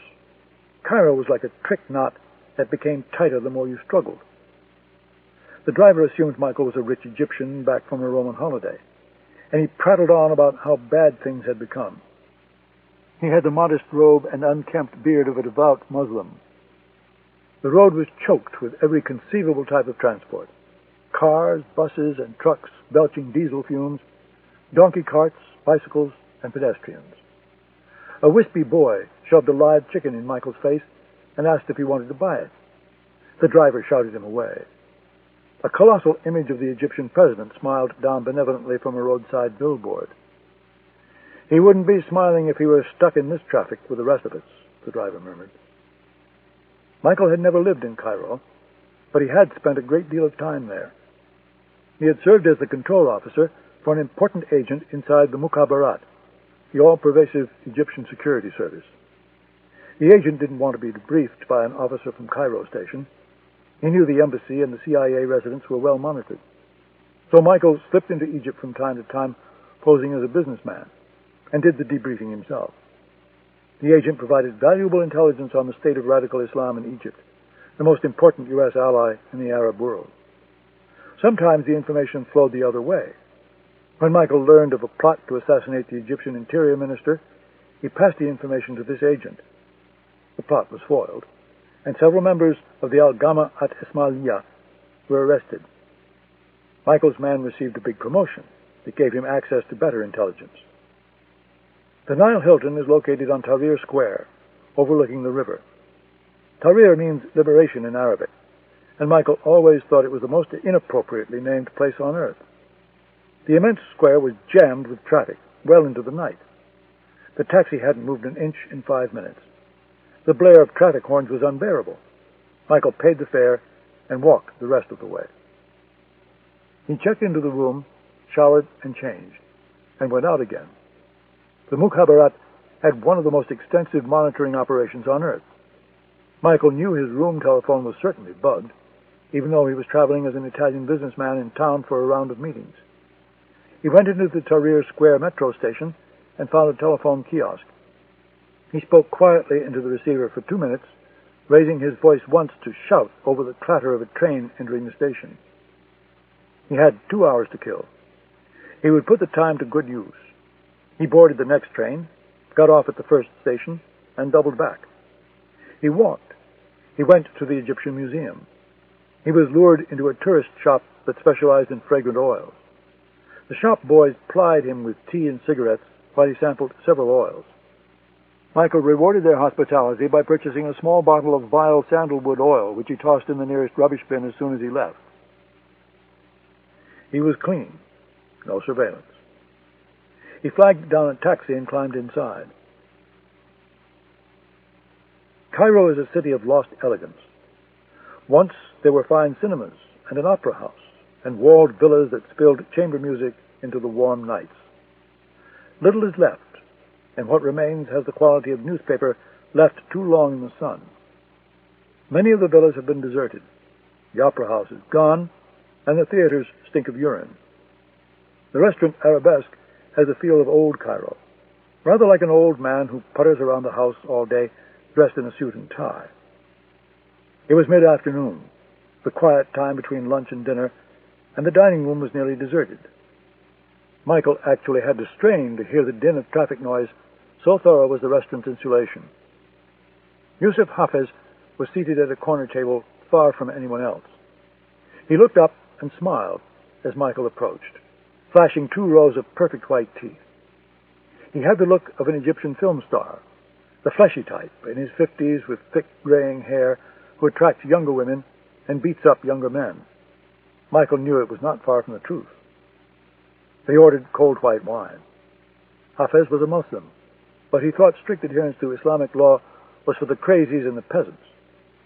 They clinked glasses and talked about old times for an hour, while the waiters brought plate after plate of Lebanese-style appetizers. Michael finally got around to business. He told Hafez he was in Cairo on a personal matter. He hoped Hafez would help him out of friendship and professional courtesy. Under no circumstances could he discuss this matter with his current control officer. He would be paid for his help directly from Michael's pocket. "You can buy me lunch and another bottle of this wine, but keep your money." Michael signaled the white-jacketed waiter to bring more wine. While the waiter poured, Hafez talked about a pizza he had eaten in Cannes that summer. The Mukhabarat employed tens of thousands of informants. It was always possible the waiter was one of them. When he was gone, Hafez said, "Now, what can I do for you, my friend?" "I want to talk to a man named Erich Stoltenberg. He's former Stasi, living in Cairo doing freelance work." "I know who he is." "You know where to find him?" "Actually, I do." Hafez set down his wine glass and signaled for the check. The body was in a warm room with 100 others, covered in a gray sheet. The attendant's coverall was spotted with blood. Hafez knelt next to the body and looked to Michael to make certain he was ready. Michael nodded, and Hafez drew back the sheet.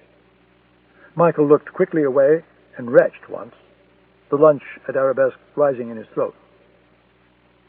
"Where did you find him?" Michael asked. "Near the pyramids on the edge of the desert." "Let me guess. Shot 3 times in the face." "Exactly," Hafez said, lighting a cigarette to cover the smell. "He was last seen in a nightclub in Zamalek, a place called Breakpoint." "I know it," Michael said. "He was dancing with a European woman, tall, blonde, German maybe. Her name is Astrid Fogel. She used to be a member of the Red Army faction." "She did this?" "No, I suspect she had some help." "You have videotapes of all arriving passengers at Cairo airport?" Hafez pulled a face that showed he found the question mildly amusing. "Mind if I have a look?" Hafez covered the body and said, "Let's go." They placed Michael in a room with a videotape deck and monitor. A pair of factotums moved silently in and out, bringing new tapes in one direction, taking the old ones in the other. They brought him tea, Russian style, in a glass with an ornate metal holder. They brought him Egyptian tobacco when his Marlboros were gone. He worked backward, beginning 24 hours before the murder. October would be meticulous. October would plan it carefully. He found her some time after midnight. She was tall and erect, and her hair was drawn back tightly, accentuating her long nose. Her large hands seemed to struggle with the passport as she handed it across to the customs officer. October appeared 5 minutes later, short, light on his feet, like a fencer. The brim of a baseball cap, pulled low over his brow, obscured much of the face, but Michael could see enough of it. He froze the two images and called for Hafiz. "Here are your killers," Michael said, when Hafiz came into the room. "This one is Astrid Vogel, the German woman whom Stoltenberg was dancing with at the nightclub."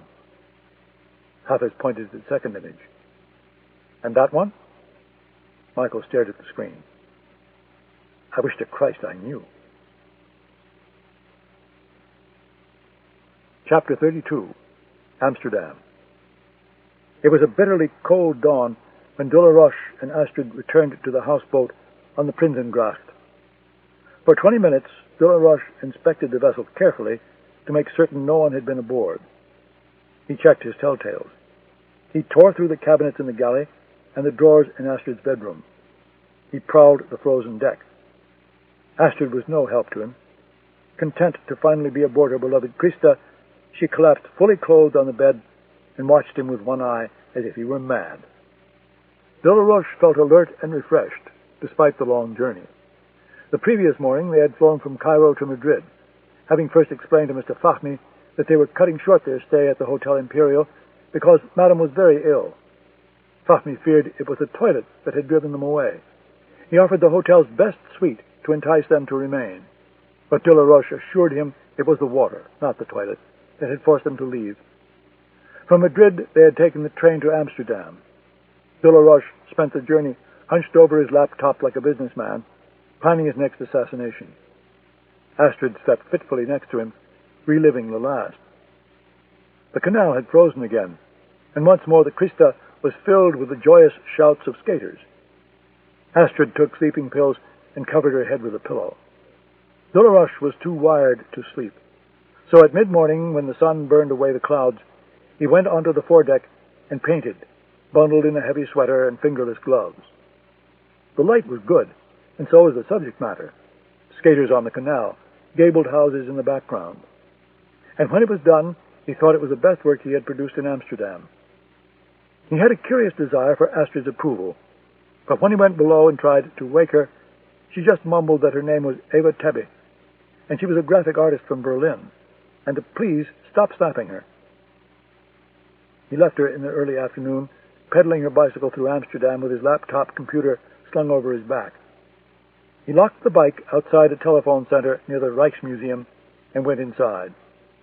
He entered a booth, hooked up his computer, and worked the keys for a few moments. He had one piece of electronic mail.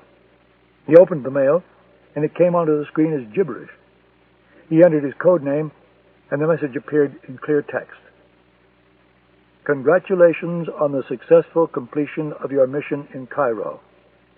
Payment has been wired into your numbered account. We have one additional assignment for you. If you accept, you will be paid $1.5 million, half in advance. To accept, press the Enter key. Payment will automatically be forwarded to your account, and a dossier and operational details will be downloaded onto your computer. The file will be encrypted, of course, and your code name will unlock it. If you wish to decline, press Escape." De la Roche looked away from the screen and thought for a moment. With that fee, he would have an extraordinary amount of money, more than enough to guarantee comfort and security the rest of his life. He knew it was not without risk, though. The assassinations would grow more difficult. Erich Stoltenberg was proof of that. And now he was being asked to carry out another killing. He wondered, too, whether Astrid could go on. The confrontation in Cairo with Stoltenberg had taken a heavy toll on her. De la Roche realized, however, that Astrid's life was now tied inexorably to his. She would do what he wanted her to do. He pushed the Enter key. The file downloaded onto his laptop over the high-speed modem. He glanced at the dossier and shut down the computer. He knew the man. He had confronted him once before. He put away the computer and dialed his bank in Zurich. Herr Becker came on the line. Yes, 2 deposits had been made to the account. One for $1 million, a second for $750,000 moments ago. Delaroche instructed Becker to wire the money to the Bahamian accounts. He left the telephone center and went out to collect Astrid's bicycle. A thief was working the lock. Delaroche politely informed him that the bicycle was his. The thief told Delaroche to fuck off. Delaroche drove a foot into his kidney. As he rode off on the bicycle, the thief still lay on the ground, writhing silently. Astrid slept until after sunset. They had coffee in a cafe near the Christa and walked the canals until dinner.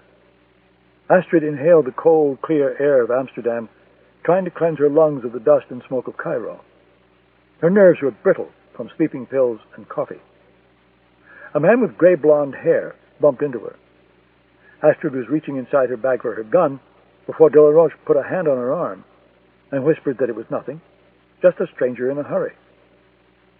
They ate like spent lovers in the restaurant on the Herrengracht, where Delaroche had taken her the first night.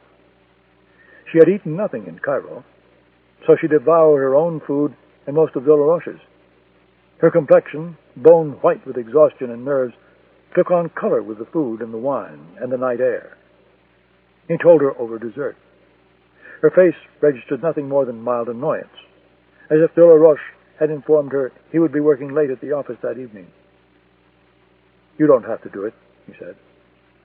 "I don't want to be without you." They made love beneath Christa's skylight to the screams of skaters on the Prinsengracht. Afterward, Delaroche confessed he had shot down the airliner off New York, along with a Palestinian boy whom he had killed.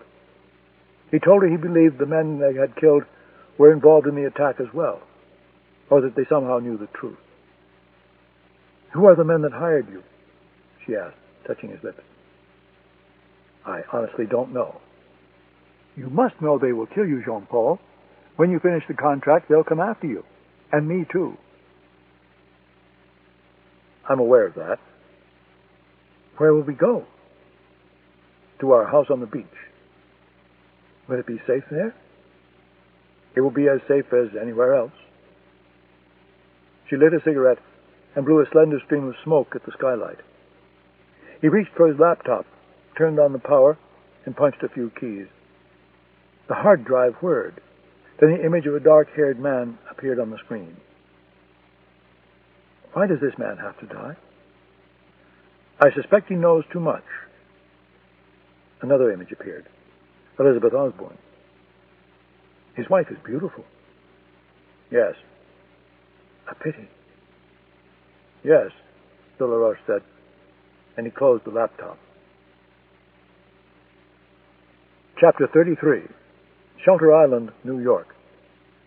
Michael made the last ferry of the night. For a few moments he stood at the rail in the cold air, but the wind and sea spray drove him back inside the rented Buick from JFK. He had called Adrian Carter from the Long Island Expressway and told him he was back in the country. Carter wanted to know where the hell he had been. Michael said he would come to headquarters tomorrow afternoon and explain everything. When Carter demanded an explanation now, Michael lied and said the cellular connection was bad and hung up.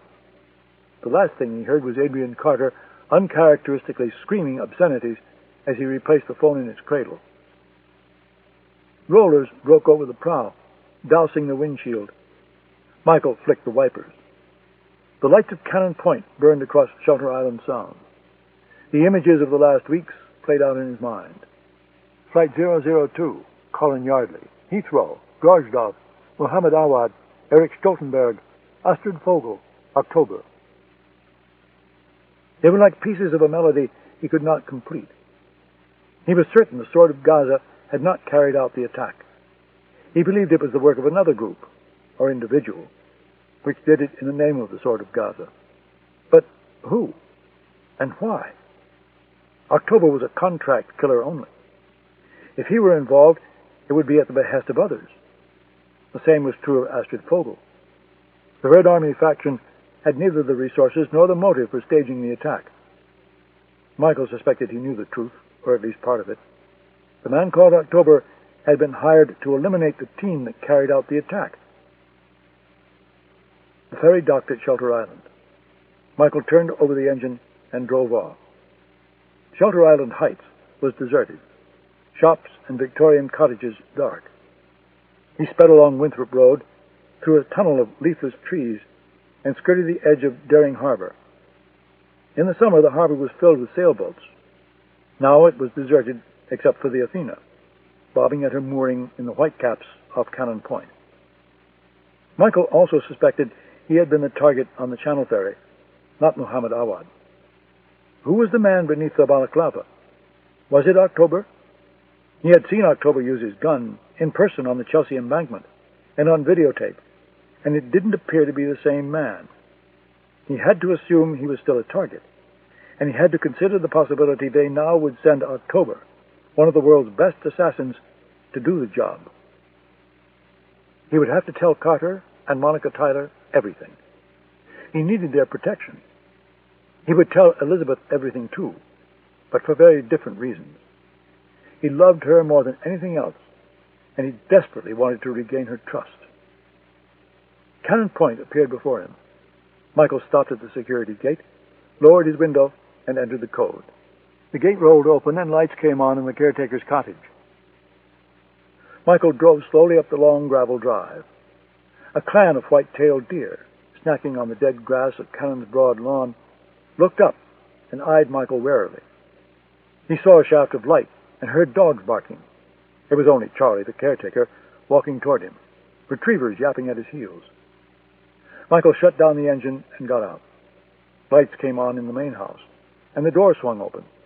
He saw Elizabeth framed in the light, shrouded in one of the senator's old coats. She stepped outside, watching him, arms folded beneath her breasts. Wind blew hair across her face. Then she came to him in a few careful steps and hurled herself against his body. "Don't ever leave me again, Michael." "I won't," he said. "God, I'm so sorry. I want to talk. I want you to tell me everything." "I'll tell you everything, Elizabeth. There are things you need to know." They talked for hours. Elizabeth sat on the bed, knees beneath her chin, fidgeting with an unlit Benson and Hedges. Michael roamed and paced, now sitting at her side, now staring out the window at the waters of the Sound. True to his word, he told her everything.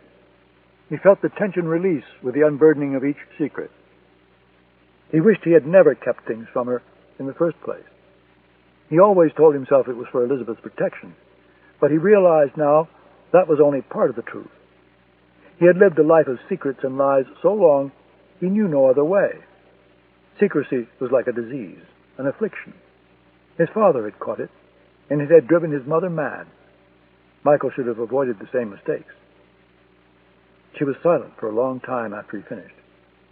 Finally, she said, "What do you want from me?" "Forgiveness," he said. "Forgiveness and understanding." "You have that, Michael." She put the unlit cigarette back in the pack. "What's going to happen tomorrow at Langley?"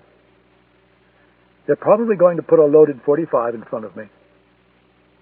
"What are you talking about?" "I'm going to be in serious trouble. I may not survive it." "Don't toy with me, Michael. There isn't a lot of work out there for disgraced spooks." "We don't need the money. You can take some time off and do something normal for the rest of your life." She saw the impact of her words on his face and said, "God, Michael, I'm sorry. I didn't mean that." "There's just one thing I want to do before I go. I want to know what really happened to that jetliner. I want the truth." "And ye shall know the truth, and the truth shall set ye free, eh, Michael?" "Something like that." "Is she gone?" "Is who gone?" "Sarah. Is she gone?" "She was never there to begin with." "That's clever, Michael. But answer my question." "Sometimes I'll think about what happened to her. But I don't love her, Elizabeth, and I don't wish she were lying there instead of you." A tear rolled down her face. She punched it away and said, "Come here, Michael. Come to bed." She lay in his arms for a long time, crying. He held her until the shaking stopped.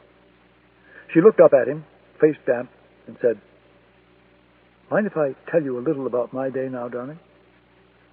"I'd love to hear about your day." 4 of the eggs fertilized. They implanted them this morning. I'm supposed to take it easy for a couple of days. They'll do a pregnancy test and see if it worked. He laid the palm of his hand on her stomach. She kissed his mouth. "Michael Osbourne, that's the first time I've seen you smile in weeks. It's the first good news I've had in weeks." She trailed a finger through his hair. "Will they come for you?" "I don't know. If I'm out, I'm no threat to them anymore." "Will you quit tomorrow? For me?" "I don't think I'm going to be given a choice." "And the truth shall set thee free," she said. Amen. Chapter 34. Cyprus. The small Gulfstream jet sat on the isolated runway, engines whining in the darkness.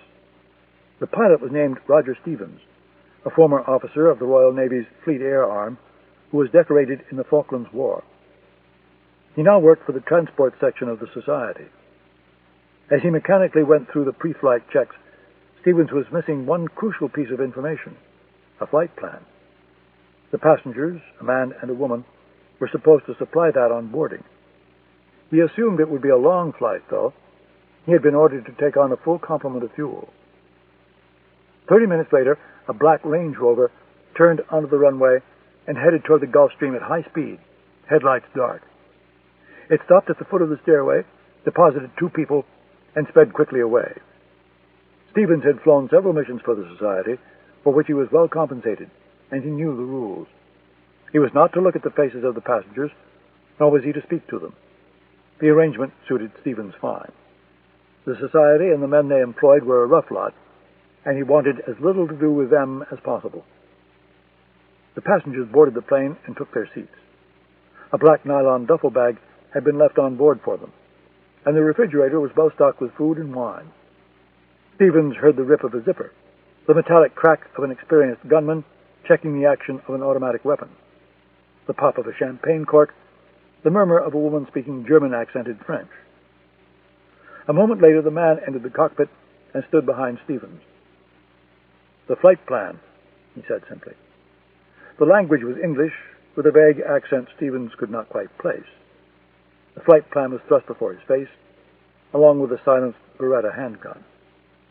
Stevens took the flight plan. De La Roche said, "Stay in the cockpit and don't look at either one of us. If you look at us, I'll kill you and land the plane myself. Do you hear me?" Stevens nodded. A chill ran down the back of his neck. De La Roche left the cockpit and took his seat in the passenger compartment. Stevens reached back without turning around and closed the cockpit door. A moment later, the engines fired and the Gulfstream lifted into the Mediterranean night.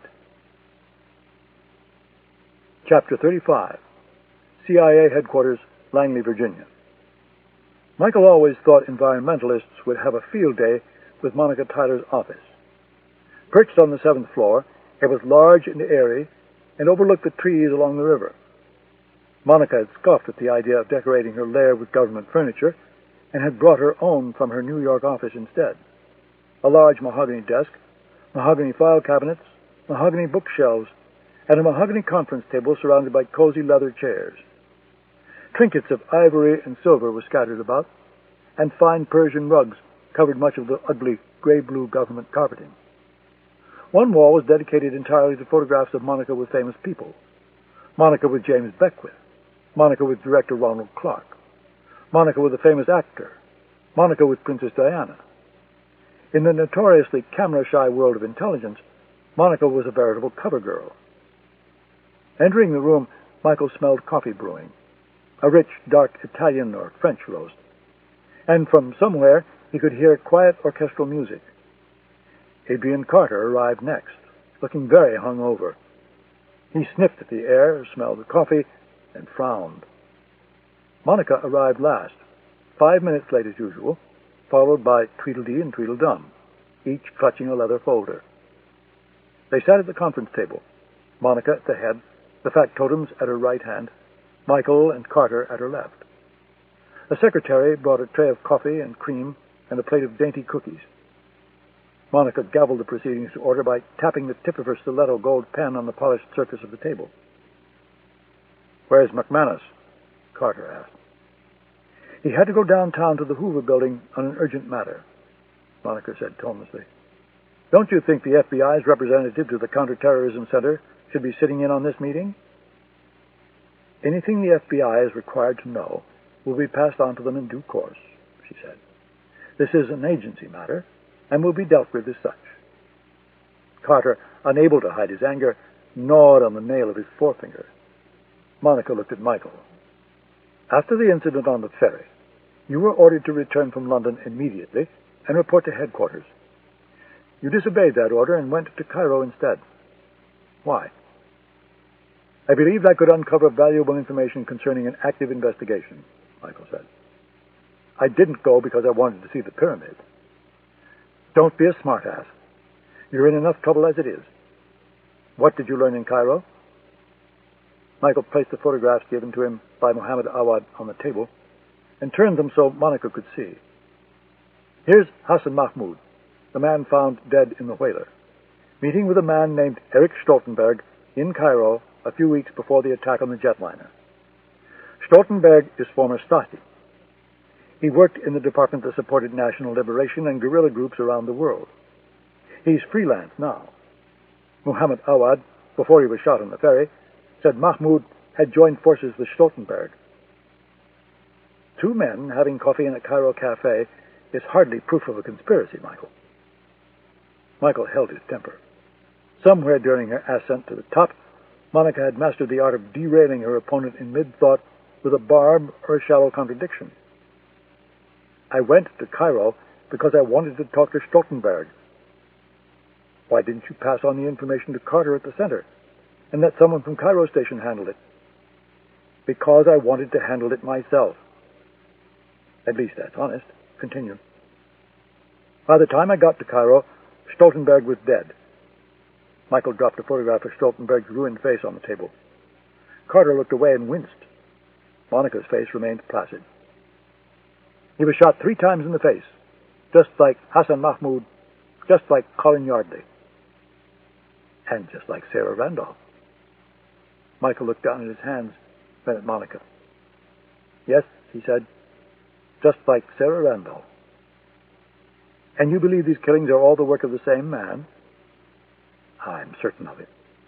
He's a former KGB assassin, codenamed October, who was inserted into the West as a young man and planted deep.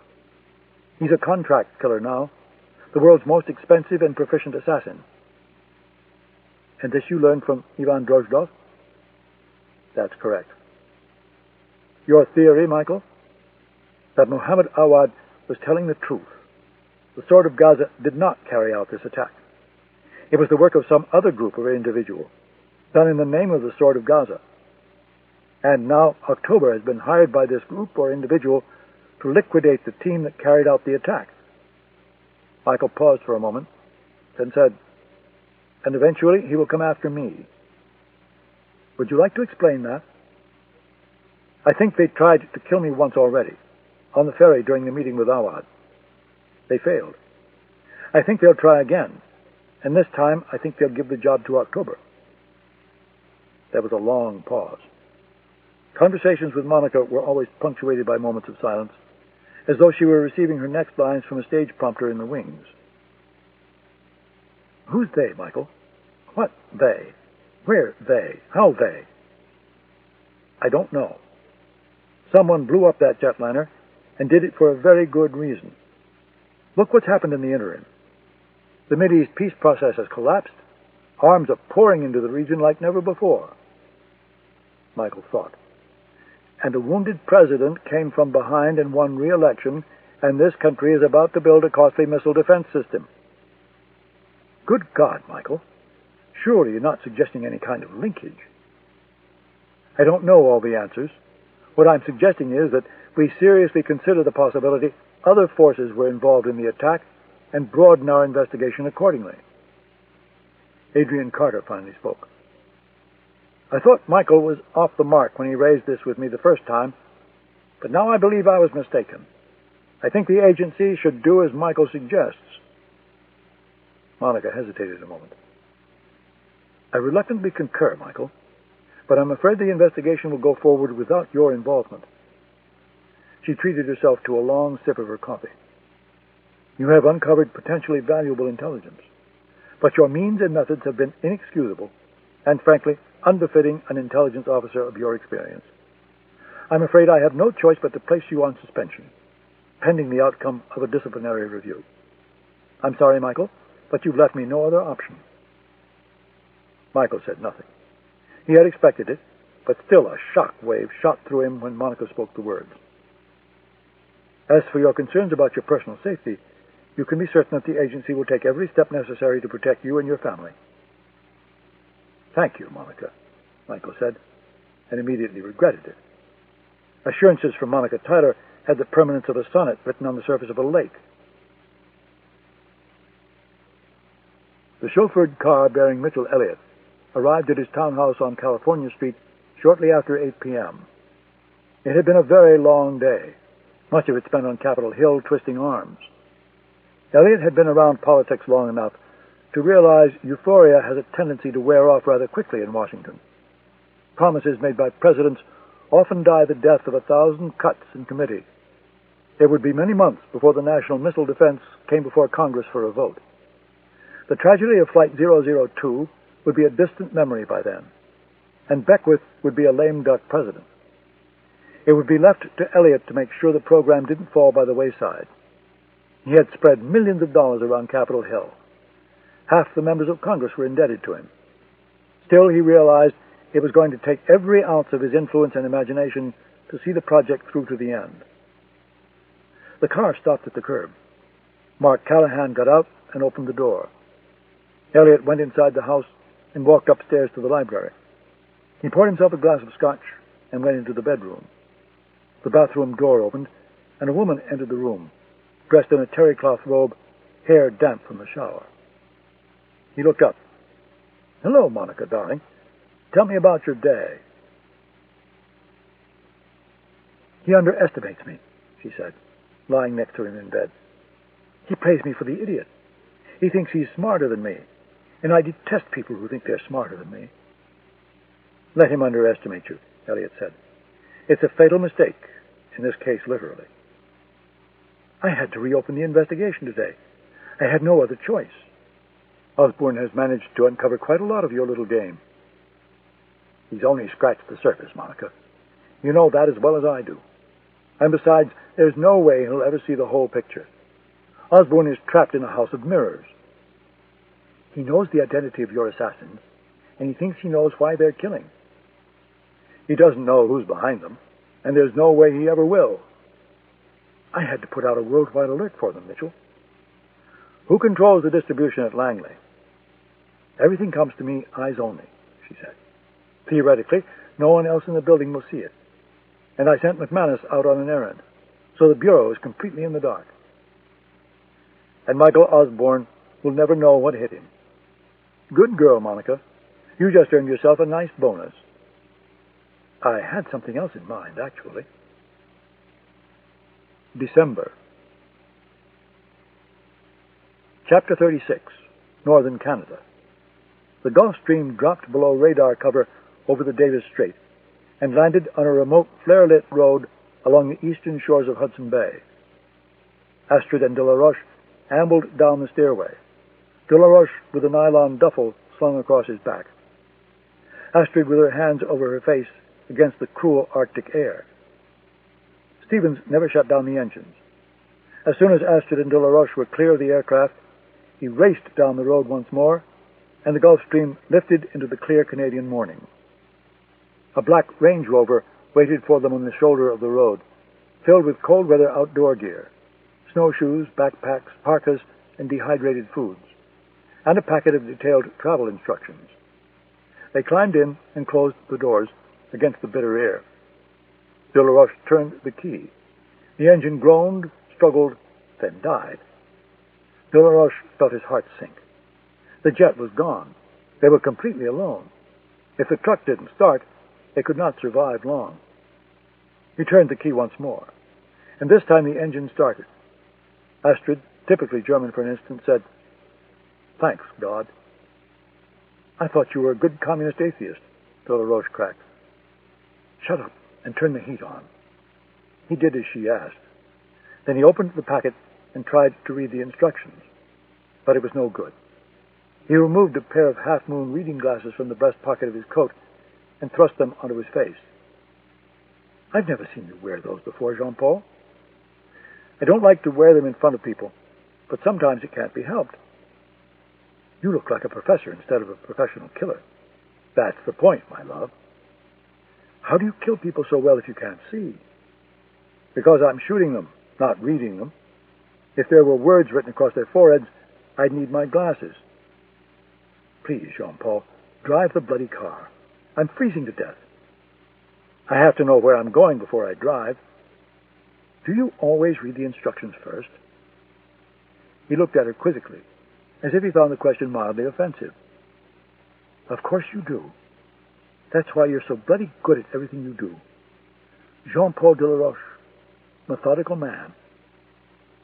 "We all have our vices," he said, putting away the instructions. "I don't ridicule yours." He dropped the Range Rover into gear.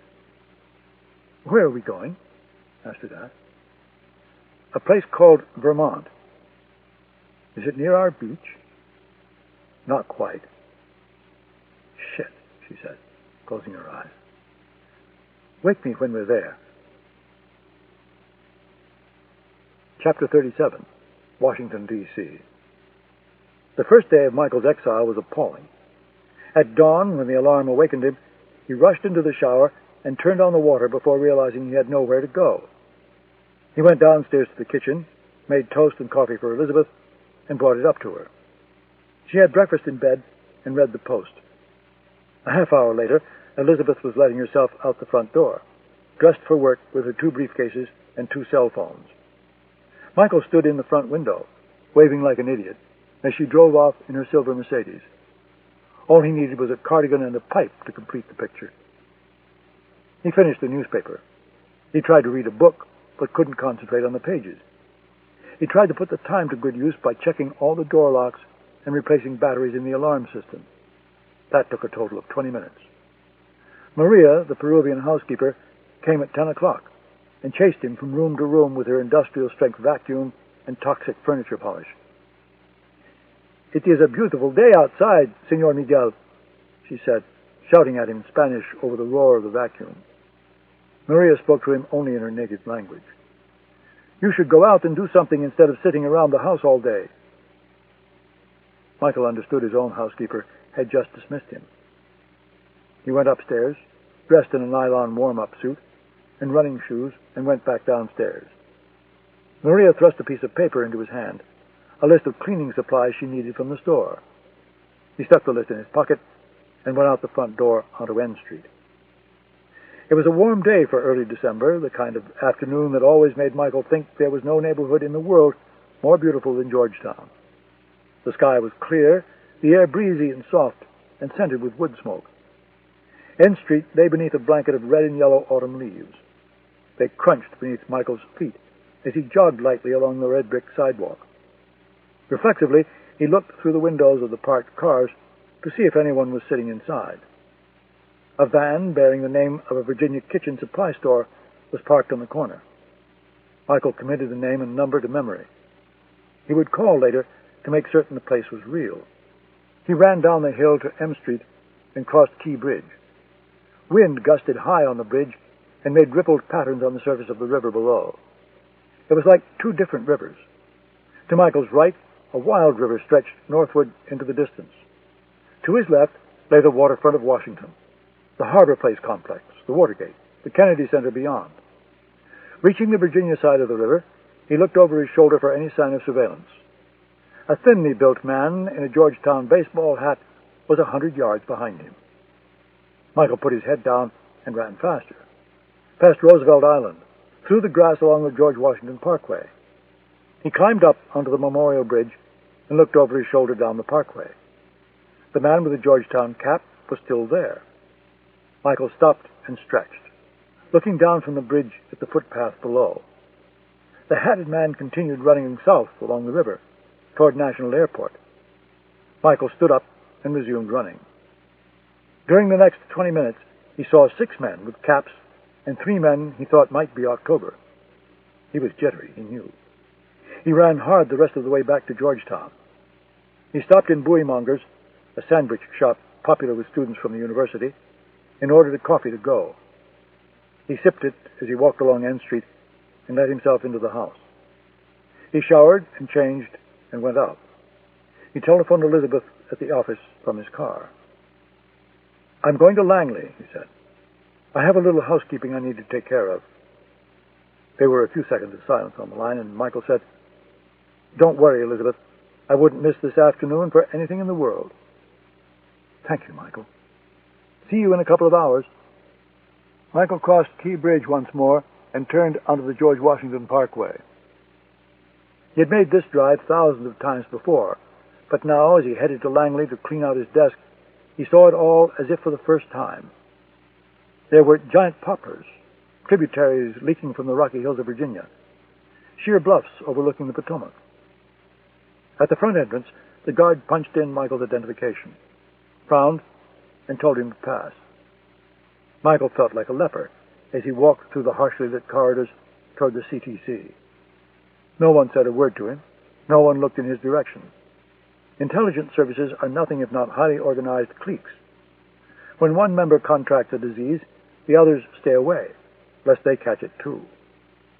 The bullpen was quiet as Michael stepped through the door and walked to his desk.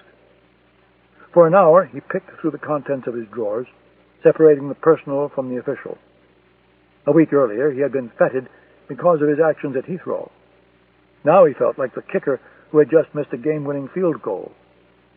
Every once in a while, someone would come forward, lay a hand on his shoulder, and move quickly away. But no one spoke to him. As he was leaving, Adrian Carter poked his head into the bullpen and gestured for Michael to come into his office. He handed Michael a gift-wrapped box. "I thought it was only a suspension pending an inquiry," Michael said, accepting the package. "It is, but I wanted to give you this anyway," Carter said. His drooping eyes made him look more morose than ever. "Open it at home, though. Some people around here might not understand the humor." Michael shook his hand. "Thanks for everything, Adrian. See you around." "Yeah," Carter said. "And Michael, take care of yourself." Michael walked outside and found his car in the parking lot. He tossed Carter's gift into the trunk, climbed inside, and drove off. Passing through the gates, he wondered if he would ever be back again. Michael met Elizabeth at the Georgetown University Medical Center. He left the Jaguar with a valet and took the elevator to the doctor's office. When he walked into the waiting room, there was no sign of Elizabeth. For an instant, he had the sinking feeling that he had missed the appointment.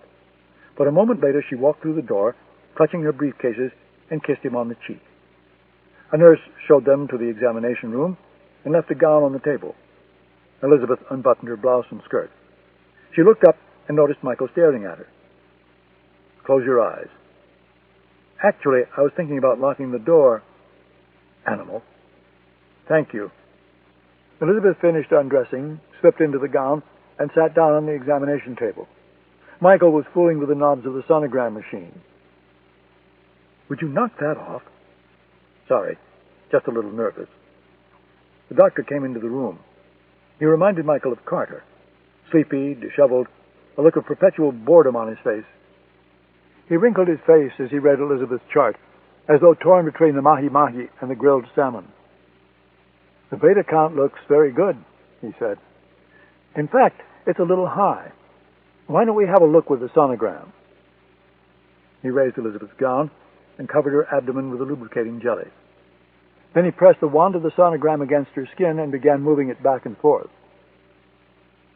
"There it is," he said, smiling for the first time. "That, ladies and gentlemen, is a very nice-looking egg sac." Elizabeth was beaming. She reached out for Michael and grasped his hand tightly. The doctor manipulated the wand for another moment. "And here is a second very nice-looking egg sac," Michael said. Oh, God. The doctor shut down the machine. Get dressed and meet me in my office. We need to talk about a few things. And, by the way, congratulations. At least we won't need to buy a bigger house, Michael said, trailing Elizabeth upstairs to the bedroom. I always thought a 6-bedroom Georgetown Federal was too big for just the two of us. Michael, stop talking like that. I'm 40 years old. I'm beyond high risk. A lot of things could go wrong. She lay down in the bed. I'm starving. Michael lay beside her. I can't get the image of you covered with lubricant out of my mind. She kissed him. Go away. You heard the doctor. I need to stay off my feet and rest for a few days. I'm at my most vulnerable right now. He kissed her again. I won't argue with that. Go downstairs and make me a sandwich. He climbed off the bed and went down to the kitchen. He made Elizabeth a sandwich of turkey and Swiss cheese and poured her a glass of orange juice. He placed the sandwich and drink on a tray and carried it upstairs to her. I think I could get used to this. She took a bite of the sandwich. How was it at work today? I've obviously been declared an untouchable. That bad? Worse. Who gave you that? She asked, gesturing at the gift-wrapped box. Carter. Aren't you going to open it? I thought I could live without another set of crossed pens. Gimme, she said, tearing at the wrapping while she chewed an enormous bite of the sandwich. Beneath the wrapping paper was a rectangular box, and inside the box was a sheet of documents stamped Most Secret. Elizabeth said, Michael, I think you need to take a look at this. She thrust it at Michael, and he flipped through the pages quickly. What is it? He looked up at her. It's the CIA case file on a KGB assassin codenamed October. Chapter 38. The U.S.-Canadian Border. De La Roche waited for the first light. He had found a secluded spot in the woods, well off the highway south of Montreal, about 3 miles from the border. Astrid slept next to him in the back of the Range Rover beneath a heavy woolen blanket, body hunched against the cold. She had begged De La Roche to run the heater from time to time, but he refused because he wanted silence. He touched her hands as she slept. They were like ice. At 6:30 he rose, poured coffee from a thermos flask, and made a large bowl of oatmeal. Astrid came out 10 minutes later, swaddled in a down parka and fleece hat. Give me some of that coffee, Jean-Paul, she said, taking the oatmeal and finishing the rest. De La Roche placed their supplies into a pair of small backpacks. He gave the lighter one to Astrid and shouldered the other himself. He placed a Beretta in the front waistband of his trousers. He quickly went through the vehicle from end to end to make certain they had left nothing that might identify them. The Range Rover would be left behind. Another was supposed to be waiting on the American side of the border. They walked for an hour through the mountain ridges above Lake Champlain. They could have made the crossing by staying to the frozen lake shore, but De La Roche deemed it too exposed. 2 pairs of snowshoes had been left in the Range Rover, but De La Roche thought it was best to use only hiking boots, since the ground lay beneath only a few inches of hard frozen snow. Astrid struggled up and down the hillsides and through the dense trees. She was slightly awkward and ungainly in the best of circumstances. Her long body was thoroughly unsuited to the rigors of winter mountain hiking. Once she slipped down a hillside and came to rest flat on her back with her legs propped against a tree. De La Roche was not certain exactly when they left Canada and entered the United States. There was no border demarcation, no fence, no visible electronic surveillance of any kind. His employers had selected the spot well. De La Roche remembered a night a long time ago, when as a young boy he had crossed into the West from Czechoslovakia to Austria, accompanied by 2 KGB agents. He remembered the warm night, arc lights and razor wire, the thick scent of manure in the air. He remembered raising his gun and shooting his escorts. Even now, walking through the freezing Vermont morning, he closed his eyes at the thought of it, his first assassinations. He had been acting on orders from Vladimir. To describe Vladimir as his case officer would be an understatement. Vladimir was his world. Vladimir was everything to de la Roche: his teacher, his priest, his tormentor, his father. He taught him to read and to write. He taught him language and history. He taught him tradecraft and killing. When it was time to go to the West, Vladimir handed de la Roche to Arbatov, the way a parent entrusts a child to a relative. Vladimir's last order was to kill the escorts. The act instilled something very important in de la Roche. He would never trust anyone, especially someone from his own service. When he was older, he realized that was exactly what Vladimir had intended. The terrain softened as they came down from the ridge. De la Roche, using the map and a compass, guided them to the outskirts of a village called Highgate Springs, 2 miles south of the border. The second Range Rover was waiting for them, parked in a stand of pine bordering a snow-covered cornfield. De la Roche placed the gear in the back, and they climbed inside. This time, the engine started on the first try. De la Roche drove carefully along the icy 2-lane road. Astrid, exhausted from the hike, immediately fell into a deep, dreamless sleep. 40 minutes later, de la Roche came to Interstate 89 and headed south. Chapter 39, Washington, D.C. Why would Adrian lie to you about the existence of October? Elizabeth's question sounded strange to Michael. It was like a child asking about sex for the first time. Their new openness was alien to him, and he felt awkward discussing agency matters candidly with his wife. Still, he did enjoy it. Elizabeth, with her lawyer's intellect and secretive nature, would have made a good intelligence officer if she had not chosen the law. All intelligence services run on the concept of need to know. The argument could be made that I had no need to know about October's existence, and therefore I was never told of it. But, Michael, he murdered Sarah in front of your eyes. If anyone should be allowed to see what the agency had on him, it's you. Good point. But information is kept from intelligence officers all the time, for all kinds of different reasons. The Soviet Union has been dead and buried for ages. Why would his file be so restricted? We give up our dead slowly in the intelligence community, Elizabeth. There's nothing an intelligence service likes more than a good pile of useless secrets. Maybe someone wanted it restricted. I've considered that possibility. Michael stopped in front of the Washington Post building on 15th Street. Tom Logan, Susanna Dayton's editor, had asked to meet with Elizabeth. Michael had planned to wait in the car, but now said, "Mind if I tag along?" "Not at all. But we have to hurry. We're late." "Where are you supposed to meet him?" "In his office. Why?" "I'm just not crazy about enclosed places, that's all." "Michael, this isn't East Berlin. Cut it out." But Michael had already snatched the cell phone from its cradle. "What's his extension?" 5684. The telephone rang, and Logan's secretary answered. "This is Michael Osbourne. May I speak to Mr. Logan, please?" Logan came on the line and said, "Hello, Mike. Elizabeth and I are downstairs. Mind if we change the venue?" "Of course not." "We're on 15th Street, Silver Jaguar." "I'll be down in 5 minutes." Michael snapped the handset back into place. Elizabeth said, "What's the problem?" "You know that feeling you get when someone's looking at you?" "Sure." "I have it right now. I can't find him, but I know he's out there." Michael stared into the rearview mirror for a moment. "I have good instincts," he said distantly. "And I always trust my instincts." 5 minutes later, Logan walked out the front door of the Post building. Logan was tall and bald, and the wind was playing havoc with his fringe of overgrown graying hair.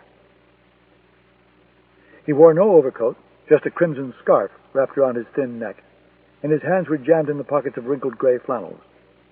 Osborne reached back and threw open the rear door. Logan climbed in and said, "God, I love the weather in this town. 70 degrees yesterday and 40 today." Michael pressed down hard on the accelerator, and the Jaguar leaped from the curb into the heavy traffic of downtown Washington. Logan buckled his seatbelt and clutched the armrest. "What do you do for a living, Mike?" "I sell computer equipment to large clients overseas." "Ah, sounds interesting. Michael turned left on M Street and sped west across downtown.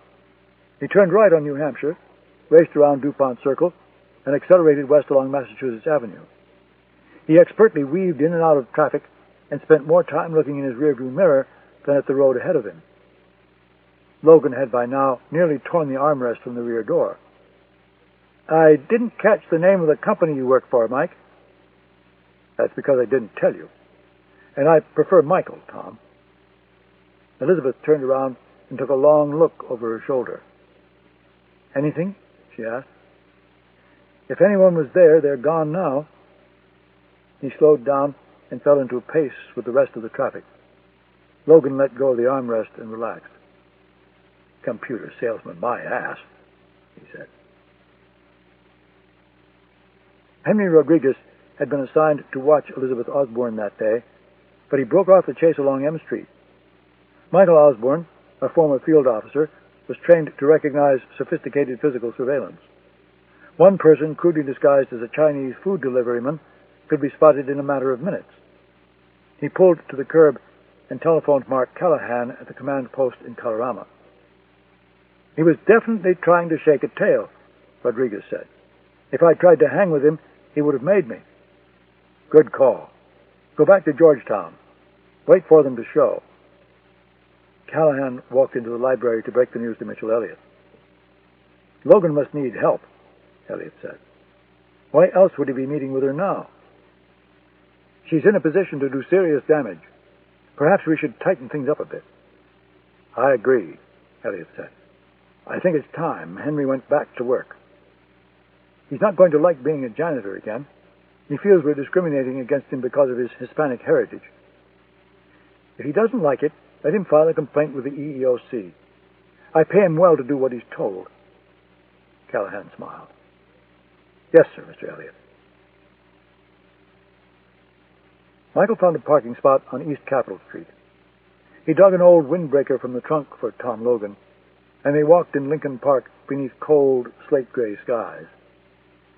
Logan said, "How much of Susanna's original material did you read?" "Enough to get the picture," Elizabeth said. "Let me refresh your memory," Logan said. In the early 80s, Beckwith wanted out of politics. More specifically, Anne Beckwith wanted out of politics. She wanted her husband back in the private sector, where he could earn some serious money before he was too old. Both of them had a little family money, but not much. Anne likes nice things. She wanted more than what they could get on a government paycheck. He'd done 2 terms in the Senate, and she told him it was politics or her. A pair of joggers approached them from behind, each with a dog straining at the end of a leash. Logan, like a good field man, waited for them to pass out of earshot before resuming. "Beckwith is a lot of things, but he's totally devoted to Anne, and the last thing he wanted was to lose her. But he also enjoyed politics, and wasn't particularly thrilled about practicing law again.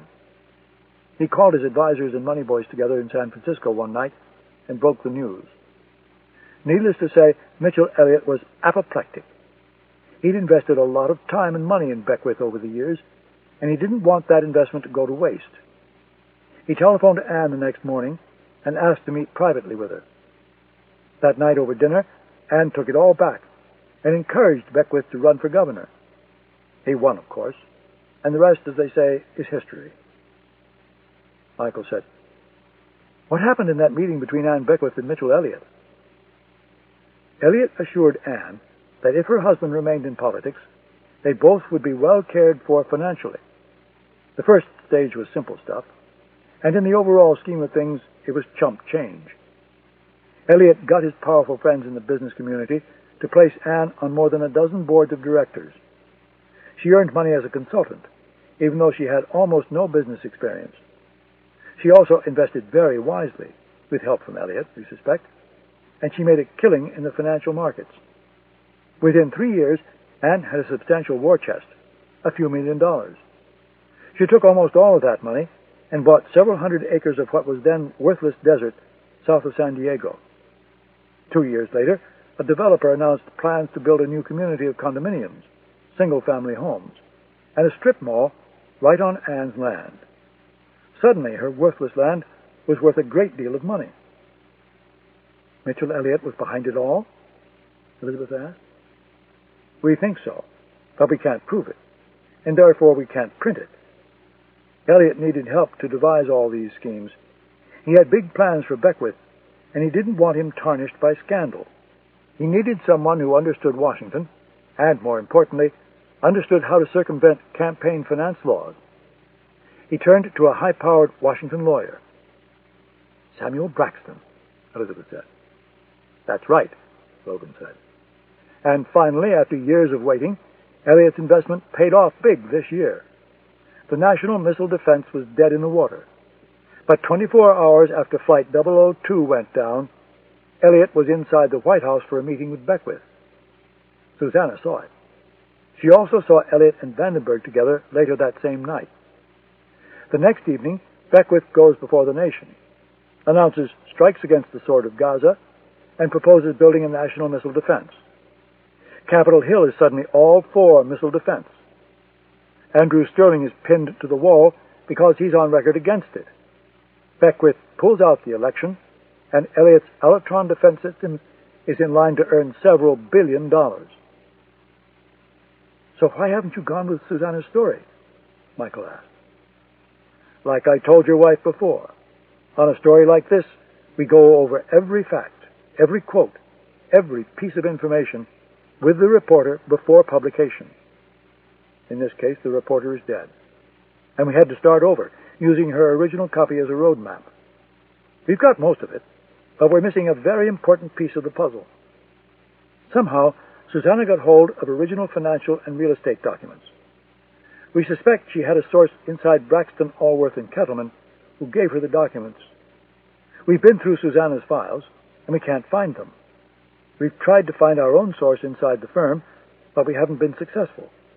Logan shivered and tied his scarf more tightly around his neck. Elizabeth, obviously you can answer this question any way you see fit, but I have to ask it. Were you the source for those documents? No, Elizabeth said quickly. Susanna asked me, and I told her I wouldn't do it. I told her it was unethical, and if it ever became known that I leaked the documents, my career would be destroyed. Logan hesitated a moment, then said, Will you do it now? No, I won't. Elizabeth, Samuel Braxton is a dishonest lawyer and criminal who's about to be rewarded by being made Secretary of State. I don't know about you, but that pisses me off. And as a journalist, I'd like to do something about it. But I can't, not without your help. Now, if you're concerned about whether you'll be protected, I assure you we will do nothing that will endanger you in any way. You can trust me. Tom, I've lived in Washington most of my life, and there's one thing I've learned. You can't trust anyone in this town. Logan stopped walking and turned to face Michael. You don't work for a computer company that sells to overseas buyers. You work in the Counterterrorism Center at the Central Intelligence Agency. You were the hero in that attack at Heathrow Airport, and you were involved in the bombing on that Channel ferry. I know you may find this hard to believe, Michael, but even people in your outfit like to talk to reporters. We didn't publish the information because we didn't want to place you in any danger. Logan turned and looked at Elizabeth. I won't do anything that will get you hurt. You can trust me, Elizabeth. Chapter 40. Bethesda, Maryland. Bill LaRoche became nervous for the first time when he left Interstate 95 and headed onto the Capital Beltway. He had driven some of the most demanding roads of Europe, winding highways in France and Italy, deadly mountain roads in the Alps and the Pyrenees, but nothing had prepared him for the madness of the Washington evening rush hour. The trip from Vermont had gone smoothly. The weather had been good, except for a brief snowstorm in upstate New York, and a patch of freezing drizzle along the New Jersey Turnpike. The temperatures warmed the farther south they traveled, and the rain had ended at Philadelphia. Now it was the other drivers de la Roche feared most. Cars were roaring by him at 85 miles per hour, 30 miles above the speed limit, and the truck behind him was riding 6 feet from his bumper. De la Roche thought how easy it would be to have a collision under circumstances like these. The results would be disastrous. Because he was a foreigner, the police would want to see his passport. If the officer was alert and knew anything about passports, he would notice that De La Roche's bore no entrance visa. He would probably be taken into custody and questioned by immigration authorities and the FBI. His identity would crumble, and he would be arrested, all because of some nut trying to get home from work. The cars in front of him braked suddenly. The traffic came to a standstill. De La Roche found an all-news station on the radio and listened to the traffic update. Somewhere ahead of him, a tractor-trailer rig had overturned. Traffic was snarled for miles. De La Roche thought of his home in Gueule. He thought of the sea smashing against the rocks and of pedaling his Italian racing bike along the quiet back roads of the Finistère. He must have been daydreaming because the man in the car behind him blared his horn and waved his arms frantically. The driver changed lanes, pulled alongside De La Roche, and made a vulgar gesture with his hand. "Please, Jean-Paul," Astrid said, "let me get my gun from the back and shoot him." 30 minutes later, they approached the scene of the accident. A Maryland state trooper stood in the roadway, directing traffic around the overturned truck. De La Roche tensed reflexively in the presence of a police officer. The fire trucks and ambulances disappeared behind them, and the traffic began moving again. De La Roche exited at Wisconsin Avenue and headed south. He sped through downtown Bethesda, past the exclusive shops of the Mazza Galleria, the towering spires of the National Cathedral. Wisconsin Avenue fell away into Georgetown. Shoppers moved quickly through the cold evening air, and the bars and restaurants were beginning to fill. He turned left at M Street, drove a few blocks, and turned into the entrance of the Four Seasons Hotel. De La Roche checked them in, refusing the bellman's offer to help with the bags. He closed the door, and they both fell onto the bed, exhausted from the 2 long drives and the hike across the border. De La Roche awoke after 2 hours, ordered coffee from room service, and sat down at his laptop computer. While Astrid slept, he opened Michael Osbourne's dossier and began planning his death. Chapter 41, Washington, D.C. Elizabeth telephoned Max Lewis at the office late in the afternoon. "How are you feeling?" he said over the rustle of papers. It was after 5 p.m., and he was preparing to leave the office for the day, which is why Elizabeth called then. "I'm fine, but the doctor says I really have to stay off my feet as much as possible during the next week or so. Actually, that's why I'm calling. I was wondering if you could bring me some papers on your way home tonight." "No problem. What do you need?" "The McGregor case file. It's on my desk." "Actually, it's back in your file room. I took the liberty of cleaning off your desk today. Honestly, Elizabeth, I don't know how you get any work done in there. I also threw out all your cigarettes." "Don't worry. I've given them up. No more Chardonnay in the bathtub after work, either." "Good girl," he said. "I'll be there in 15 minutes. Need anything else? Want me to pick up your cleaning? Do some shopping for you at Sutton Place? Command me, my queen. Just bring me the McGregor file. I'll reward you with food and wine." "In that case, I'll be there in 5 minutes. I'm flat on my back in bed, so use your key." "Yes, my queen." Max hung up. Michael was on a chair and ottoman at the foot of the bed, listening to the conversation on the cordless phone. He looked at Elizabeth and said, "Perfect." It took Max more than a half hour to fight his way through traffic to Georgetown from the firm's Connecticut Avenue office. He stuck his key in the Osborne's lock, opened the door, and stepped inside the entrance hall. "Elizabeth, it's me," he called. "Hey, Max, come on up. There's cold wine in the fridge. Grab a glass and a corkscrew." He did as he was told and walked up the stairs. He found Elizabeth sprawled on the bed, surrounded by stacks of briefs and legal pads. "My God," he said. "Maybe I should work here instead of downtown. That might not be such a bad idea." He placed the McGregor files on the bedside table and instinctively began straightening papers and organizing her things. Michael walked into the room. Max said, "Hey, Michael, how are you?" Michael said nothing. Max said, "Something wrong?" Elizabeth touched his arm and said, "Max, we need to talk." "Susanna came to me after you turned her down," Max said. He was sitting in the chair in the bedroom, legs sprawled across the ottoman. Michael had opened the wine and Max drank half the bottle very fast. The initial shock of the confrontation had worn off, and now he was relaxed and talking freely. She asked me to help her. I slept on it, and then I agreed to do it. Max, if you had been caught, they'd have fired you and probably prosecuted you. Law firms can't tolerate theft in violation of attorney-client privilege. It doesn't make clients feel good, and it makes it damned hard to attract new ones. I was willing to take the risk. When you're in my position, Elizabeth, you tend not to take a real long view of things. I don't want to be judgmental, Max, but you should have come to me first, Elizabeth said. I hired you. You worked for me. The firm would have fallen on me like a ton of bricks. And what would you have said? I would have told you not to do it. That's why I didn't come to you. Why, Max? Why go after Braxton like that? Max looked at Elizabeth as though he found the question offensive. Why, Braxton? Because he's a dirty, crooked asshole who's about to become Secretary of State. I'm surprised you even have to ask the question.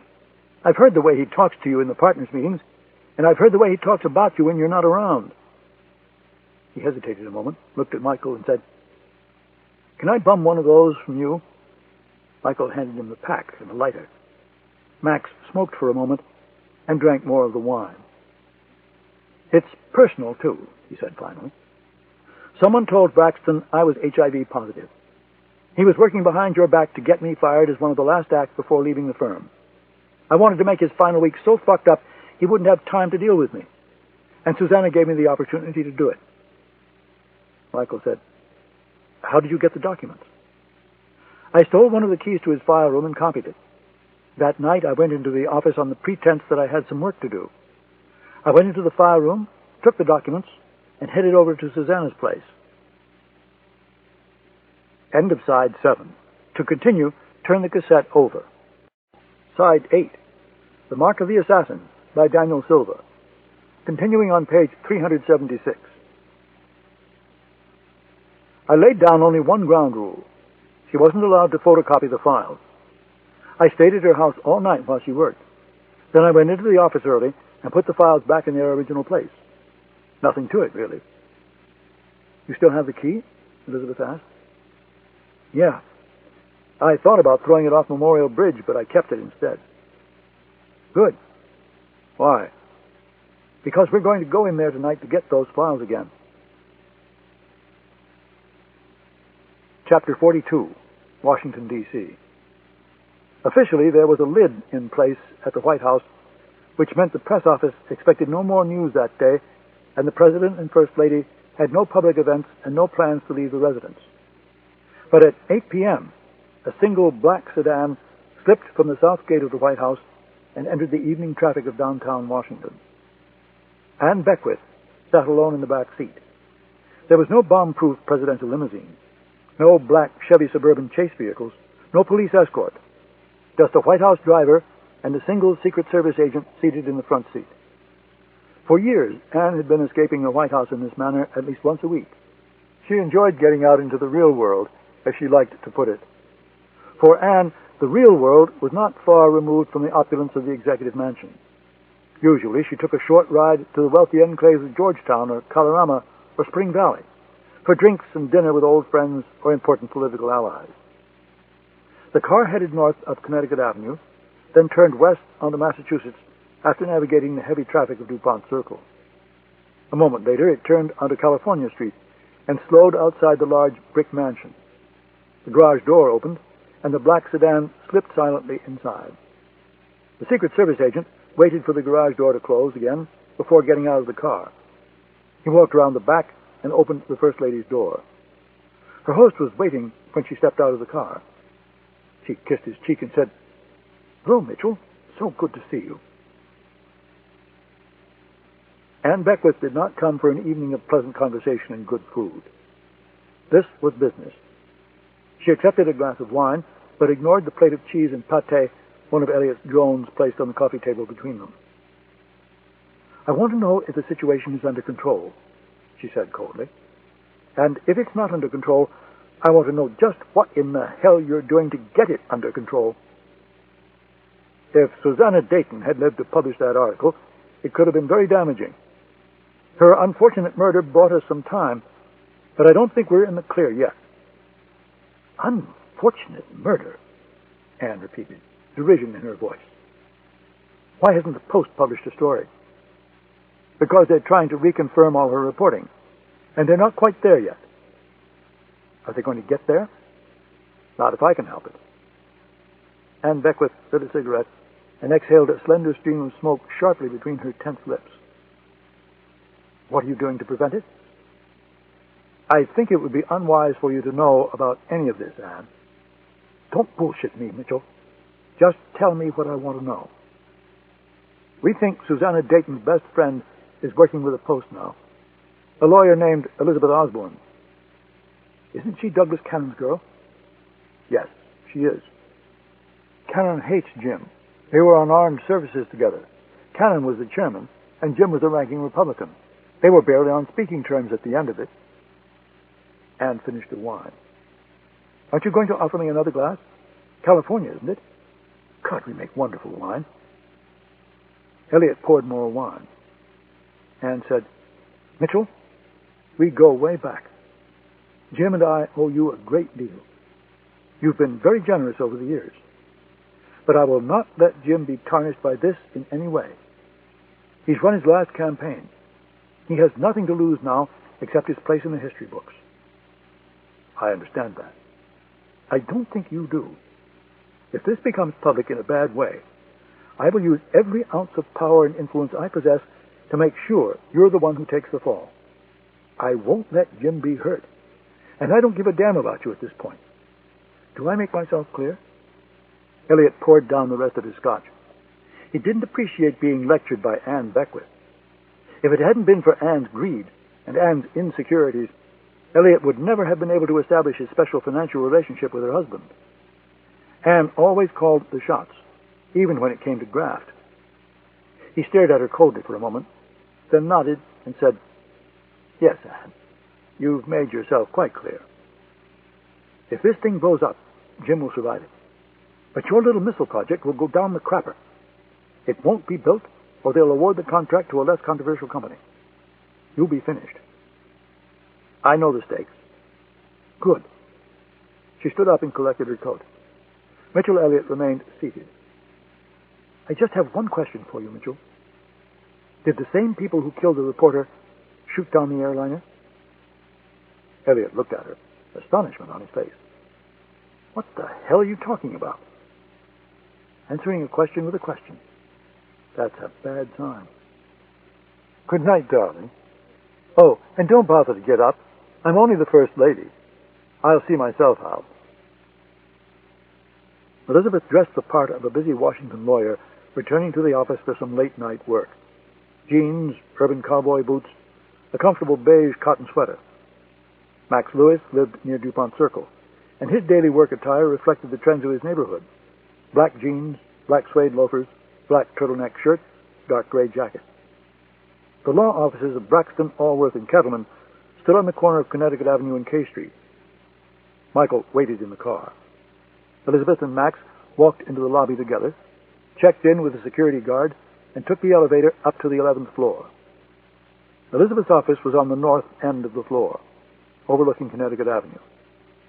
Samuel Braxton had the largest office in the firm, a series of rooms along the corner of Connecticut Avenue and K Street, with a magnificent view of the White House and the Washington Monument.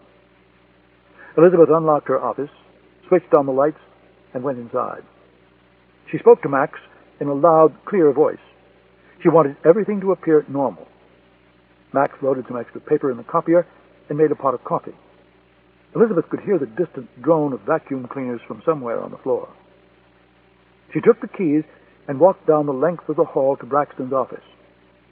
She knocked once gently, received no answer, and unlocked the door with a duplicate key. She stepped inside and quickly closed the door. She took a small flashlight from her handbag and switched it on. Elizabeth was in the exterior office where Braxton's two secretaries worked. The file room was at the far end of the office through a heavy door.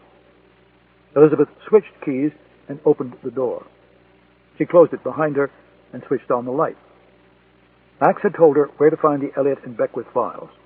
on the far wall, top left. The top shelf was beyond her reach. Braxton's secretaries kept a library-style step stool inside the room for just such occasions. She carried the stool across the room, stepped up on it, and began picking her way through the files. She went through the entire row once and found nothing. She started from the beginning, forcing herself to go slowly, but once again found nothing. She tried the shelf below, but it was the same thing. Nothing. She swore softly beneath her breath. Braxton had removed the files. Elizabeth climbed down off the stool and moved across the room toward the door. She heard sounds in the office outside the door. A key being shoved in a lock, the click of a light switch, the scrape of a metal cart. Then she heard the crunch of a key shoved forcefully into the door lock a few feet from her. The lock gave way, and the door pushed back. Elizabeth carefully examined the man standing before her and realized immediately something was wrong. Most of the cleaning staff were small, dark-skinned Central Americans of Indian origin who spoke almost no English. This man was tall, about 6 feet, and fair-skinned.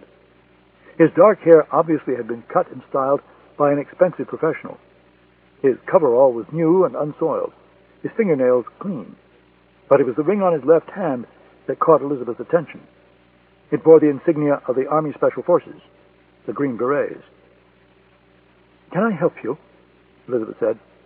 She thought it was best to take the offensive. "I heard a noise," the man said in thickly accented English. Elizabeth knew he was lying, because she had been very careful not to make any sound. "Why didn't you call security?" she shot back. The man shrugged and said, "I thought I'd check it out myself first. You know, catch a thief, be a big hero, get a reward or something." She made a show of looking at the name tag on his coverall. "Are you an American, Carlos?" He shook his head. "I am from Ecuador." "Where did you get that ring?" "Pawn shop in Adams Morgan. Muy bonito, don't you think?" "It's lovely, Carlos. Now, if you'll excuse me." She walked past him and into the exterior office. "Find what you're looking for?" he said to her back. "Actually, I was just putting something back." "Okay. Good night, Senora." Maybe he was telling the truth, Michael said. Maybe he really is Carlos from Ecuador, and he got the ring at a pawn shop in Adams Morgan. "Bullshit," Elizabeth said. Max had taken them to a restaurant in DuPont Circle called the Child Herald. It was popular with journalists and young congressional staff. They sat at a corner table in the cellar bar. Elizabeth desperately wanted a cigarette, but chewed her nails instead. "I've never seen him before," Max said. "But that doesn't mean much. The people in those jobs come and go all the time." "You've never seen him before, Max, because he's not a fucking janitor. And he's not Carlos from fucking Ecuador." "I know what I saw." She looked at Michael. "Remember what you said about that feeling you get when someone's watching you? Well, I have that feeling right now." "She's not an idiot," Henry Rodriguez reported over the phone. "She's a big-time lawyer. I tried to talk my way out of it. Did my best, Freddie Prinze from Chico and the Man. But I know she made me." "Why the fuck were you wearing the ring?" Callahan said. "I forgot. Shoot me." "Don't give me any ideas." "Where are they now?" "Restaurant called the Child Herald, 20th Street, north of DuPont Circle." "Where are you?" "Payphone on the other side of Connecticut Avenue. I can't get any closer." "Stay put. I'll have someone there in 5 minutes." Callahan hung up and looked at Elliot. "We have another small problem, sir." Chapter 43, Washington, D.C. The following morning, Delaroche sat on a bench in DuPont Circle, watching the crowd of bicycle couriers taking their morning coffee. He found them vaguely amusing, the way they laughed and joked and threw things at each other, but he was not watching them simply to pass the time. He carefully noted the way they dressed, the kinds of satchels they carried, the manner in which they walked. Shortly after 9 o'clock, the couriers began receiving calls over their radios, and each reluctantly mounted a bike and pedaled off to work. Delaroche waited until the last was gone, then flagged down a taxi and gave the driver an address.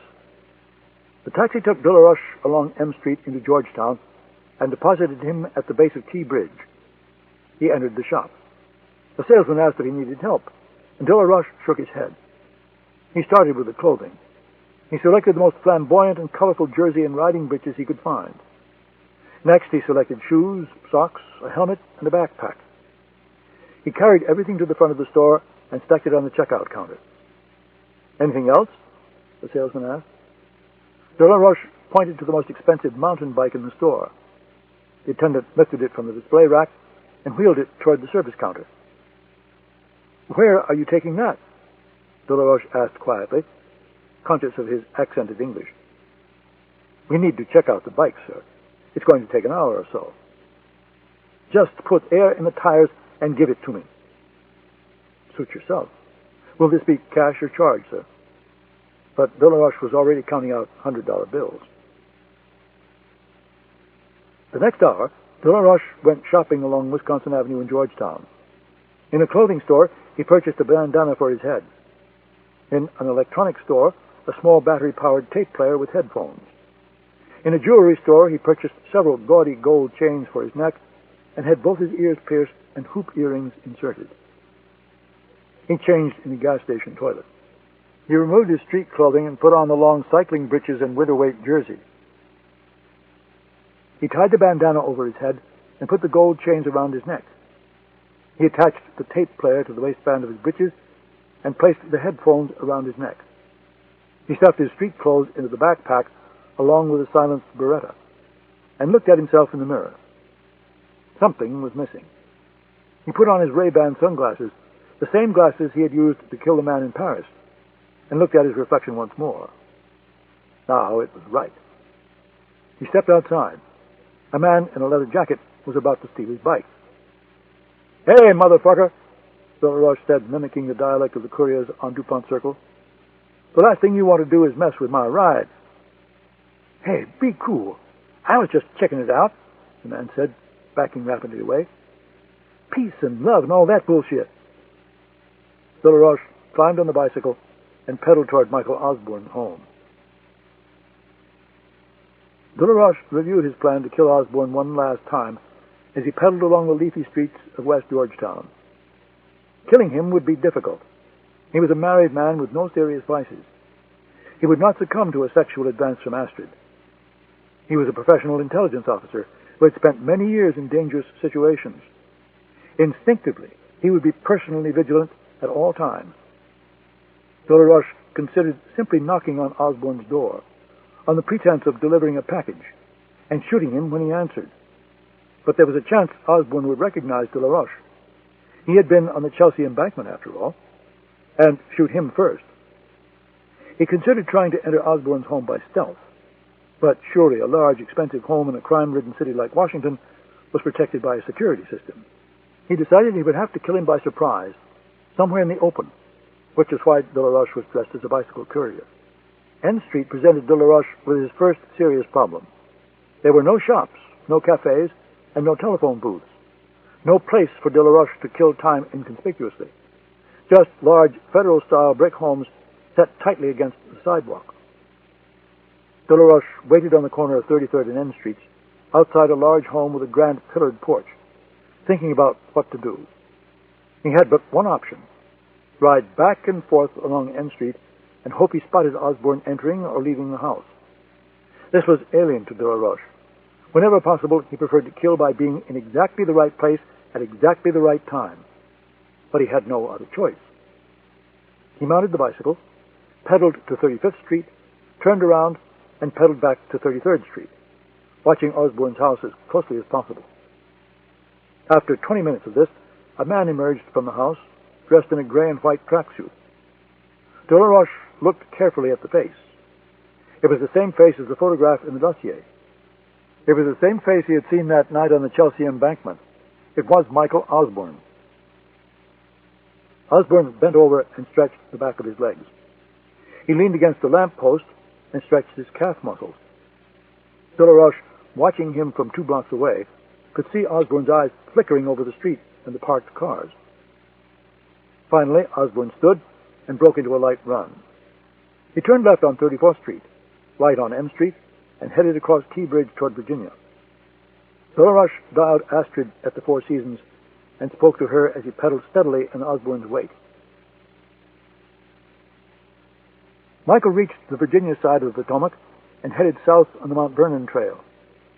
His muscles were stiff and sore, and the cold December weather wasn't helping. But he quickened his pace and lengthened his stride, and after a few minutes of fast running, he felt sweat beneath his tracksuit. It was good to be free of the house. Carter had called earlier and informed Michael that Monica Tyler had formally ordered personnel to begin an investigation into his conduct. Elizabeth had finally acceded to her doctor's wishes and was working from home. Their bedroom had been turned into a law office, complete with Max Lewis.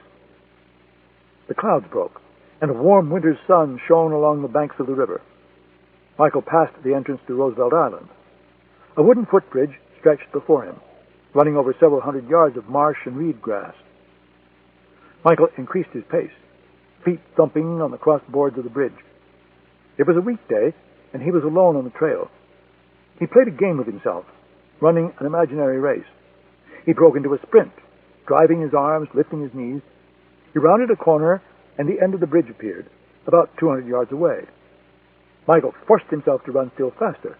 His arms burned, his legs felt like dead weight, and his breath was raspy with the cold air and too many cigarettes. He reached the end of the footbridge, stumbled to a stop, and turned around to see the ground he had covered with his dash. Only then did he see the man pedaling toward him on a mountain bike. Chapter 44, Washington, D.C. Astrid Fogel telephoned downstairs and asked the valet to have the Range Rover waiting. She left the hotel room and took the elevator down to the lobby. She carried a handbag, and inside the bag was a silenced Beretta pistol. The Range Rover stood beneath the covered entrance of the hotel. Astrid gave the valet the train ticket and a $5 bill. She climbed inside and drove off. Delarush had kept her up half the night memorizing street maps. 5 minutes later, she was backing into a parking space a few blocks away on N Street. She shut down the engine, lit a cigarette, and waited for Delarush to call. Michael stood bolt upright as adrenaline shot through his body. Suddenly, his arms and legs didn't ache any longer, and his breath came in short, quick bursts. He stared at the man approaching on the bicycle.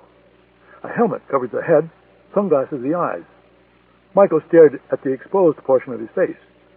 He had seen it before, in Colin Yardley's bedroom, on the Cairo airport video, on the Chelsea embankment. It was October.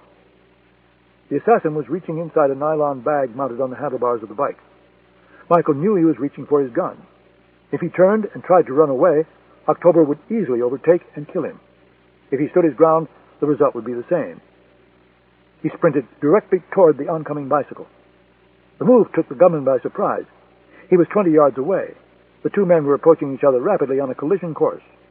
October frantically dug through the nylon bag, grabbing for the butt of the gun, trying to get his finger inside the trigger guard.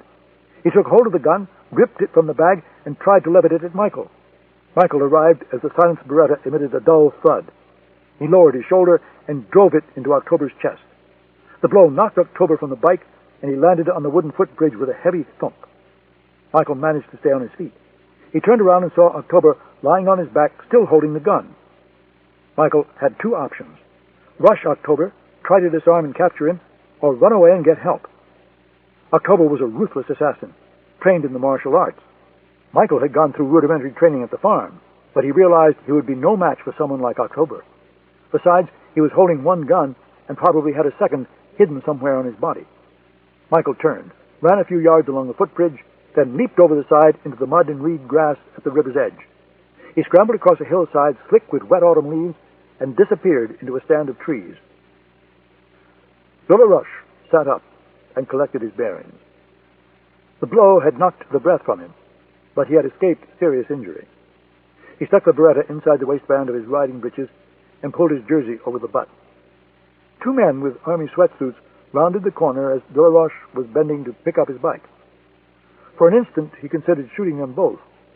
Then he realized the Pentagon was nearby, and the soldiers were simply out for a harmless midday run.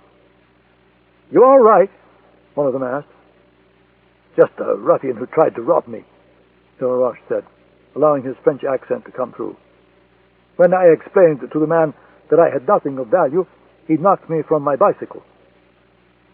"Maybe you should see a doctor," the other said. "No, a bruise perhaps, but nothing serious. I'll find the police officer and file a report." "Okay, be careful." "Thank you for stopping, gentlemen." Delaroche waited for the soldiers to vanish from sight. He took hold of the bike by the handlebars and brought it upright. He was angry and excited. He had never blown an assassination, and he was angry with himself for not reacting better. Osbourne had proven himself a worthier opponent than Delaroche expected. His dash toward Delaroche demonstrated both bravery and cunning. His second decision, to escape rather than fight, also demonstrated intelligence, for Delaroche surely would have killed him. That was why Delaroche was excited. Most of his victims never knew what hit them. He appeared unexpectedly and killed without warning. Most of the time his work was less than challenging. Obviously, that would not be the case with Osbourne. Delaroche had lost the element of surprise. Osbourne was aware of his presence, and he would never allow Delaroche to get near him again. Delaroche would have to bring Osbourne to him. Delaroche remembered the night on the Chelsea embankment. He remembered shooting the woman named Sarah Randolph 3 times in the face and hearing the anguished screams of Michael Osbourne as he slipped away. A man who lost a woman in that manner would do almost anything to prevent it from happening again.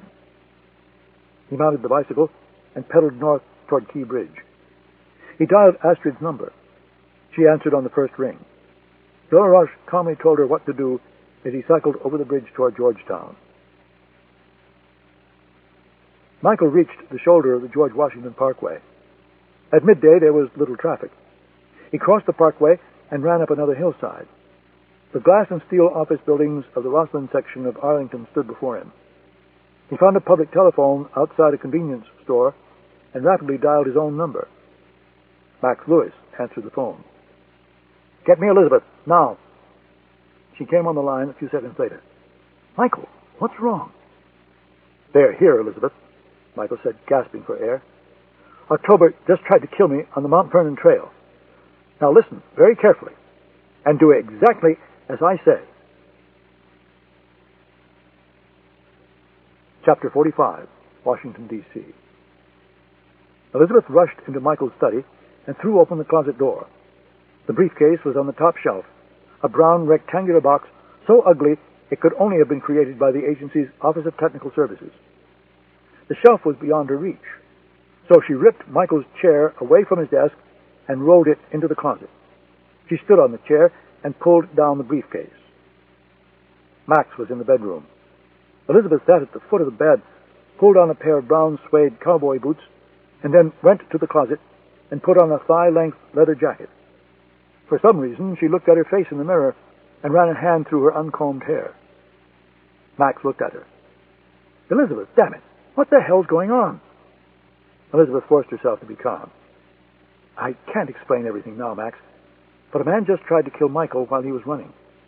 Michael thinks that man is coming here, and he wants us to get out now." Max looked at the briefcase. "What the hell is that?" "It's called a gym," she said. "I'll explain in a few minutes. But right now, I need you to help me." "I'll do anything, Elizabeth, you know that." "Now listen to me carefully, Max," she said, taking his hand. "We're going to walk out the front door very slowly, very calmly, and we're going to get in my car." 2 minutes after hanging up with Delaroche, Astrid Fogel saw the front door of the Osbourne's house swing open and 2 figures emerge into the December sunlight. The first was Elizabeth Osbourne. Astrid recognized her photograph from Delaroche's dossier. And the second was a white man of medium height and build. The woman carried a man's attaché case, the man nothing. They climbed into a silver E-Class Mercedes-Benz, the woman in the passenger seat, the man behind the wheel, and started the engine. Astrid considered what to do. Delaroche had told her to wait for him to return. Then they would enter the house and take the woman hostage. She couldn't allow the woman to escape. She decided to follow them and tell Delaroche where they were going. The Mercedes pulled away from the curb and entered the quiet street. Astrid started the engine of the Rover and followed them. She punched in De La Roche's number and quickly brought him up to date. "He's here!" Michael yelled into the phone. "Who's here?" Adrian Carter said. "October's here. He just tried to kill me on the Mount Vernon Trail." "Are you sure?" "Adrian, what kind of fucking question is that? Of course I'm sure." "Where are you?" "Roslyn. Give me the address. I'll send a team to collect you." Michael looked for a street sign and gave Carter his location. "Where's Elizabeth? I'll pick her up, too." "She was at the house, but I told her to get out." "Why the hell did you do that?" "Because October and Astrid Fogel have been working as a pair throughout this thing. She's probably here, too. If I didn't get Elizabeth out of there, Fogel would have gone in and grabbed her. I'm sure of it." "What's your plan?" Michael told him. "Jesus Christ! Who's the driver?" "Her secretary, kid named Max Lewis." "God damn it, Michael!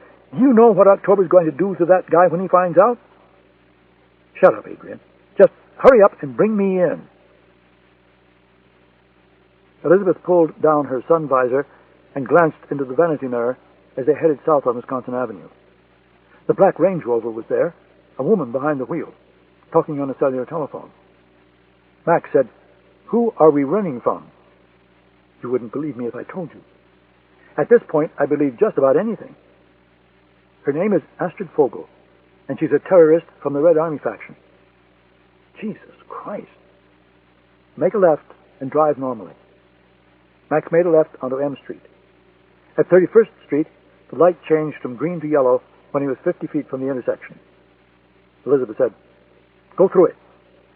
Max punched the accelerator. The Mercedes responded, dropping down a gear and gaining speed rapidly. They swept through the intersection to the angry blare of horns. Elizabeth glanced at the mirror and saw that the Range Rover was still there. "Shit. What do you want me to do?" "Just keep driving."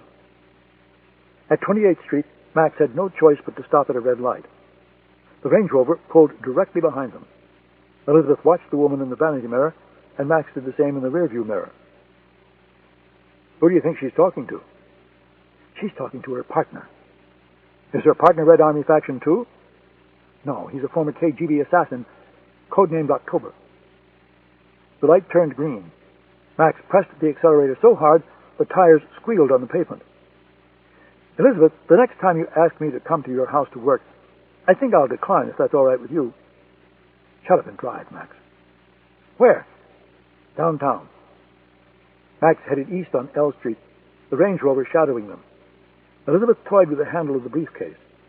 She remembered Michael's words. "Get out of the car, then throw the latch.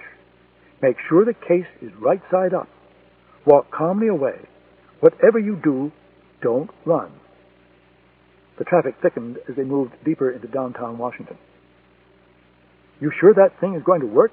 Max asked. "How the hell should I know?" "Maybe it's been in the closet too long. See if it has an expiration date on it or something." Elizabeth looked at him and saw he was smiling. "It's going to be all right, Elizabeth. Don't worry." He turned right on Connecticut Avenue.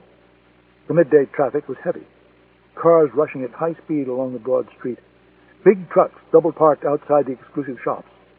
A half-dozen cars had slipped between them and Astrid Fogel.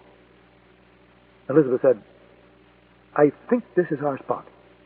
Make the right onto K Street. Use the service lane." "Got it." He punched the accelerator and turned the wheel hard to the right. Astrid said to De La Roche, "They just made a right on K Street. Damn it, I can't see them." She made the turn and spotted the Mercedes slipping from the service lane into the heavy traffic on K Street. "I have them. They're heading west on K Street." "Where are you?" 23rd Street, heading south. We're very close." Astrid followed the Mercedes westward, across 20th Street, and then 21st Street. "I'm getting close, Jean-Paul. Where are you?" "M Street. Wait for me at 23rd. She crossed 23rd Street and stopped on the northwest corner. The Mercedes drew away. She looked north on 23rd Street and saw De La Roche pedaling at high speed, legs churning like pistons. He stopped, leaned the bike against the lamppost, and climbed into the Range Rover. "Go!" Elizabeth settled into the back of a taxi for the ride to the Hertz rental car outlet. Michael's gadget had worked just the way he said it would. Max stopped the car. Elizabeth climbed out and pulled the latch. A figure rapidly inflated, amazingly lifelike. Max drove quickly away, and Elizabeth walked into the lobby of her building. She was tempted to walk upstairs and hide in her office, but she remembered the janitor and the expensive haircut and special forces ring, and knew her office was no longer safe. She waited behind the glass until the Range Rover sped past, and then she stepped out and flagged down the taxi. The taxi dropped her outside the Hertz outlet. She walked quickly inside and went to the rental counter. 5 minutes later, an attendant brought a gray Mercury Sable to the front of the garage. Elizabeth climbed in and pulled out into the downtown traffic. She drove west across Washington through Georgetown, then onto Reservoir Road. She took Reservoir down to Canal Road and followed it north along the banks of the C&O Canal. After 10 miles, she came to the Beltway. She followed the signs north to Baltimore. Her purse rested next to her on the passenger seat. She pulled out her cell phone and dialed the Mercedes. After 5 rings, a recorded voice informed her that the cellular phone she was trying to reach was not in service at this time. Max Lewis drove across Key Bridge and turned north onto the George Washington Parkway. He had lost the Range Rover somewhere in Georgetown. He looked across at the figure seated next to him, a tall, rather attractive man with dark hair and a clean shave. He realized the figure looked something like Michael Osbourne. He glanced up into the rearview mirror. Still no sign of the Range Rover. For a mad instant, he was actually enjoying himself. Then he thought of Elizabeth and how frightened she had been, and he regained a healthy dose of nerves. Elizabeth had told him to drive straight to the main entrance of the CIA. Someone would meet him there and take him inside. He pressed down on the accelerator, and the speedometer needle jumped to 75. The Mercedes flowed easily over the rolling hills and gentle turns of the parkway.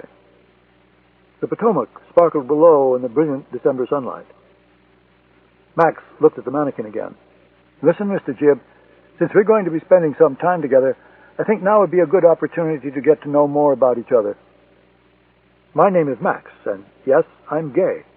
I hope that doesn't bother you." He looked into the rearview mirror and saw the flashing blue light of a Virginia State Trooper. He looked at the speedometer and saw he was driving nearly 80 miles per hour.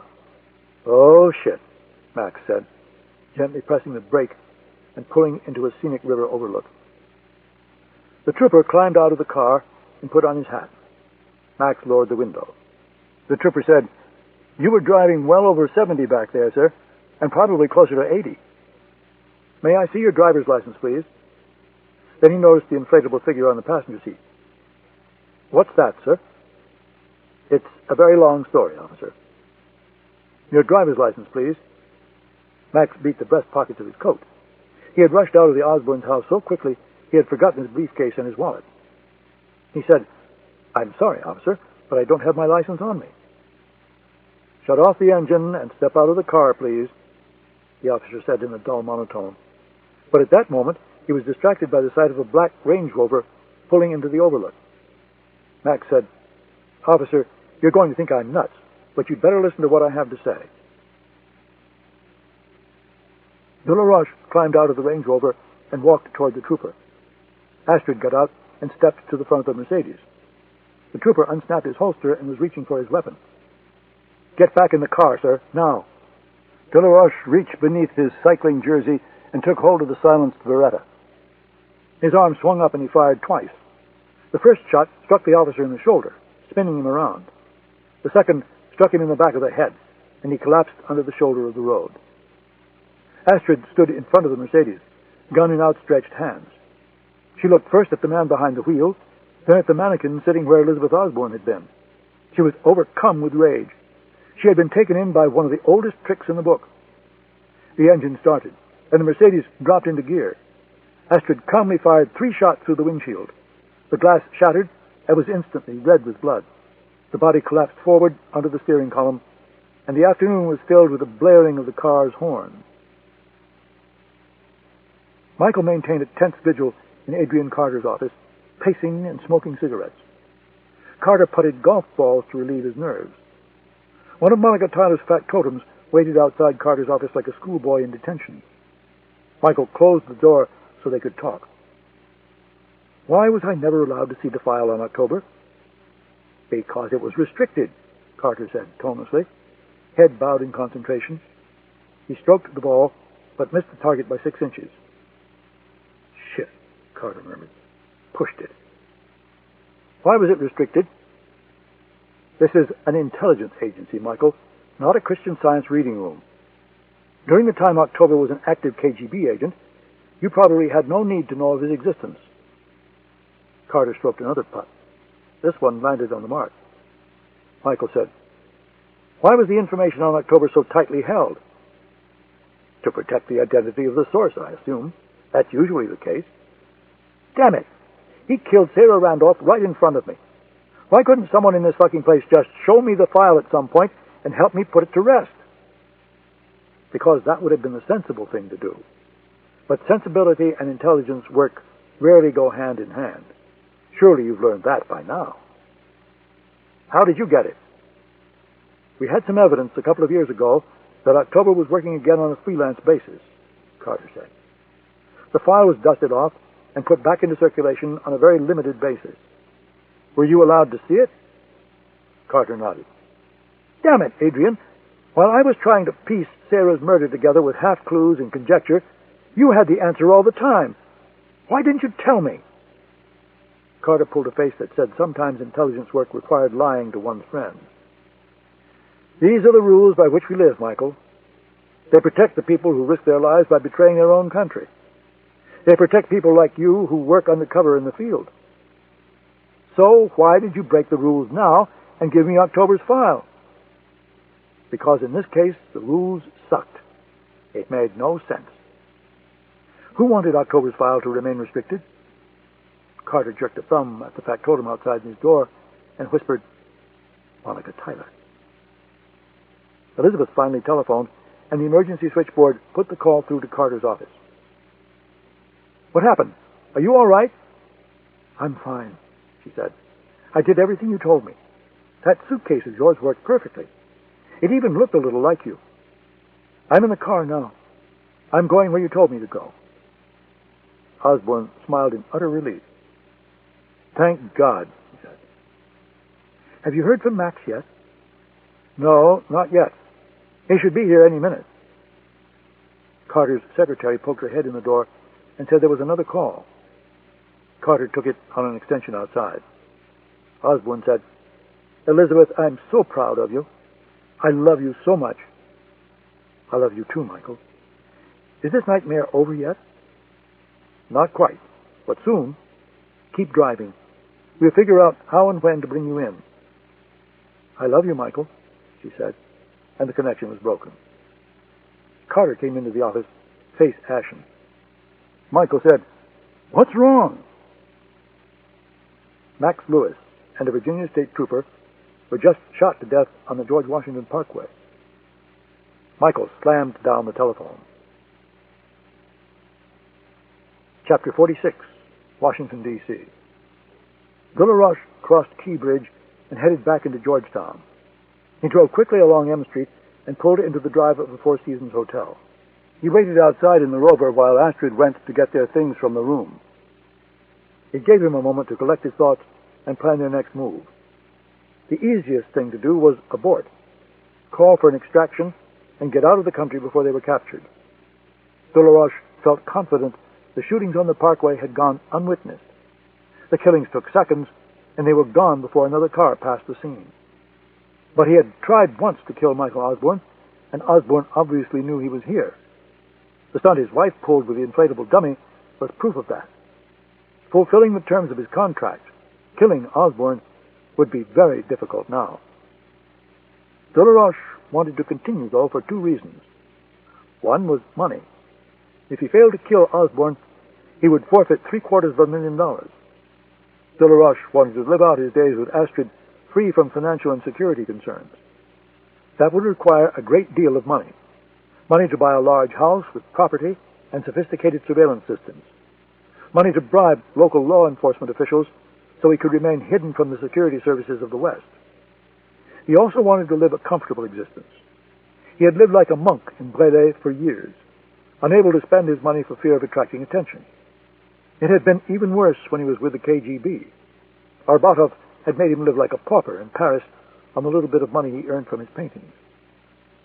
The second reason, indeed the important reason, was pride.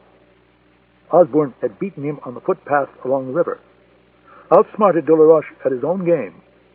He had never blown an assignment, and he didn't want to end his career with a failure. Killing was his job. He had been born and bred to do it, and failure was unacceptable. Osbourne was the first target to fight back successfully, and de la Roche had bungled the hit. He had reacted like an amateur on his first job. He was embarrassed and angry with himself, and he wanted another chance. He thought of Osbourne's dossier. He recalled that Elizabeth Osbourne's father, a United States senator, had a home on a secluded island in New York. He thought, if I were scared, I would go somewhere I felt safe, somewhere far away, somewhere the authorities could provide the illusion of security. I would leave Washington as quickly as possible and go to a secluded island. Astrid came out of the hotel. De la Roche started the engine as she climbed in. He left the hotel and parked beneath an elevated freeway along the river's edge. Then he shut down the engine and switched on his laptop computer. He scrolled through his files until he found the Osbourne dossier. He read it quickly and found the location of the senator's house. Yes, he thought. Even the name was perfect. They'll go there because they'll believe it's safe. He exited the dossier and clicked on his database, where he had stored digital road maps of nearly every nation on the planet. He typed in his starting point and his destination, and the software quickly provided him with a route: the Beltway, I-95, the Verrazano Bridge, the Long Island Expressway. He started the engine again and dropped the Range Rover into gear. Astrid said, "Where are we going, Jean-Paul?" He tapped the screen of the laptop.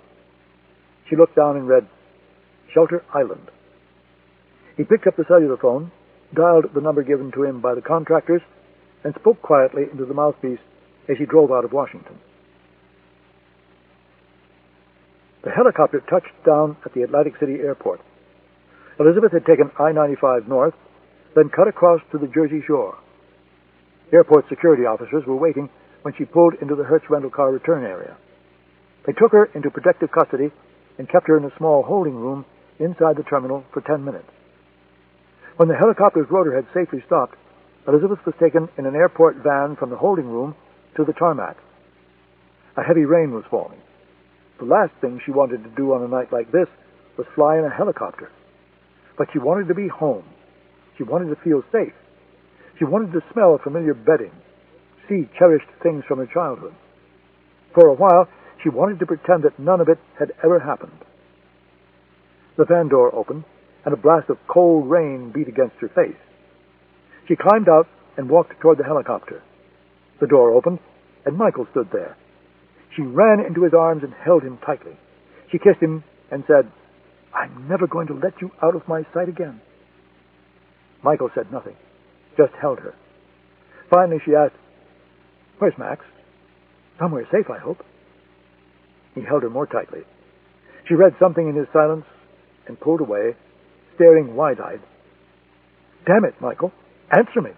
Where's Max?" But she knew the answer. He didn't have to say the words.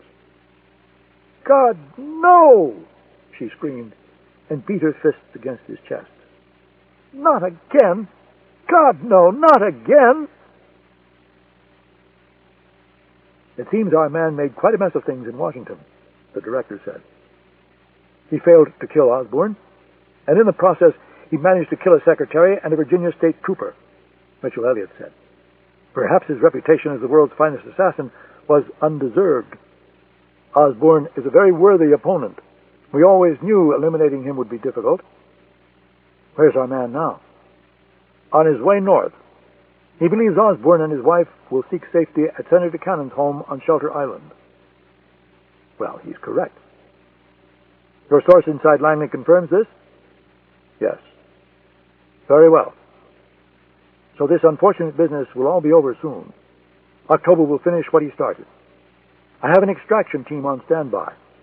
When he's finished, he'll contact me, and I'll pull him out. October had one other target in Washington. Yes, I realize that, but he's quite incapable of carrying out that job now. If you want that target eliminated, I suppose we'll have to hire someone else to do the job. I think it would be wise. I don't like loose ends. I quite agree. And October? A few minutes after his extraction, October will be killed. You see, Mr. Elliot, I dislike loose ends more than you do. Very well, Director. Good evening, Mr. Elliot. Mitchell Elliot hung up the telephone and smiled at Monica Tyler. She carried her drink to bed and lay down beside him. It will all be over by morning, he said. Osbourne will be gone, and you'll be rich beyond your wildest imagination. She kissed him. I'll be rich, Mitchell, but will I be alive to enjoy it? Elliot shut out the light. I'm glad my father's not here to see this, Elizabeth said as the helicopter set down on the lawn of Cannon Point. He always tries to act like one of the islanders when he's out here. The last thing he would ever do is land a helicopter on his lawn. It's the dead of winter, Michael said. No one will ever know. Elizabeth looked at him incredulously. Michael, every time someone hits a deer on this island, it gets written up in the local newspaper.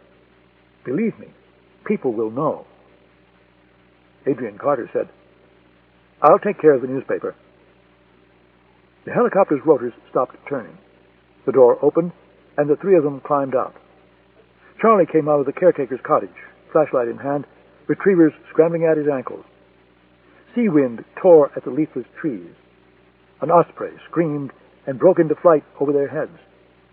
50 yards from shore, the Athena clung to her mooring in the wind-tossed waters of the bay. Where's the senator? Carter asked as they walked the gravel drive toward the main house. In London, Michael said. He's taking part in a panel discussion on Northern Ireland at the London School of Economics. Good. One less person to worry about. I don't want to turn this place into an armed camp, Elizabeth said. I don't intend to. I'll have 2 security officers on the lawn all night. They'll be relieved in the morning by 2 more from New York Station. Shelter Island police have agreed to watch the North and the South ferries. They have a good description of October and Astrid Fogel. They've been told they're wanted in connection with the murder of 2 people in Virginia, but nothing more. Let's keep it that way, Elizabeth said. The last thing I want is for the people of Shelter Island to think we've brought terrorists to this place. The truth won't come out, Carter said. Go inside. Get some sleep. Call me at Langley in the morning, Michael. And don't worry. October is long gone by now.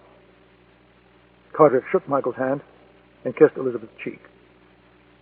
I'm so sorry about Max, he said. I wish there was something we could have done. I know, Adrian. Elizabeth turned and walked toward the house. Carter looked at Michael and said, Any weapons in there? Michael shook his head. Cannon hates guns. Carter handed Michael a high-powered Browning automatic and a half-dozen 15-shot magazines. Then he turned and climbed aboard the helicopter. 30 seconds later, it lifted off Cannon Point, turned, and disappeared over the bay. Carter gave you a gun, didn't he? Elizabeth said as Michael entered the bedroom. She was standing before an open armoire, choosing a flannel nightgown. The room was dark except for a small reading lamp burning on a bedside table. Michael displayed the Browning. He snapped a magazine into the butt and clicked the safety. God, I hate that sound, she said, undressing. She slipped on the nightgown and lay down on the bed. Michael was standing at the window, smoking a cigarette, watching the bay. Rain dashed against the glass. One of the security men was inspecting the bulkhead along the point by flashlight. Elizabeth placed her hands on her lower abdomen. She wondered if the babies were all right. She thought, listen to you, Elizabeth, already calling them babies when they're nothing more than a cluster of cells. Her doctor had told her to take it easy, to stay off her feet. She had hardly done that. She had spent the day on the run from a pair of terrorists, driving for hours and flying on a helicopter through a buffeting storm. She pressed her hands tighter to her abdomen and thought, "Please, God, let them be well." She looked at Michael, standing straight as a sentinel in the window. "You know, Michael, I think you actually want him to try again. After what he did to Max. He tried to kill you today, too, Michael." "Believe me, I haven't forgotten." "And Sarah?" she said. He was silent. "It's healthy to want revenge, Michael. But trying to get revenge is something altogether different. It's a dangerous thing. People get hurt. And in this case, they could get killed. For all our sakes, I hope he's far away." "It's not in his makeup. It's not in his training." "What's not?" "To give up. To run away. I've read his file. I probably know more about him than he knows about himself." "You think he's out there, Michael?" "I know he's out there.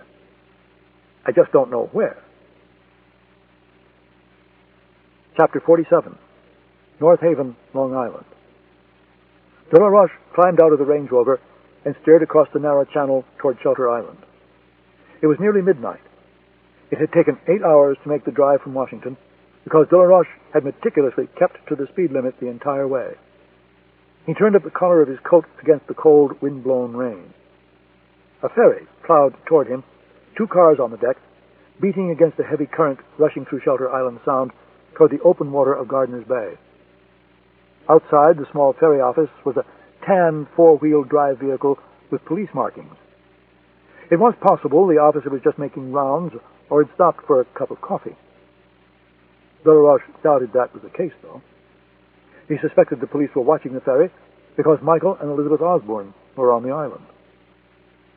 He walked back to the Range Rover, climbed inside, and drove away from the ferry landing. Twice he had to swerve to avoid small herds of white-tailed deer. He turned onto a small dirt and gravel road that ran into a stand of trees. There, hidden from view, he slipped on his reading glasses and unfolded a large-scale Long Island road map that he purchased at a gas station along the way. Astrid peered over his shoulder.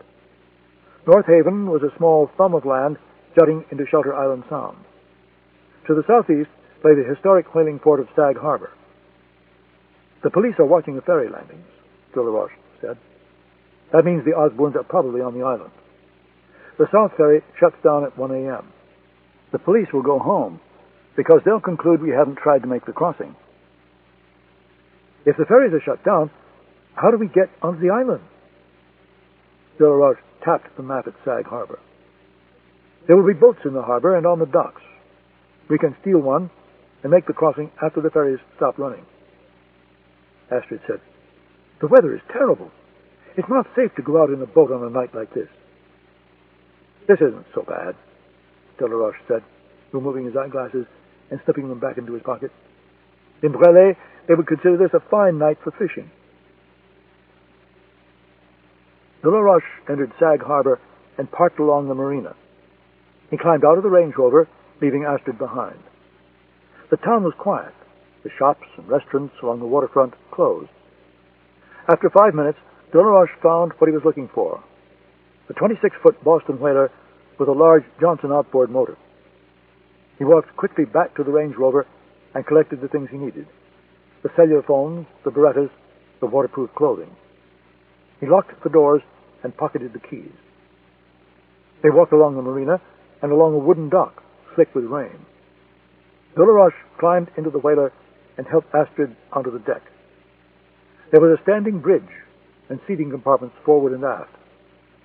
De La Roche worked a lockpick inside the ignition and started the engine.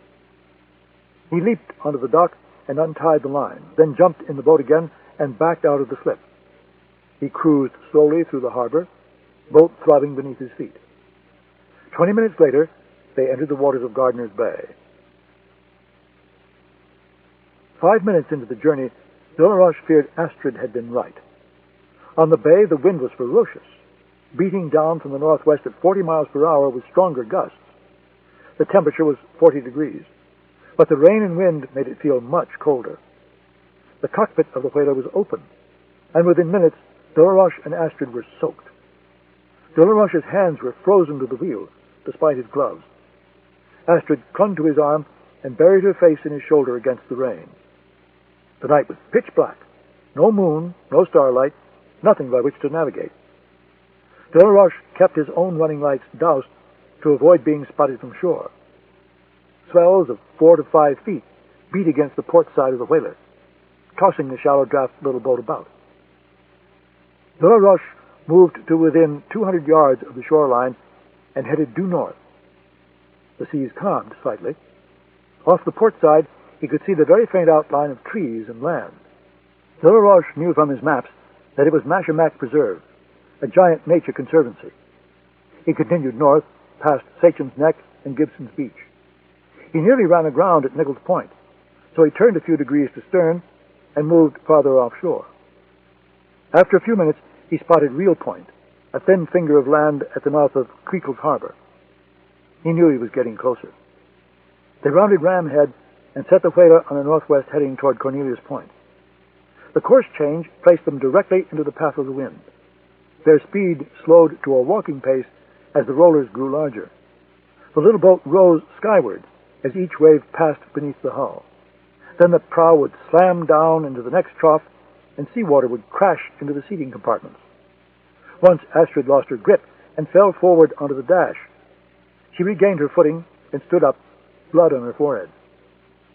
Delaroche could make out Cornelius Point off the port side, a rocky headland, the faint outline of a large summer cottage.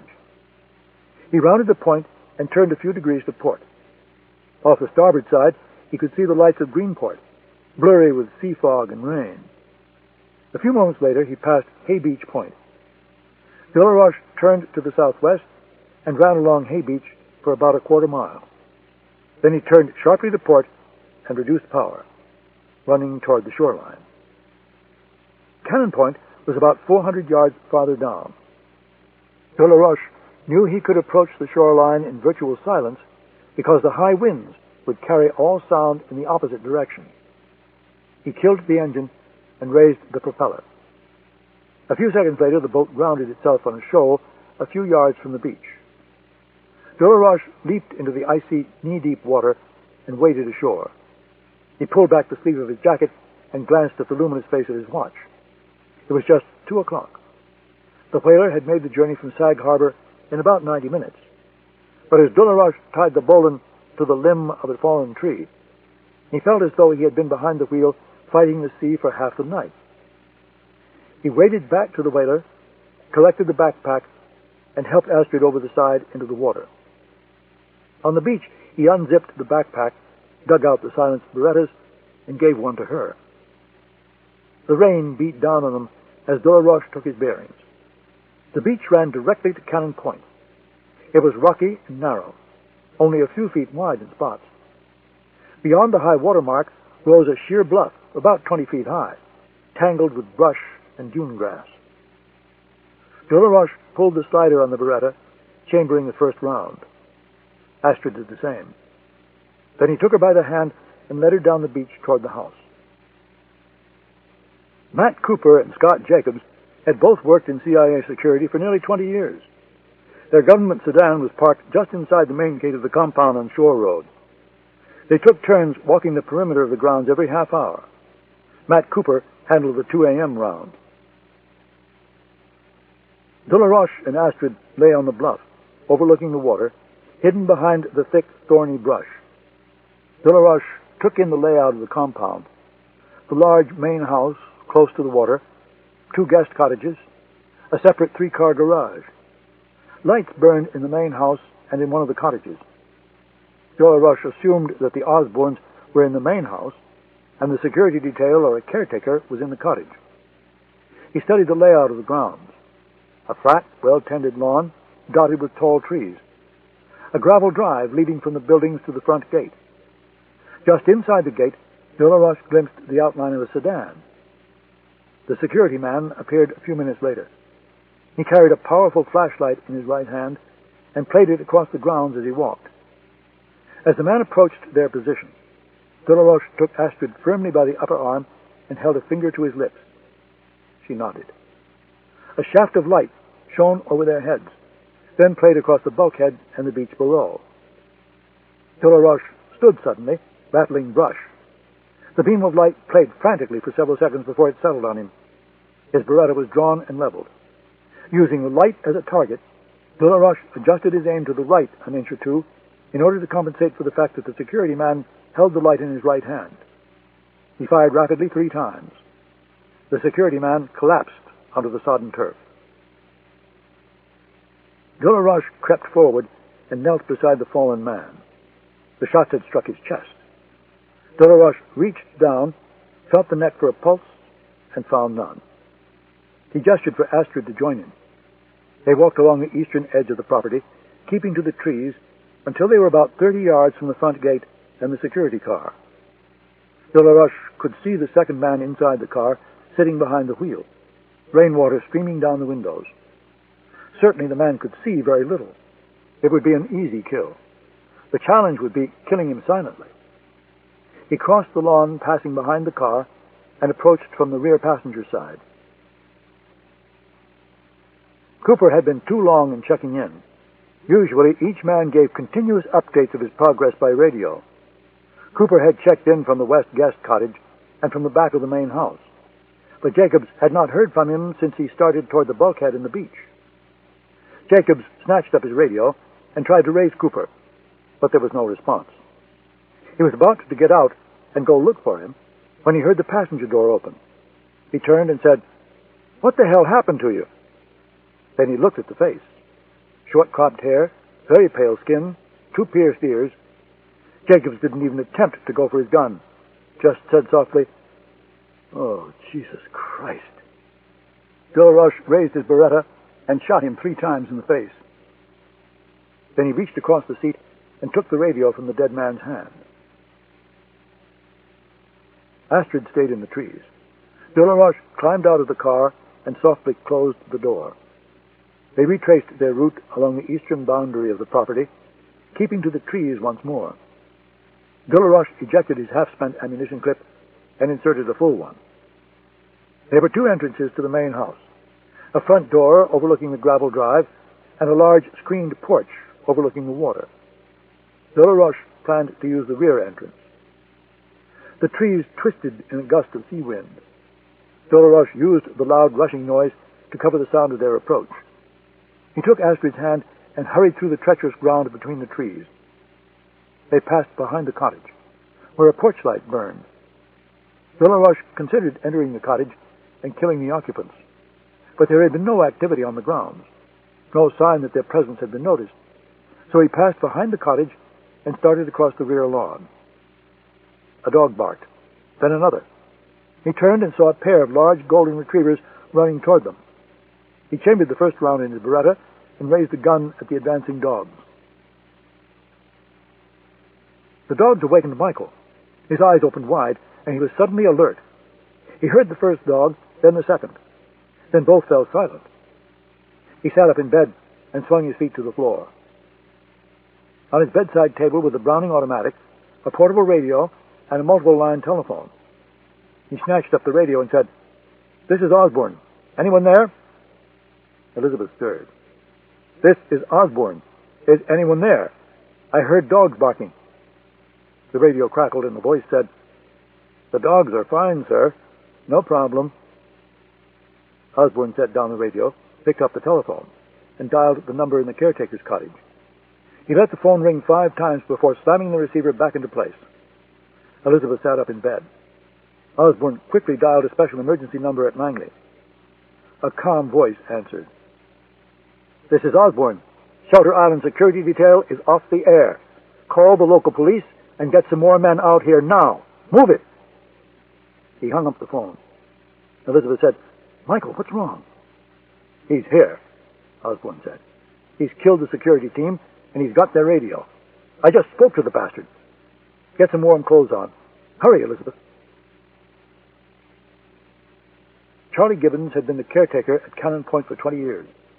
He was born and raised on Shelter Island and could trace his ancestry to the whalers who worked from Greenport 3 centuries earlier. He lived only 90 miles from New York City, but had been there just once. Charlie could hear the telephone ringing in his cottage as he walked across the lawn in his bathrobe, shotgun in one hand, flashlight in the other. He spotted the dogs a moment later and ran clumsily toward them. He knelt beside the first and saw his yellow coat was soaked with blood. He turned the beam of his flashlight on the second and saw it was in the same condition. He rose and shone his flashlight toward the bulkhead. He played the beam back and forth for a few seconds and spotted something bright blue. The security men had been wearing blue waterproof jackets. He ran toward the fallen figure and knelt beside him. It was a man named Matt Cooper, and he was clearly dead. He had to wake Michael and Elizabeth. He had to telephone the Shelter Island police. He had to get help quickly. He got to his feet and turned to run back to the cottage. A tall, blonde woman stepped from behind a tree, a gun in outstretched hands. He saw the muzzle flash, but heard no sound. The rounds tore through his chest. He felt an excruciating pain, saw a flash of brilliant white light, then darkness. Chapter 48. McLean, Virginia. The security team is off the air, the duty officer said. Osbourne believes October is on the premises. Adrian Carter sat up in bed. God damn it! We've alerted local police, and another detail is en route. They'd better fucking hurry. Yes, sir. I'll be at headquarters in 5 minutes. Yes, sir. Now connect me with Monica Tyler. Stand by, sir. Michael had slept with his clothes on. Elizabeth pulled on a pair of gray cotton sweatpants and a beige woolen sweater. Michael slipped on his shoes and collected the Browning, the radio and cellular phone, and the keypad for the home's security system. The system was activated. The alarm would sound if October tried to enter the house. A number would read out on the keypad's digital display, showing which door or window the intruder had breached. If October tried to break inside the house, Michael would instantly know where he was. Michael shut off the bedroom lights and led Elizabeth into the darkened hallway. They followed the stairs down to the entrance hall. Another light burned there. Michael quickly killed it. The stairway to the basement was just off the large kitchen. Michael took Elizabeth's arm and led her through the darkness. He opened the doorway to the stairs and led her down to the basement. Delaroche and Astrid crouched next to the door of the screened porch. Delaroche worked a knife inside the crude latch. It gave way after a few seconds. They picked their way across the veranda, around overstuffed rattan furniture and low tables, to a set of French doors. He tried the latch. It was locked. He crouched and worked his lockpick in the keyhole. The lock mechanism snapped. Delaroche pushed back the doors, and they slipped inside. The house, in fact, had 3 entrances: the main front doorway, the rear front porch, and a small basement doorway on the north side of the house, hidden behind a set of recessed steps. Michael and Elizabeth moved through the finished rooms of the basement until they reached the doorway. The alarm sounded in his hand. Michael quickly killed the tone and reset it. October had entered the house through the French doors off the living room. A few seconds later, the alarm sounded again, then a third time. 2 motion detectors had been triggered, one in the dining room, one in the living room. The detectors were several feet apart. Unless October was moving through the house very rapidly, it was unlikely that he set off both. The house was dark and unfamiliar to him. Michael assumed Astrid Fogel was in the house too. He turned to Elizabeth and said, "Go to the guest cottage and wait there until the police come." "Michael, I don't want to leave you in—" "Just do it, Elizabeth," Michael snapped. "If you want to live, just do what I say." She nodded. "The police will be here in a few minutes. When you see them, run for them. It's me he wants, not you. Do you understand me?" She nodded. Michael said, "Good." He punched in the disarm code and opened the door. Elizabeth kissed his cheek and started up the stairs. At the top, she paused and looked in all directions. The night was pitch black. She could barely make out the faint outline of the guest cottage overlooking the water.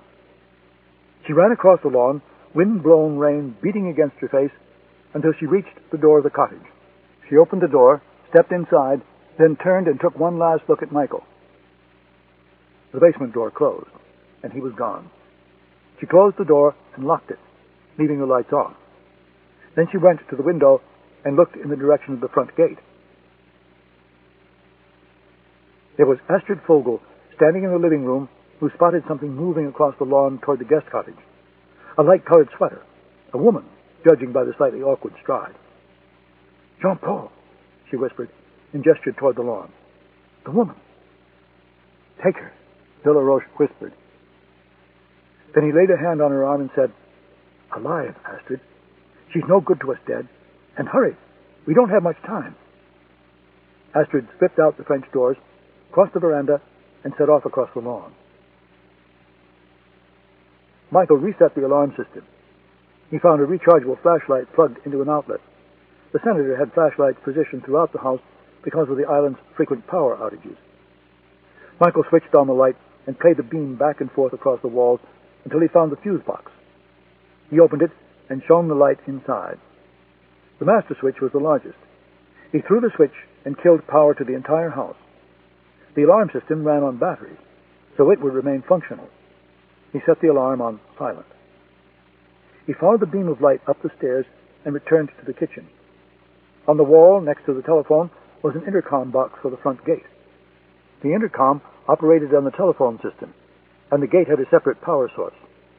He pressed a button and went quickly to a living room window overlooking the lawn. Outside, at the head of the property, he could see the metal gate rolling open on its track. The guest cottage felt like an ice house. Elizabeth couldn't remember the last time someone had stayed in the place. The thermostat was set to the lowest level to keep the pipes from bursting in a hard freeze. The wind tore at the shingled roof and beat against the windows overlooking Shelter Island Sound. Something scratched against the side of the house. Elizabeth emitted a short scream, then realized it was only the old oak tree that she had climbed countless times as a child. It wasn't the guest cottage. In the lexicon of the Cannon family, it was known as Elizabeth's cottage. The place was comfortable and modestly furnished. There were light-finished hardwood floors, and in the living room, rustic furniture arranged around the large picture window overlooking the harbor. The kitchen was tiny, just a small refrigerator and a stove with 2 burners, the bedroom simple. When she was a child, the cottage had been hers. When the main house was filled with her father's staff, or some delegation from a strange country, Elizabeth would come here to hide among her possessions. She adored the cottage, cared for it, spent summer nights in it. She smoked her first dope in the bathroom, and lost her virginity in the bedroom. She thought, if I could choose a place to die, it would be here. She blew on her hands and wrapped her arms tightly around herself against the cold. Reflexively, she touched her lower abdomen.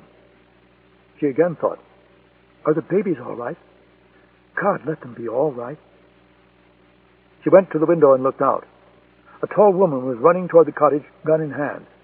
She could see enough of the face to realize it was the same woman who had pursued her in Washington. She walked backward from the window and nearly toppled over an armchair. "It's me he wants, not you." She knew Michael was lying to her. They would use her to get to Michael, but they would kill her too, just the way they killed Max, just the way they killed Susanna. She heard the scrape of boots on the wooden steps to the front door. She heard the metallic clicking of Astrid Fogel trying the doorknob. She heard a loud thud as Astrid Fogel tried to kick the door down, and she summoned every ounce of self-control she had to keep from screaming. She moved to the bedroom and closed the door. She heard a series of low thuds, 3 or 4, she couldn't be certain, and the sound of splintering wood. Astrid Fogel shooting her way through the lock. Another kick, and this time the door crashed open, slamming into the adjoining wall. "It's me he wants, not you." "And you're a liar, Michael Osbourne," she thought. They were merciless and sadistic. There would be no reasoning with them, and certainly no negotiating. She backpedaled into the corner, eyes on the closed door. God, how many times had she been here before? On beautiful summer mornings, on chilly autumn afternoons. The books on the shelves were hers, and so were the clothes in the closet. Even the threadbare rug at the foot of the bed. She thought of the afternoon she and her mother bought it together at an auction in Bridgehampton. She thought, I can't let her take me. They'll kill us both. She heard the woman walking through the cottage, the footfalls of her boots on the hardwood floors. She heard the wind rushing through the trees, the screaming of gulls. She stepped forward and put the hook on the door. Hide in the closet, she thought. Maybe she won't look. Don't be silly, Elizabeth. Think. Then she heard the woman call out, I know you're in here, Mrs. Osbourne. I don't want to hurt you. Just come out now. The voice was low and strangely pleasant, the accent German. Don't listen to her. She opened the closet door and slipped inside. She closed the door halfway. She couldn't bear the thought of being sealed in the tiny dark room. Finally, she heard the wail of sirens, far off, carried by the wind. She wondered where they were. Winthrop Road, Manhasset Road, if they were coming from Mid-Island. Either way, Elizabeth knew she would be dead before they arrived. She backed away from the door. Something sharp dug into her shoulder blade. An arrow sitting on the shelf. She groped along the wall. She knew it was here somewhere. The bow her father had given her when she turned 12. It was hanging from a hook on the wall, next to an ancient set of golf clubs. The woman tried the bedroom door and discovered it was locked. Elizabeth thought, now she knows I'm in here. Panic shot through her. She forced herself to breathe. Softly, she beat her palms along the wall until she touched something cold and hard. Elizabeth took down the bow. It was 5.5 feet long, standard length. She reached up and grabbed hold of the arrow. The shaft was aluminum, with feather fletchings. She took the arrow between the first two fingers on her right hand, and with her thumb felt for the string notch behind the fletchings. She had done this countless times, so doing it in the dark was not a problem, even with shaking hands. The woman kicked the door, but the old hook held. Elizabeth fixed the arrow to the string and braced the shaft against the fingers of her left hand, which was clutching the bow. She pulled the arrow back halfway, then took a deep breath. The bowstring was old and brittle. It might simply snap when she pulled it to the tension required to shoot an arrow. Please, Elizabeth thought, fingering the string, I need one more shot from you. But could she really do this? She had never killed a living thing, never dreamed of hunting. Her father wouldn't hear of it in any case. Once he caught one of her boyfriends stalking a deer with her bow and arrow and banished him from the house for the rest of the summer. End of side 8. Change side selector switch. This book is continued on the next cassette. Side 9. The Mark of the Assassin by Daniel Silva. Continuing on page 431. The woman kicked the door. The latch broke and the door crashed open. Elizabeth's body went rigid. She felt as if she were made of stone. She forced herself to breathe slowly. Do it for Michael, she thought. Do it for the children inside you. She drew the arrow back hard on the string and pushed open the door with her foot. She saw Astrid Fogel, framed against the doorway, both hands on her gun, near her face. Astrid turned toward the sudden noise and leveled the gun with outstretched arms. Elizabeth released the arrow. The arrowhead struck Astrid in the base of her throat and drove her back, pinning her to the open door. Elizabeth screamed. Astrid's eyes opened wide and her lips parted. Somehow, she managed to hold on to the gun. She raised the weapon and started firing. The silencer dampened the explosions to a dull thud. Elizabeth threw herself back into the closet. The shots splintered the door, shattered the bedroom window, and tore plaster from the walls. She fell to the floor and curled herself into a ball. Then it stopped. The room was quiet, except for the wind and the clicking of Astrid Fogel attempting to fire an empty gun. Elizabeth got to her feet, took down another arrow, and stepped out of the closet. Astrid had ejected the spent cartridge and was digging in her coat pocket for another clip of ammunition. Blood pumped from the wound in her throat. She managed to pull the new clip from her pocket. Elizabeth said, "No, please don't. Don't make me do it again." Astrid looked at her, then at the arrow in her throat. The clip fell from her grasp, then the gun tumbled to the floor. She breathed deeply twice. Blood gurgled in her throat. Finally, her gaze went blank. Elizabeth fell to her knees and was violently sick. Michael, back downstairs in the basement, could hear October's footsteps above him, picking his way through the living room furniture. Michael knew October would be methodical and careful. He would search the house room by room until he found his target. To survive, Michael would have to outsmart October once again, the way he did on the footpath in Virginia. October was operating in alien territory. Michael could find his way through the house with his eyes closed. He would use that to his advantage. October had moved from the living room to the kitchen. He called out, "I have your wife, Mr. Osbourne. If you come down now, unarmed, with your hands in the air, no harm will come to her. If you make me hunt you down like an animal, I'll kill her too." Michael said nothing, just listened to October's progress through the first level of the house. After a moment, October said, "I remember that night in London, too, Mr. Osbourne. I remember the sound of your screams along the river. She was a beautiful woman. You must have loved her very much. It was a pity she had to die. She was the first and only woman I ever killed. But I will not hesitate to kill your wife if you persist in this nonsense. Give yourself up, or she dies with you." Michael felt anger rising within him. Just hearing the man's voice after all these years filled him with horror. He tried to suppress it. He knew that was exactly the reaction October was trying to incite.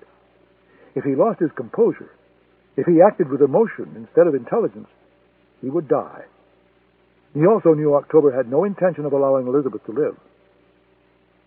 "It must have hurt very badly to lose your lover like that, shot down like a dog right before your eyes," October said. "I heard they had to pull you from the field, send you back to headquarters. I heard it ruined you. Just think how you'll feel if I kill another one of your women. You won't want to live after that, I assure you. So just give yourself up, Mr. Osbourne. Make it easy for both of us." Michael heard a scream from the guest cottage. Elizabeth screamed. "Sounds like things are getting interesting outside, Mr. Osbourne. Pick up the telephone. Call the cottage. Tell your wife to give herself up, and she won't be harmed. You have my word on that." Michael walked across the room and pressed the talk button on the intercom. Very calmly he said, "Your word means nothing to me, Nikolai Mikhailovich." "What did you call me?" October yelled back after a moment's hesitation. "I called you Nikolai Mikhailovich. It's your real name. Or did the wonderful people of the KGB keep that information from you? Nikolai Mikhailovich Vorontsov. Your father was General Mikhail Vorontsov, head of the first chief directorate of the KGB. You were his bastard child.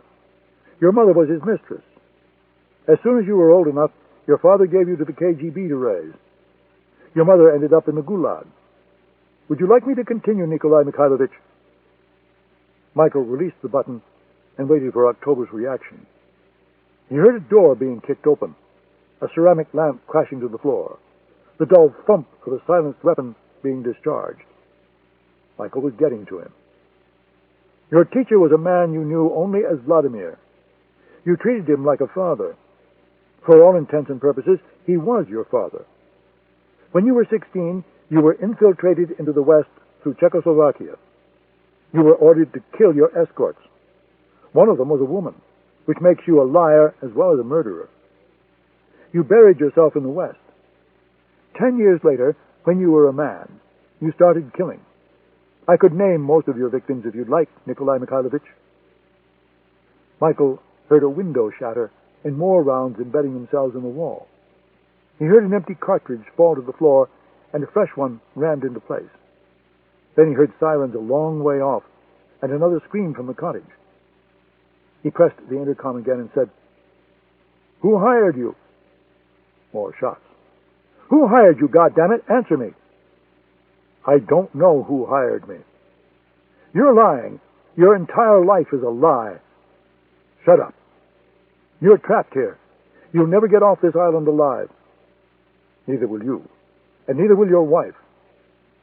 Astrid's been gone a long time. I wonder what's keeping her. Call the cottage. Tell your wife to give herself up." Michael set down his cellular telephone and picked up the receiver of the regular hardline phone. He heard October pick up an extension. The telephone rang once, and Elizabeth answered breathless. "Michael, my God, she's dead. I killed her. I shot her with an arrow. Michael, God, I don't want to be here with her. Oh, Michael, it's horrible. Please, I don't want to stay here with her." "Go to the dock. Take the dinghy out to the Alexandra. Wait there until the police arrive. Michael, what are you? Just do what I say. Go to the Alexandra. Now. Elizabeth set down the telephone and walked to the window. She had known Michael more than 10 years. He had sailed on the boat countless times with her father. He knew it was called the Athena, not the Alexandra. It was possible he made a mistake because of the pressure of the situation, but she doubted it. It was intentional. It was for a reason. He wanted her to stay in the cottage, but he wanted October to think she was heading for the boat. She watched the main house through the window. She listened to the sirens draw nearer. She wanted to get out. She wanted a cigarette to mask the smell of Astrid Fogel's blood. She wanted this nightmare to be over. A few seconds later, she saw the screened door of the veranda swing open, and the man called October running across the lawn toward the dock. De la Roche plunged through the darkness. Wind ripped at the trees and nearly knocked him from his feet. The dock stretched before him into the darkness. 50 yards from shore, the sailboat swayed at its mooring, masts swinging like a pendulum in the white caps, halyards screaming in the wind. Michael Osbourne's voice, distant and metallic, ran through his head like recorded announcements in a train station. I called you Nikolai Mikhailovich. It's your real name. De la Roche thought, God damn it, how could he know? The KGB had made him one promise. His existence in the West would be so secret, only a handful of people within the hierarchy would know the truth. So secret, he had been permitted to kill his escorts to the West that night in Austria. Had they lied? Had someone betrayed him? Was it Vladimir, or Arbatov, or the traitor Drozdov? Had Drozdov found the truth buried in the files at Moscow Center and sold it to his new masters in the West? De la Roche vowed to kill Drozdov if he ever got off Shelter Island alive. The revelation that the CIA had a dossier made De la Roche feel physically sick. Did they have a photograph, too? Usually, it was De la Roche who used the dossiers. De la Roche who leafed through the dark pages of a man's life until he found the weakness that would prove to be his undoing. Now, De la Roche knew his enemies had assembled a dossier on his life, and Osbourne had used it against him. I called you Nikolai Mikhailovich. Reflexively, the killings ran through his mind. He tried to shut it off, but the faces appeared one by one, first vibrant and alive, then burst by 3 bullet wounds. Hassan Mahmoud, the Palestinian boy, Colin Yardley, and Erich Stoltenberg. Sarah Randolph. He could hear Michael Osbourne's screams echoing along the Chelsea embankment. It's your real name. Some nights De la Roche had a dream, and the dream played out in his imagination now. The men he had killed would confront him, armed with silenced automatics, and he would reach for his Glock pistol or his Beretta and find only paintbrushes. Then he would reach for his backup weapon and find only a pallet. We know who you are, they would say, and begin to laugh. And De la Roche would raise his hands and shield his face, and the bullets would tear through his palms and bore through his eyes, and he would sit up in bed and tell himself it was only a dream, just a stupid fucking dream. De la Roche charged across the sloping lawn, feet flying over the wet springy turf, until the smack of his feet along the wooden dock shattered the nightmare image of his own death. He could hear the dinghy banging against the pylons of the dock, but the engine was silent. A few seconds later, he reached the end of the dock and looked down, gun leveled into the darkness. The dinghy was empty. Drop the gun, Michael shouted over the wind. Lie flat on the dock, face down, and do it very slowly. Michael stood at the foot of the dock, October at the end, 50 feet away. His left arm hung at his side. His right arm was bent at the elbow, and the gun was near his face. He was motionless. By the sound of the sirens, the police were on Shore Road now. They would arrive in a matter of seconds. Drop the gun now, Michael yelled. It's over. Just do what I say. October lowered his right arm until it hung straight at his side. The police reached the front gate. Michael heard the cottage door swing open. He turned in the direction of the sound and caught a glimpse of Elizabeth's beige sweater flashing through the darkness. He shouted, "Stay back, Elizabeth!" October dropped into a crouch and pivoted. The arm swung up. Michael fired several shots with a Browning, but they all sailed over October's head. The assassin fired 3 times through the darkness. One shot found its mark, tearing into the right side of Michael's chest. The Browning tumbled from his hand and clattered along the dock. Michael fell onto his back. His right arm went numb. Then he felt an intense, searing pain in his chest. The rain beat down on his face. Tree limbs twisted in the wind, and in his dementia, Michael thought they were giant hands clawing at his body. He drifted toward unconsciousness. He saw Sarah walking toward him on the Chelsea embankment, her long skirt dancing across buckskin boots. He saw her exploded face. He heard Elizabeth's voice calling from a long way off, incomprehensible. Finally, it cut through the fog of shock. "Michael, he's coming! Michael, please, God! Michael!" Michael lifted his head and saw October slowly advancing toward him. The Browning lay on the dock a few feet away. Michael tried to reach out with his right hand, but it would not obey his command to move. He rolled onto his right side and reached out with his left hand. He felt the cold metal of the Browning, the butt slick with rain. He grabbed hold of it, slipped his finger in the trigger guard, and fired down the dock. De La Roche saw the muzzle flash of Osbourne's gun. He raised his Beretta as the first series of shots whizzed harmlessly past and took aim at Osbourne's prone body. He took a step closer. He wanted to shoot him in the face. He wanted to avenge Astrid's death. He wanted to leave his mark. Osbourne fired again. This time a bullet ripped through De La Roche's right hand, shattering bone. The Beretta tumbled from his grasp and fell into the swirling water below the dock. He looked down and saw fragmented bone jutting from the ugly exit wound on the back of his hand. He wanted to kill Osbourne with his one good hand, break his neck or crush his windpipe. But Osbourne still had his gun, and the police had entered the grounds. He turned, ran quickly down the dock, and leaped into the dinghy. He pulled the starter cord 4 times until the little outboard motor turned over. He untied the line and guided the boat away from the dock into Shelter Island Sound. Cannon Point was ablaze with flashing lights. Sirens filled the air. Above it all, De La Roche heard one thing: the screams of Elizabeth Osbourne begging her husband not to die. Chapter 49, London. "Is Osbourne going to live?" the director asked from the library of his home in St. John's Wood. "His condition stabilized this evening," Mr. Elliott said. "There was some additional bleeding around midday, so the surgeons had to go back in. Unfortunately, it looks as though he's going to survive." "Where is he?" "Officially, his location is secret. My source in Langley confirms Osbourne is in the intensive care unit at Stony Brook Hospital on Long Island. I hope you realize Osbourne is untouchable at this point, for the moment at least." "Yes, I realize that, Director. He survived 2 attempts on his life. Under no circumstances is there to be a third." "Of course, Director. He is a very worthy opponent, our Mr. Osbourne. I have to say I admire him very much. I wish there were some way to entice him into working for me.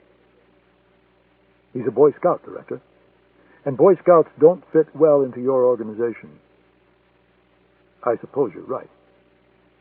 "What's the status of October?" Elliot asked. "I'm afraid he received a rather rude welcome from the extraction team." "And the advance payments we made to his Swiss bank account?" "All gone, I'm afraid. It seems October transferred the money from the account as quickly as it came in." "That's a pity." "Yes, but surely a man of your means isn't worried about a little loose change like that." "Of course not, Director." "There's still one target to be dealt with." "I've already set those wheels in motion." "Excellent. Do it skillfully, though. There's a great deal at stake." "It will be done very skillfully." "Mr. Elliott, I know I don't need to remind you that your first duty at this point is to protect the society at all costs. You must do nothing that would place the society in any harm whatsoever. I know I'll have your cooperation on that matter." "Of course, Director." "Very well. It's been a pleasure doing business with you. I only hope it wasn't all for naught. It's going to take all your considerable skills to ensure the survival of your missile defense contract. I'm confident that goal can be accomplished. Wonderful. Good night, Mr. Elliot. Good night, Director. The director replaced the receiver in its cradle. You're a very good liar, Daphne said. She let her silk gown fall from her shoulders and slipped into bed next to him. I'm afraid it's necessary in this line of work. She kissed him on the mouth and pressed her breasts against his body. Then she reached between his legs and took him in her hands. Anything, my love? She whispered. He kissed her and said, Perhaps, if you'd tried a little harder, Petal. Chapter 50, Washington, D.C. Paul Vandenberg parked on Ohio Drive, overlooking the Washington Channel, and shut down the engine. He had come alone in his private car, just as Elliot asked. The meeting was supposed to take place at 10 p.m., but Elliot was uncharacteristically late. Another car pulled in behind him, a large black four-wheel drive vehicle, its tinted windows pulsating to the beat of gangster rap music. Vandenberg started his engine and let it idle as he waited. The four-wheel drive left at 10:15. 5 minutes later, a black sedan pulled next to him, and the rear window descended. It was Mark Callahan, Mitchell Elliott's personal aide. Mr. Elliott is terribly sorry, but there has to be a change of venue, Callahan said. Come with me, and I'll bring you back to your car when the meeting is done. Vandenberg got out of his car and climbed into the back of the black sedan. They drove for 10 minutes, around Haines Point, across the Memorial Bridge to Virginia, then north along the Parkway. Callahan remained silent the entire time. It was one of Elliott's rules, no small talk between staff and clients. Finally, the car pulled into a parking lot overlooking Roosevelt Island.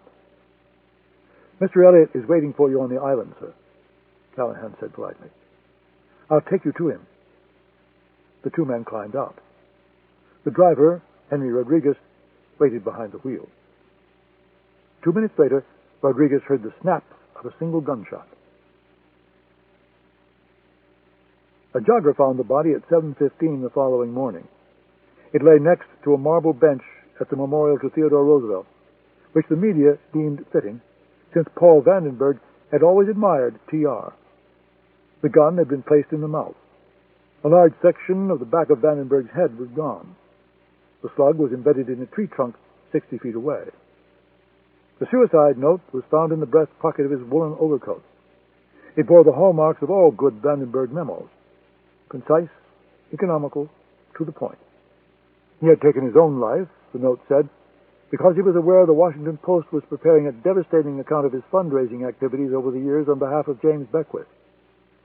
Vandenberg admitted guilt. Beckwith and Mitchell Elliott bore none of the responsibility. Vandenberg had planned and executed everything.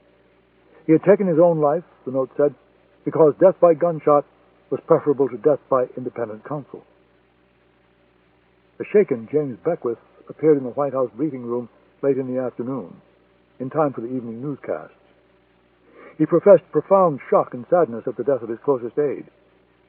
He then announced that the Justice Department would immediately commence a full and thorough investigation of all of Vandenberg's fundraising activities on Beckwith's behalf. He left the briefing room without taking questions and spent a quiet evening with Anne in the family quarters of the mansion. The following morning, the Post devoted much of page 1 to the apparent suicide of Paul Vandenberg. The coverage included a lengthy account of the financial relationship between James Beckwith and Mitchell Elliott. The piece disputed the claim, made in Vandenberg's suicide note, that he alone was the architect of the complex web of financial arrangements that had enriched the Beckwiths over the years. It also implicated Mitchell Elliott's Washington attorney, Samuel Braxton, Beckwith's nominee to be Secretary of State. The piece had a double byline: Tom Logan and Susanna Dayton, Washington Post staff writers. January. Chapter 51, Shelter Island, New York. Some nights were better than others. Some nights Elizabeth would see it all again in her dreams, and she would wake up screaming, trying to rub the imaginary bloodstains from her hands. Some nights Michael would awaken, having dreamed that October shot him 3 times in the face instead of once in the chest. The guest cottage was repaired and repainted, but Elizabeth never went there again. Sometimes Michael sat at the end of the dock and peered into the swirling waters. Sometimes an hour would pass before he would awaken from his trance. Sometimes Elizabeth would watch him from the lawn and wonder exactly what he was thinking. Of the aftermath, Michael knew only what he read in the newspapers or saw on television. But like any man born to the secret world, he generally regarded the news media as annoying background music. Each morning, the new caretaker would drive to the pharmacy in Shelter Island Heights and pick up the newspapers, the New York Times, the Wall Street Journal, Newsday, and leave them on Michael's bedside table. By New Year's Day, Michael felt strong enough to make the journey too. He would sit in the front passenger seat of his Jaguar and stare silently out the window at the water and the bare winter trees.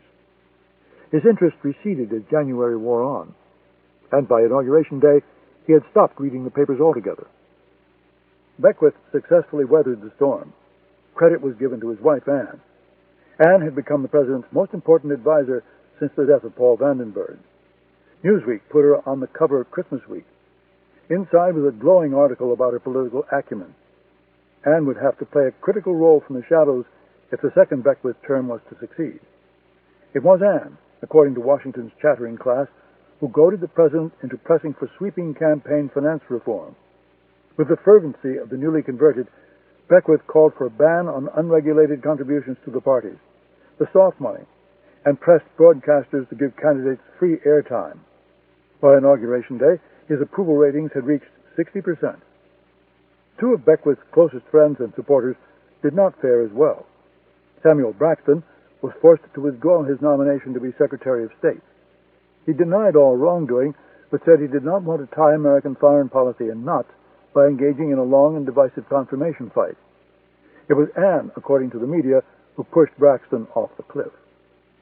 Alaton Defense Systems voluntarily withdrew from the National Missile Defense Project after Andrew Sterling, Beckwith's defeated rival and chairman of the Senate Armed Services Committee, promised to conduct the congressional equivalent of a rectal exam on Mitchell Elliott.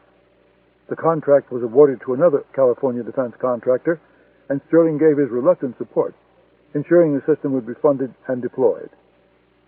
2 days before the inauguration, the FBI and U.S. Park Police released the findings of their investigation into the death of White House Chief of Staff Paul Vandenberg. Investigators found no evidence to suggest his death was anything but a suicide. The investigation into the murders of Max Lewis and Virginia State Trooper Dale Preston produced no arrests. The Washington Metropolitan Police Department quietly ended its investigation into the murder of Susanna Dayton. The case file remained technically open. Elizabeth spent long weekends on the island. She worked 3 days a week from the New York office of Braxton, Allworth, and Kettleman, while she gradually shed her caseload and auditioned new firms. Because of her record and her political connections, she had no shortage of suitors. The venerable New York firm Titan, Webster, and Leach offered the most money and, more important, the most flexibility. She accepted their offer and faxed Samuel Braxton her letter of resignation that same afternoon. Michael healed faster than his doctors expected. Snow fell the first week of January, and the weather turned bitterly cold. But the following week, the air warmed, and his doctors ordered him out of the house for gentle walks. The first 2 days, he gingerly strolled the grounds of Cannon Point, his right arm in a sling because October's bullet had shattered his collarbone and cracked his shoulder blade. On the 3rd day, he walked in the wind on Shore Road, a pair of Adrian Carter's security men trailing softly behind him. In a week's time, he walked to the village and back in the morning, and in the late afternoon, he would walk the long, rocky beaches of Ram Island. In the evenings, he wrote in Douglas Cannon's library overlooking Daring Harbor. After 3 days, he showed the first draft to his father-in-law. Cannon edited with a red pencil, sharpening Michael's stiff, bureaucratic prose, honing the logic of the arguments and conclusions. When it was finished, he overnighted it to Adrian Carter at Langley. "There's nothing I hate more than Washington on Inauguration Day," Carter said the following evening. "I could use some sea air and some of Cannon's wine. Mind if I come up for a couple of days?" How much longer do I have to put up with these goons? Michael asked the next afternoon as he bumped along the 6th fairway of the Gardeners Bay Country Club in a golf cart. A pair of CIA security officers in matching Patagonia parkas rode in a cart behind them, muttering into handheld radios. "Shit, I trickled into the rough," Carter said, as he lurched to a stop next to his ball and climbed out of the cart. He pulled a 9-iron from his bag and prepared for a 140-yard shot to the green. "Are you going to answer my question?" Michael said. "Jesus, Michael, come on. Not while I'm addressing the ball." Carter struck the shot. The ball plopped into the left bunker. "God damn it, Osbourne." "Go easy on yourself, Tiger. It's 38 degrees out here." Carter climbed into the cart and drove toward the green. "Those goons, as you put it, are here to protect you and your family, Michael. And they'll stay until I'm satisfied your life is no longer in any danger. Right now, my life is in danger because I'm riding in an open golf cart in the middle of winter. I'll take you home after 9 and play the back alone." "You're insane. You should take up the game." "I have enough frustration in my life. Self-inflicted wounds I can live without. Besides, I'll be lucky if I can ever raise a beer with this arm, let alone swing a golf club." "How's Elizabeth doing?" "As well as can be expected, Adrian. Killing takes its toll, even when it's in self-defense. The fact that you were able to keep it from going public has made it easier for her. I can't thank you enough." "She's a gem," Carter said. "I've always said you're the luckiest man I know." Carter's chip rolled past the cup, leaving him with a 10-foot putt for bogey. "Fuck it," he said. "It's too goddamn cold for golf.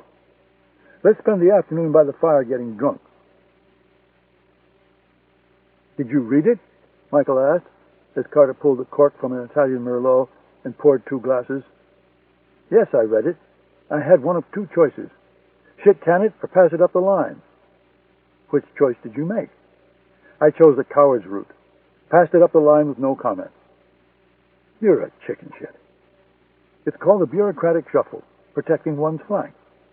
"Protecting one's ass." "Same thing. You could learn a thing or two from me. Your ass is usually fully exposed, hanging in the wind." "I'm a field man, Adrian. Field men make lousy desk men. You always said so yourself." "That's true." "So how come you became such a great desk man?" "Because I wanted a life, and I couldn't have a life if I was running from one shithole to the next, trying to remember what my cover name was that week." "Who'd you give my memo to?" "Monica Tyler, of course." "Let me guess. She shit-canned it."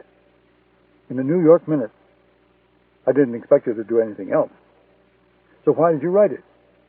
"Because I believe it to be true." "You seriously believe Mitchell Elliott, with the assistance of a secret band of rogue operatives, brought down that airliner so he could build his missile defense system?" Michael nodded. "Yes, I do." "That falls into the category of a charge too dangerous to make, not without conclusive proof. Monica recognized that, and so did I.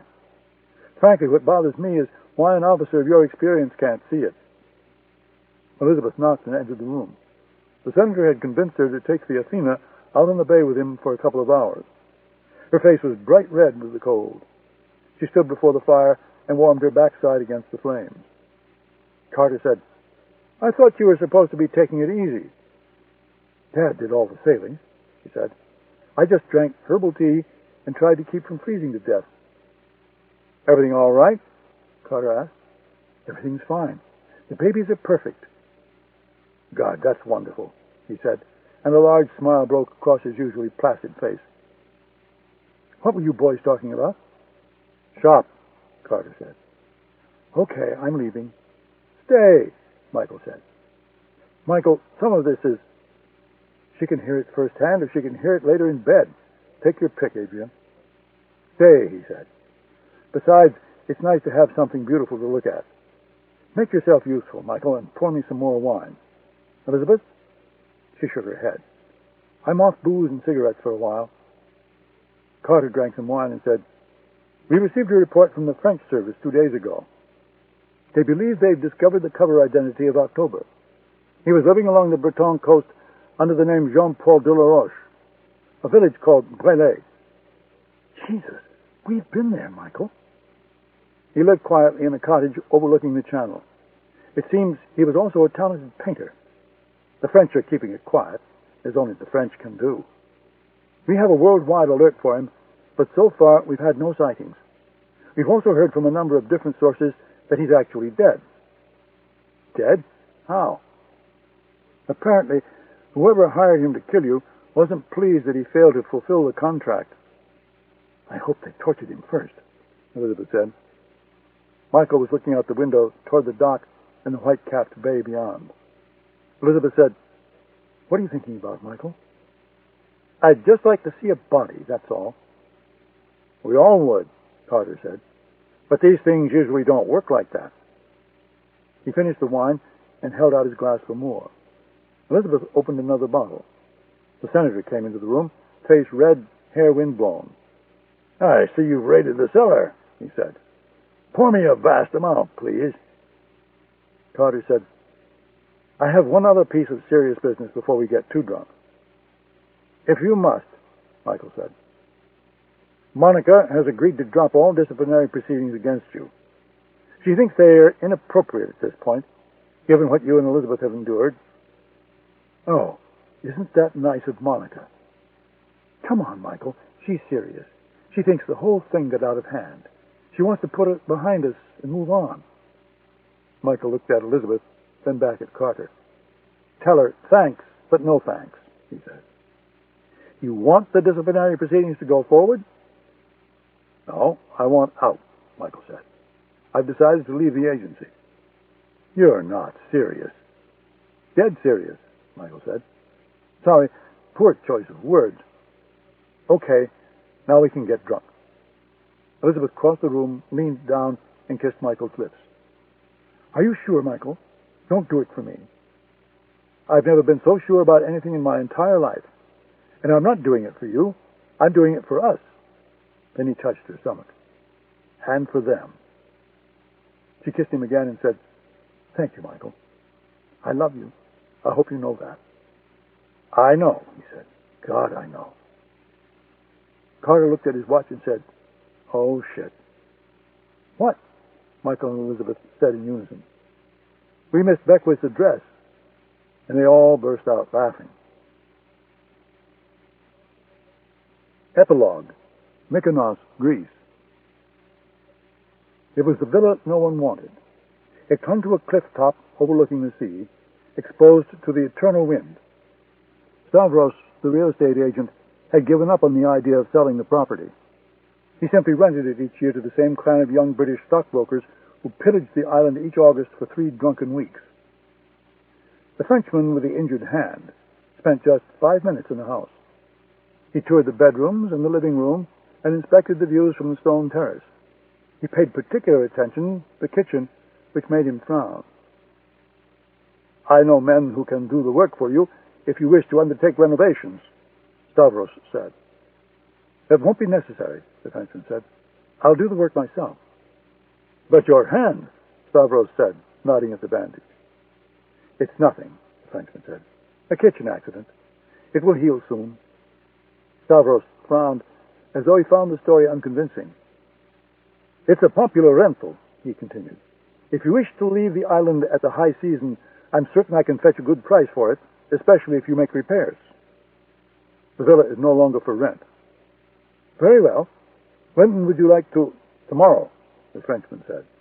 "Give me an account number, and I'll have the money wired this afternoon." "But, monsieur, you are not Greek. It's not easy for a foreigner to buy property. There are forms to fill out, legal documents. These things take time." "See to it, Mr. Stavros. But I'm moving in here tomorrow morning." He spent the remainder of winter inside.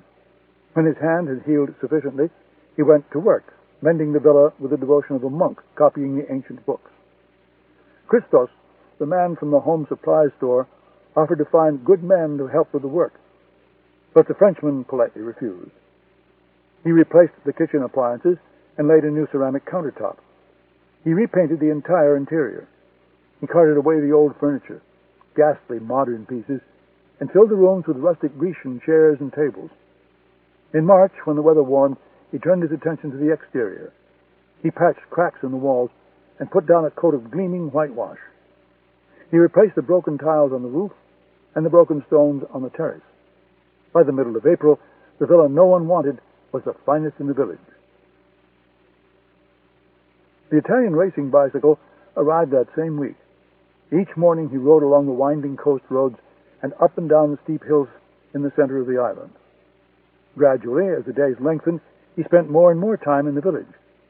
He dawdled over the olives and rice and lamb in the marketplace. A few afternoons each week, he took his lunch in the taverna, always with a book for protection. Sometimes he bought broiled sea bass from the boys on the beach and ate the fish alone in the grotto where gray seals played. He ventured into the wine shop. At first he drank only French and Italian wines, but after a time he developed a taste for inexpensive Greek varieties.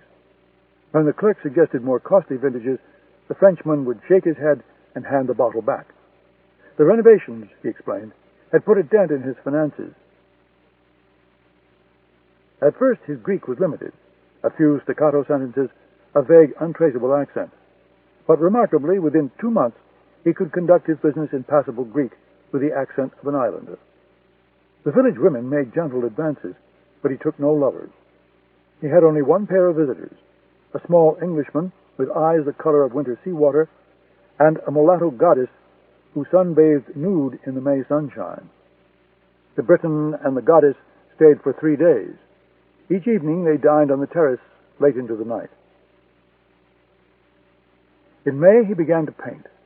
At first he could hold his brushes for only a few minutes at a time because of the scar tissue in his right hand. Then, slowly, gradually, the scar tissue stretched and gave way, and he was able to work for several hours at a time. For many weeks he painted the scenes around the villa, the seascapes, the clusters of whitewashed cottages, the flowers on the hillsides, the old men taking wine and olives at the taverna. The villa reflected the changing colors of each passing day, a dusty pink at dawn, a filtered raw sienna at dusk that took weeks of patient experimentation to recreate on his palette. In August, he began painting the woman. She was blonde, with striking blue eyes and pale, luminous skin.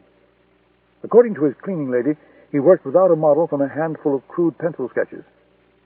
Clearly, she told the other girls in the village, the Frenchman is working from memory. It was a large work, about 6 feet by 4 feet. The woman wore only a white blouse, unbuttoned to her navel, tinged with the raw sienna of the setting sun.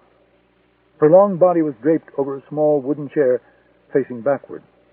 One hand rested beneath her chin. The other held something that looked like a gun, though no one would put a gun in the hand of a woman so beautiful, the maid said. Not even a recluse Frenchman. He finished the work in October. He placed it in a simple frame and hung it on the wall facing the sea. Acknowledgments. The events portrayed in this novel are entirely the product of the author's imagination, as are the characters that populate it. Still, several men and women similar to the people in this story gave me invaluable assistance, without which this work would not have been possible. The expertise is all theirs. The mistakes, simplifications, and dramatic license are all mine. Several current and former members of the American intelligence community allowed me to peek behind the curtain into their world, and I wish to express my gratitude to them, especially the professionals at the CIA's Counterterrorism Center in Langley, Virginia, who patiently answered as many of my questions as they could and generously shared a few pieces of their lives along the way. So much has been written about working in the White House, but several people from various administrations helped me fill in the blanks with their personal memories. Some of their insight helped shape this work, and some of it was just tucked away, but I'm indebted to all of them. In my previous life, I was privileged to work with Brooks Jackson, who covers the intersection of money and politics for CNN, and is one of the finest reporters in Washington. His wisdom was invaluable, though nothing written on the pages of a novel could ever do justice to the spirit and expertise of his work.